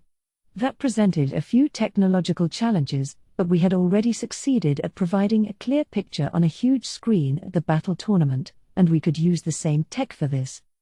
The projector that Gable and Vesta built was proving useful for a variety of purposes. It's what we'd used to display the battles on screen earlier, via a video recording crystal ball stored inside the machine. This crystal was inscribed with magical communication spells that let it receive images recorded far away and project them here, allowing the audience to watch the challengers from a safe distance and enjoy the entertainment. Getting a king or prince injured would be a huge problem. As a result, only a few selected parties would actually be experiencing the labyrinth today. And so, a smiling Soka shouted, "We'd now like to open the labyrinth up to adventurers. Are there any members of the audience courageous enough to delve into the dungeon we're proud to offer you?" That was our cue. Ramirez, perched on my shoulder, summoned a temporary doorway to the labyrinth in the center of the stage. We could have just brought any challengers down to the basement here, but it was important to put on a show for things like this. Ooh. See? The crowd was amazed, just as I hoped they'd be. A quiet sort of excitement was taking root among them, the adventurers in the audience sizing up one another. We were strictly accepting volunteers today, and if possible, I wanted to see a lot of participants, and even if nobody raised their hand, we still had Masayoki's group. That was part of why I wanted to negotiate with him earlier. He had already explained matters to his friends, and they were on standby right now. I had given them a map of the first 5 floors to ensure against any mistakes. Hopefully they'd serve as the advertising pitchmen I wanted. So would we see any volunteers? As it turned out, my concerns were for nothing. Heh. I dunno what a Demon Lord's labyrinth is all about, but I'm ready to rip the facade from it. You might think you've cowed us all, what with that phony battle tournament and everything, but you won't get us this time. Yeah. Bassan's right. If the highway wasn't so jammed, Bassan would have won the whole tournament. Heh. You're not forgetting about me, are you? Ah, don't be that way, Gomez. They know all about how strong you are. As long as you and I are together, our great lightning team's got nothing to fear. Oh? Looks like we've got all kinds of challenges. This Bassan guy must have shown up too late to join the tournament. If he was around to see it, he should have known full well how powerful the competitors were, but with a couple of matches forfeited, the quality of the fighting was admittedly hit or miss. I was sure there were a ton of people like Bassan who assumed they were invincible and so on. But that was fine. I figured we'd see a few skeptics who refused to believe in any of this. Those would be our future customers, after all. And Masayoki the hero wasn't anyone special in the end, either, was he? He's strong, I'll grant you that, but in a fight, you gotta see it through to the end. Letting the demon lord of this country off the hook like that. How half-hearted of him. It sickens me. He admitted that Masayoki was strong. Okay, whatever.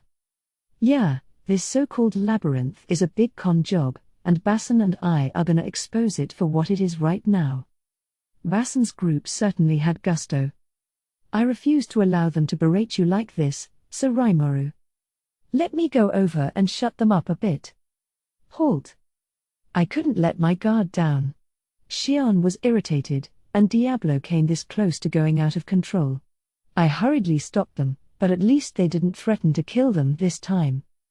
They're just a little overconfident, okay? Besides, I think it'll be more fun if we get people like them. They might be a little dumb, I thought, but they were the right people for this job. Shion and Diablo nodded their agreement. I was used to handling them by now. Bassan was a fighter with a shaved head, Gomez, a sorcerer in a black robe. They had 4 others in their party, none of them worth writing home about. This sextet would be our first challengers. Then someone unexpected spoke up. We'll take the challenge. 3 people jumped out of the audience. I thought I'd seen them before.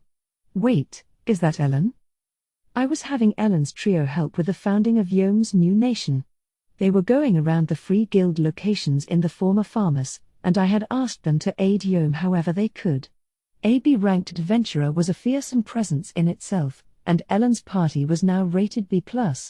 They were allowed to cross national borders unhindered, so I figured this was the perfect job for them. They hadn't joined Yome on the way here, so I assumed they had gone back home or something, but no. I had no idea they were planning this. In fact, they must have been hiding it so Archduke Errol didn't stop them. We're really going to do it? Oh, of course we are. I haven't had any adventures lately, so I've been waiting for this. Let me ask, as leader, I have the right to say no, right? Right? No? Not at all. It's already set in stone. Crazy. I felt so bad for Cabal. And I thought I'd just heard Errol screaming over in the other room, only to fall silent after the sound of something smashing. I could picture what had happened but chose not to. Hopefully, at least, Ellen would be done before her father woke up. Our third party here was led by Masayuki, hero of the day. They all calmly strode on stage, greeting the audience with smiles. Ma. Sa. U. Ki. Masayuki ai. Yes, yes, all right. They hear you. The applause in the room was deafening. What a stud he is. Counting Masayuki, there were 4 people in the party, including the formerly topless Jinrei clad in the armor I'd given him, a suit of mithril armor, crafted by Garm and rated as a rare on the scale. It was heavier than Yome's exo armor and not quite as effective but just as durable. It even gave the wearer anti-poison effects. I had also given Masayuki a rapier as a present. I'd asked him over lunch why he never drew his sword, and he flatly replied, well, it's heavy, so.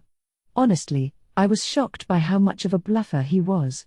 He had some kendo experience but none with actual swords, and besides, in this world, slicing Japanese katanas weren't as popular as heavy, skull-crushing blades, so they were all gonna have a little heft to them. As he told me, even striking a pose with a sword for a long time was difficult for him. So I gave him this rapier, advising him to try working out a little more as well.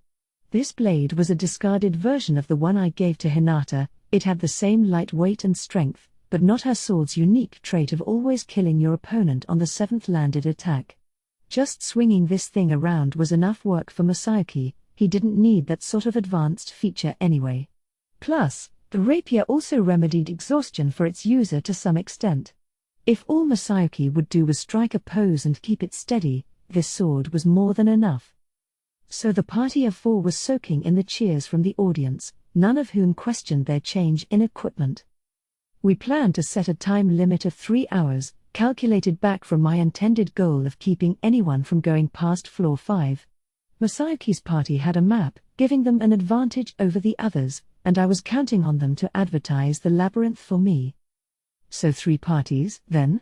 That didn't seem like too many, but of course, a lot of people would think twice about challenging a shady, demon lord-run labyrinth.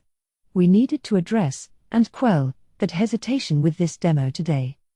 But just as I was about to move the show along. Wait.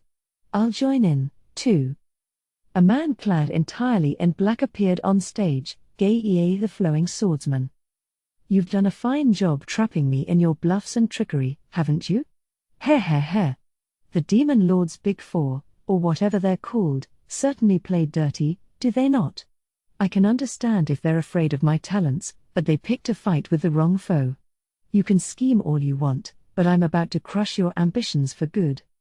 Quite an introduction. I was wondering what he was doing here, and now I knew, I guess. Basically, he couldn't understand how Ranga had beaten him and decided it was all a trap. He assumed I was up to something no good with this labyrinth, and now he was standing up to stop me in my tracks, I guess. And yes, I was up to something, but probably not the things Gei was picturing. Right. This time, I'm going to chop his little. Yeah. Get him, Diablo. No. Don't get him. And stop imitating my voice, Shion. These people. I swear, why were they always like this? Whenever someone said something about me, they'd just give them no mercy. And Shion was getting so sensitive to every affront, too, imagined or not. Maybe it was time I thought of some more serious measures for her. But whatever. Gei looked like he wanted to go solo on this, but was he gonna be okay? I was honestly concerned. On the other hand, it'd be nice to get a sample of how a lone adventurer would fare in the labyrinth. We might as well make him the 4th party today. Now that we had our challengers, the long-awaited moment was here. It was time to open the dungeon. There wasn't much time to work with, so all 4 parties would be going in at once. Soka would stay here to commentate on the on-screen action. Inside guidance would be best handled by the Dryads, who'd also serve as cameramen as they accompanied each party. We didn't have many of them, but there were a few, Thraini, Treya, and Dorith included. The others were young and inexperienced in battle but boasted tremendous magical force. Under Ramirez's management, they'd make for perfect labyrinth managers. These 4 people, Soka said, are the curators of our labyrinth.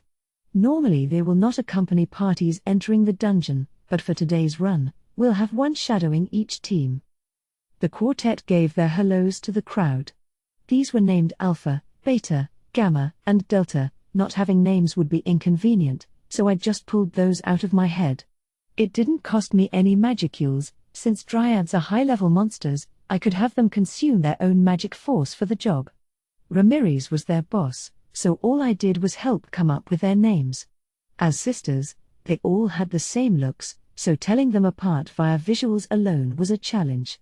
Monsters often rely on things like magical waveforms to identify individuals, but I thought that was asking a lot of humans, so names were more helpful. If you guys run into any trouble, feel free to ask them for advice. And now, let me run down the rules for you all. First, I'm going to give these to everyone. Soka pulled out a couple of items, Alpha and the other dryads giving the same ones to each party. These items here, you see, we're planning to offer for sale when people enter the labyrinth. Does everybody have them now? As she spoke, each item was shown in a close-up on the screen. This pseudo-television technology was really helpful for stuff like this. Currently, it was showing a set of 10 high potions, 1 full potion, and a bunch of resurrection bracelets and return whistles. These had been provided for free during today's beta test. If they were kind enough to volunteer, I didn't mind giving them some compensation. The Dryad chaperones would have some backup items, too, just in case, so they could get whisked to safety if things went south. Given the size of this thing, it was entirely possible that a party wouldn't get out of floor 1 in the time allotted. Even if they took the shortest path to the stairway down, we're talking a literal mile or so of walking, and given that this was a maze, they were gonna be covering much more distance than that. For the next 3 hours, it'd be best if the parties tried just hard enough to keep the audience entertained, and once time expired, they'd use their items to get back up top. I had other rewards for them, too, of course. For advertising purposes, I had some treasure chests set up containing souvenirs in the form of decent armor and so on. During actual operation, these chests wouldn't show up until floor 2 onward, but we were being generous today. Finally, Soka explained the most important item in the lot. Now, take a look at this item. This is known as a resurrection bracelet, and we highly recommend you purchase this when you enter our labyrinth. What does it do? Believe it or not, it resurrects you from the dead. The crowd immediately began chattering about this. Impossible. I could hear a few of them shout. Ladies and gentlemen, quiet, please. This is important, so I want to be sure everybody's paying attention, all right. The key thing here is that this item only works if you are inside Tempest's dungeon. It doesn't do anything at all outside the labyrinth, and given the stakes involved, we want to be absolutely sure everyone's aware of that. Always remember that at all times, this doesn't work outside. That was important. If someone assumed otherwise, it'd make for some sad scenes if they tried using it and failed. I didn't want people to claim I was liable. It's up to you to keep yourself safe, okay, guys? But I knew that some people just love to cause a scene and complain about anything and everything, so we needed to be 100% sure we drilled this point into everyone's minds. Nobody could be allowed to think this worked outside the labyrinth. We couldn't have some idiot think, hey, maybe it'll work somehow. If you mess that up, hey, it's not our fault. The promoter, i.e., me, bore no responsibility. You know, in my old world, I always felt like people foisted way too much responsibility on retailers and companies. If some fool breaks the rules, goes crazy, and gets themselves killed, all I can say is that they had it coming, but if we're negligent about providing guidance and cautions, then it does become our fault. That's why we needed to be thorough about our warnings here. So once again, never, ever attempt to use this bracelet outside. Soka was being exactly as clear and thorough as I hoped. Good. The only unresolved item on my wish list was to have someone actually die in there, something people would admittedly be reluctant about. But Ramirez had upgraded the resurrection bracelets to the point that they even cancelled out pain upon determining you were dead. They also gave you a delay of around 10 seconds between when you died and when you got teleported back up, so if you or a fellow party member could take suitable measures in time, you could still get fixed up on the spot. Resurrection, being a divine skill and everything, was too high level for most people to cast, but still. By the way, full potions normally cannot regenerate the soul, but since your soul was stuck firmly inside your own body inside the labyrinth, you actually could resurrect people with a full potion to restore the body. I feared encouraging this, however, since, again, it may give people the idea they could pull that trick outside as well. That's why, unless you resurrected a downed adventurer the standard way, their body and soul would get teleported topside after 10 seconds. Just like Masayuki, one should just think of it like a dungeon exploration video game. Anyway, that wrapped up the initial briefing. Now I just needed someone to try out the resurrection bracelet for me. So who would like to experience this for themselves? I doubted anyone would, actually, but Soka brightly belted out the question anyway. Talk about thick-skinned. Basan, the giant skinhead of a man, grunted at this. Humph. You'll never die in the labyrinth? That's a funny joke. If you think I'm gonna believe that and get myself killed in there, you got another thing coming. The people around him nodded their assent. This was just common sense. Not even Ellen's team was taking the bait. Hare.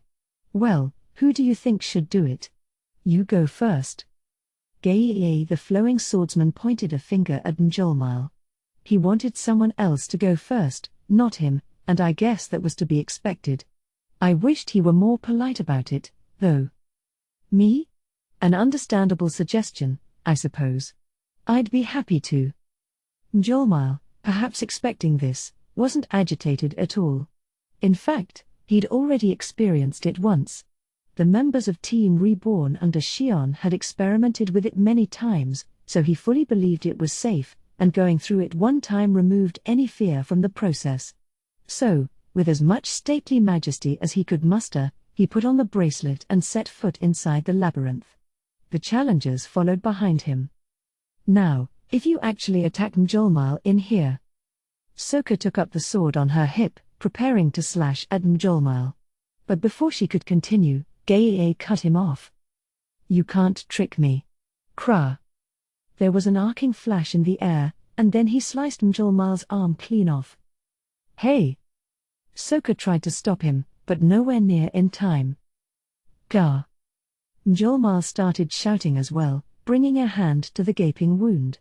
The reduced pain effect kept him from dying of shock, but I'm sure getting forcibly amputated wasn't a very pleasant feeling. Ha ha ha ha ha.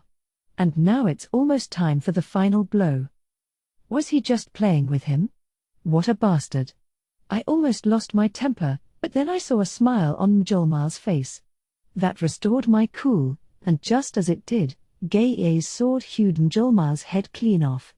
At once, his body turned into a collection of light particles, flowing up and gathering by the door at center stage.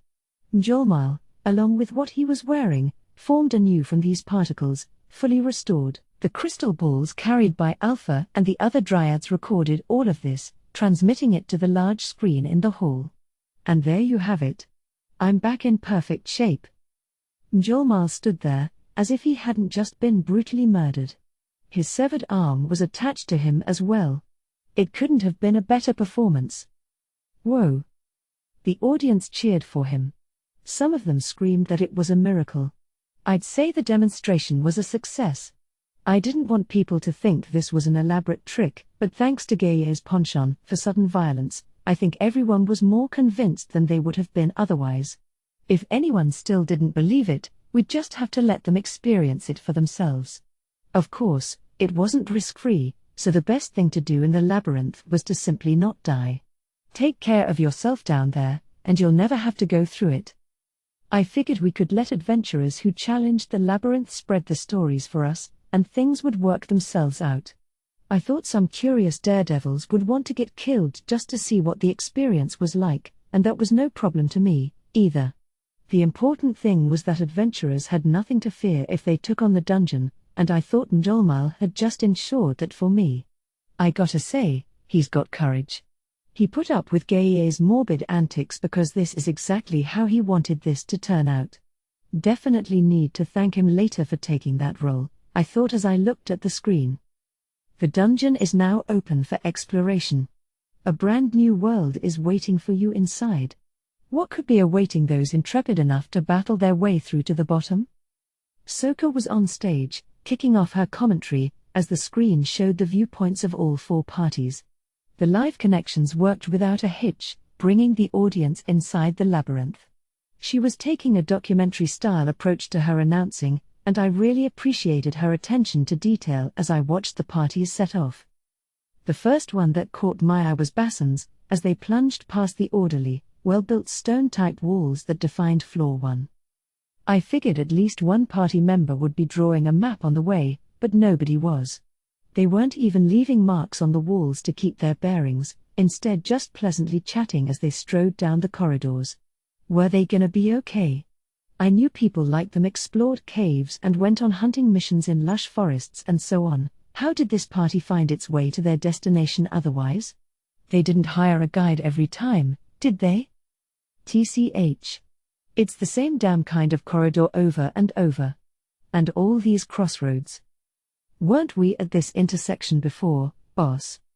Just as I feared, they were lost. I'd told them earlier how big this place was, but had they tuned that out? Whoa, this is bad news, Bassan. This maze is bigger than I thought. Yeah, the first floor alone was over 800 feet long per side. They had been told this was a pretty big place, but I suppose they were picturing something cozier.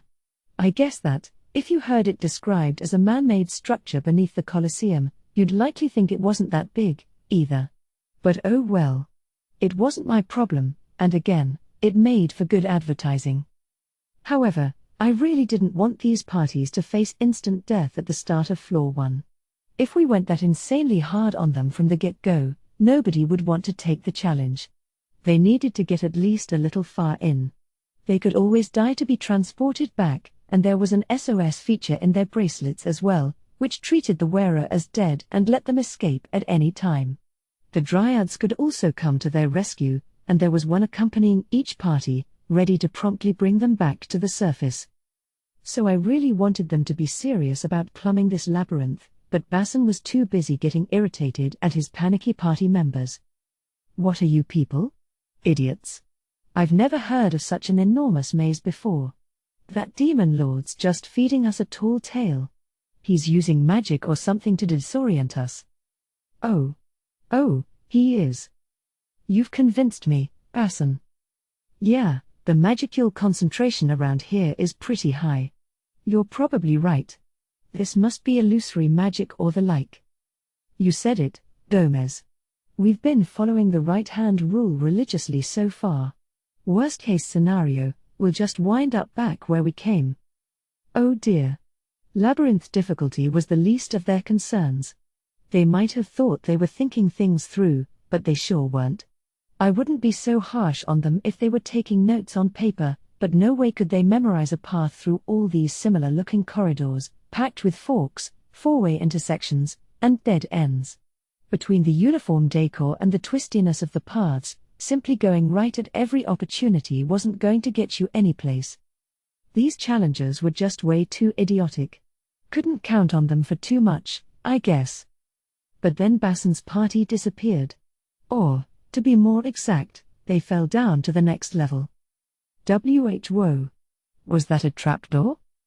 I was as quizzical as Soka. Did we set up any trapdoors on the first level? Ramirez. Yes? How can I help you? When I set up this floor, I really don't think I installed anything like that. You haven't been messing around with my design, have you? I tried to keep a smile on my face, so as not to scare Ramirez. That being said, I still found it prudent to grab her to keep her from flying away. Well, actually, she replied with a forced smile, we wanted to make the labyrinth a more complete creation, so, upon further interrogation, Ramirez admitted to placing a fairly decent number of trapdoors around. I had to chew her out for this. A floor this large doesn't need trapdoors, all right? The idea was to tire adventurers out and sap their endurance, but these kinds of traps had the opposite effect, essentially serving as time-saving shortcuts. Traps are only traps, after all, if their effect matches your intended purpose. But, I mean, you had a lot more fiendish trapdoors in the lower levels, didn't you? So I thought, perhaps you forgot to install some higher up. I just did it out of kindness, you see? I didn't need that type of kindness. Sure, if they wanted to make this into a punishing gauntlet, I could get that. If I left everything in the hands of Ramirez, Veldora, and Milim, they'd litter the whole labyrinth with insane traps like that. But I didn't want that at the very start. That was the whole reason I worked on the topmost floors myself. Quickly, I turned my attention to the other parties. Ellen's group was theoretically led by Cabal, but Ellen herself had fully taken over the leader role. On the whole, they had no sense of direction at all, so I thought beating the first floor could prove difficult for them, and I was half right. The group didn't run into any traps, at least, as they carefully advanced. Amazingly, they were even writing down notes as they went, following the textbook method of dungeon conquering. Oh, Ellen's party is sure taking this seriously. They didn't hit any trapdoors, and they're dodging the traps I set up as well. And they already looted 3 treasure chests. They're having a pretty smooth time so far. Heh. What's so funny? Why are they having such a smooth time of it? And something about Ramirez hiding her reaction with a laugh rubbed me the wrong way. Ramirez? Why yes. What is it? I trust in you, okay? I know you wouldn't hide anything from me. Of course not, Rimuru. So let me ask, did you do something to Ellen's group? Nothing looked amiss on screen, but they were performing a little too well. As one would expect in a dungeon, many of the treasure chests throughout contained nothing of value, but Ellen's party picked 3 chests in a row with killer loot. It stank of cheating. Well, actually. Not that again. What did you do? Well, Ellen and her group gave me a nice little gift, so we really hit it off, you could say. So then. The more I heard, the worse my headache got. In the midst of labyrinth construction, Ellen had given Ramirez a large number of cakes. These were baked by Mr. Yoshida, so I'm sure they were all delicious. Ellen had made similar overtures to the Dryads as well, and bit by bit, she had gleaned information from them about the first floor. Ramirez realized this after a while, but as she put it, the magic of those pastries was simply irresistible. I mean, what could I do? I didn't see it as a problem. And Master Veldora and Milim didn't, either. Now she was firing back at me, trying to portray her actions as totally justifiable. But it was straight-up bribery.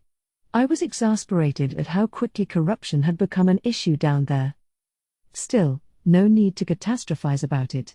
I had adjusted the labyrinth today to skew easier difficulty-wise. Plus, only the first floor had been exposed to her. The treasure chests with the real top-shelf prizes weren't on that level.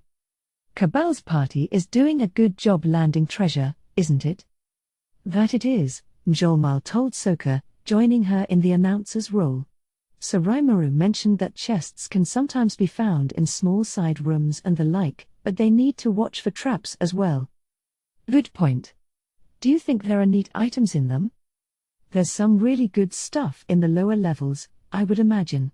And speaking of which, I understand there are 3 types of treasure chests in all: gold, silver, and bronze.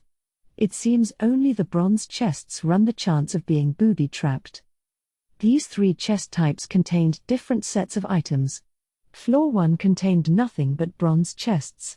Silver chests could contain items up to the special level of rarity, but most of them were seeded with potions, silver coins, and other useful stuff. This included some of the lesser quality swords forged by Kurobe, only ranking a normal in quality. Overall, nothing that would really cost us much if someone was gunning for them. But it's the gold chests you really want, I suppose, Soka said. Quite so, agreed Mjolmal, reading from some notes I'd given him earlier. And apparently, those only show up on floor numbers that are a multiple of 10, the boss chambers, in other words. What do you mean by that? Well, as all of you know, Sir Bovix has been appointed the guardian of floor 50. In much the same way, we have other guardians, or boss monsters, positioned in chambers in front of the exit stairway in floors 40, 30, 20, and 10. The gold chests are only for those adventurers who can defeat such formidable foes, and they could even contain rare-level weapons and armor. This was meant to be an advertising event, so I didn't want opportunities like this one to go to waste. The script here was admittedly kind of trite, like a late-night infomercial, appealing to people's greed with such refreshing alacrity that I was almost ashamed to be one of the writers. But it worked like a charm. The mention of rare weapons sent a clamor across the audience. I imagine most people here got to see Bovix's strength for themselves. He is the kind of powerhouse challengers have waiting for them in here, so if anyone thinks they've got the muscle for it, I'd love to see them challenge this labyrinth. That's right. And one more thing, as you can see on this screen, each floor is very large in size. I imagine you'd need to clear out several days if you wanted to fully conquer the dungeon, huh? That was our basic setup, Soka asking leading questions, Mjolmal answering them. The classic play-by-play and color commentary setup, and they were doing pretty well as partners. Like I said before, floor 1 had only bronze chests. You didn't mess around with the contents of the chests, did you? I asked Ramirez. All good there. Ah, all right. I didn't appreciate Ellen gaming the system like this, but her party was advancing the right way, and it made for perfect advertising. I suppose she earned whatever she picked up down there today. Giving her a map and list of trap locations was a blatant rule violation, but I'd overlook it this time. So I knew Ellen's party was safe. What about Masayuki, whom I'd given my own set of hints? And look at this. They've already made their way to floor 4. What speed? We're definitely seeing light speed at their quickest today, folks. PFFFTHHH. Why, man? It hasn't even been 30 minutes since we began. Why was he already down to the 4th level? Masayuki's party had hit virtually every trapdoor so far, as if aiming for them, which gave them a head start to the lower levels. And the crowd. Ma. Sa. U. Ki. Masayuki AI. I didn't even need to look at them, really. Even audience members who laughed at Basson blundering into a trapdoor sang Masayuki's praises whenever he found one. It was incredibly unfair, but that was just Masayuki's power doing its thing. He was probably resenting me right now, given that the info I'd leaked to him was less than fully reliable. Sorry, man. It wasn't my fault, not that that was an excuse. By floor 4, they'd start to see monsters patrolling the corridors. I was sure my map wasn't looking too reliable at this point, what with those fearsome trapdoors at random locations, but I still prayed they'd do their best with the situation. That just left Gaie, and he was using his physical gifts to rush through the labyrinth, Delta flying at full speed to keep up. Being a demi-spiritual being, Delta could teleport herself using whatever nearby plant life there was, but doing that would cut off the video she was telecasting, so she was frantically chasing after Gaie instead, I suppose. It was an impressive effort, and I was glad to see her so devoted to her post. Gaie, of course, paid her no mind, proceeding along at his own pace. Judging by how he wasn't getting lost at all on his way to the stairways, I was guessing he had some kind of magical positioning system activated. Understood. This is the elemental magic spell automap. Aha. You wouldn't need a map at all, then, huh? This magic flashed pinpoint positional data into your brain, sort of like what the Great Sage used to provide me. If Gaie was keeping it constantly activated, he must have been well versed in magic, too, not just swords. Pretty gifted in both as well, I'd say. Upon reaching out to Fuse, I learned that Gaie was indeed an A-ranked adventurer, a very rare breed. Based on his performance, I'd call that more than fair. He was on floor 2 right now but would be reaching the next stairway down shortly. If he kept up this pace, he should make it to floor 5 in the 2 hours or so remaining. This was much faster than I envisioned. I didn't see this speed coming at all. But something caught my attention. There was something sparkling within Gaia's eyes, something unusual. His lips were twisted downward, his eyes bloodshot, and even when he hit floor 3, he kept up his blazing speed. Unlike the first 2 floors, however, he started ducking into side rooms, checking them for treasure chests, or, really, just raiding the chests without hesitation, like he knew where they were all along. Strictly silver chests, too. How's he doing that? I grumbled. Raphael had no response, so not even he knew. I feel like that adventurer Gaia's got this intense greed pushing him forward, you know. Like his nose can smell out where the gold is. Ramirez's appraisal was a tad vague, but I think I might understand what she was getting at. It was clear there was nothing normal about Gaia, between this and the gruesome treatment he gave Mjolnir. Hopefully, I reasoned as I watched him sprint forward, I won't have to get involved with him much. We were now 2 hours in, and Bassan's party had just found another hidden room. Bassan, there's another chamber in here. A fellow party member happened upon the latch for the door. Not another trap, is it? A doubtful Bassan asked. The adventurers had been stymied by a paralysis poison trap I'd laid for them, as well as a treasure chest loaded with sleeping gas. They even got accosted by one of the weaker mimics in the labyrinth, so now they were eyeing every chest with caution. Hey, Ramirez, which chest was in that chamber? I'd really like them to find something good soon. It makes for bad advertising otherwise, and I'm kinda starting to feel sorry for them. Seeing them bumble around reminded me of my days of buying 10 loot crates in a mobile game and getting nothing but crap from them. After all this failure, they just seemed pitiful to me. They'd never come back if they completely lost their drive to continue, so I wanted them to land something pretty soon. No worries there. It's just, that Challenger's party is really awful. Not that I'm one to talk, but I didn't expect anyone to be this reckless. But that chamber's got 1 monster and 1 silver chest. I don't remember what's inside, but it'll definitely be worth the trouble this time. Great. Today, at least, I wanted something good to come their way. Whoa, boss, it's a trap. There's a monster. Gay. Wanna fall back? We can't, Bassan. He's already locked onto us. A giant bear? Yeah, no running from that. Both sides began to size each other up, gauging their first move. I was concerned. Why would the simple presence of a monster spook them so much? No, you didn't see creatures like this on floor 1, and floor 2 had nothing too powerful on it. But this hidden chamber had a silver chest with a fairly decent item inside, so we just placed a monster in there to protect it. Ramirez was right, this hidden room housed the best prize of the entire floor, and the giant bear guarding it was a C-ranked monster. Bassan's team was rated B, this would be easy pickings for them, and yet, the sight of that beast scared the pants off Bassan and Gomez. Bassan, I see a treasure chest on the other side. And it's silver. It might be a trap, but we gotta do it. Brace yourselves, people. Let's go. Now the party of 6 was finally ready to fight, gripping their weapons tightly as they stared the bear down. I'll distract it. You guys catch it off guard. Bassan, as leader, intended to play the advance guard role. The moment he jumped into the room, he let out a roar, drawing the bear's attention. The two of them faced off. Whoa, Bassan's party has started fighting a monster. Is that a giant bear they're up against? Those enormous claws could easily take your life with one swipe, it said. Soka's commentary made me realize how wrong I was.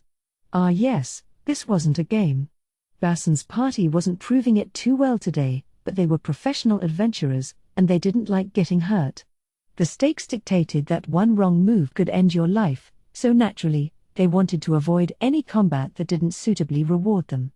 I told everyone that dying in here was perfectly safe, but it looked like that'd take a while to sink in. Maybe I needed to reconsider the pitch I was making with this labyrinth. And then battle began. Bassan was up in front, fending off the giant bear's attack. His face was taut. He had gone with a set of hard leather armor today, which left his arms and sides undefended, No wonder even a lower-level foe was making him sweat. The swipes from his axe were heavy and punishing, no doubt, but they didn't offer good defense against a clawed foe. Instead, he was deftly using his circular shield to push the giant bear's arms away. Meanwhile, his companions were offering him support, focused on staying safe as they aimed for the enemy's eyes and footing with their barrage of attacks. It was Gomez the sorcerer who struck the final blow, however, with a windcutter attack that hit home. And the curtain has closed on their battle with the giant bear. That was quite a battle, wasn't it? That it was. Truly a textbook approach, not going in too far at any time. These are true veterans of the craft at work. I listened to Soka and Mjolmar's banter as I thought over the fight. The party had worked well together. They'd wrapped up that battle successfully in around 5 minutes, with nobody hurt on their side. To me, though, this was a serious problem. My head started to hurt again. Guys, this was a fight they would have dominated from the start. Why were they being so damn careful with it? Yes, I'm a tad surprised as well.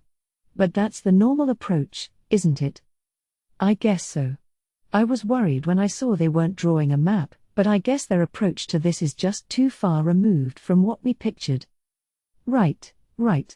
It might take some people 3 days or so just to wrap up floor 1. In which case, maybe we better start thinking about supplying food or something. Man. I sure wasn't expecting our plans to go awry like this. Bassan's party had adventurers of assorted ranks, but as a team, they were equivalent to a B with the right equipment. I figured Bassan and Gomez could both merit a B by themselves. The sight of a party of 6 experiencing so much trouble on floor 2 was beyond unexpected. They were the clear victors of that battle, but 5 minutes? That was too long. Yeah, their emphasis on safety was probably the mark of professionals, but maybe they should focus more on healing injuries with potions and learning how to fight a little more efficiently. As I fretted about this, the party approached the treasure chest. Looks like there's a treasure chest in the room. And that color's silver, isn't it? What could we find inside? Soka's build-up filled the audience chamber with tension. Other parties had opened many chests by now, but it seemed like the crowd couldn't get enough of that moment when the chest swung open. One of Bassan's party members popped open the top. Ish, at least try to be on the lookout for traps, guys. There weren't any on silver chests, but they wouldn't know that. They already had a dose of paralysis poison earlier, along with sleeping gas before that. Now the party was taking turns picking someone to open chests, like it was a kind of punishment. It was so low level, it scared me to look at them. For someone like me, used to the unwritten rules of video games, it was complete amateur hour. People here might not be used to uncovering chests in the middle of huge mazes, but was that why they were being so thoughtless about opening them? Along those lines, Ellen's party was looking far more sensible. They had Guido with them, so up to now, they had managed to raid the chests without getting caught in any traps. Not having a thief-type specialist in his party might be a problem for Bassan. Hunter-type adventurers who made most of their coin from bodyguard work might not be used to situations like this. It'd be best for them to bring on a dedicated explorer or just expand the size of their party, but... hang on. Maybe the labyrinth really was more difficult than we pictured. I thought Bassan's crew was just kind of low level, but with nobody here well versed in this kind of dungeon hacking, perhaps things were just going to go slow at first. We'd need to reconsider that later. Oh. Bassan, it's a sword. Nice. They'd finally drawn a winner, a big winner. Top prizes for these chests included high-grade potions, ancient gold coins, quality armor, and so on. Starting on floor 2, you also had a tiny chance at uncovering a rare level item, and that was exactly the kind of sword Bassan's team had just found.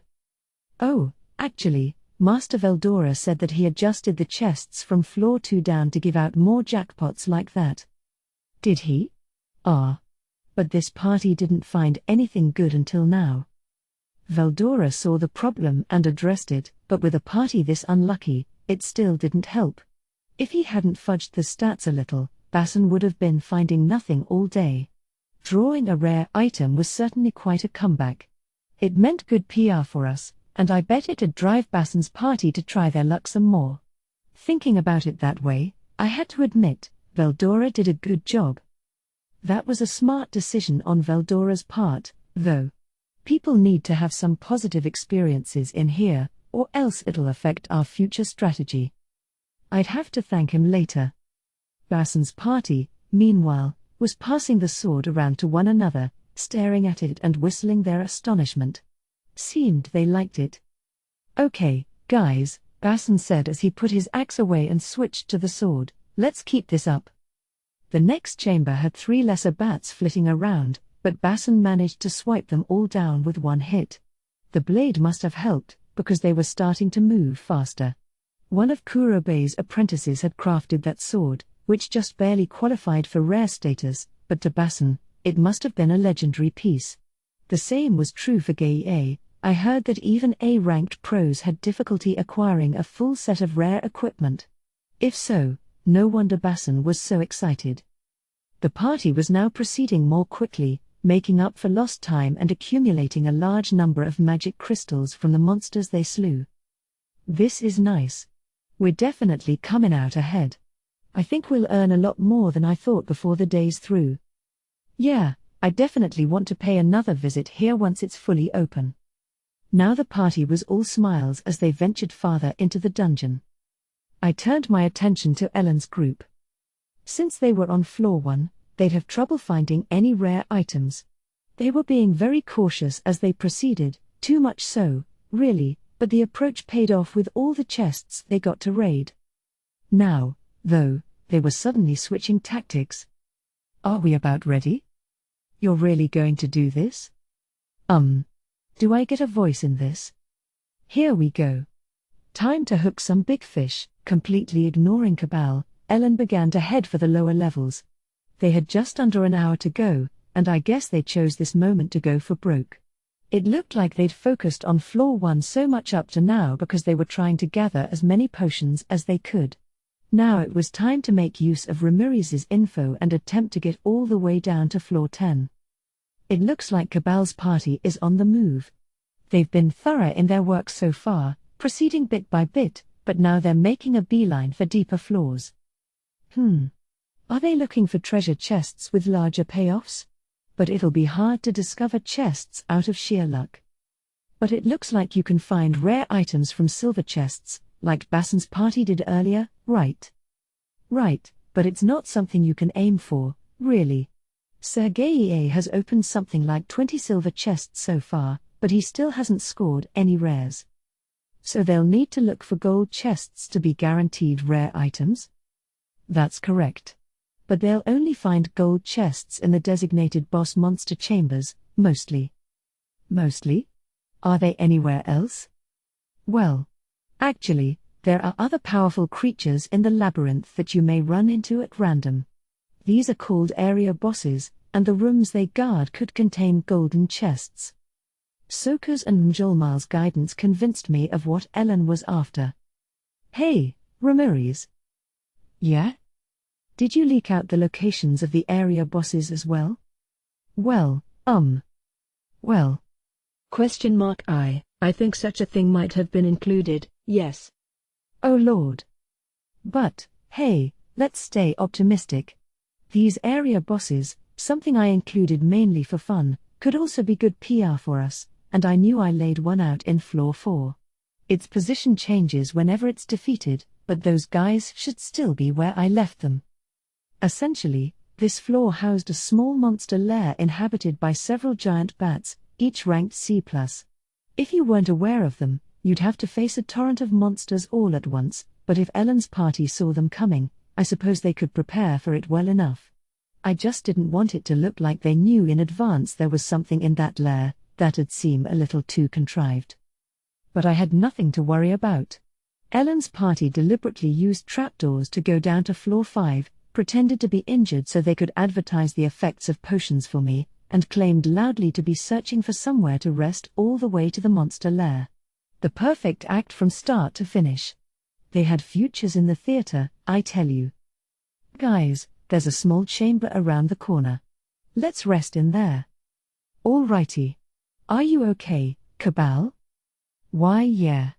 Boy. That potion worked like a charm. I feel absolutely fine, but let's rest a little bit before we start farming some more. Cabal's delivery was a touch wooden, but nobody noticed. The eyes of everyone in the audience were on the big screen as Guido opened the door. Whoa ho ho. Giant bats, stay calm. Cabal, you're on. I don't want them sucking my blood, but... Despite Cabal's reluctance, he hefted up his scale shield, hiding behind it as he faced the full brunt of the bat's attack. It looked like a tricky situation at first glance, but Cabal was cool as a cucumber. The giant bats had no way of cutting through a shield that durable, so he shrugged off their strikes without breaking a sweat. As he distracted them, Ellen completed her magic spell. Here we go. Icicle shot. A flurry of small, sharpened shards of ice flew at the bats. In a room this small, they had nowhere to flee. With her magic amplified by her dryad staff, Ellen's blast of ice tore the entire flock of bats to shreds.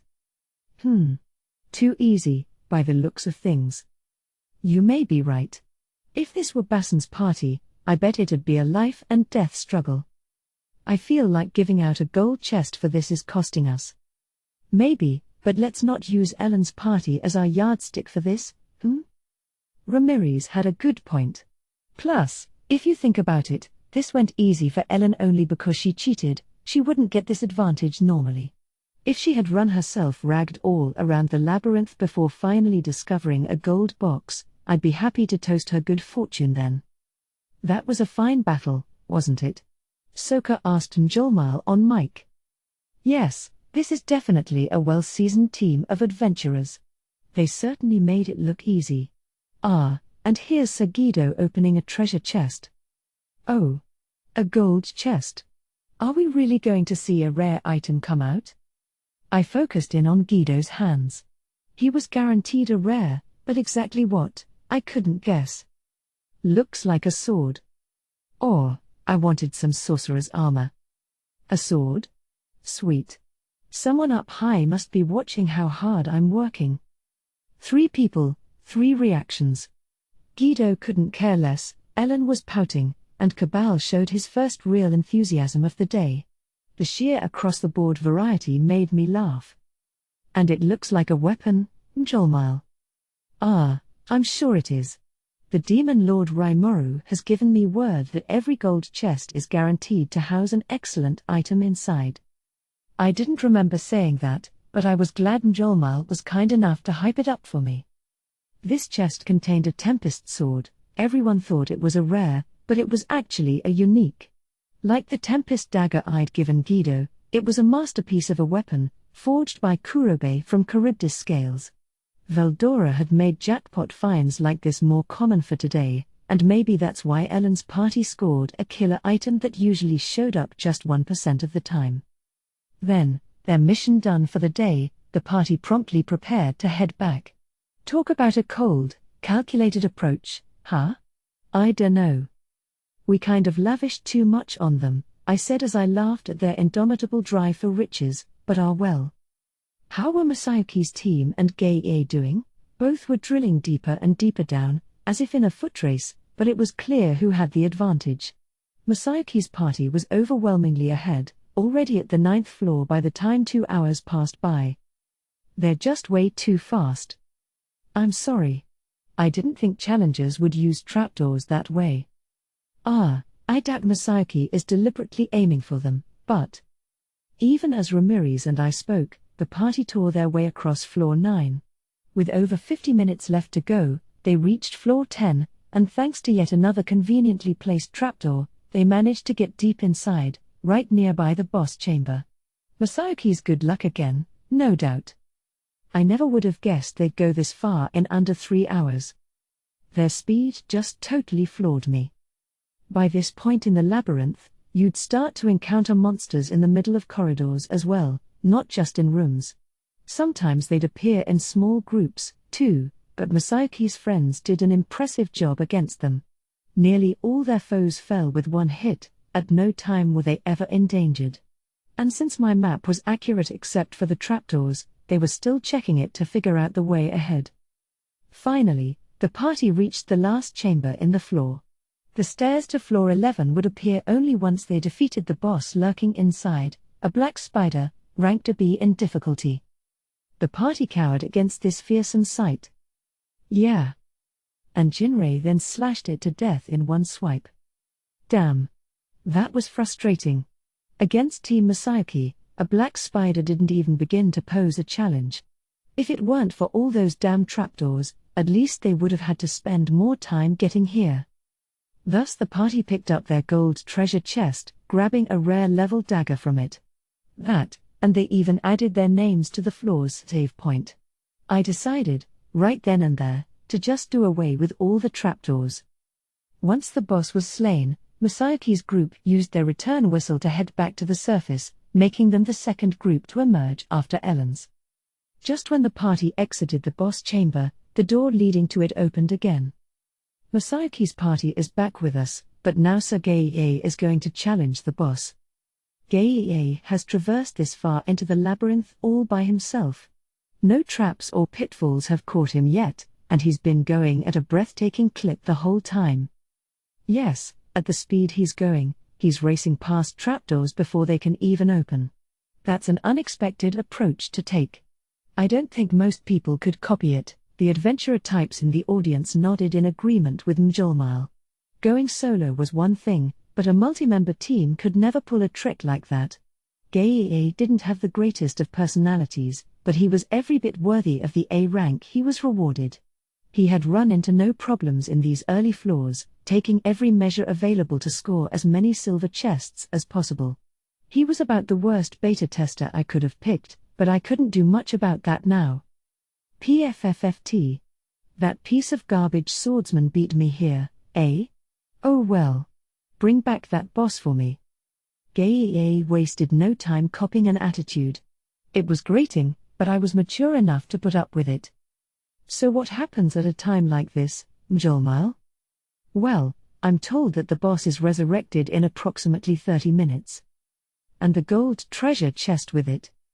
That's what I understand, yes. Otherwise, Surimaru was concerned people would start fighting each other for the right to tackle a boss. I see.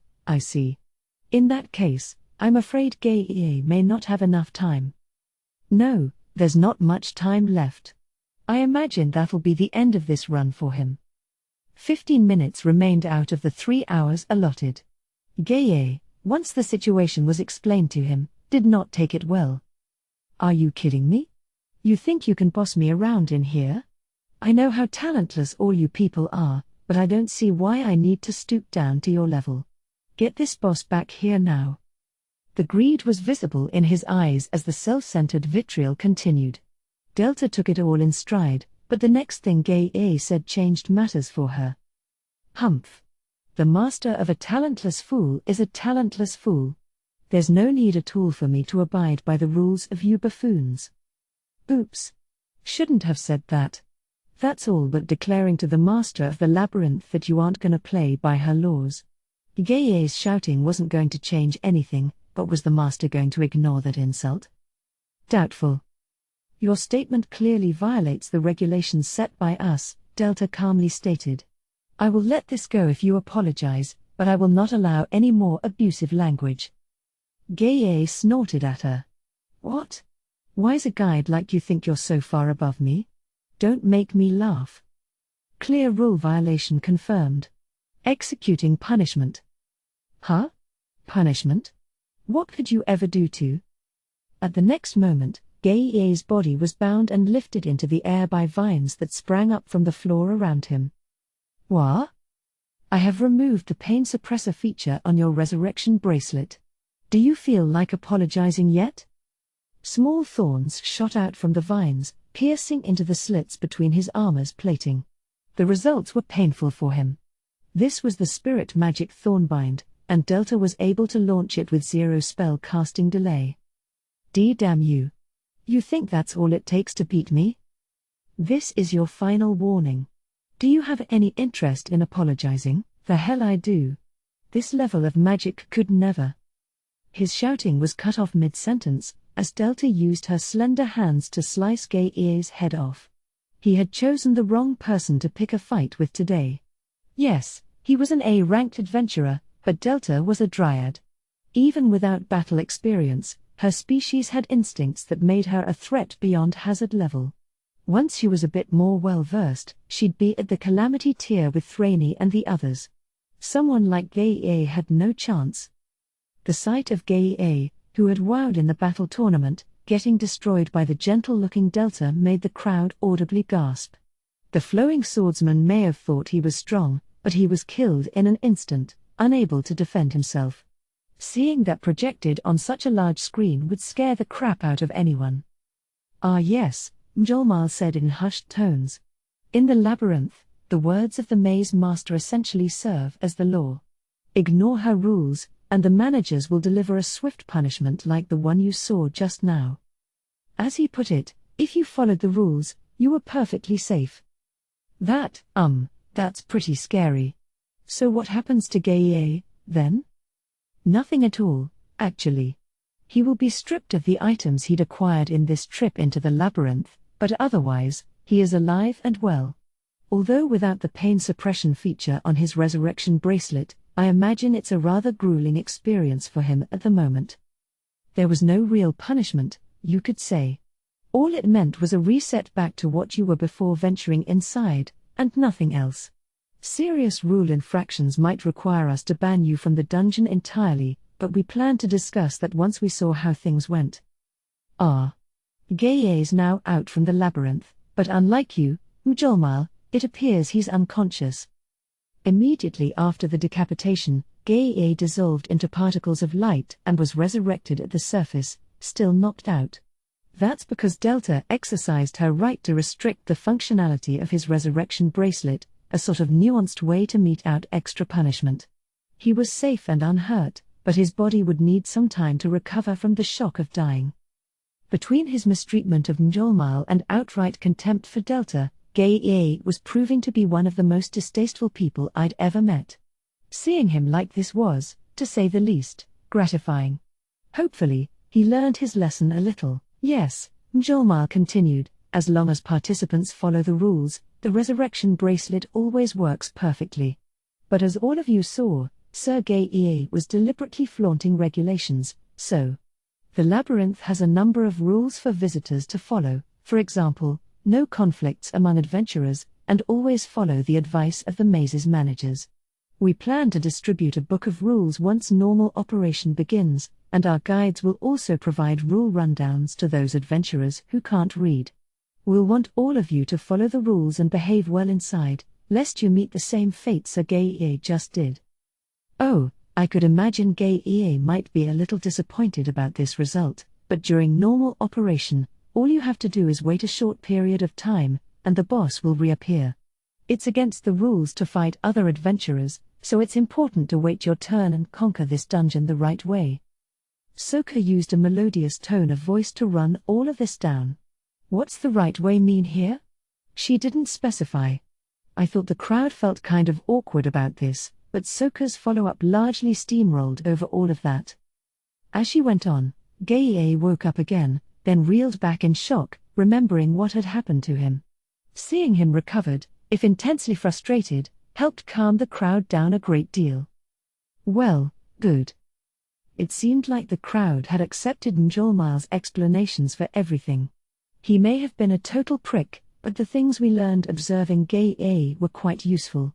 If we could work out how to deal with high-level adventurers sprinting down just to raid treasure chests, hopefully we could avoid losing a mint on this. That, and everybody certainly knew how the rules worked now. All in all, I'd say Gai's journey proved pretty satisfactory for all of us.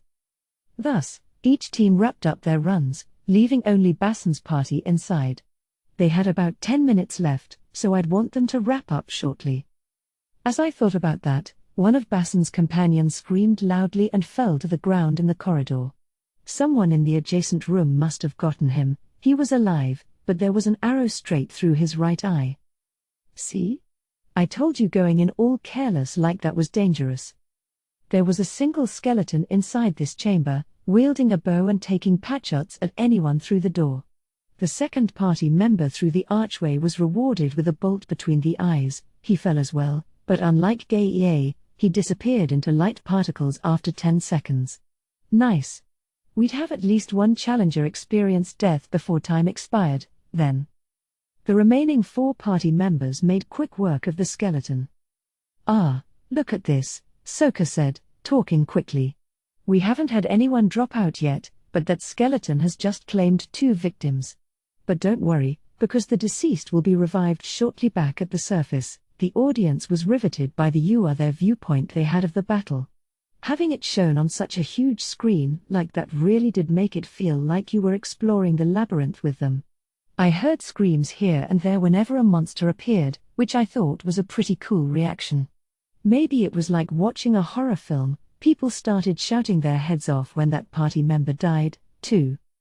Maybe staging viewing events of the action inside the labyrinth would be a fun idea.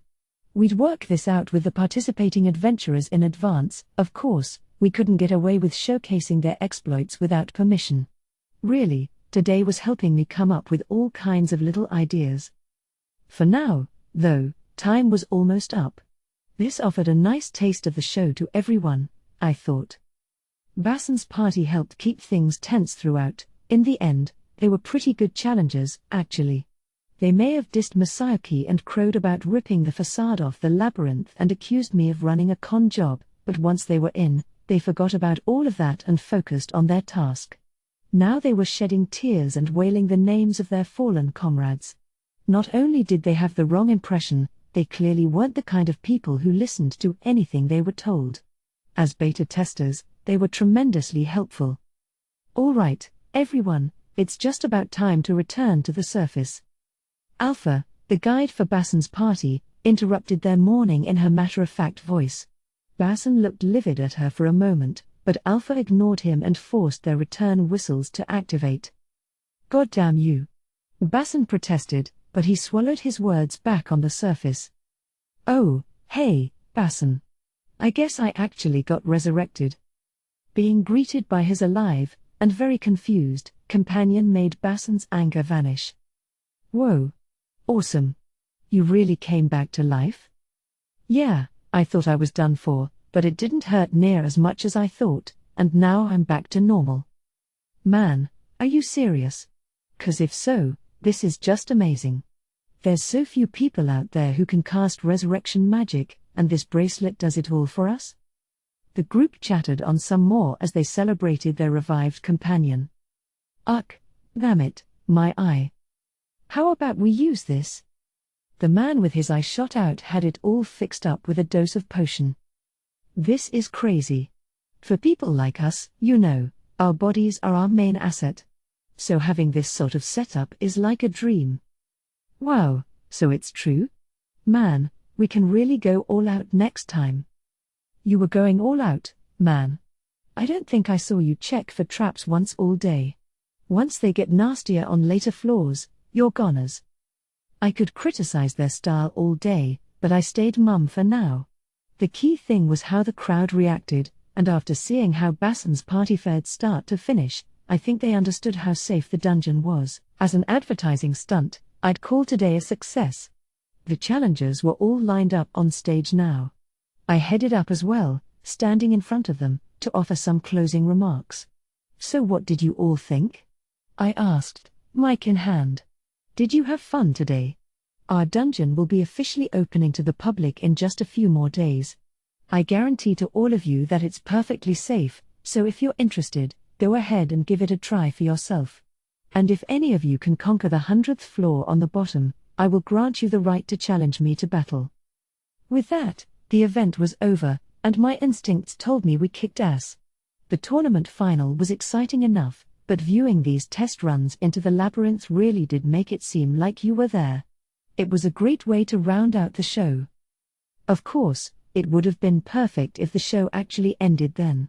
But Rimuru, what is the matter? I have yet to see any challengers. How long do I have to wait? Veldora, Lord of the Labyrinth, sent me a thought communication that clearly indicated he hadn't listened to a word I said. Way to ruin the moment, man. Shut up. How many times do I have to tell you? Listen to me, you're not gonna see anyone good enough to make it to the bottom for a while. What? That was not how I understood it. Then you understood it wrong, dumbass. Why don't you try actually listening to me? We argued about this for a little while afterward. You know how you sometimes see kids get yelled at during a fair or festival, because they get too worked up and all that? It's so regrettably common, so this time, I lectured Veldora until I was damn sure he was sorry. Chapter 5, After the Festival. It was the final night of the festival, and to cap it all off, we held a massive banquet. Shuna and Mr. Yoshida worked on full overdrive, sparing no expense to provide the best dinner spread yet. We wanted to leave a good impression at all costs. Here, I started noticing more nobles chatting and laughing with one another. They must have made friends over the past 3 days, and the mood overall was much more convivial than the first night. Right now, I knew that Veldora, Ramirez, and Milim were enjoying a fun night in the labyrinth, alongside Carillion, Frey, and Medray, too. Thraney and the elves were working hard to keep them fed and entertained, and I was planning to join them later, dessert in tow. Over in town, there were visiting merchants, adventurers, nearby farmers, and residents all enjoying good food and drink together. The bars and restaurants were opened up for free, letting people drink, sing, and carry on all they wanted. Here, too, people were letting their guards down. Monsters, humans, it didn't seem to matter as the night wore on. There was music, along with singers following the beat and dancers moving to the rhythm. In a way, it was painful to think that this moment was going to end. It seemed like such a waste, sort of. Starting tomorrow, everyone would be back at their old jobs. The thought depressed me, but, at the same time, made all the effort feel worth it. It was strange, and I didn't think I was the only one experiencing it, but everyone still looked like they were having fun. That, I suppose, is what happiness is. And watching all the happy scenes, I hoped that this peace could last for a long time to come. And so the night wore on. All too cruelly, the festival came to an end.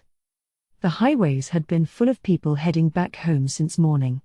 The security team, led by Riga in place of Gobda, had been busy since before sunrise. I bet you wanted to sleep past noon the day after this festival, huh? Ha ha ha. You can't work security if you let the drink consume you, not the other way around. Riga was serious about his job. No wonder he was Rigard's kid. If this was Gobda, I was sure he'd go right up to me and say, "Boy, don't you just want to sleep past noon the day after a festival?" I was in full agreement with that, so maybe I would have spoiled them a little along those lines, but silence is golden. Unlike Gobda, after all, Riga never complained about anything, briskly giving orders to his patrol. Thanks to that, our VIP visitors began their journeys home without major issues. The highways were wide enough, so as long as a wagon didn't block the road, the waves of people shouldn't stop. Some even planned to stay in town for a few more days, anticipating the rush back, so I didn't think we'd have too many complaints. Leaving the highways under Riga's management, I went back to my own work.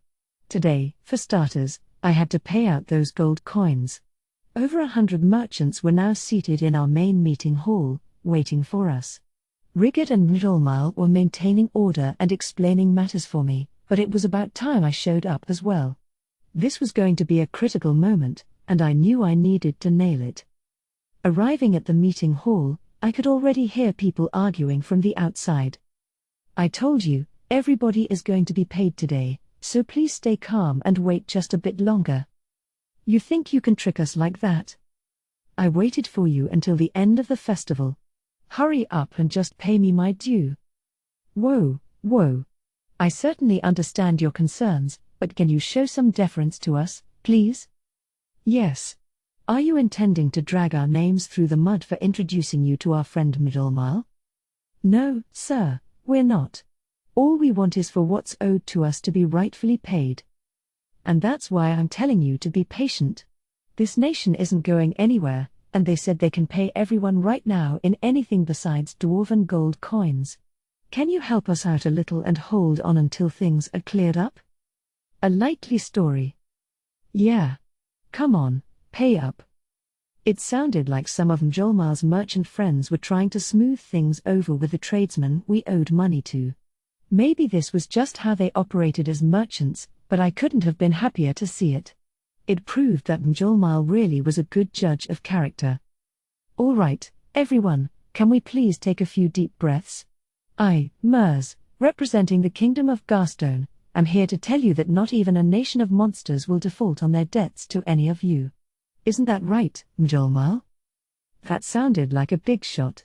A noble from the Kingdom of Garstone, one of the commercially active nations ringing in Glesia.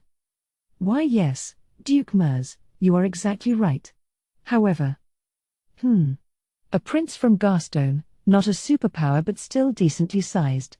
Any noble with a title like that was no slouch.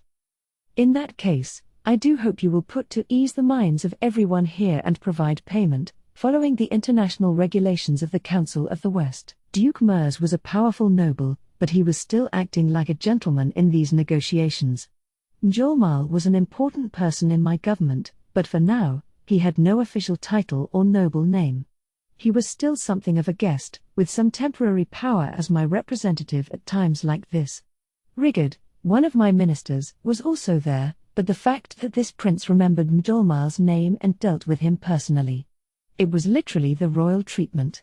I mean, a noble remembering a commoner's name, oftentimes, even if they knew the name, which was frequently not the case, they'd pretend not to. That was how nobility worked, apparently, the way Mjolnir described it to me, so I bet he's the most surprised of all right now. Please, Duke Mers, just one moment. Our initial contract stipulated that payment via customary methods is acceptable.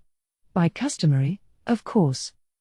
Mjolnir, I am not here to concern myself with such trifling matters. When working with merchants, and with nations as well, trust is the most important thing. And trust is something created by keeping one's promises, is it not? You are absolutely right, my prince, but... Silence. These people engaged in business with you because they trusted your team. You have no intention of trampling over this trust, do you? Of course not. But we have our own issues to deal with. Heh. I see. So that's how it is, Mjolnir? Well, fortunately for you, I've got an idea for how to solve those issues. Would we be able to talk in private for a moment? You can take Sir Rigard there with you. Ah. So that settled it. It was exactly what Elmesia had warned me about. It was like when something I studied until I had it perfectly down showed up on the test, that feeling of total control. It was like I had that inside me. I'm gonna ace this. What do you mean? Mjolnir continued, making a grand act out of it. Like any veteran merchant, he was both cold-blooded and a born actor. He must have realized the same thing I did, but he didn't let any of it show on his face. I could probably just leave things to him and this problem would be solved, but I didn't want it that way. It was time to take action. There was no point eavesdropping forever. I wanted to end this farce sooner rather than later. Diablo opened the doors wide. That will not be necessary, I said as I walked through them. Behind me was Benimaru, followed by Shion and then Diablo, who quietly closed the door behind us. Did you wait long? Benimaru asked, nodding at the merchants. You're being rather loud, you know. The merchants looked surprised to see me, my words turning them pale. They must have figured I'd stay away and let Rigard and the others handle matters, but here I was with my staff. I didn't think they knew what to do next. The demon lord Raimuru has entered the building, Rigard said, glaring at the merchants. Bow your heads. A few of them stood up and hurriedly bowed. The majority stayed in their seats, giving me funny looks. It figured. If you're a small-time tradesman, not educated in dealing with nobility, it's hard to react instantly. Duke Mers himself was about to rise, so I spoke up to save him the trouble. No need for such formality, Rigard, I said with a smile as I looked around the meeting hall. Rigard nodded and quietly stood aside. Among the crowd, I saw not only merchants but a few journalists in disguise. I suppose they were going to report this far and wide if we disgraced ourselves as a country. Maybe I'd fall to my knees and tearfully admit that we couldn't pay, maybe I'd violently force the merchants to clam up. Either way, they'd play up the details in scandalous fashion in their articles, no doubt. But we were on to them. A journalist more loyal to our side snitched about this to Diablo. Thus, he had praised the media assembled, how laudable of you all, but they looked dreadfully scared, their smiles frozen in place. I could tell they had a strong desire not to antagonize Diablo, something bad must have happened to them before. It sounded a bit threatening of him, but that was an issue between Diablo and the press, not me. It'd be clownish if I was to intervene. Well, the demon Lord Rimuru. I hope you are doing well at the moment. I apologize that we have not come to know each other before now. He was the perfect prince, giving me an elegant bow. My presence threw him for only a moment, he regained his composure soon after.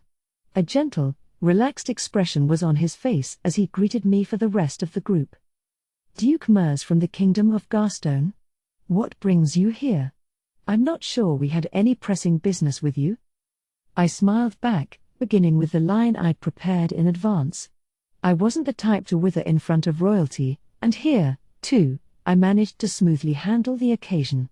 Advance prep and review are so important. Well, you see, there are some tradesmen here doing business with this nation for the first time at your festival, and they have come to me claiming their valid rights have been neglected. It is the job of the nobility to protect their citizens, and while I regret my rude directness, I have come to mediate on this issue. So brazen. You could just tell he was completely black-hearted. I'm not far behind him, but since I'm a slime, I'm fetchingly translucent compared to him. I see. But that's strange. Mjolmal over there told me that our budget is ample enough. If people are still waiting for payment, then why is that? Well, these people only accept payment in dwarven gold coins. Mjolmal was just meant for the stage. He took my question meekly, attempting to explain the issue, only to have Duke Mers interrupt him. Isn't that to be expected, Mjolmal? A legitimate merchant from Bloomen such as yourself should be fully cognizant of international commercial law, I would believe. Unlike the slipshod members of the Free Guild, the only currency these people trust is dwarven gold. Duke Mers was on the merchant's side, not raising his voice a bit as he pleaded their case, making certain he remained a benevolent third party. I was sure he was waiting for the moment when he could intervene with me and make Tempest owe him a favor. For now, on the surface, he was acting tremendously fair. But all he was really doing was pushing his own rules on us. I glanced at Diablo. He read my signal and nodded back, smiling. We were all set to go. Yes, I see. I had heard that members of the international media were here, so I was wondering what the issue was, but it was something that trivial. That is why, Sir Rimuru, if you would be able to leave this matter to myself. Now Benimaru spoke up. His imposing presence visibly unnerved some of the merchants. They must have thought I was going to threaten them into doing my bidding, like their plan called for. Not so fast, Benimaru. Based on what I hear, I can understand the concerns of these merchants. The audience looked a tad surprised that I held Benimaru back. Or dissatisfied, maybe. Things were going well, and then I had to rain on the parade. But, Sir Rimuru, I can't help but wonder. They may not be dwarven coins, but we do have ancient gold coins. If they will not accept those, I think we could provide them with the equivalent value of our Tempest-made goods. Why are they not content with that? I agree with you, but I'm sure the merchants have their reasons. I gauged Duke Mers's response as Benimaru and I bantered. He seemed to be waiting for a chance to speak up, unite the merchants, and entrap me. Then how about this? Perhaps you could place your trust in our nation and, as Benimaru suggested, accept IOUs or goods in equivalent value? Mjolmal, seeking to end this quickly, got the ball rolling. If the other side agreed to this, then perfect, we had an amicable agreement in hand. But if not, if I was standing here at the negotiation table and they were willing to make me look foolish, then I was prepared for that. I don't believe a word of it. Why, yeah. This is a nation of monsters, and that is exactly why we seek payment in reliable, trustworthy dwarven gold coins. I hope you will find it in your heart to understand that and, please, be generous in your. The merchants here ran the gamut, from complete neophytes to veterans familiar with manners around nobility. But either way, their responses were all one-sided, not taking me into consideration at all. I thought. It's too bad. Mers thought the time had come. He was worried the merchants might grow hesitant when faced with the demon lord's coercive ways, but so far they were following his instructions, just as he planned. And if you think about it, it made sense. Mers was a prince in Garstone.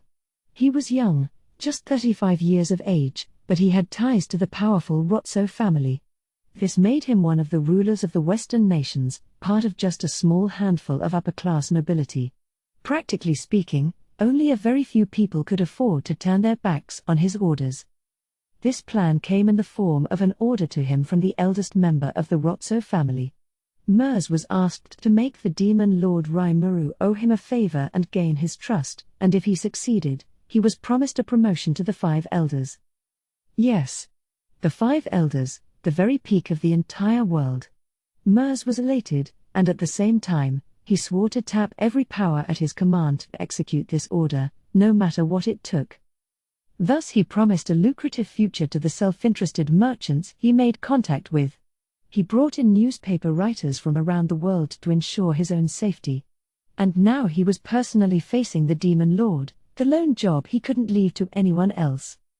This Rimuru had made his presence known only a short time ago, but he had already killed Clayman, renowned for his cold cruelty, and declared himself a new Demon Lord. A fearsome one, said to be connected to the storm dragon that laid waste to an army of 20,000. Meeting him in person terrified Mers, but when placed on the scales with the glory he could earn, it was easy to bottle up his fears. Mers himself knew exactly what he wanted. That's why he was being used like this, although he hadn't noticed. It was exactly the way Elmesia El Ruthalion pictured it. Seeing the Demon Lord and his personal staff in person honestly came as a surprise to Mers. He was planning to talk Mjolmal into a corner and ask him to bring the Demon Lord over. But while this wasn't quite in the script, it did save him some time. They had reporters in the audience, and there were many more in the hall below this one. Everything was set up. Once the merchants rejected the Demon Lord's offers, Mers's plan was all but complete. After that, he just had to assuage the merchants and start running this room. That's all it would take to make Rimuru start to thank him. A calm smile emerged on his face as he began to speak, already convinced of his success.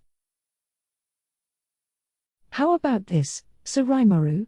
If you earn something of a financial bind, then perhaps you could discuss matters with me personally. Indeed, fate may have brought us together here for a reason. If I could be of service to. It was just as I predicted, and a pretty shoddy acting job, too. Duke Mers was making the request. My officials, standing behind me, looked on coldly at him. Noticing their gazes, the Duke appeared a tad flustered. Maybe he felt something wasn't going to plan, but it was too late for him. Time to serve things up. I appreciate the offer, but it will not be needed. Come in. Following my order, Geld lumbered into the hall, carrying a large tray loaded high into the air with gold coins. What? No. Is all of that? The crowd stirred. The moment he laid eyes on the coins, the color of Duke Mers's face visibly changed. He must have realized that his plan of action had failed. You were seeking payment, right? Rigard declared. Very well. Here it is, all in dwarven gold coins. You could hear a pin drop in the hall. Wah. Please wait. Wait just a moment, Sir Rimuru. Duke Mers looked pretty panicked. It's a bit too late for that, isn't it? Yes? I coldly asked. Are these all dwarven gold coins? He asked, face contorting. Counterfeit currency is a clear violation.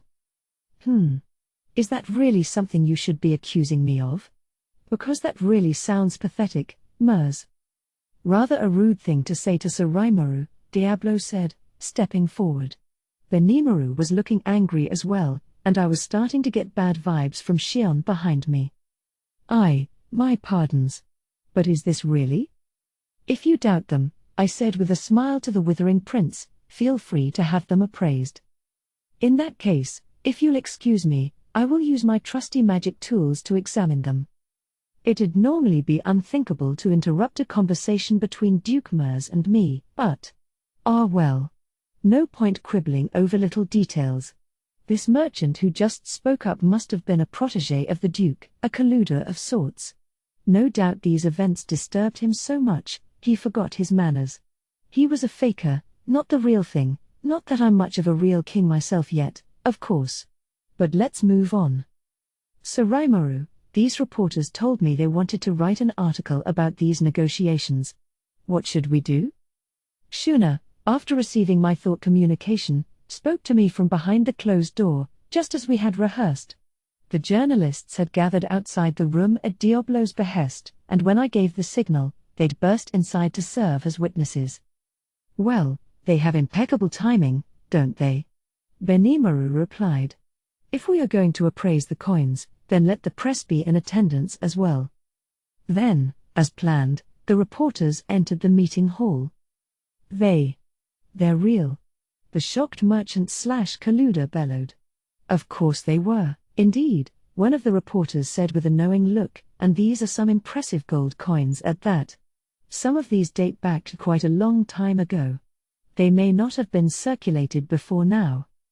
Those were probably the ones Elmesia had traded to me. I was sure she must have tons of them squirreled away somewhere. And with the reporters attesting to their value, the merchant could do nothing else. Even if he wanted to try swapping real ones out for fakes, the media was practically breathing down his neck, and if he did try that, then CI, watching on from the shadows, wouldn't let that go unaddressed. So is everything settled, then? I believe our merchants were concerned about their payments, so go ahead and settle our accounts for me, if you could. Yes, my lord. Rigid and Vilmal said, answering my rather stuffy-sounding command. Producing a sheaf of documents and receipts, they began the payment process. It all went smoothly, under the watchful eye of the reporters. And you're the last one, then? Now we were all done. Our last piece of business for the Founders' Festival was settled. Ha! Ha ha ha! Impressive, Sir Rimuru. I have no idea how you managed to assemble such a fortune in dwarven gold. Duke Mers looked dreadfully stiff now. In front of him were all those piles of coins, shining even after we paid them out. The merchants looked a tad confused themselves, unsure what to do now that things were off script. In the midst of this, the merchant I'd called the colluder spoke up. Well, as far as we're concerned, as long as you respect international law, we have nothing to complain about. We hope to continue doing business with you in the future. We'll pass on that, thanks, I replied. The merchant stared at me, eyes wide open. So, for that matter, did my staff. What do you? Our business with you is complete, I said, as if stating the obvious. There's not going to be any more. My staff was now shocked. Only Diablo looked on with a smile. I suppose he was the only one who guessed what was on my mind here. That's too bad. I'm not sure I understand. What is the meaning of this? If you pay us, we can trust in you any time? Are you looking down on us simple tradesmen? You know that nations can hardly trade with each other without traveling peddlers? The truth was beginning to set in, I suppose, as the merchants started shouting. Don't you think you are being quite rude to Sir Rimuru, the king of our nation? Shion burned with a quiet anger as she spoke. The merchants fell silent, no doubt sensing the danger. I figured I'd take advantage of the silence to finish things off. You know, I'm not into this cat and mouse stuff, so I'm just gonna come out and say it. You guys were the ones going on about how you couldn't trust our nation, weren't you? Well, trust is a two-way street. It requires both sides to believe in each other. I don't think it involves one side meekly accepting everything the other says to it. Mjolnir asked you all multiple times to trust in us, didn't he? That. But. I mean, I understand what you're thinking here. We're monsters, and you know we want to trade with the Western nations, but you're not sure if we can truly abide by human rules, that kind of thing. Why, yes, exactly. And that is why. But, that's why we suggested a compromise with bartering goods or using ancient coins. And you kicked all of that to the curb. NGH. Mjolnir had practically thrown out his back, bowing so much, trying to negotiate with them. But all the merchants here had laughed in his face. I wasn't about to forgive that. You guys only want to do business with people you can trust. And you know what? So do we. We only want to do business with people we can trust. Therefore, I refuse to allow any of you to conduct work in our nation. I won't ban you from entering, but don't expect permission to conduct commercial activities anymore. It took this declaration for the merchants to realize just how serious this was. We had a new market here, one that lots of people expected would balloon in size, and there was no place for them in it. The statement made Duke Mers turn white. If he didn't know yet that he had failed, he did now. I refuse to allow such tyranny, he shouted, unable to hold it in. These people were only asking for their justified rights under international law. Did he see being unable to trade with us as a problem?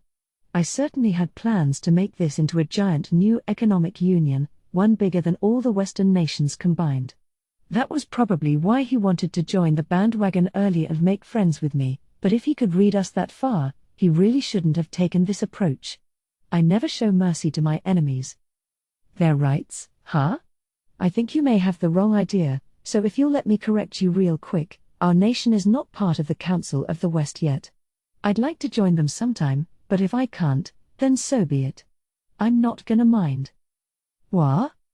I mean, we've already decided this land's going to be the center of a vast new economic bloc. Why? Because I want it to be. What kind of nonsense are you? Such arrogance, strictly on your own volition. It's not arrogance. We're all working together as a team toward the same goal, and we're bound to see results from it. All I'm doing is helping out. I was trying to make it sound all cool, but really, I was prioritizing the stuff I wanted to make happen first, I suppose. I wasn't sure I could deny claims of being arrogant, but I still had to lash back, and I want to be on equal terms with the Council of the West, too. But, if they try to keep us down, then forget it. I'm not gonna force a relationship, we can just work through the Free Guild instead. Do you understand me? Besides, if we really needed to, we could sign individual pacts with each nation in the West, like we did with Bloomond and the Dwarven Kingdom. There was no need to hurry things along. Just polish up our nation, make ourselves more valuable, and in time, we were bound to have a country that people would trust in. As far as I was concerned, that way of thinking was set in stone. All right. In that case, I will be glad to serve as an intermediary with the Council. I think we have had some regrettable misunderstandings, but I hope I can be of aid to you, Sir Rimuru. Duke Mers is certainly a hard worker. Well. If he had retreated earlier, I wouldn't have needed to say all that stuff, but no. I don't think I can ask for your help, Sir Mers.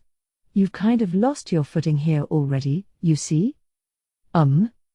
Duke Mers froze, unable to parse what I'd just told him. Well, all right. It's settled anyway. I didn't want to say it myself, but at this point, explaining everything start to finish was probably the kindest approach. Once all the reporters here go back to their home nations, they're going to write articles.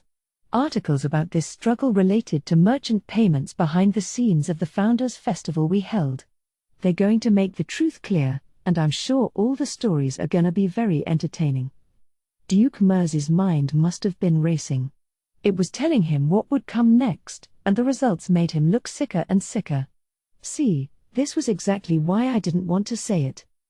Here, we have merchants who rejected our requests and demanded payment only in dwarven gold coins.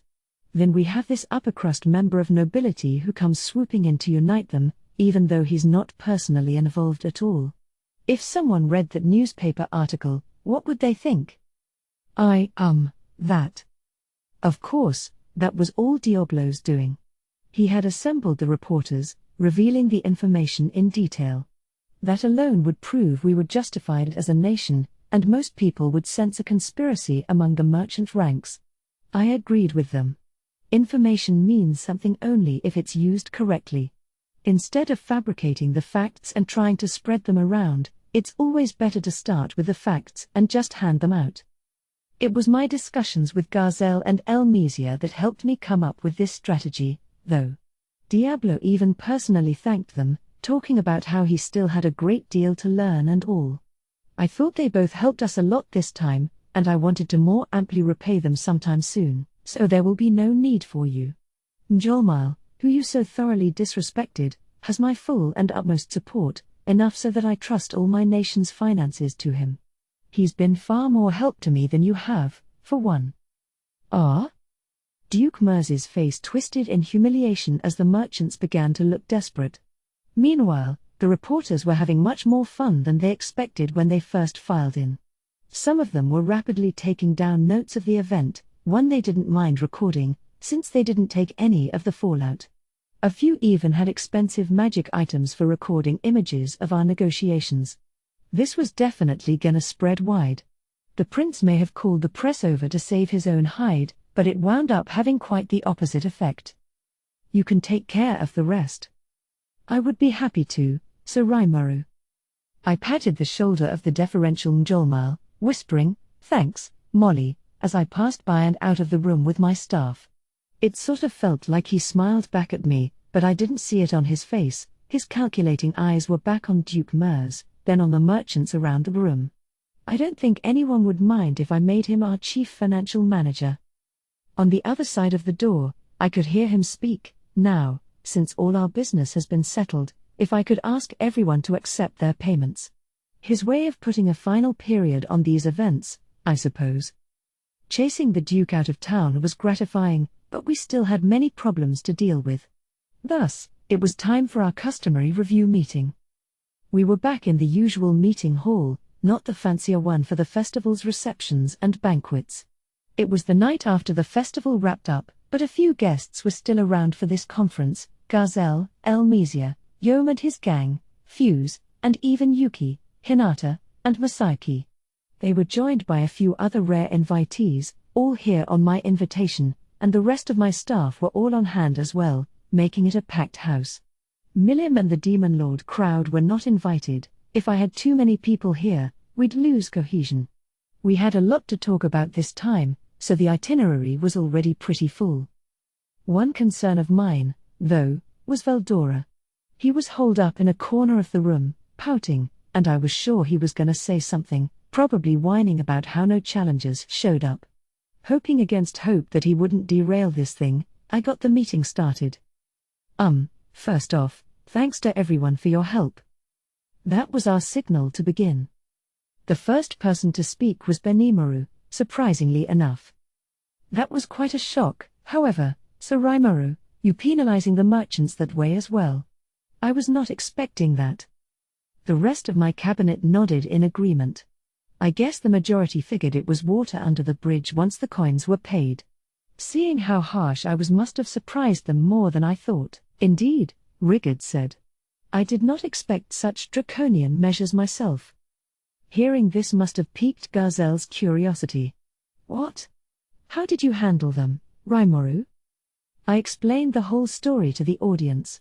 When I was done, Gazelle rolled his eyes at me. That was certainly drastic.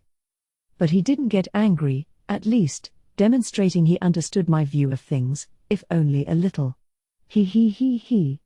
I think he did the right thing. If someone nips you, you nip them back. He was only thinking about what's coming ahead, wasn't he? There was no outfoxing Elmesia. Her intuition, and her knack for deciphering my mind, was almost scary. What's coming ahead, Sir Rimuru? Benimaru asked. I shrugged. Well, it's just like I said to all of them.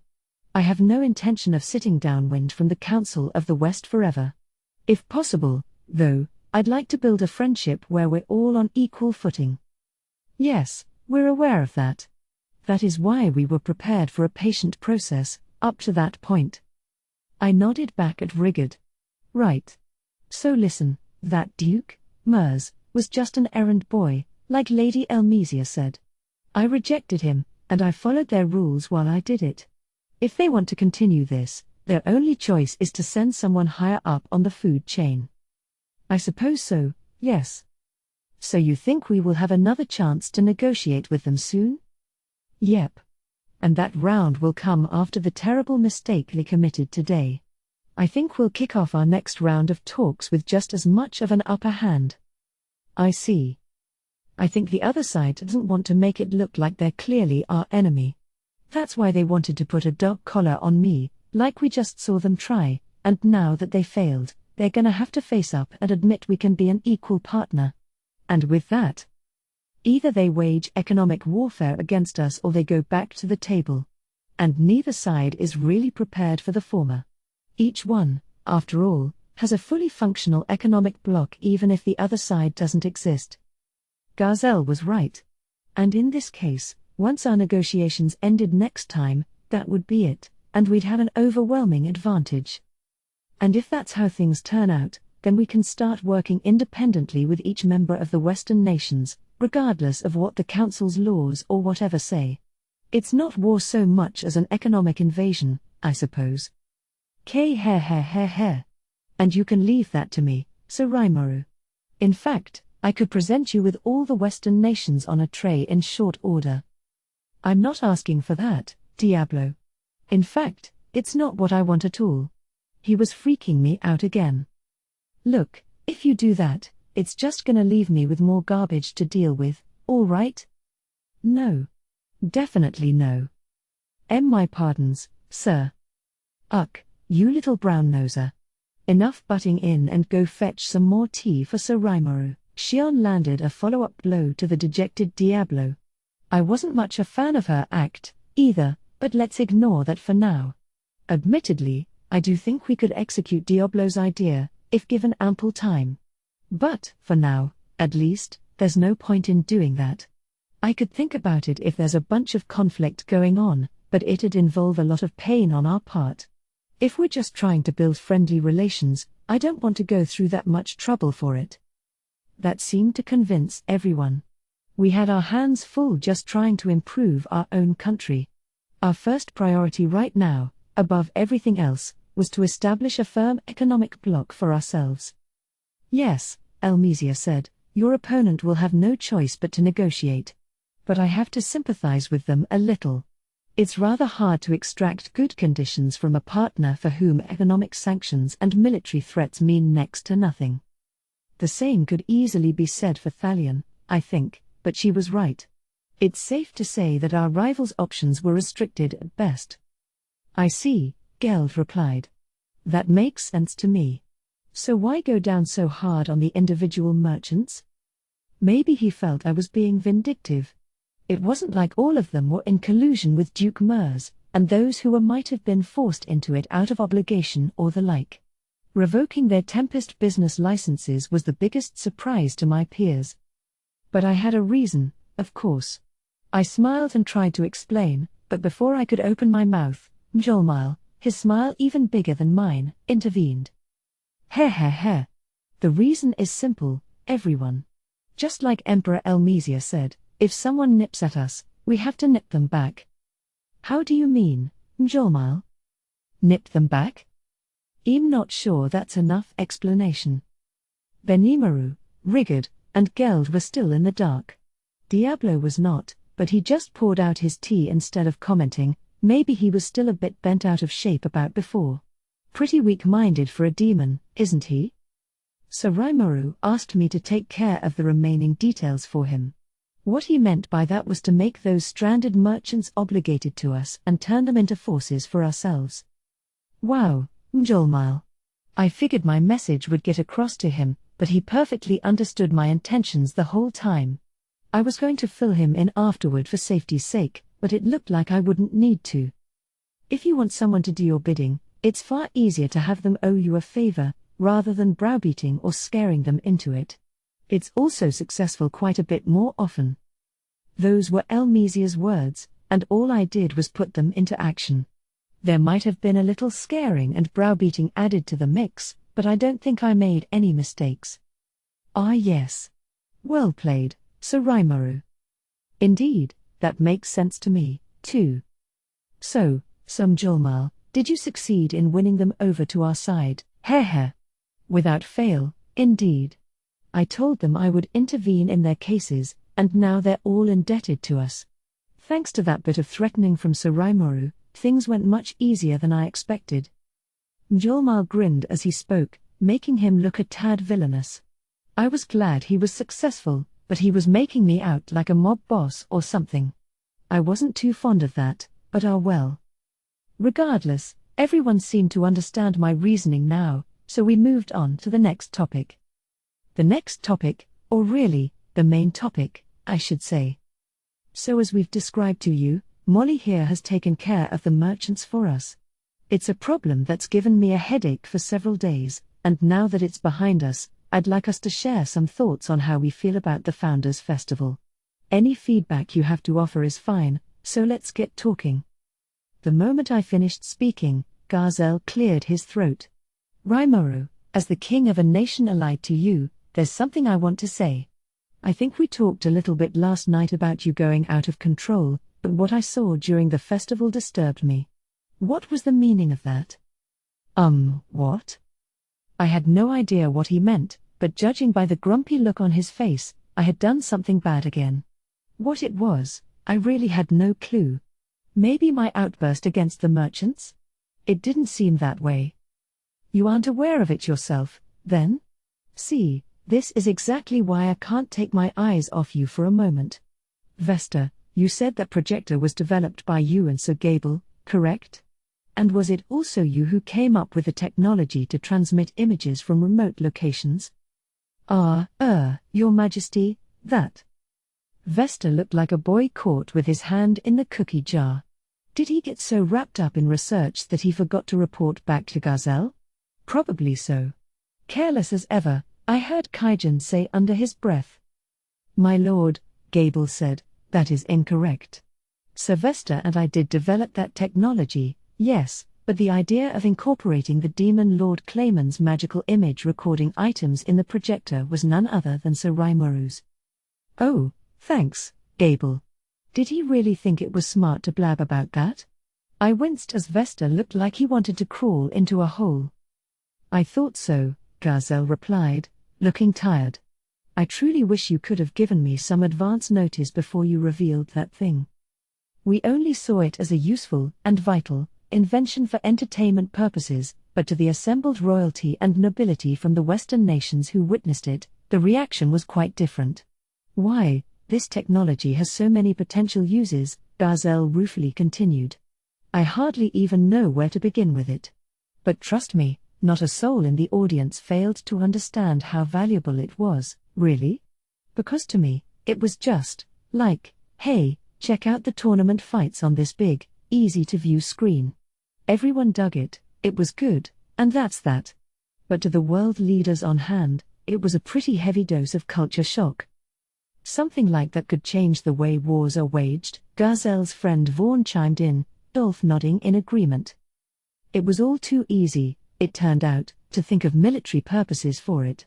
Giving orders to armies from a safe location, for example, would provide a huge advantage. Generals could send in assault teams to conduct enemy recon and channel their findings over to the main force, all without exposing themselves to any danger. Compared to person-to-person magical communications, this provided far more information far more quickly. Everyone was provided with the same visual and audio data, vastly improving the accuracy of orders. Thus, this thing that we casually revealed to them was actually a revolutionary technology, one that had the potential to completely revamp civilization as this world knew it. I made it because I thought it'd be kinda nice to have, but it was really a Pandora's box of ideas. I wish you told me earlier, I blurted out. I wish you told me earlier, Garzel bellowed back. Now I regretted it, but hey, that's what this meeting was for. Things don't go the way you want them to all the time. Well, it should be said that running that projector requires a lot of magicules, so it doesn't work unless the user's pretty powerful magically. The range and quantity of data also depend on the user, so I don't think this is gonna spread that fast, you know? I tried to deflect the issue as best I could. That issue was actually being addressed with the development of a new magicule gathering system, but something told me I shouldn't mention that right now. I'd break the news to Gazelle in private later. For now, the Dwarven King sighed. Regardless, please try not to present such militarily useful technology without a moment's thought again, could you? Why, I think you may be the only person in the world who'd think of developing this for entertainment purposes. I thought that wrapped up the topic, but then Elmesia spoke up. Yes, if you have any other inventions like that, I'd be happy to buy them, you know. I believe the world you come from has what's known as a patent system. I would gladly compensate you for the rights to this technology, if you would give us priority in harnessing them. You know, Ellie, I think Thalion could do a lot with Tempest's bath and toilet infrastructure. I know, Ellen. Our negotiations with Mr. Yoshida have paid off as well, so I hope to see you pay more visits to my manor in the future, all right? Oh, of course. Before I could reply, Ellen broke into the conversation.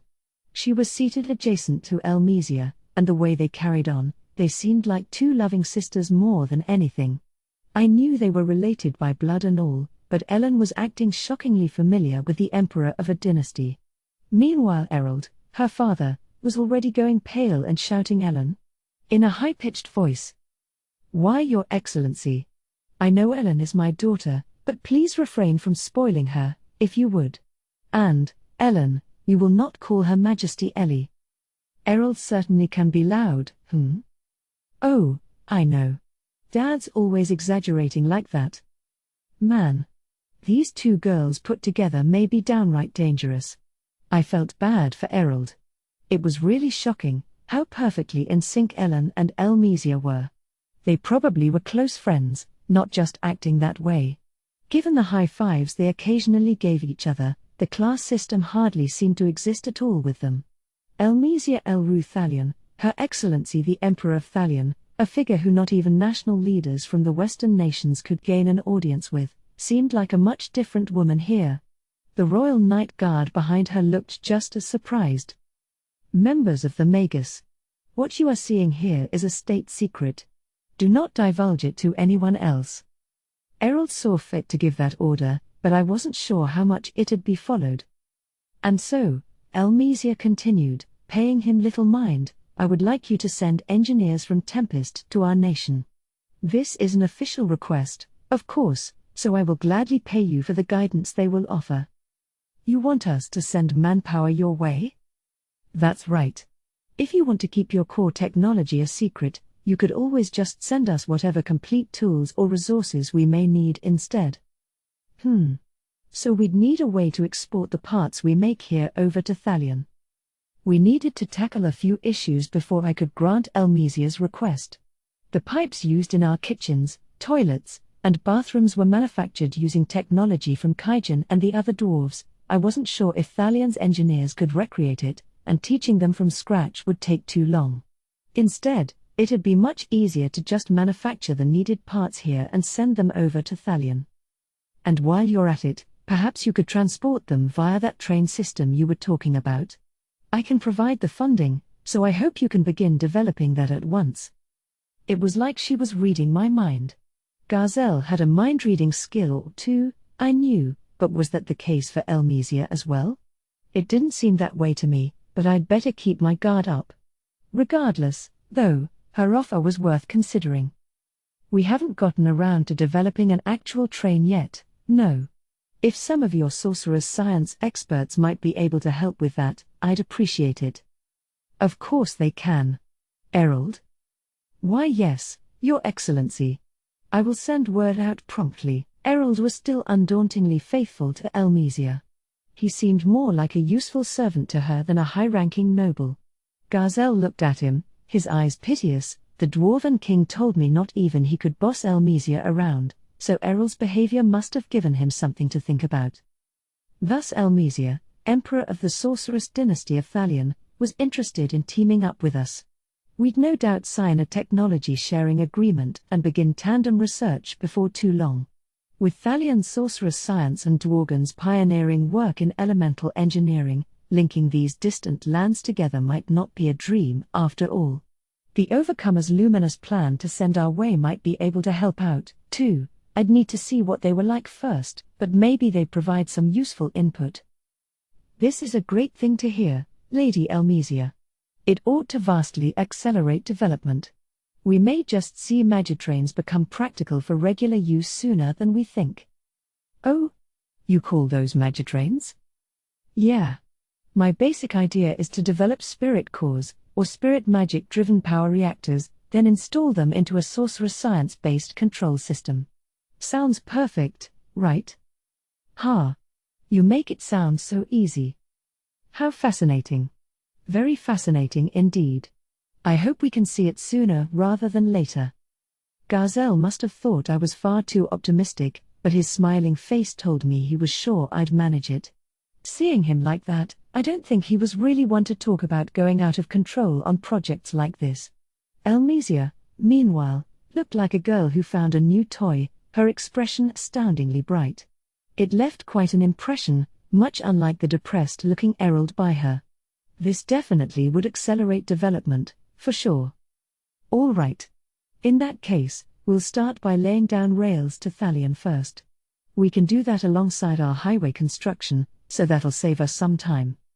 If we were leading the project, it'd be easy to make sure it was all unified under the same standards. Completing the rail network first shouldn't be an issue, I thought, but... Wait. Sir Benimaru suggested the concept of a tunnel to me at our meeting. Will you be needing one of those in the future? The question came from Mamaji, an unexpected participant.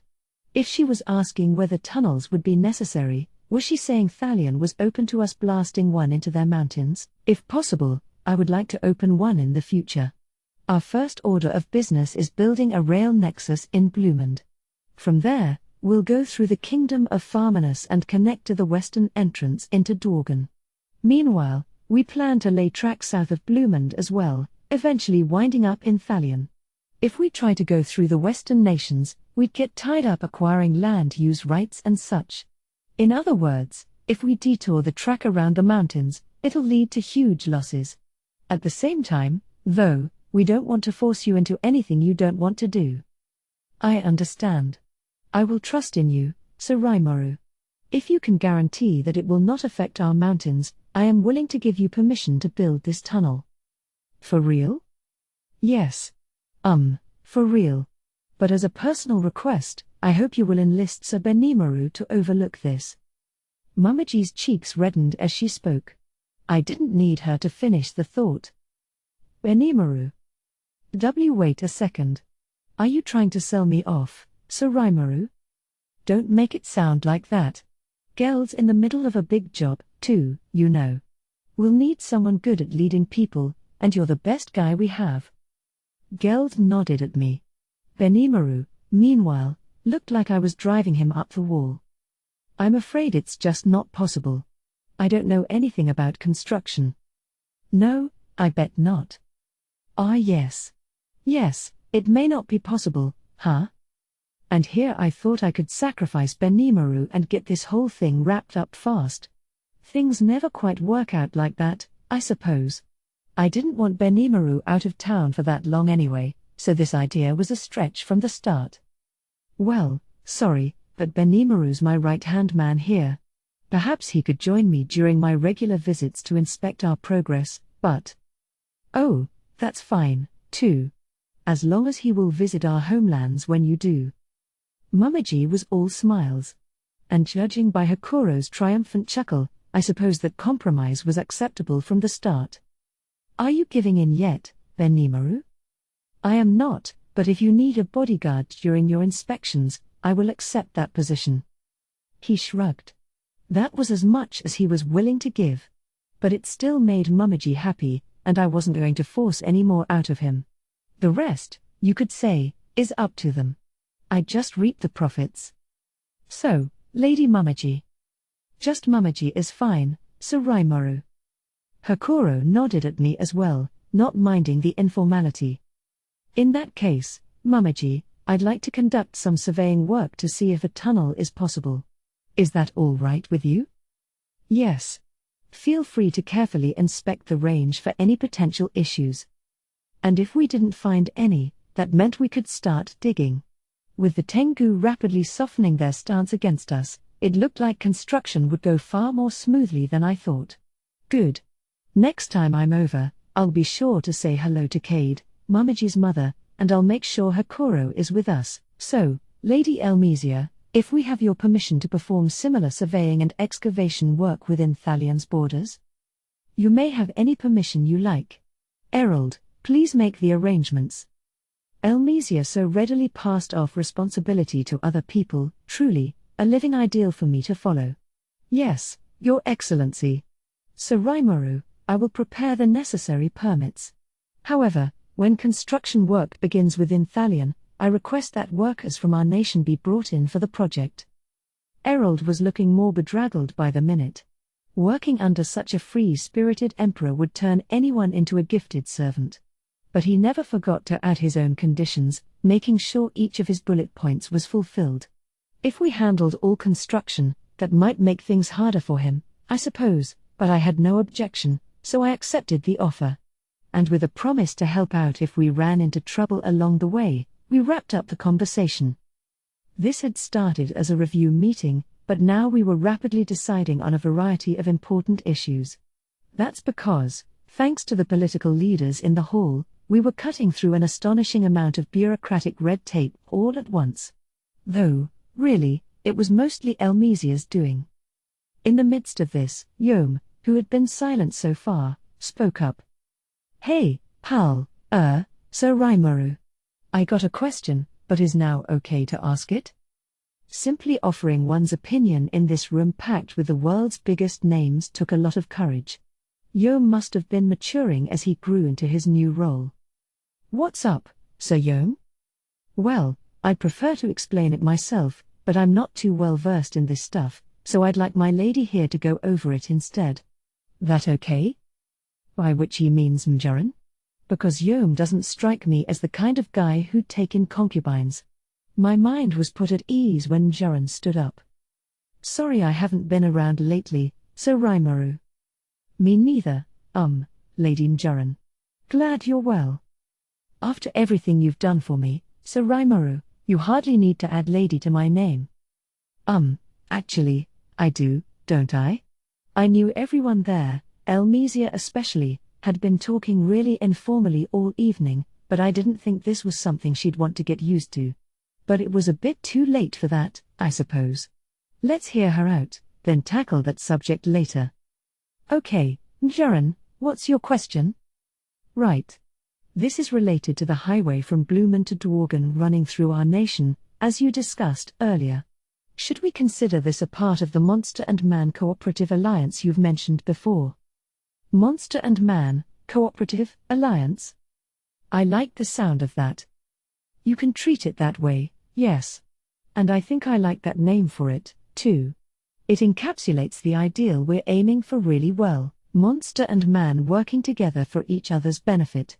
The term monster covered a diverse spectrum, of course, including some species better termed demi-humans. But regardless, that was the exact ideal I had in mind. In the center of this alliance was our nation, Tempest. To the east, the armed nation of Dworgen. To the west, the kingdom of Blumend. To the south, Milim's domain. This alone was a vast alliance of monsters, and to that we could add the human side, centered around Blumend and including Farmanus up north and Thalion down south, an expansive amount of human-controlled land. Plus, Blumend was our interface to the Western nations and the people who lived there. If these diverse lands could join hands and form a true team, then I thought the Monster and Man Cooperative Alliance was a fine name for it. Thank you very much. Now, my question. In order to realize this ideal, our nation is willing to cooperate with you as much as we possibly can. Luckily, Diablo has coerced, convinced our noble ranks to join our side, and they are now very submissive, cooperative with us, so I think they will listen to anything we tell them.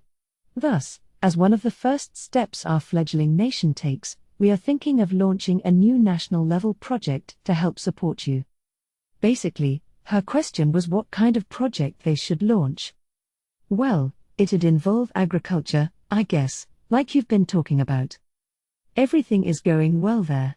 We're having our people grow the designated crops without issue. So what else? Was there something else? Everything I thought to ask her about was already taken care of.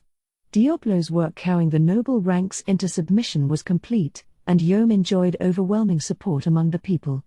The role of the military in his government was clearly defined, and the entire nation was now united. The old farmers was gone, and the new farmerness had taken root in its place.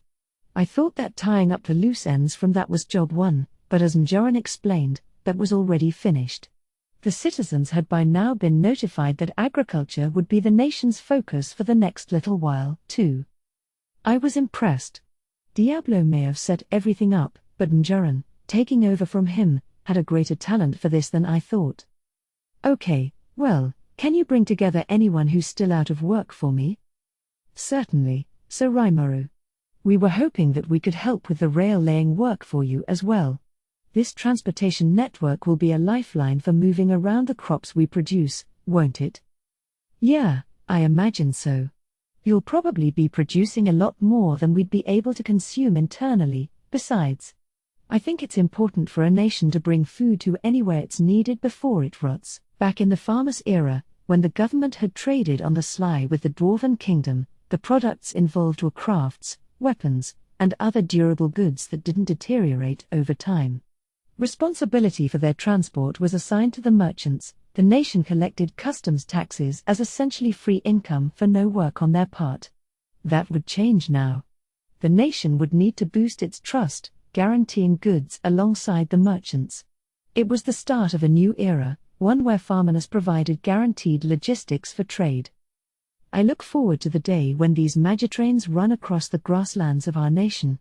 I think they will transform our merchant class and how they conduct their business. We have much to learn if we want to contribute. Yep. They'll run far faster than wagons. A journey that takes a week now will be run in less than 3 hours. And that's with carrying over 100 times more goods at once, I imagine. What? Garzel and Elmesia didn't seem surprised, perhaps assuming this kind of leap. Everyone else was stunned, it was just so unexpected. Yuki, Hinata, and Masayuki, meanwhile, all cracked smiles for other reasons. So yeah, I'll want to purchase the land we need now and plan our rail lines out to be as straight as possible, for efficiency's sake. Geld's staff, and the beastmen studying here in town, should be mastering surveying before long. I'm thinking of leaving that work to them and just performing the final checks when they're done. Mjoran, I can put all the workers you can give us under their command. Divide them up into teams, led by whoever's literate out of them. Very well. This is getting a little exciting. Mjoran sounded up for it. She seemed ready to offer her support from the very start, so things would go pretty smoothly with Farmanus, I felt.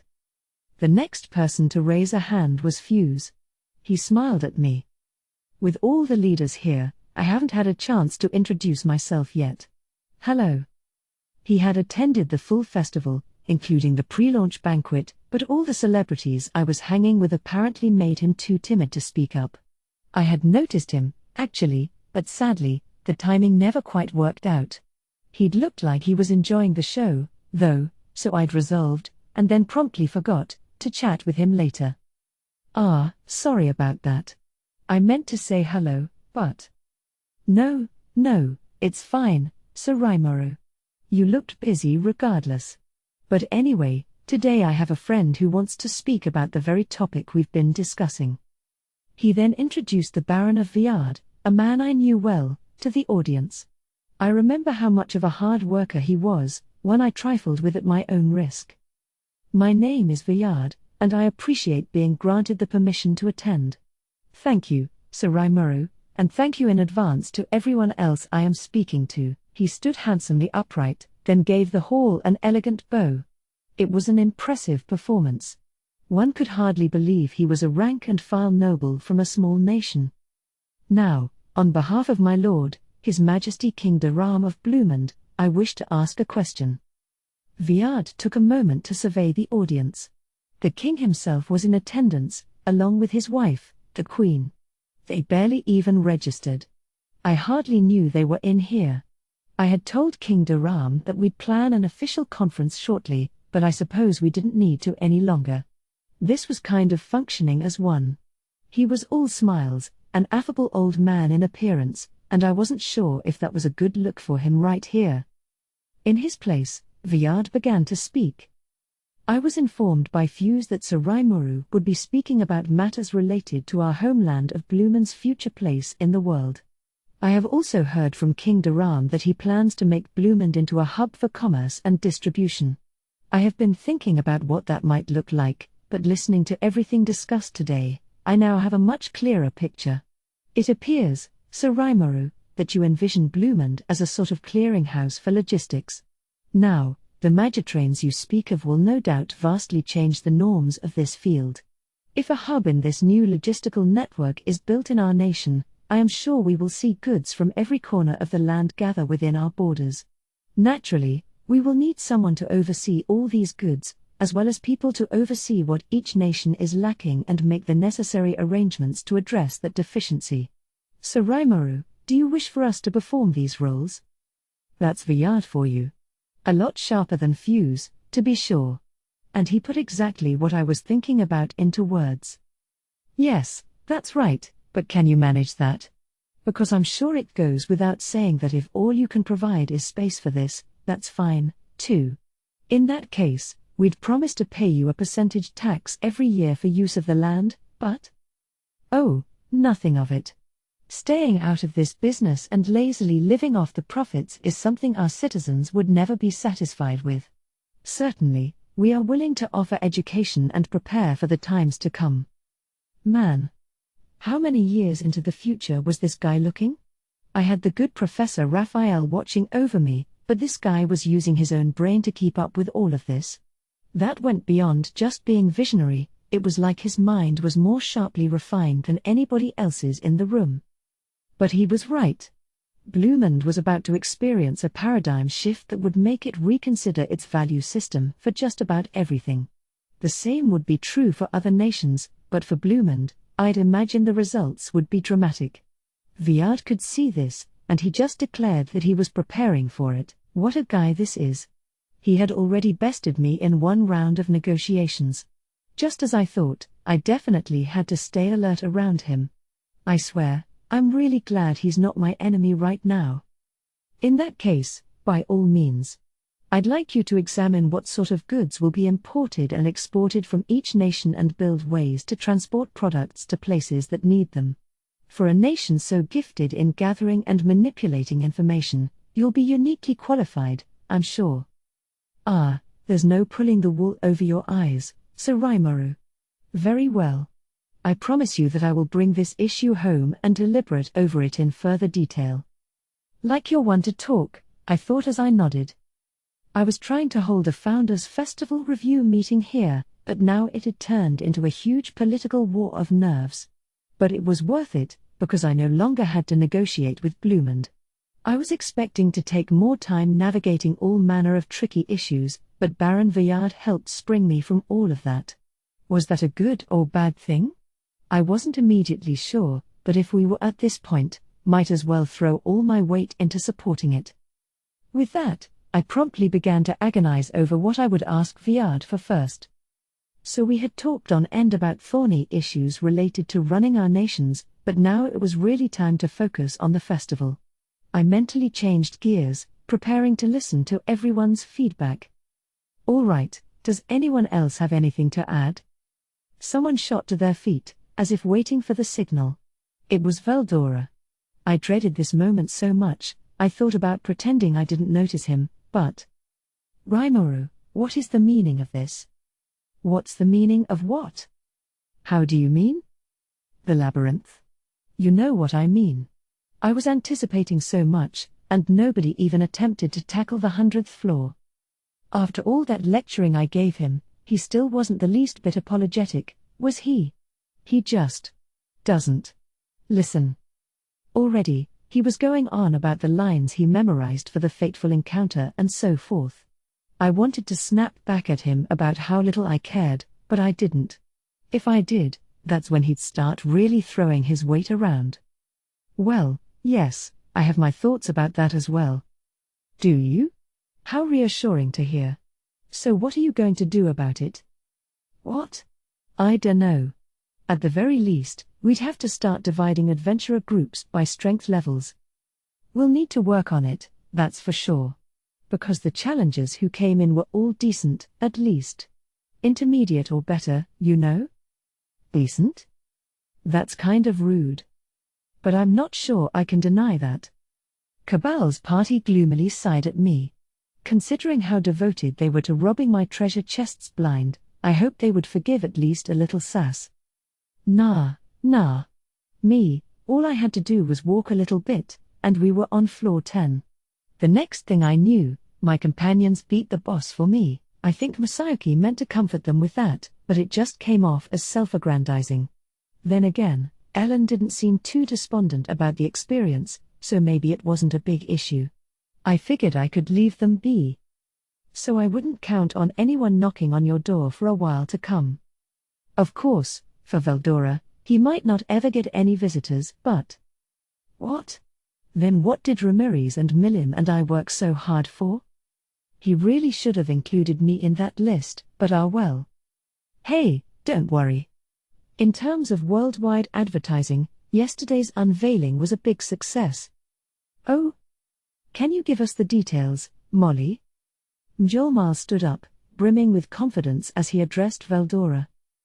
The footage we revealed from inside the labyrinth drummed up interest from multiple nations. I think rare items appearing from the treasure chests generated a great deal of attention. And that was my doing. Actually, Veldora may have done something right, maybe? If my guess is correct, the nobles in the audience will likely be sending the adventurers on their payroll into the labyrinth before long. As he explained it, the noble classes often hired adventurers or stout mercenaries to serve as bodyguards. Now that they saw the treasures potentially available in the labyrinth, they'd likely send those people over to collect the booty, earning the rights to whatever they picked up in exchange for supporting them. Even adventurers without wealthy patrons would likely take multiple trips in, searching for fortune and glory. As Gaie so eminently showed us, rare weaponry and armor really were that hard to pick up otherwise. We wouldn't mention it here, by the way, but Mjolnir had an even more vicious scheme in mind, bringing on shills who'd score big in the labyrinth for him, like a crooked lottery, to stoke everyone's gambling instincts. Having them obtain flashy items that everyone could see as valuable would no doubt drum up a competitive spirit among the adventurers. Between that and other little tricks, we were planning ways to get adventurers and nobles alike addicted to this thing. And Mjolnir had even more plans in store. That's not all, either. I am considering instituting a bounty system as well.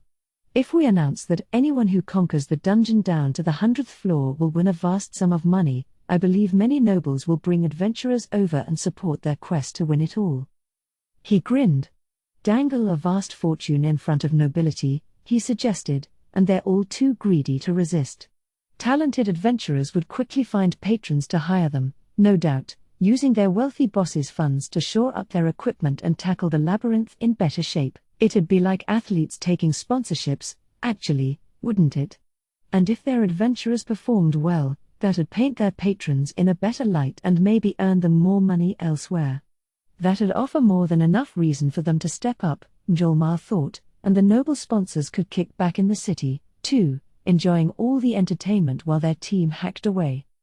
It could be fun, too, to broadcast labyrinth runs to the Colosseum seats. Between this, that, or the other thing, we'd likely be able to attract large audiences. Sponsors, though, huh? Hearing that concept from Mjolnir really impressed me. I always knew he was talented, but I didn't think he had this much insight into the future. There's no doubting that sponsors would love adventurers in their stable landing a huge item or scoring an impressive boss defeat. There's no telling what he'd think of next. Now, just one more thing. After a great deal of discussion, Njolmal and I had something we wanted to work on with the Free Guild. My financial partner had everyone in the hall enthralled, even Veldora had shut up. Realizing this was his chance, he spoke up. Now, while we have Grand Master Yuki Kagurazuka here, I have a request, or an offer, to present to you. An offer? What's that? As I said, we are planning to offer bounty prizes in the labyrinth, and that's something we would like the Free Guild to manage. Why is that? Mainly for the advertising effect, you see. With all the guild locations out there, you'll be able to spread the word quickly worldwide. Yeah. That's certainly true. But what else? Well, in addition, I wanted to use guild membership cards to manage the challenges. Ah. Wow. Yeah, that's quite an idea. Yuki sighed, either amazed or exasperated. We had thrown around the idea of issuing labyrinth cards to challengers, but this actually required a lot of work. This way, we could reduce running expenses and give some of the workload to the Free Guild staff. In a way, it was Njolmal's quest to palm off responsibility for it on someone else. But this offers certain advantages to the Free Guild as well. Oh? You see, the monsters in the Forest of Jura are managed by the orders of Sir Rimuru. That management will be expanding to the edges of the forest's expansive borders in the future. Ah. And when it does, there'll be less monster hunting work to be had. Precisely. But that won't be a problem, because the labyrinth will be home to a vast number of monsters in time. Hunting them down provides magic crystals, as well as pelts, fangs, claws, and other components, all on a regular basis. Exclamation mark. And wouldn't that boost the guild's profits as well? Defeating monsters let you obtain parts and ingredients from them. Selling them to the guild earns adventurers income. When the guild sells them to shops and so on, they earn the resulting profit margin. And meanwhile, we'd leave adventurer management to the Free Guild and collect taxes from them. Going forward, there was likely gonna be a lot of out-of-work adventurers going around. This labyrinth can help create new outlets, and new jobs, for them to take advantage of. Nobody loses, I thought. But how would Yuki respond? I'm sure Rimuru gave you a few suggestions about this, didn't he? Well, Njolmal, was it? I'd like to think about this idea, but it's likely that we'll accept it and establish a new location in town here. Would you be able to provide a building for it? Of course. Once you know who you'll assign here, we can work out all the details later. Man, there's just no beating you, Rimuru. Yuki grinned at me. Njolmal and I had our deal. I turned back toward Veldora. Did you hear that? Once that's accepted, we're gonna have a ton more adventurers going in. And a year may be asking too much, but in 2 or 3 years, I think we'll see some pretty formidable challengers. Oh? And why is that? Well, it's simple logic. They'll be polishing their skills in a labyrinth where there's almost no chance of dying. It'd be weird if they didn't get stronger. Ah yes. Well said, Rimuru. I look forward to this. To someone as long-lived as Veldora, 2 or 3 years went by in a flash, I imagined. He was smiling now, chatting about how exciting this could be. Right. If that placated him for now, then we were good. As I gloated internally, Hinata raised her hand. May I have the floor? Yes? I didn't think she'd complain to me at this point, but I still tensed up anyway. Once I decided I had a hard time with someone, it was difficult to shake that image from my mind, I guess. I have a request, or a suggestion. The way she put that wasn't exactly encouraging. Njolmal's eyes were averted, sweat running down his head. I'm listening. Thank you. If you'll excuse me. Hinata's concern was for labyrinth users failing to conduct adequate safety measures during outside work. If they grew used to not dying inside there, she feared, they might wind up unprepared when they're in the real world. This had occurred to me as well, but I concluded it was just a play at your own risk thing, and that was that. Having Hinata pointed out left me tongue-tied. Well, Apart from warning people, I didn't think I could do very much. It's an issue that could affect people's lives, you know. You can't just let it go unaddressed. Yeah, but? No. Why yeah, but, Hinata? Before I could plead with her, Hinata offered a suggestion of her own. But if you accept the suggestion I'm about to make, I'll be fine with what you're doing here. All right. I'll listen. What is it? I tried to be reserved with her. I shouldn't have worried. Ha ha ha. You are such a... Never mind. You don't have to tense up like that. This could be useful to both of us. Huh? Challenging this labyrinth is a fine idea. It'll help improve your core skills, and I think you can learn how to effectively dispatch assorted monsters better this way. But I'm concerned that it'll reduce people's awareness of the potential lethality involved. So I'd like to send over a priest or two from the Western Holy Church. A priest? No. Have you lost your mind, Chief Paladin Hinata? It wasn't me shouting but Fuse. A lot of other people were surprised as well, so I asked why. It turns out a priest, in church parlance, was a kind of magic user, a religious healer. I think I had actually heard about them before. They were a rarity, in fact, one of the few individuals in the church hierarchy able to harness holy magic, which the organization kept a guarded secret. Those ranked to bishop or higher could apparently perform divine miracles, including the replacement of lost body parts. I am quite serious. Yes, their abilities are classified, but they, too, need to learn and grow. No matter how much genius-level talent they have, only a very few manage to master the divine miracle of resurrection. At this rate, we risk losing skills and lore that have been passed down for ages. Times of war are one thing, but it can be frustratingly difficult keeping this knowledge alive during peace. So basically, raising the dead as a skill was dying out because there were fewer dead to raise? Maybe it wasn't exactly that, but I understood what Hinata meant well enough. Her idea was to use my dungeon to help improve her people's holy magic. It was heaven-sent, exactly what we needed here. Even if they never learned resurrection, having priests with high-level healing spells around would help keep people safer during work outside the labyrinth.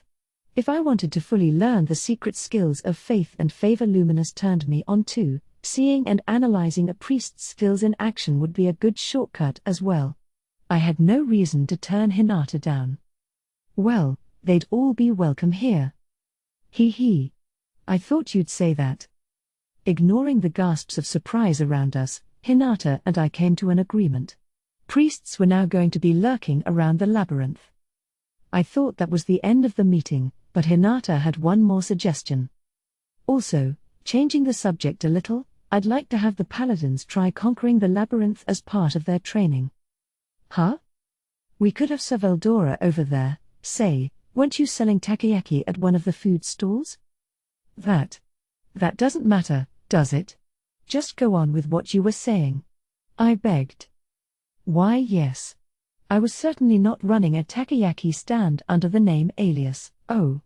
And here I was trying to kid myself that it was someone else. Well, all right, Hinata grumbled, looking a bit tired out. But there was no fooling her. Although, really, anyone who knew Veldora would have spotted it. The Storm Dragon insisted that he wanted to run a food stall with a grill during the festival, so I asked Mjolmal to get him a space and someone to help out. Then, for reasons that were beyond me, Veldora convinced the busy Kurobe to craft a special grill top for him, one made for cooking takoyaki, the balls of batter and octopus, more popularized in the city of Osaka. I allowed this provided that nobody found out it was Veldora running it, but, really, everybody in town knew the guy anyway, so I begged everyone involved to just keep it a secret from the co-workers at the stall. Along these lines, I asked him to come up with a fake name for the festival, and he decided upon Alias for it. Thus we had Alias Takoyaki among the stalls, and from what I heard, it was actually a huge success. But now we were going way off subject. So, if we can forget about that for a moment, can you tell me more about the paladin training you're picturing? I lobbed the conversation back toward Hinata. She didn't protest, thankfully. Based on what I've seen, New paladin recruits likely wouldn't be able to win against that Bovix guy from the tournament. So I'd like to group them in parties of 5 or 6 and let them go inside.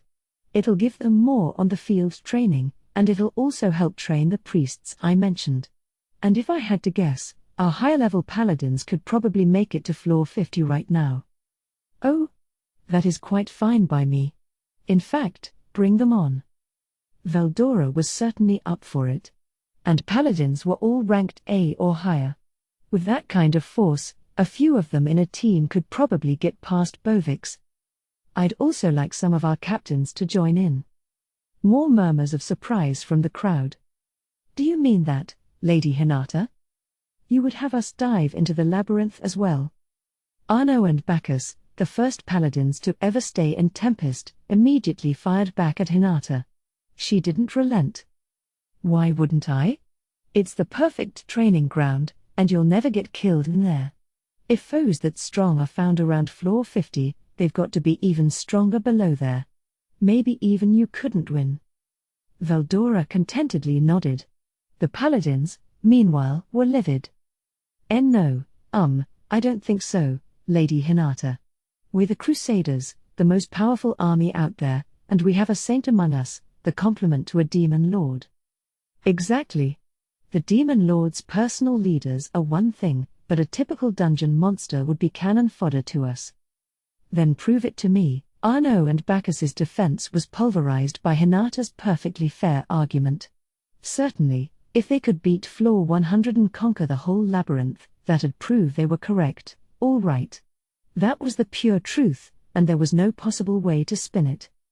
Sadly, though. Wait a minute. But isn't the guardian of the 100th floor? Heh. Qua ha ha ha. It's supposed to be a secret, but I will let you in on it. It is I, Veldora the Storm Dragon. He was certainly enjoying himself, as Arno and Bacchus turned pale with despair. There was no turning back now. I gladly accepted Hinata's request. That seemed to finish up most of our business, so I decided to take this opportunity to get one thing straight. In fact, this was the main reason I'd called so many people in here. Now, there's one thing I'd like to ask all of you. My question was about the merchants from Eastern lands. I had a suspicion they were plotting something, so I wanted to discuss this as I cautioned the rest of the hall about them. Our nation is open to anybody, and we allow people to go in and out as they please, so I'm sure Eastern merchants are taking advantage of that. But yes, King Garzel, we have been putting them all under surveillance. Henrietta, Night Assassin and head of Dworgen's intelligence organization, had been keeping tabs on them. That kept them from doing much, I'm sure. Taking any action would be suicide, in fact. Unfortunately, we have only a small presence as a trade partner, but we do have a talented intelligence agency. We do receive goods from the East, but not many of their merchants are seen within our borders. Perhaps they do not see us as worth the effort. Should you really refer to yourself in those terms? So they came to Bloomond, too, if not in great numbers. It sounded like they were watched over carefully, so no worries there. And is my own kingdom safe from them? Of course, Your Excellency. All imported goods are kept internally by our dynasty. The 13 kingdoms are not given the right to access them. The sorceress dynasty of Thalion's borders were all but closed to foreigners. It barely even interacted with other nations, and there was no way for merchants from the east to get inside. I sincerely doubted any of them could hoodwink Elmesia, so they were likely fine as well. My main worries were for Farminus, the new nation I'd left to Yom. Hey, by the way, did Rosen check our account books like Diablo asked? You need to stop speaking so informally, Yom. Sorry. He said he examined them all, investigated how much impact there was from the merchants, and severed ties with them all. Of course Diablo had it handled. It's scary how talented he is. I thought about giving him some praise, but not in front of all our guests. And as far as the Free Guild goes, we'll have to leave those decisions to each office. I was sure they'd have to.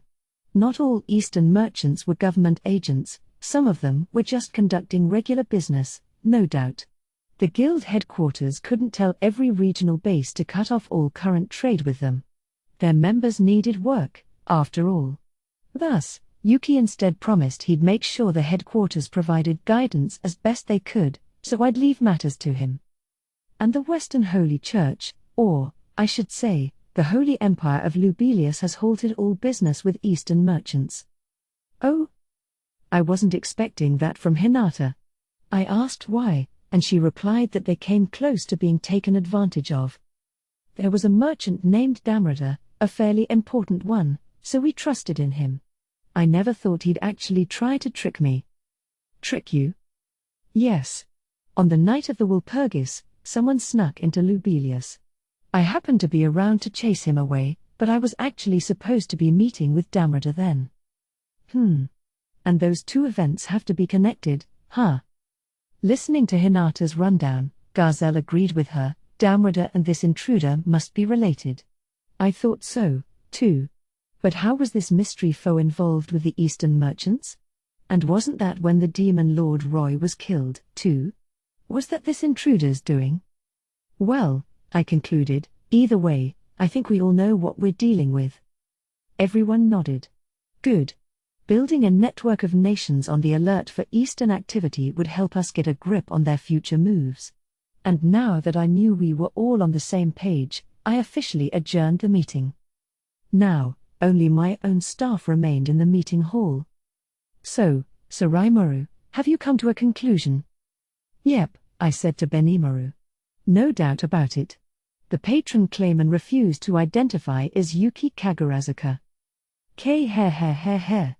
I agree. The lack of evidence is an issue, but I have no doubts, either. If Diablo agreed, there was no room for questioning it. I had only become sure of it after Luminous gave me her advice. The other woman I was reserving judgment on for now, but Yuki was definitely suspect. I mean, only a very few people knew about what had happened between Shizu and me. I wasn't sure who leaked that info to Hinata, but she told me herself that it was a merchant from the East. Then, as I conducted my own investigations, I came across some interesting information. Mjaran told me that she never heard of the moderate jesters. Clayman was always a careful demon lord, Geld said. He didn't trust his own men one bit. I think he kept that company of clowns a secret from them all. He was right. Clayman believed nobody, and he wanted the moderate jesters to remain unknown to his entire bureaucracy. However, as Shuna proved in her investigations, he and the Eastern merchants had public connections to each other. Mjaran saw them herself. She even advised them a few times. Which means the clowns approached Clayman disguised as merchants. Geld and Gable seemed convinced. I nodded back at them. I got some testimony from Adalman on this subject. Apparently, the jesters showed themselves to him. The jesters did not go through any particular pains to hide themselves. They certainly didn't disguise themselves as merchants, and if Adalman saw them, they must have at least ventured near Clayman's manor. No one had seen them inside, however, which made my theory more likely. Diablo's smile widened. The moderate jesters and the Eastern merchants. There's little doubt these two groups are connected. Right, Benimaru said with a smile of his own. And if Laplace didn't show up in that battle, then it was likely him who killed Roy. Out of the three jesters I knew, Footman and Tyr were busy behind the scenes in the battle against Clayman's forces, looking for and killing any magic-born liable to betray the demon lord. What was the third among them doing, then? Benimaru had to be right. This other jester was infiltrating Lubelius, in search of something. Everyone who knows about Shizu and me was present at today's meeting. That was why I asked the last question I did. Cabal, Ellen, and Guido were out of the question. Gazelle and Almesia could be crossed off the list. Fuse, Villard, and Blumen's royal couple were beyond a reasonable doubt. They had no clear motive and only trivial connections to the merchants. And Hinata, being almost victimized herself, couldn't have perpetrated this. That just left Yuki. He admitted that he has connections to Eastern merchants, yes. He couldn't have pretended otherwise. That high-quality paper they've got is made in the Eastern Empire, apparently, and Yuki always had an ample supply of it. There's no way he could have denied it. We could have extracted something more from him today. A written confession or the like. A pity we didn't. It was, but I wasn't too sad about it. Shizu and I had a unique relationship. Nobody who knew about it was the kind of person who'd breezily gossip about it to complete strangers. If someone leaked the news, it had to be someone opposing me. And if you considered the list of people who were sure that information leak would make Hinata act, Yuki was the only one I could think of. To tell the truth, I had suspected Cabal's group at first. But it was Ellen's advice that made me decide to become a demon lord in the first place. Plus, with Elmesia backing her up the whole time, there'd be no reason for her to tell the Eastern Empire about me. Revealing such a vital secret would benefit the enemy alone, not her at all, and the same was true for the Bloomindians. If they wanted to oppose me, they wouldn't have signed a treaty with me. They would have just held back, avoiding deep ties with us, and profited from the fallout. If I had to guess, the Eastern merchants are trying to expand their influence in the Western nations. And the church forces got in the way of that, didn't they? I think so, too. If they pitted you against Hinata, so Rimuru, chances are they hoped you would kill each other off. Yes. It is clear that it didn't matter to them who killed whom. Benimaru and Diablo were in agreement with me. I went on. The two main influential groups in the Western nations are the Council and the Church, and I'm guessing the Eastern merchants are trying to work on both of them, slowly expanding their clout over time. And working with them is the Free Guild, then? I briskly nodded at Diablo. As motives went, this was the biggest and most plausible one. I had no physical evidence to back it up, but my conclusion was already made. So what will you do? I thought I could hear Diablo offering to assassinate him at once, but I pretended not to. That'll depend on what our foe does. I wondered if I was wrong for a moment, judging by how much support he offered us today, so let's just be very careful with him and see if we find a way to grab him by the tail. Very well. I will ensure the guild building in town is kept under constant surveillance.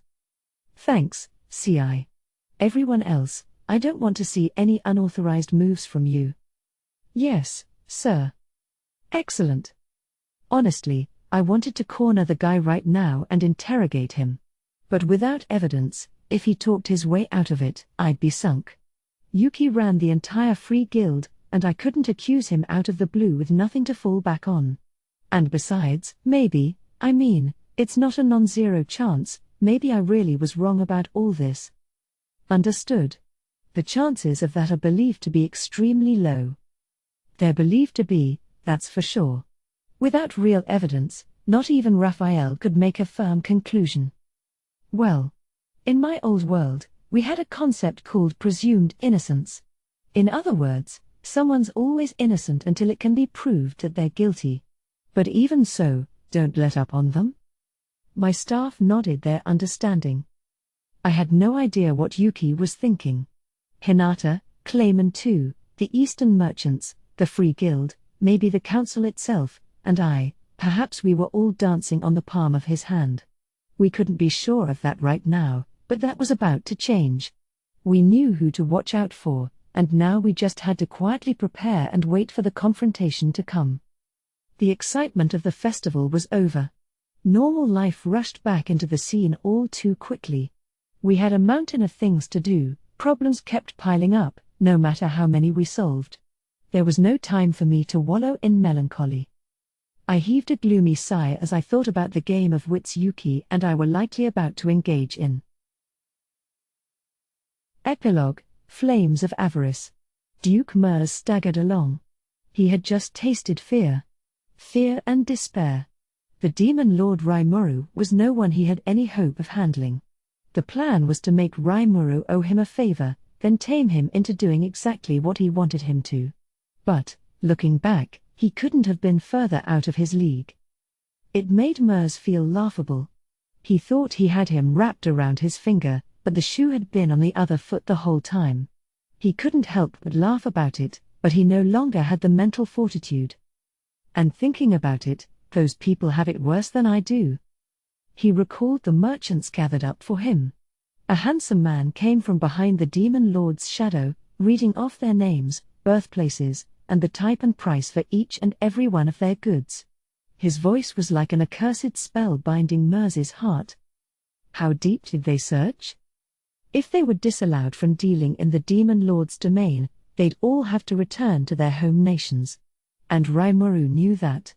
Reading off all their nationalities was his way of applying that extra beat of pressure to their threats. The demon lord's domain would no doubt develop further in the future, as would any nation working with it. It was the creation of a new, and powerful, economic bloc, and it meant any nation shut out of it would immediately fall behind in competitiveness.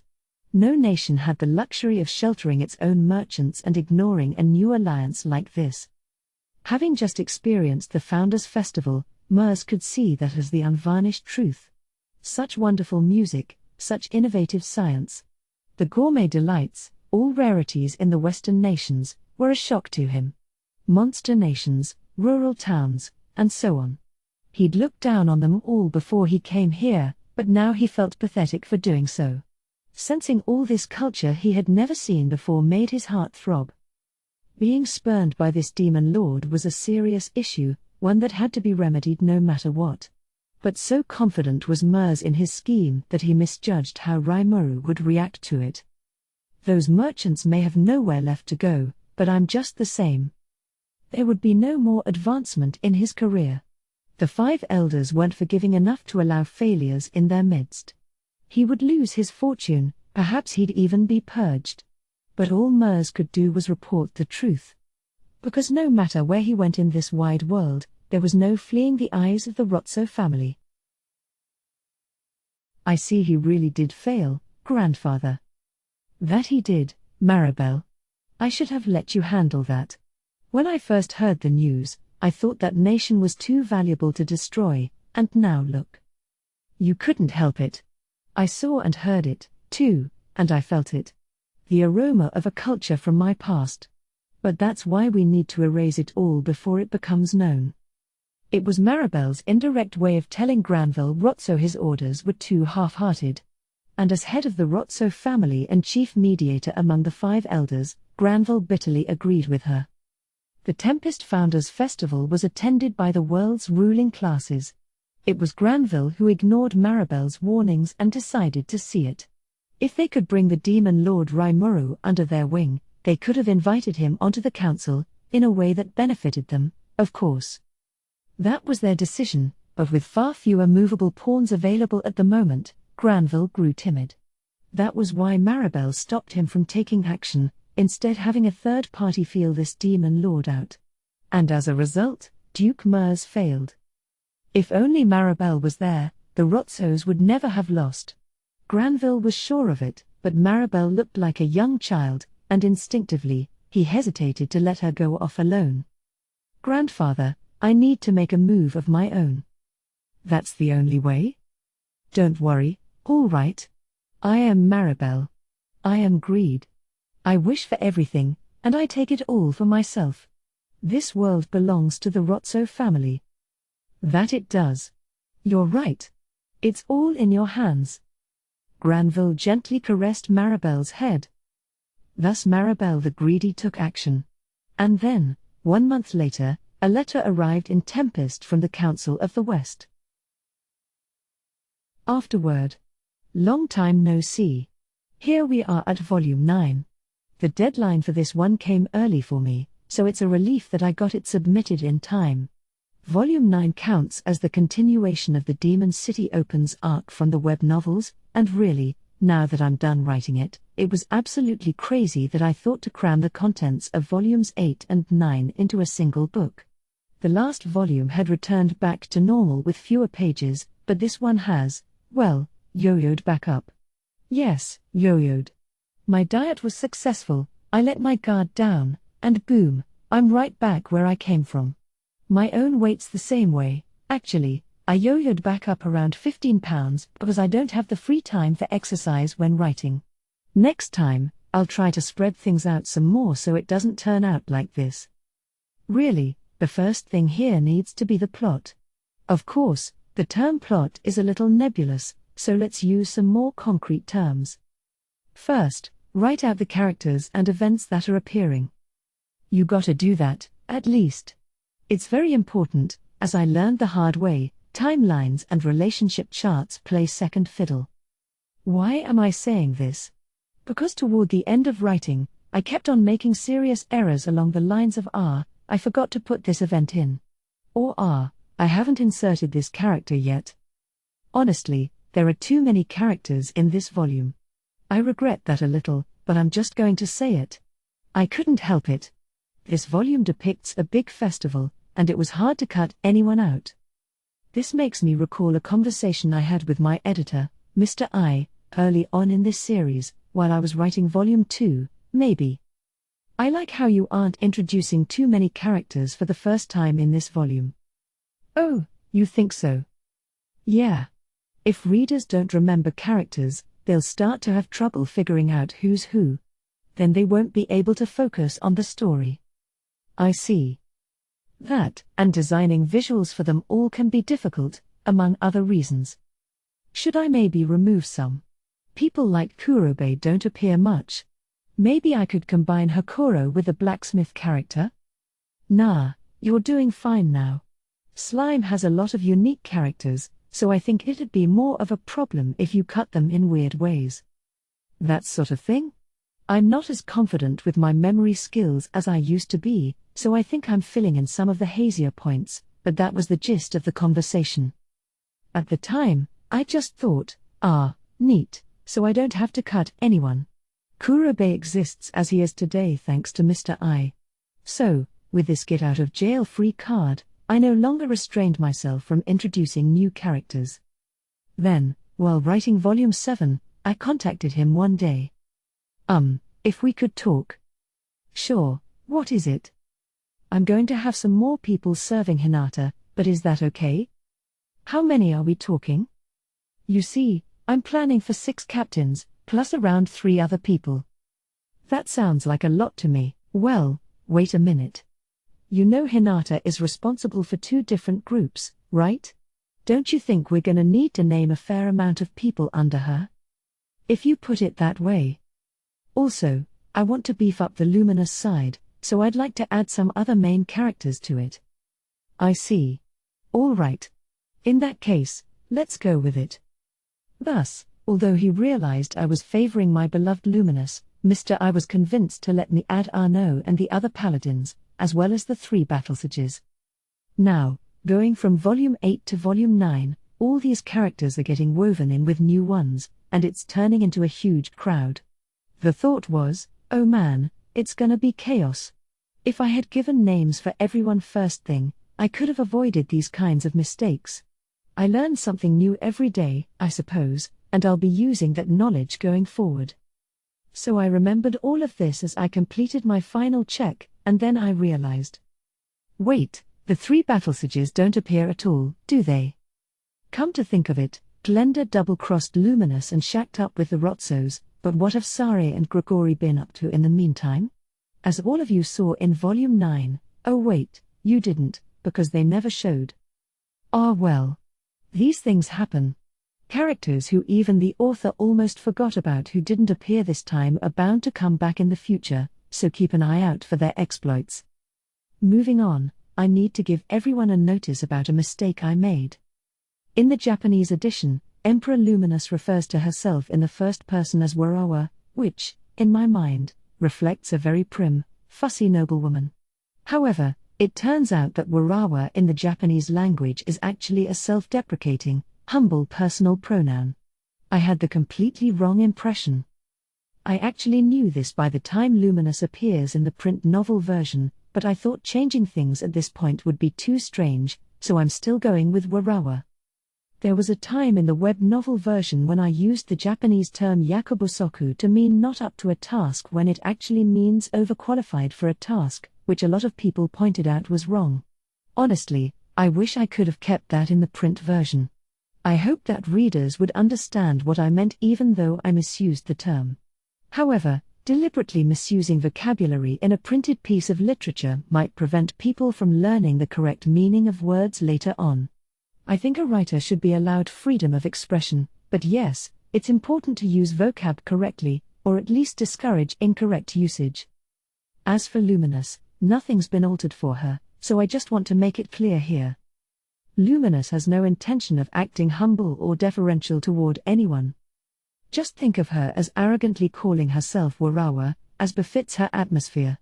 Thanks, now I'm almost out of afterword pages. Once again, Mr. I just called me up and said, "Hey, 6 afterword pages please, okay?" Hoo boy. My first draft already had a ton of text, and as we revised it, I expanded my depictions of some characters, and now this afterword. It looks like Mr. I has once again lost any resistance to these volumes getting thicker and thicker. I can't complain, since it beats being asked to pare it down. Okay, that's not entirely true. But I'm a little concerned about how the next volume will turn out. The plot's really going to start moving, I think, so. With all the events in store, I'm excited to see how I'm going to piece the story together. I'm hoping to really focus on the plot this time, starting with a scene in the labyrinth I couldn't quite flesh out in this volume. See you in the next volume.